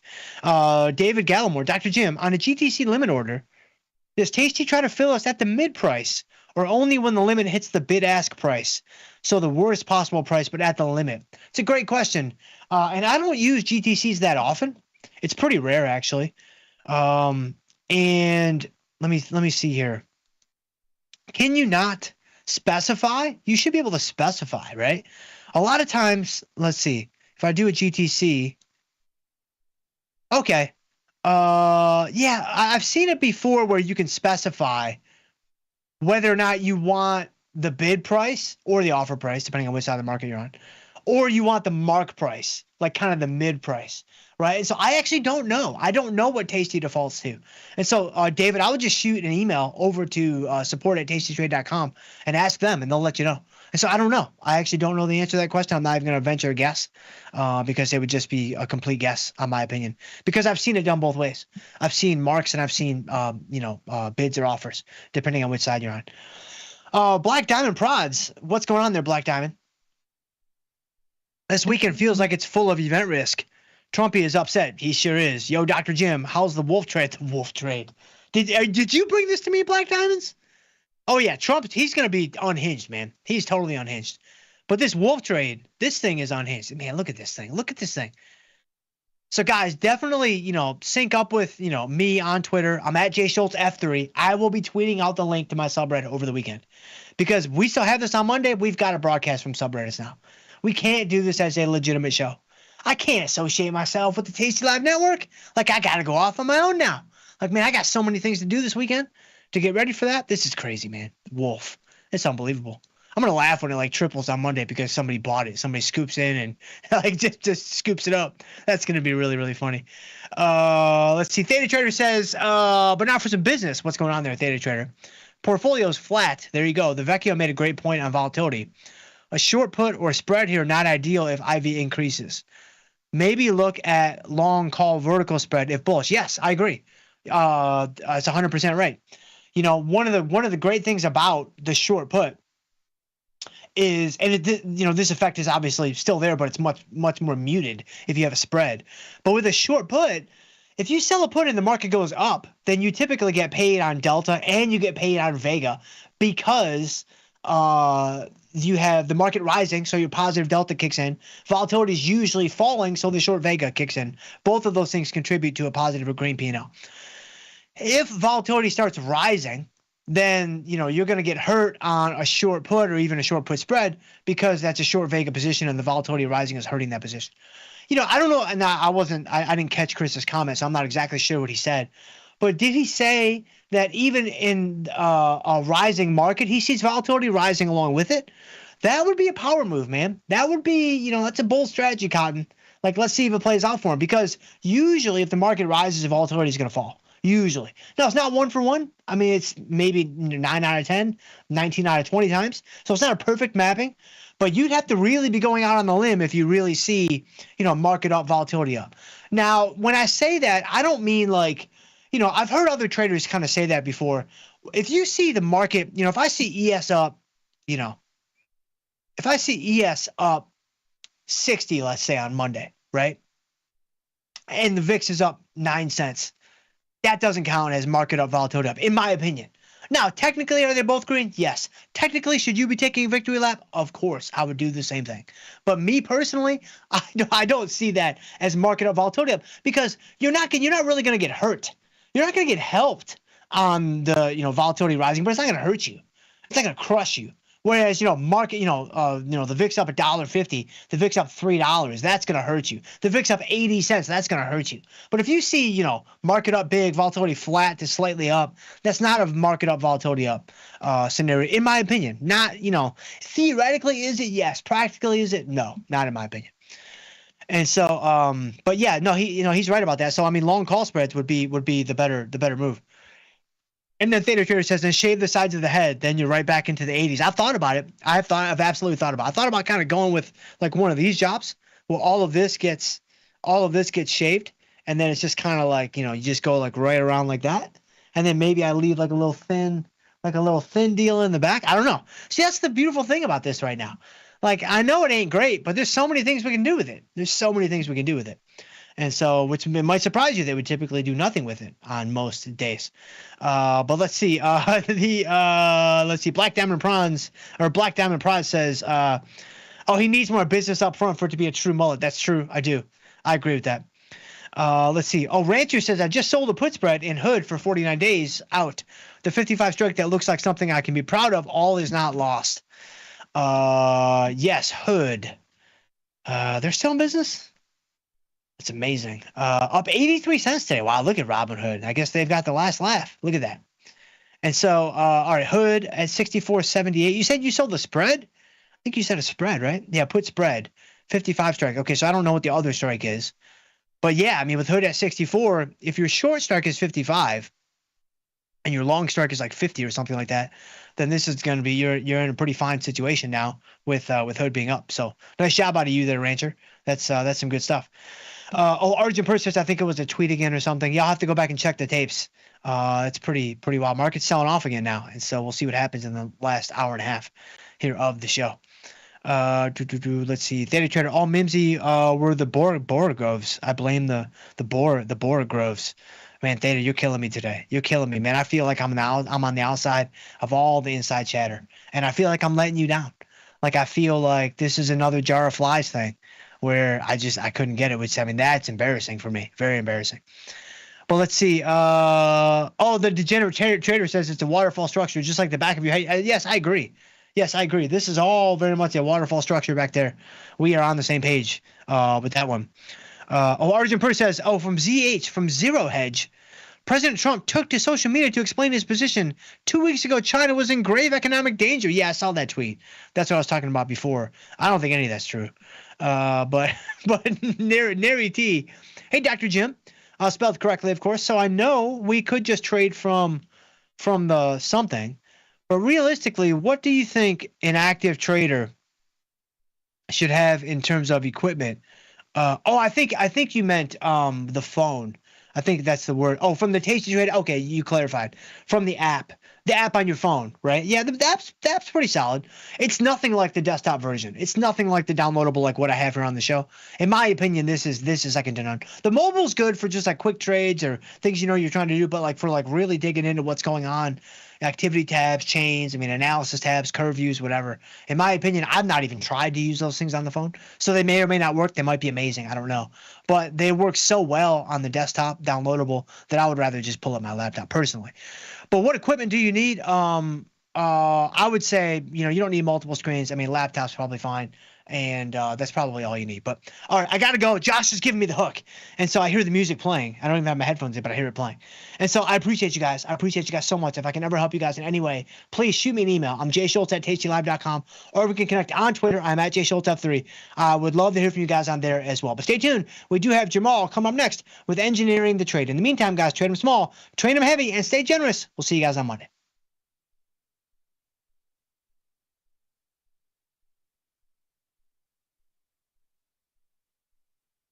The market doesn't stop. So why should you? Diversify your portfolio with stocks, options, futures, crypto, and more from Tasty Trade. Focus on the markets that matter to you. See the odds before you trade using curve analysis, IV rank, and more tools. Get industry insights that help you find your next trade right where you need it. Tasty Trade. Download today. Got friends? Get $250. We'll give you a bonus for each qualified person you refer to Tasty Trade. So spread the word and earn rewards. Terms and conditions apply. Feel like your wardrobe is missing something? Like style, purpose, and maybe a dancing dog? Can I pet that dog? The new Tasty Trade and tastylive web store is now live. New merch, bold designs. Did we mention all net proceeds go to one tail at a time? Invest in the real bull market, dogs. Go to tastytrade.threadless.com. Grab some gear and help some pups. You get merch, they get a home. Tasty Live's godfather of options, Tom Sosnoff, is grabbing his passport and taking this show international. He'll be joined by IG's Rich McDonald in London and Milan, along with special guests at each stop for an evening of live trading. It's fun, challenging, and moves as fast as the market. Doors open at 5, with trading starting at 6. Come early and have a pint or glass of vino with the boys. It's totally free, but space is limited. Register at tastylive.com/events. Options just got molto interessante. I've been trading for 15 years now, and more than anything, what got me interested was just this kind of need to learn, really. I started off as a chemist and engineer, and I love those fields, but sometimes when you're doing an experiment, you can go months without anything changing, materially, I should say. Whereas with trading, every day is different. My favorite strategy really has become selling put spreads. Now that works in a market where we're continually going up, of course, but I love trading everything, and that's sort of a result of trading at a prop firm. We looked at the entire universe, as we say. So, no, I love to trade it all.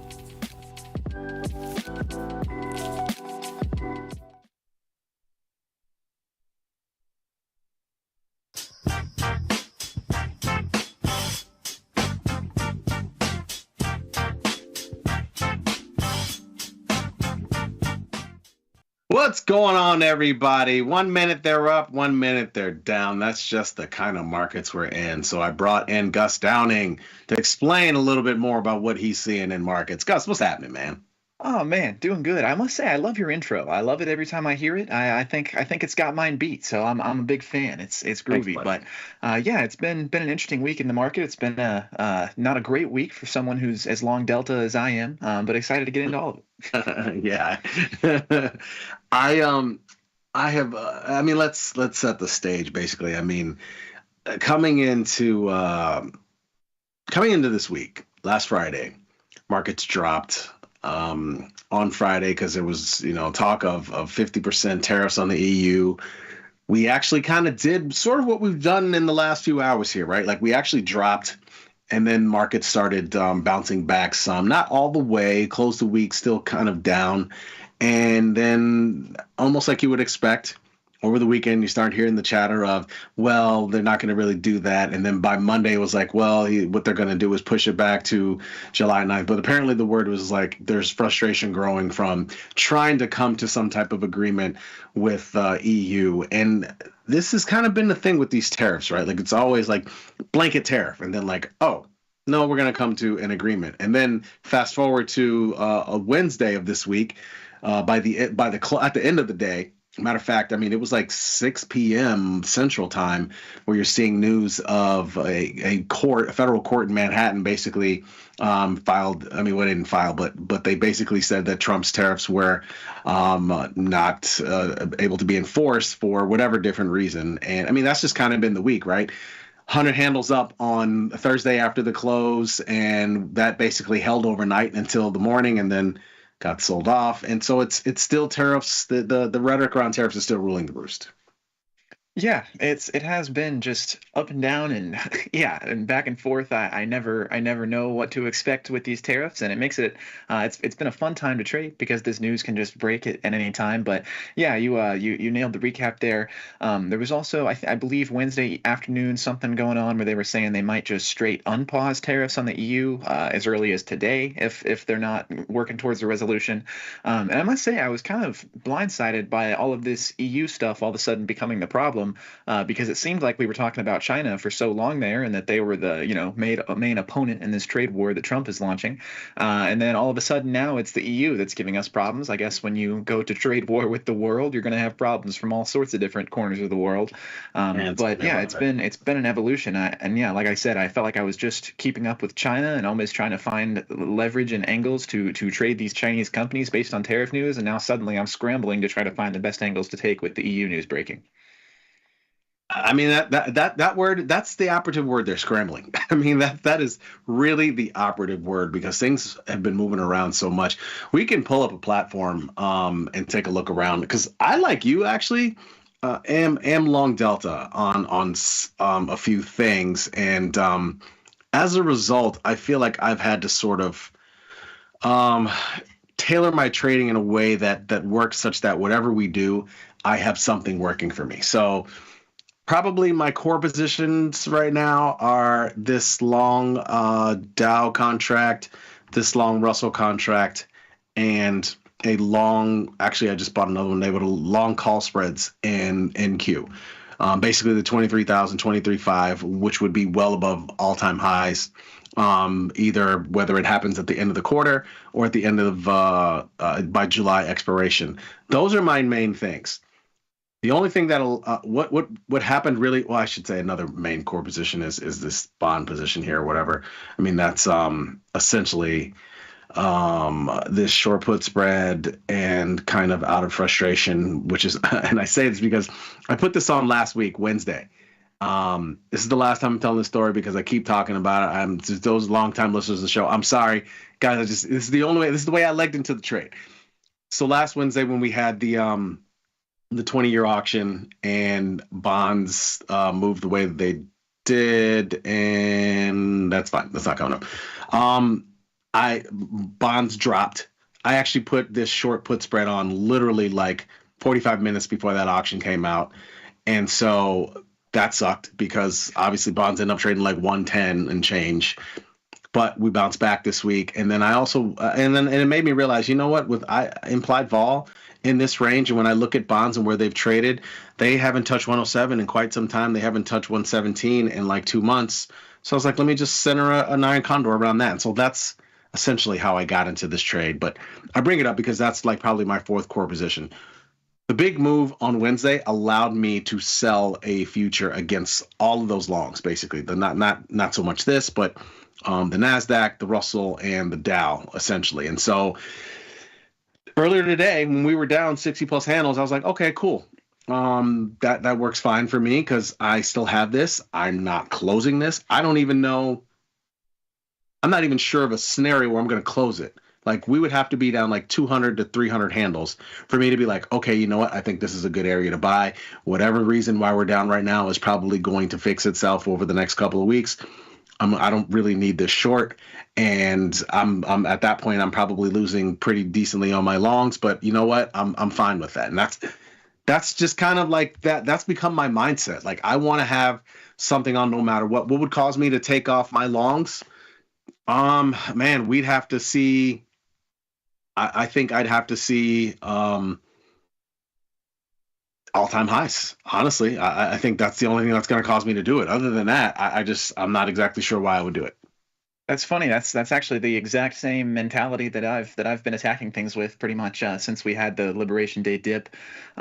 Yeah, it's just been I trust that we are going to return to all-time highs in due time. Every position I take, I'm trying to attack with plenty of time, to let it come to fruition. But yeah, we just keep chugging upwards, and as you said, even in the midst of this little pullback, it hasn't scared me away. I certainly haven't closed anything or felt the need to stop loss on anything. And I mean, I suppose a lot of them are still in the green because I had so much room to run before the pullback came. But yeah, I feel like a return to all-time highs is about the level that I would need to see as well before I start trying to reposition. We've made a very strong recovery out of these lows. People love to throw around V-shaped recovery, but it really has been. But amid this V-shaped recovery, where does it stop? And my sentiment is that I don't think the market stops it. I think it's going to take news to stop it. And so I'm just keeping my eyes glued to CNBC and waiting for something catastrophic to break. I'm sure it will eventually, but it hasn't yet. So I see no reason to start to panic. The time to panic was 57 days ago. Now it's just time to wait and try to make sure that nothing is too time sensitive, that it's not going to have time to reach the levels that I need. But yeah, as I said, I was very fortunate to be doing lots of my buying at the bottom. I was talking with Errol yesterday. I have a bullish call vertical on Google where my top strike is 150. I sold the 150, bought the 145, and that was out of the money when I took it. So we're talking about that kind of move on a lot of these things. But yeah, it's this weird, turbulent time, and until I have a reason to believe otherwise, I'm expecting continuation and returns to all-time highs. You said July 9th is the date when this tariff pause may end. I was thinking it was July 7th this entire time, but I've been trying to be careful with what I'm trading through that date, and make sure that I do have paths out, and also taking some hedges here and there. I'm a big proponent of trading the VIX directly. I don't know if that's something that you ever indulge in, but I do like to trade the VIX directly, and I have some long VIX on right now as well. Should we have some kind of volatility event that sends things spiraling downward, I'll at least have that acting as something of a hedge in the back of my portfolio here. Actually, I heard that recently. I was talking to Errol last week. He was talking about you and trading VIX. What do you like to do? Just get long calls or what? Yeah, calls. I usually just in times of great uncertainty. I wouldn't necessarily say in times of fear, because usually if the fear is here, VIX has already made its move. But in times of great uncertainty like this one, especially when I'm as consistently long as I am, I always pretty much just have a naked call leap or some kind of vertical or something going. Right now, what I have on specifically is August 20th, 17 calls. Just naked, and they're 17 strike. I don't think that there's any way those are gonna get out of the money, so I'm not particularly concerned with my time decay, and I'm just waiting for the inevitable run to 30. Sometime in the next 81 days, I trust something significant enough will happen that VIX spikes to 30, and that would not do good things for the rest of my portfolio, but it's nice to have one thing in the back pocket here that will go to the moon in that event. I hear you, man. I was talking about this morning with Liz and Jenny on This Week in Stocks, and I was talking about like the VIX itself, like the long-term average is like 19.5 since 1990, and the average VIX so far this year is 21.6. And I'm of the mind that I think VIX is going to stay around that long-term average, either 19.5 or 20. For most of this year and maybe the next couple of years. It kind of tends to cluster in a way. So there's a good chance VIX could just kind of stay at these levels. And of course, ebb and flow some, but I don't think we're going to see the 16 and 15 and 14 VIX. I just don't think so. Given, just all the stuff that we've seen, the rhetoric change here and there, where interest rates are and how much that's moving around. How much bonds are moving around, like the way things are moving right now. I think we're in store for some volatility for some time to come, it feels. Yeah, I'm inclined to agree. And it's just, I'm trying to pull up here. Let's see, the lowest VIX ever got during the first Trump administration is, yeah, I mean, we very briefly saw some single digits there right as he was coming on, and then yeah, we move up and we hang in the 16 to 20 range for pretty much the entire time. And I mean, just certainly until we are through this tariff situation and the market feels that we actually have a good, lasting resolution, or at least we understand the new normal. But when there's, all these things being thrown around and these comically high rates being, being placed on some countries as a negotiation tactic, it's really tough to even have an idea of where those things are going to land and how it may affect the broader economy. So it's tough, and I feel that it can't hurt me to have some VIX in my back pocket right now. The two situations are we continue towards all-time highs and everything else in my portfolio prints, and I don't care if this VIX position expires worthless. Or on the other hand, something else happens, we finalize some tariffs that the market doesn't love, and we take the elevator down for a couple of days, in which case VIX is going to make that move to 30, 40, whatever. We've seen a spike. I think it touched 60 during the Liberation Day situation earlier this year. And I'll have some working for me on that end as well. So I just think, and I was talking about it yesterday in the context of, as opposed to just using an inverse ETF, I feel that that's a strong counterpoint, is why wouldn't you just use an inverse ETF? I was going to ask really, why wouldn't you use the micros versus like /VXM versus those? I mean, but go ahead. You could say why you wouldn't use those ETFs too. I'm not really a fan of those, but same as well. But I'm not a fan either. I think those are created by and for hedge funds to, handle their hundreds of millions of dollars or whatever it may be. But I like the inherent volatility that comes with VIX. I feel that in a hedging context, the move upward that VIX will make in a crazy turbulent market is taking the elevator down situation is just going to do more for me on a percentage standpoint than it would holding an option in an inverse ETF. And also in this current environment, VIX tends to, as you said, chill around 19 and 20.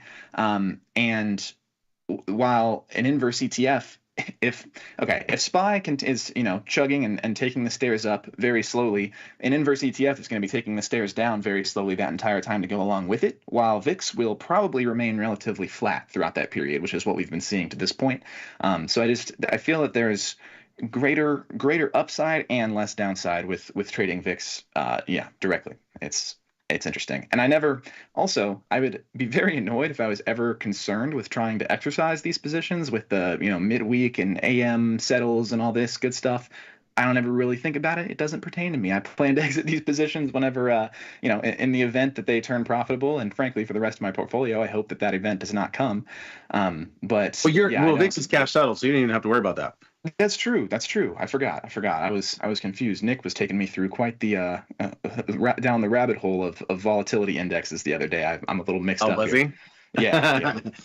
Yeah, they kind of drill that in our head when I worked at SIBO. They drill that into your head. All these that's one of the things, that's like one of the selling points. So I don't know if you know this. I used to work at SIBO, and we would always like do these like 2.5, 3 hour seminars, basically a lot of times with retail brokerages. But I used to do a lot of them with Fidelity. And so one of the selling points, right, you're supposed to get in front of the people and talk about the products. Yes, but you kind of do a soft sell in a way, and you sell them in such that's actually one of the major selling points. Oh, you don't have to worry about exercising. It's cash settled and, all that kind of stuff. And it's something that I never thought about when I was trading an actual firm. I didn't think about it at all, honestly. I didn't really care much if anything was exercised or not for the most part, right? Like it just didn't matter because most of the time I had stock against hedging and whatever, right?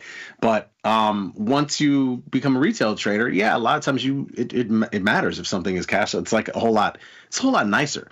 That's one of the reasons why I probably end up doing a lot of different SPX, although XPX is probably my biggest loser to date because I haven't picked the right direction yet. And most of them, end up moving opposite of me, whatever. Like even last week, like I had this one iron condor on, I think I had, I don't even remember the strikes at this point, but I put it on like on a Monday, and it was for the following Friday. And I thought last week was going to be quiet, and it wasn't. Like, as a matter of fact, let's see. It was something like this. It was like $50 wide.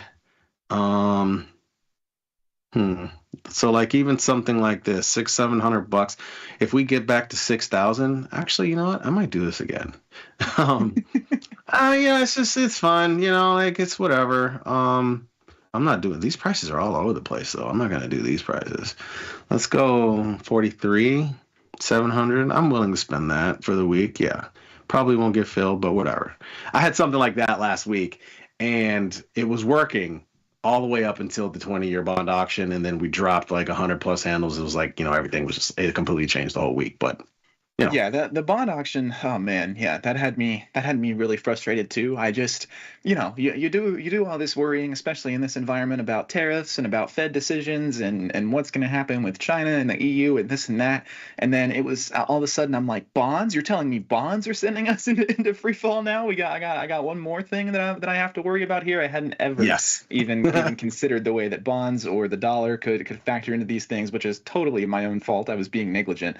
But it was just amid all of the other craziness, I didn't even realize the bond auction was happening that day, to be quite honest, and I was ill prepared for it. I was not really. I mean, I think like I saw something about it early in the week, just from like glancing at. But honestly, we hadn't really moved like that off of any bond auctions. It's weird. Like sometimes you have that on a bond auction, right? And then other times it's just like, oh, we had a bond auction today. This was the numbers, whatever. I don't know, man. It's kind of the market we're in. It's the Gen Z in me for sure, but bonds just do not provide me with enough dopamine. It's not bonds are not exciting enough for me to pay a particularly great amount of attention to at any point. So yeah, I don't know. Bonds. And the funny part about it is this is probably the craziest that bonds have been trading over the last like 2 years. This is like 3 years since 2022. This is the craziest bonds have been trading in a very long time. That's the funny part about it. Have you done anything with metals amid all of this? You done any gold, any silver, anything like that? Yeah, I have not, and I want to. I want to get long gold, but I want to see it touch this 50-day moving average before I make a move on it. I'm not trying to short it, and I mean I don't really see the interest in that.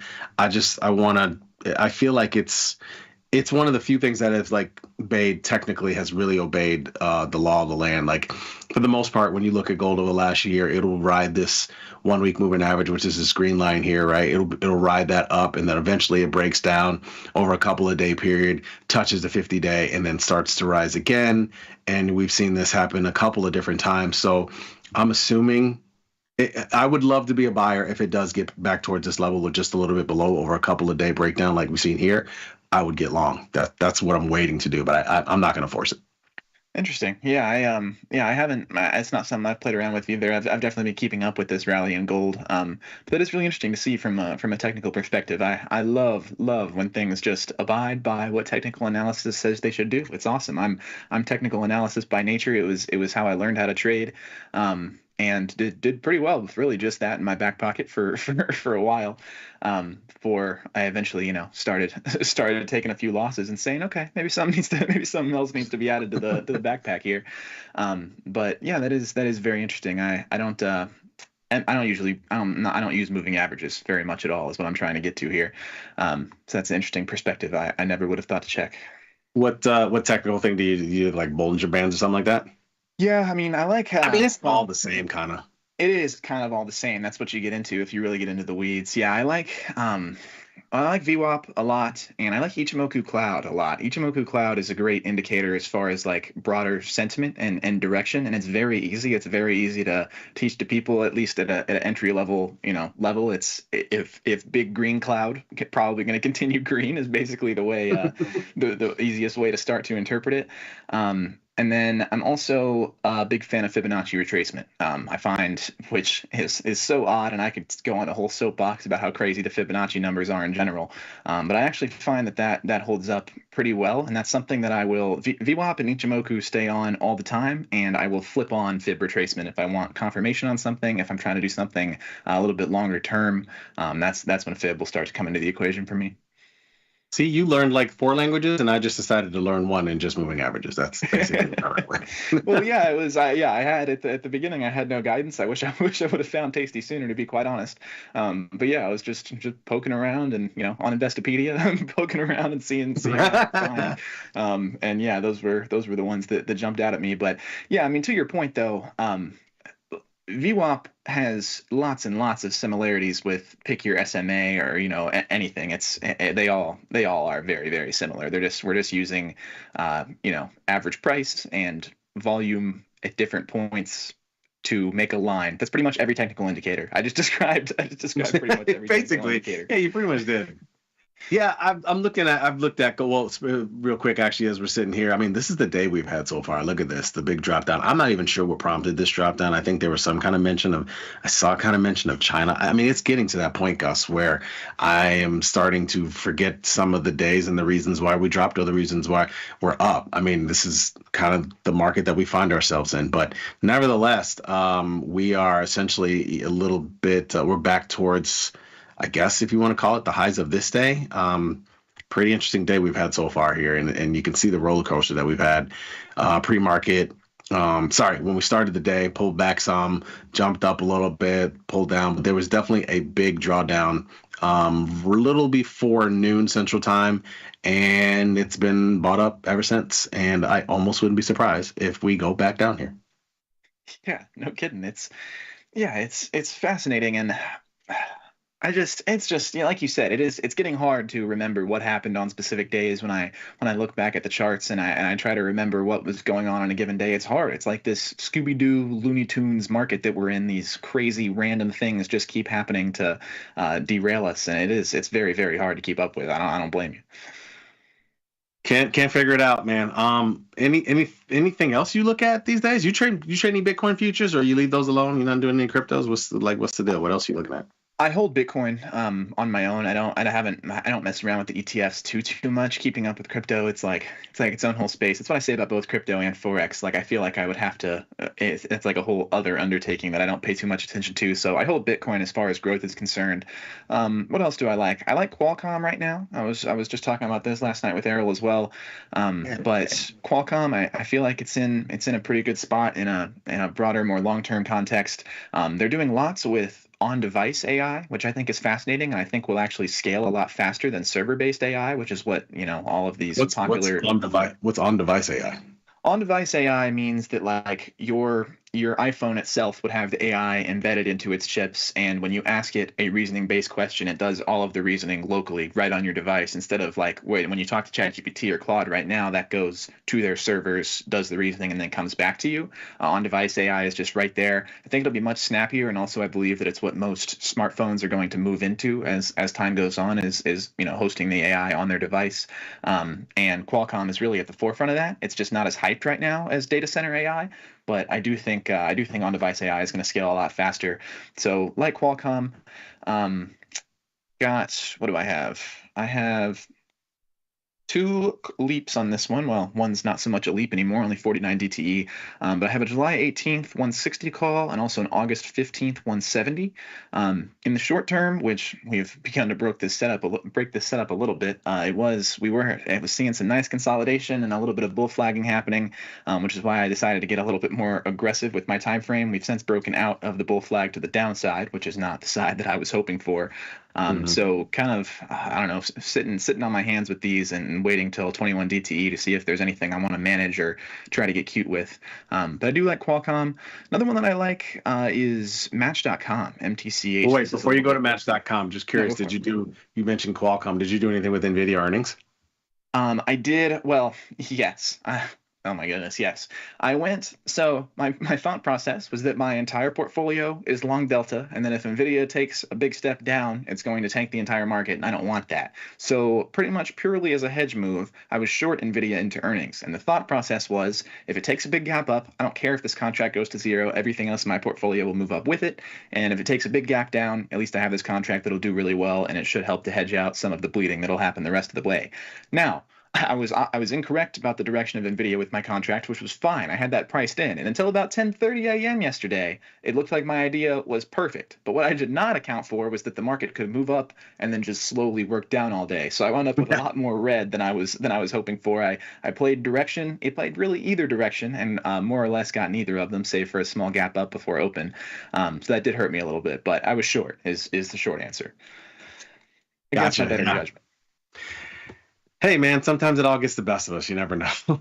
Yeah, well, yeah, and especially with the volatility of NVIDIA, it's like, I knew I was spinning that slot machine, and then sometimes it's a losing game. Did you do anything with NVIDIA? I didn't. No, nothing. And again, you talk. I thought it was interesting too. You talked about the leap calls and like what you have in certain positions. I'm a huge proponent of kind of separating some of the really longer term things out versus. So this particular account is, like we have our follow traders account. That's what this is, and this is my show account, and everything in here is majority like tasty style trading or within 45-day window, or maybe sometimes another month out. So within 2 to 3 months out.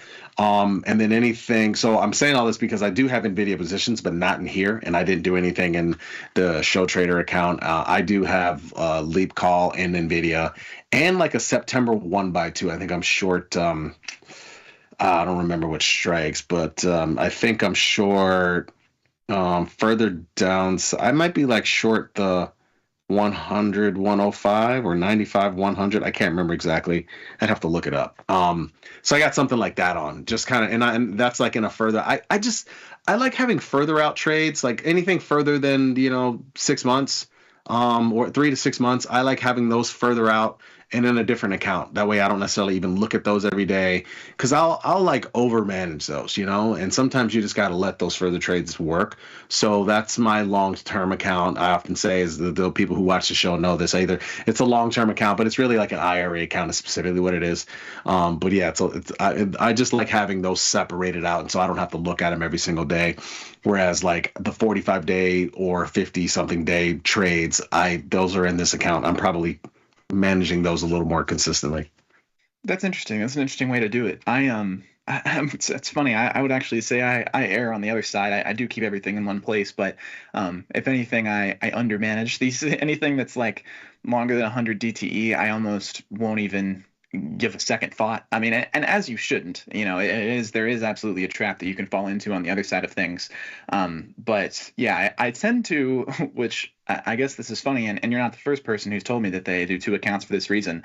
But most of the time, if I'm sitting here looking at my portfolio, I actually have everything sorted by DTE, and then it's just nicely prioritized for me. I usually only have to check out my top 4 or 5 positions listed, and everything below that is going to hold less relevance. But I don't know. I'm starting to have thoughts, especially with how much I do with shares. I'm a big proponent of picking up shares and not having any time constraint on things at all. So as do I. I sort by DT, but I just don't have the discipline you have. I mean, I'll look at every single thing, even if it's a 6 months out, if it's a year out, even if it's just sitting here, sometimes when you're looking through your portfolio, you're trying to figure out if you need to do something, I'll end up doing that. And I found myself doing that often, even with those positions that are further out that I shouldn't even be paying attention to. And so it's just much cleaner for me. It's easier for me when I have those longer term positions in a different account that I'm not looking at any time. Obviously, I can pull up anytime I want, but for the most part, I try not to look at it that much, and it just really helps. Yeah, something Mike Butler likes to joke about all the time at our desk, because he says that the best way to invest is to buy a bunch of SPY and then find a way to lock yourself out of the account and check it again in 5 years. Because otherwise you'll be getting distracted.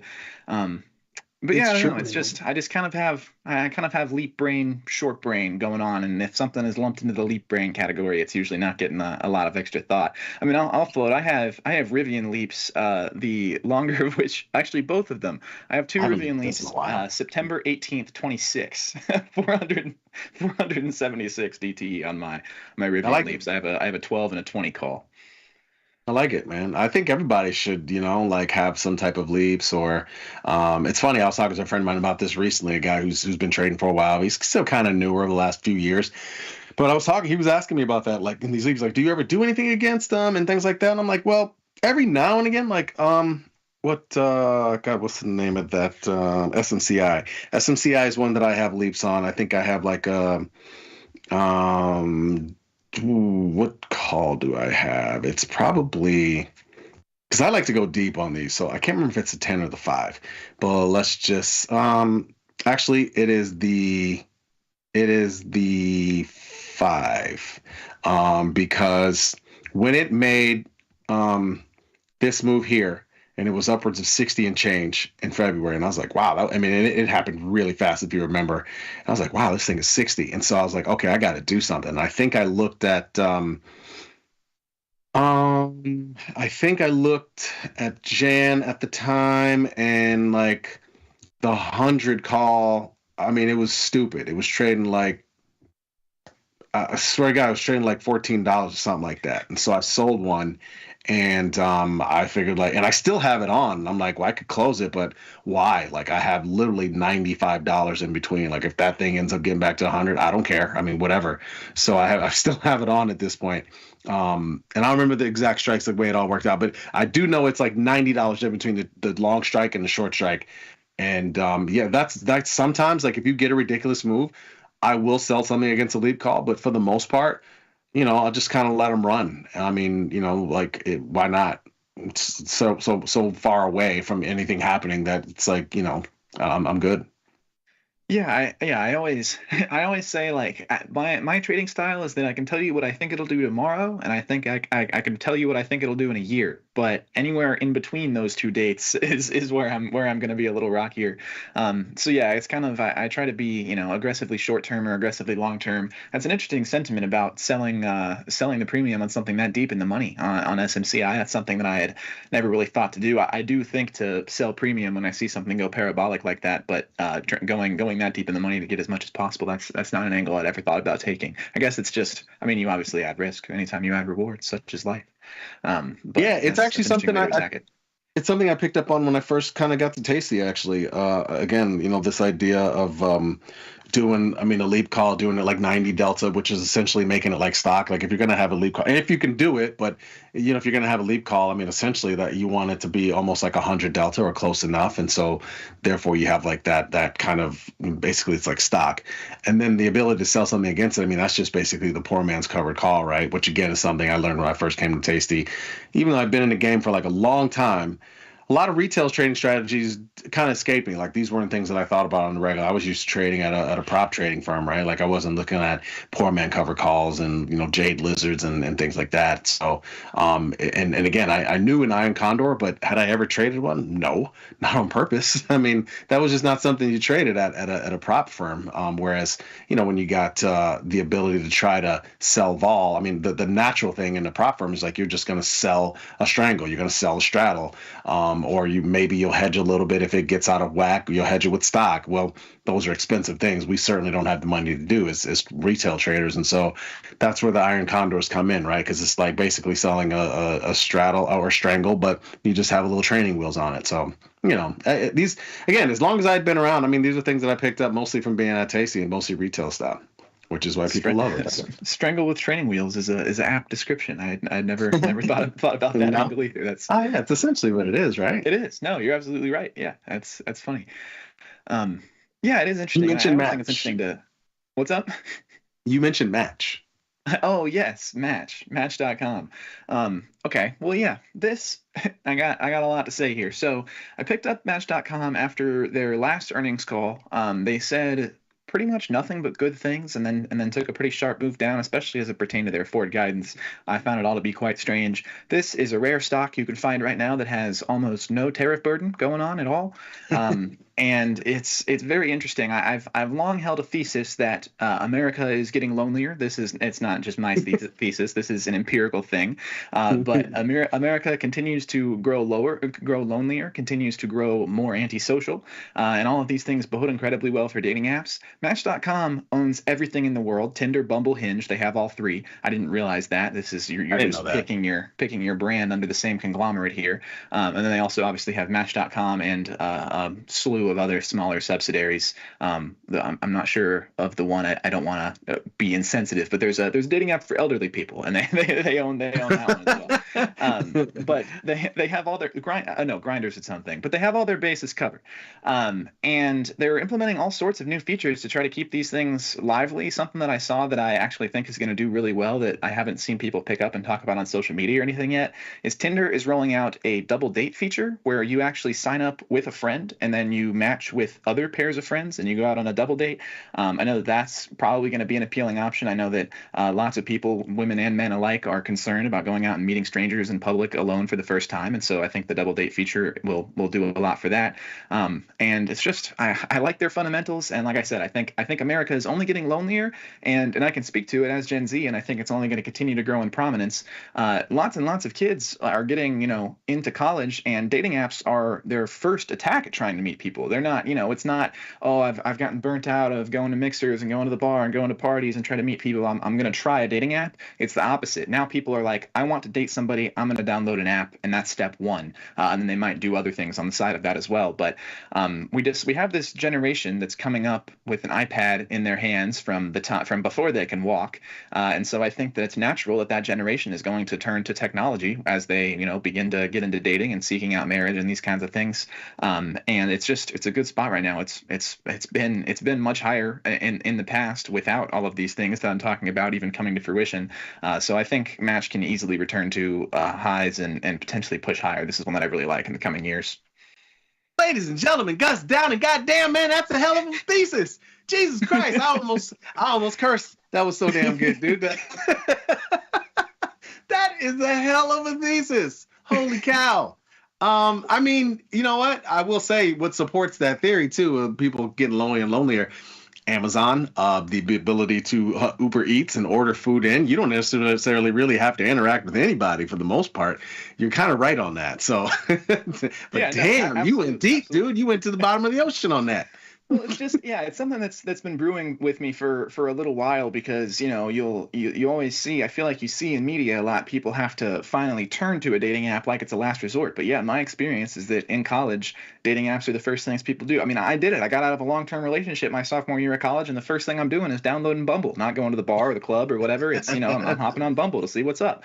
And I know I'm not alone in that. So yeah, I'm really high on Match, and they own everything. That's the biggest thing to me, is that Tinder and Bumble and Hinge are not competing. This is all fugazi competition. Match doesn't care which one you use. They just want you to use one of them. Yeah, I kind of forgot that. I feel like I do remember when they bought Bumble. I feel like I remember that. I just don't remember off the top of my head. But is that ticker still around? Was not that long ago, right? Yeah, the ticker's still around. Except it's dropped, which is weird. But yeah, that's this dude, that's the heck of a thesis. So that being the case, I mean, I'm assuming you're long in here. You're saying you got shares, you got options. What's the deal? I have both, yes. I have 40 shares locked in. Those are up just marginally, actually, since I bought, maybe about $1.50 each. Almost $2 each. And then I have a vertical as well for September of this year, 112 DTE. I bought it's a bullish call spread. I bought the 17.5, sold the 20. And that's been appreciating nicely as well. Nice. There is the God. Why am I thinking on? I'm blanking on it. The thing that Tony from Mexico always talks about, being long to the zebra. The zebra. You ever heard of this? The zebra. Yes. Yeah. Errol is a big zebra component, as are Liz and Jenny. I know. I've never done it. I mean, I have done one before. It's been a while since I've done one. Jeez, but I don't know. It seems like oh my God, why the hell I keep screwing this up? It seems like a good situation for one of those. Doing, if I mean, you already have your position on, but yeah. But I like those. Zebras are great. Zebras are essentially like a synthetic 100 shares, right? That's the idea. Yes. Yeah. Dude, it's great talking to you as always. We could go on for another half hour. Unfortunately, it's right about that time for last call coming up here. Any last words you want to say to the people? Any other? I mean, beyond that beautiful thesis, anything else? No, nothing else. We better get out of here. I don't want to face the wrath of Christopher Vecchio. You ever had to deal with that? You kidding me? Oh, come on. He's fine. Nick's won last night. He's actually happy for now. It's true. Dude, thanks for coming on the show, man. Love getting out here with you. This has been great.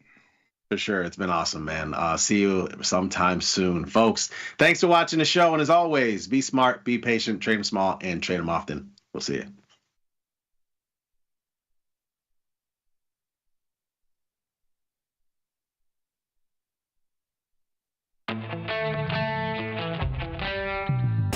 In the world of investing, a beast lurks between the numbers. Some watch from the safety of the sidelines, but others saddle up and ride that one-ton rowdy ribeye for all he's got. If that's you, join us on Tasty Trade. Named best online broker for options trading. Genius loves company. Look who's back testing. Tasty Trade now has options back testing for free. Test your trades with over 10 years of data for the most popular symbols. See how your trades would have performed in the past. Look back at profit and loss and take the guess out of guesswork. Oh, did we mention that it's free? Get back testing at Tasty Trade. tastylive's godfather of options, Tom Sosnoff, is grabbing his passport and taking this show international. He'll be joined by IG's Rich McDonald in London and Milan, along with special guests at each stop for an evening of live trading. It's fun, challenging, and moves as fast as the market. Doors open at 5, with trading starting at 6. Come early and have a pint or glass of vino with the boys. It's totally free, but space is limited. Register at tastylive.com/events. Options just got molto interessante. Dear Karen, thank you so much for the relationship advice. Of course, since you met your husband in high school, I should obviously just go back to high school. Can't wait to win the Nobel Prize for my development of a time machine. Signed, Regina. Sometimes it feels good to get smart. Get even smarter with live trading insights and some live taunting. You're mistaking me for someone who cares. From the smart mouths at Tasty Live. If you missed the live show, here's our cherry on top weekly recap. Have you ever been banned from any place? Probably. Just the delivery room? That was it? No other place? Oh, the delivery room, yeah. Twice. That's the only one Twice. Yeah. Two-time offender.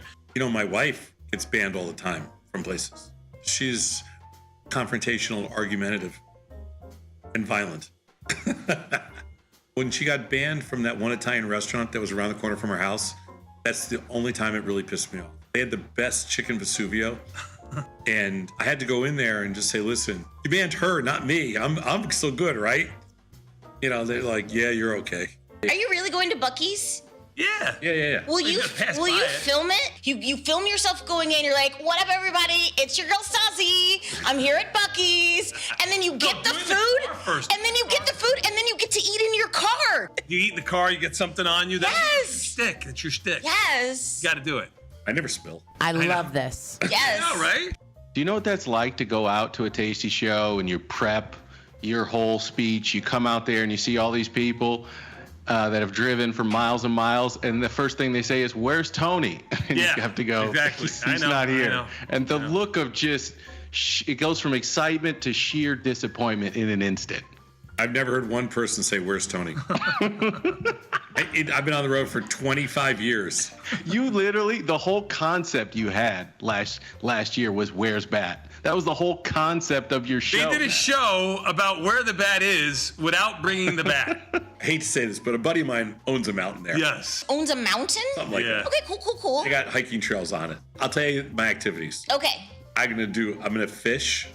You were not gonna touch a worm. Who's gonna hook? You're not gonna touch a worm, sweetie. I do. I fish. Okay. I'm gonna fish. Okay. I'm gonna bike ride. Okay. Bike ride. I'm gonna hike. I'm doing something with beehives and honey. Okay. Then I have my choice of whether or not I want to practice my archery. Is this like adult summer camp? This sounds amazing for me, who actually likes the outdoors. For you, you're an indoor cat. Get the full scoop by checking out the archives at tastylive.com. Got the need for speed? No problem. At Tasty Trade, you can turn smart ideas into real trades with just a few clicks. Wow, that's fast. Tasty Trade, make your move.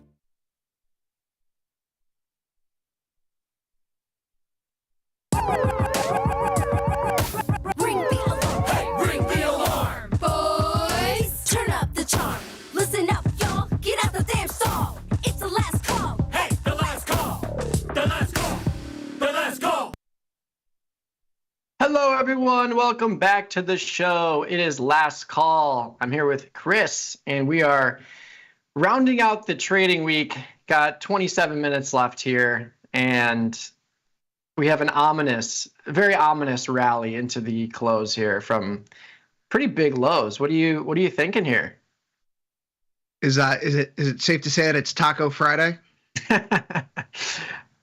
We could change that. We could start doing that in the office. Get a little Taco Friday action. Yeah, I mean, it's kind of wild to see this bid into the close. It felt like it would have just continued to sell off into the weekend. It felt like one of those moves, but here we are, basically unched on the day. It's pretty interesting when you see how the markets unfolded over the course of the session, like on a 5-minute chart. You can see this morning after 8 a.m. we get the headlines that Trump thinks that China's not playing nice, so much for Mr. Nice Guy. Yeah. And then we get later on in the day after the market rallies back, the headline that there's going to be some export controls related to semiconductors, in part because it doesn't look like that China's allowing exports of rare earth minerals to move through in a timely fashion. So maybe the whole trade truce is at risk. Who cares? That gives us, what, an hour and a half down on the headlines. We recover everything, and we're heading into the session close here now, basically on the highs of the day. Yeah, usually you see this kind of chart at 2:30 p.m. exactly, this just vertical bar to the upside, but it's been quite the rally for the last 2.5 hours, gotta say. Speaking of rally, you're getting another New York Knicks game. How do you feel about this? I told you they would win last night. You did.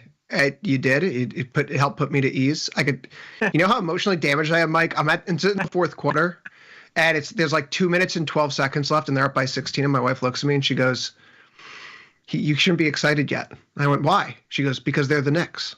And I went, "That's really mean. Wow. This would be a worse collapse than last time." So, yeah, it's good. I think there's a lot of pressure on the Pacers here because they're a little bit of a younger team, and for them to lose at home, Halliburton had a really bad game, and that's what makes him so perplexing because he's clearly could be a superstar, but there's also games where he just doesn't show up. So, if he doesn't show up again, we'll see you in the Garden in Game 7. Yeah, they could definitely steal it in Indy. And if they do, I really like their chances of winning because Brunson is just one of those guys. He's got that dog in him. They're playing for second place though. The Thunder are just so. I know. Yeah. They're so good. Yeah. It's unbelievable. Yeah, that's the problem with anyone facing OKC. They just shut down all guards, and all the remaining teams are run through their guards. Unless Cat wants to show up every game, which is a tough ask for sure. Cat can't bully the Thunder the way he's bullied the Pacers because they have Chet and Hartenstein down there. Whereas Miles Turner is a joke of a defender against Towns. Yeah, he couldn't even can't stop him. Sniff defense. We can do this for the next 25 minutes if you want. Oh, trust me. Me and Nick have to we go on these tangents with football, and we have to actually manually stop ourselves because we can do the same. Had some earnings last night into today's open. Costco, outside up move, kind of surprised. Well, I guess not really surprising because the expected move was only 30 points. So not too surprised to see it up or down more than 30 points. It's a $1,000 stock. But good to see that everybody's favorite wholesalers doing okay. But yeah, I placed a bunch of trades today. I don't know if you made any new trades or adjustments to yours, but most of my stuff was in equities. Made some adjustments in Apple, DraftKings, got a new trade on in gold to the upside. Got a call diagonal spread, long the 303, short the 313. What do you make of gold's movement here, especially with earlier today, gold was down with the rest of the market, which was kind of interesting. What's your forecast here for the rest of the month? The rest of the month, next month. Yeah, I'd say for the next 22 minutes. Yeah, unchanged for the next 20 minutes. Gold here to me, I'm still leaning long deltas, and I intend on leaning long deltas for the foreseeable future. But it's been holding up really neatly, all things considered, in what should be a more difficult environment considering how equity markets have rallied back. I do find also the fact that it's held up during this decline in volatility to be really encouraging because over the past 18 months or so, volatility moving up has been a contemporaneous indicator for prices rising, and vice versa. When it contracts, it's usually a harbinger of a more significant decline in gold.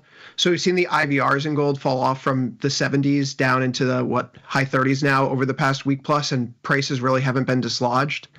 That to me is like I can hang my hat on that. And so getting some upside exposure right now, relatively cheaper than it was actually, a week and a half ago because of how volatility is contracted here. So I'm a fan still, and it served me well. I'm a Knicks fan, Mike. I'm a loyal person, and gold's been my best performing trade this year. So I'm going to keep milking it until it kicks me in the teeth. Beautiful. Yeah, I like playing the upside here. I think it would not surprise me to see this rally back to highs, especially if the market starts getting more turbulent and we see some more movement to the downside. It's felt like that's kind of been the trade this year. But looking to next week, we've got an SPX expected move, E-mini expected move, about 100 points. I looked at the economic calendar just to see if anything was popping up. I know we have the interest rate decision on June 18th in a couple weeks here. 95% chance we do nothing. We stay at the current interest rate. But do you see anything next week that could potentially move markets? Maybe some unemployment numbers? Anything? That is indeed what we're looking for. Next Friday is the U.S. jobs report. There's a few things before then. We're going to get the ISM manufacturing survey on Monday.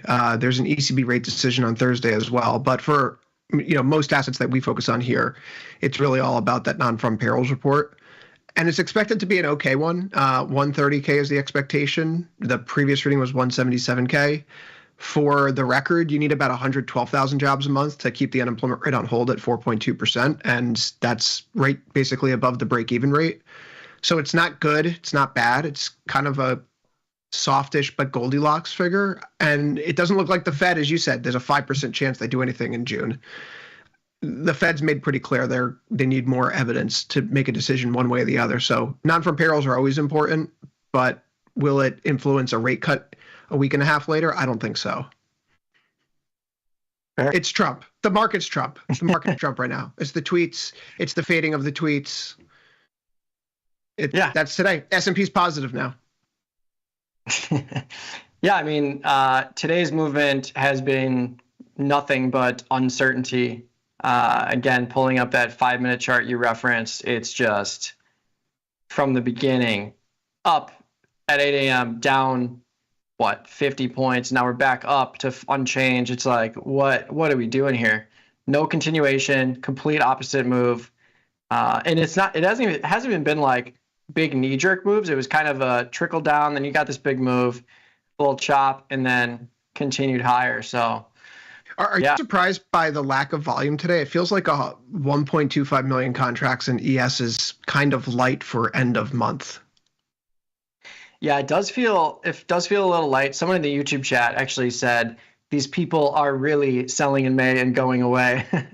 But I just feel like this week has been a chop fest, and lighter volume, I guess, for a holiday week is to be expected, but I would have expected a little bit more activity coming back out of a holiday week weekend, just because we have so much on the board and so much that's implicated here. And I feel like we're going to, the VIX is still in the 20s. So we're still going to see pretty big chop here. 100-point expected move each week. We're getting 50, 60 points a day. So I'll take it as long as we can keep seeing this two-sided action. Yeah, and you mentioned the sell in May. People are selling in May and going away. I have, to the life of me, I just have no idea why that's an expression. Considering 12 of the past 13 Mays have been green, including this one, which was the best May that we've seen since 1990. I like to tap the sign that really it should be buy through July. June and July both have positive seasonality still for stocks. And Mike, I'm of the mindset that because so many people abandoned ship at the start of April, there's so many folks who missed a big chunk of the move to the upside, right?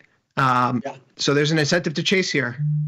We'll see how how it plays out, but I feel like there's still an incentive to chase the upside. We just need some good data, though, right? We need Trump to back off a little bit. We need good economic data. So this optimism that stock traders have right now is grounded in a bit more reality that everything's going fine. Yeah, I mean, we've been in more turbulent times, volatility futures all the way through the Z contract and N for that matter, but 21 and change, completely flat.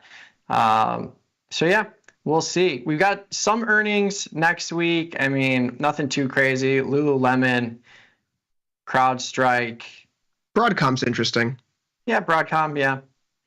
Broadcom's probably the most tradable too, just because some of these other stocks are pretty expensive. Like, I don't want to trade Lulu at 300, CrowdStrike's 500. Broadcom's kind of in that acceptable range of 240, 100 to 250, something like that.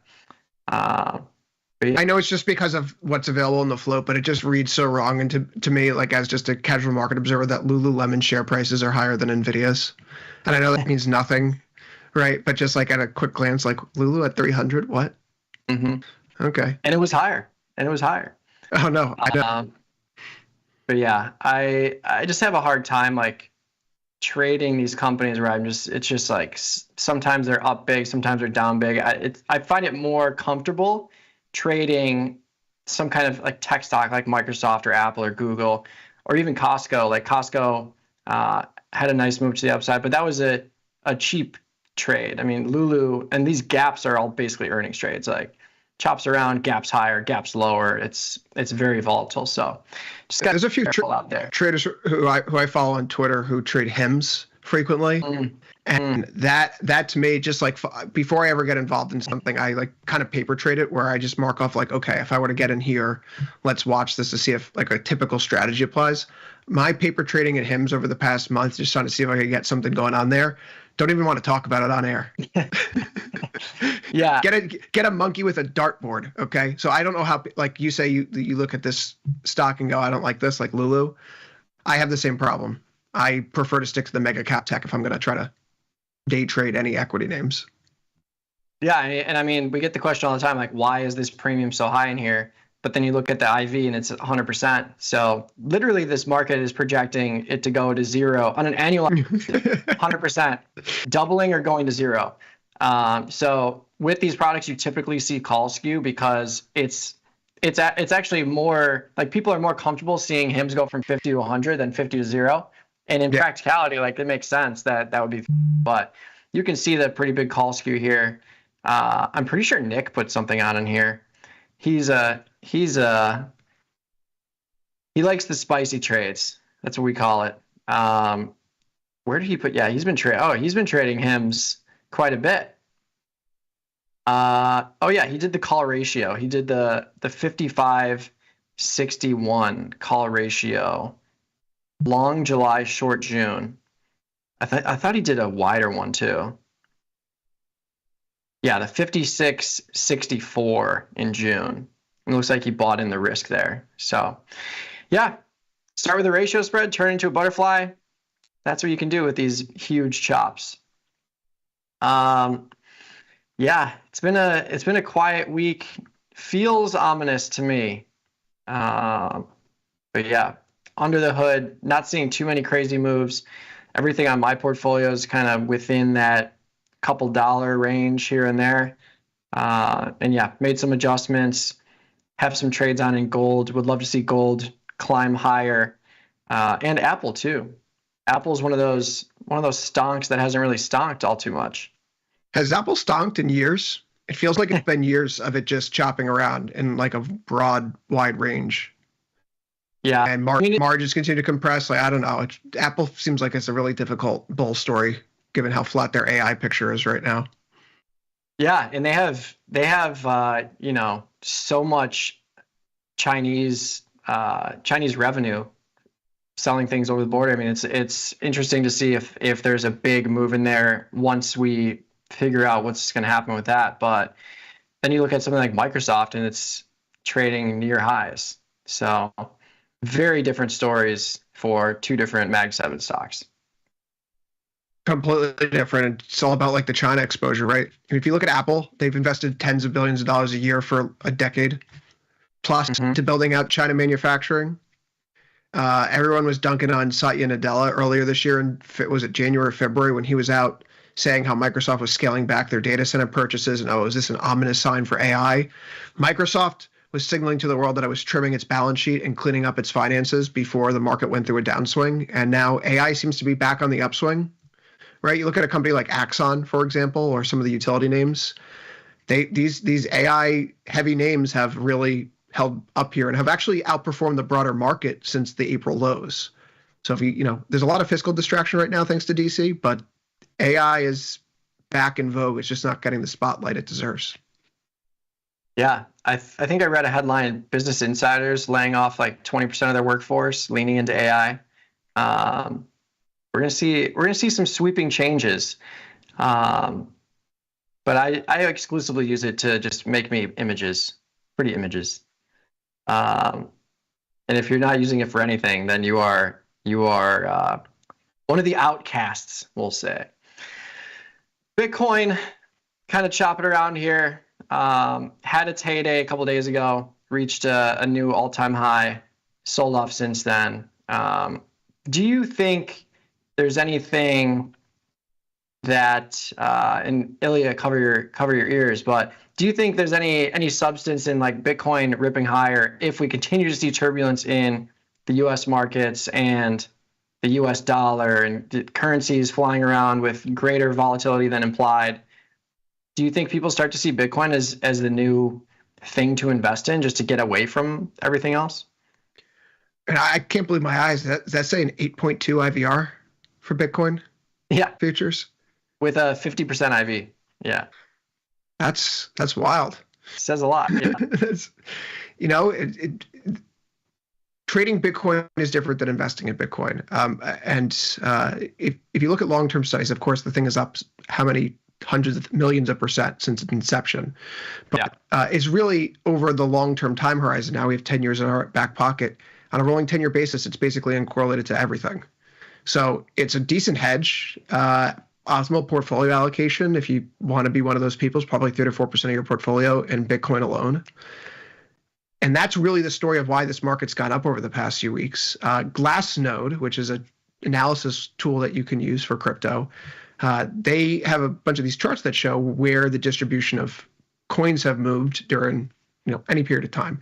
And you could see that individual wallets, the coins held by individual wallets, since the highs in January, have actually been falling steadily, whereas institutional buying has gone up. Now, institutional buying could be ETFs, right? It could be IBIT, which you have on the screen here. BlackRock is considered an institution, but they're taking custody for retail investors, people who are saving the stuff in their 401k and a pension, blah, blah, blah, blah, blah. So my point to this is there still a bit up here in the world where we're potentially moving away from U.S. assets and the dollar? And yeah, I think there's a great passive bet. Have you noticed how quiet it is, though? Where are all the cheerleaders this time around? Right? Where are all the people posting videos of themselves on the yachts in Miami, dunking on TradFi people like us? You're not seeing them. So this feels like there's not a lot of participation still. And that's probably a good thing.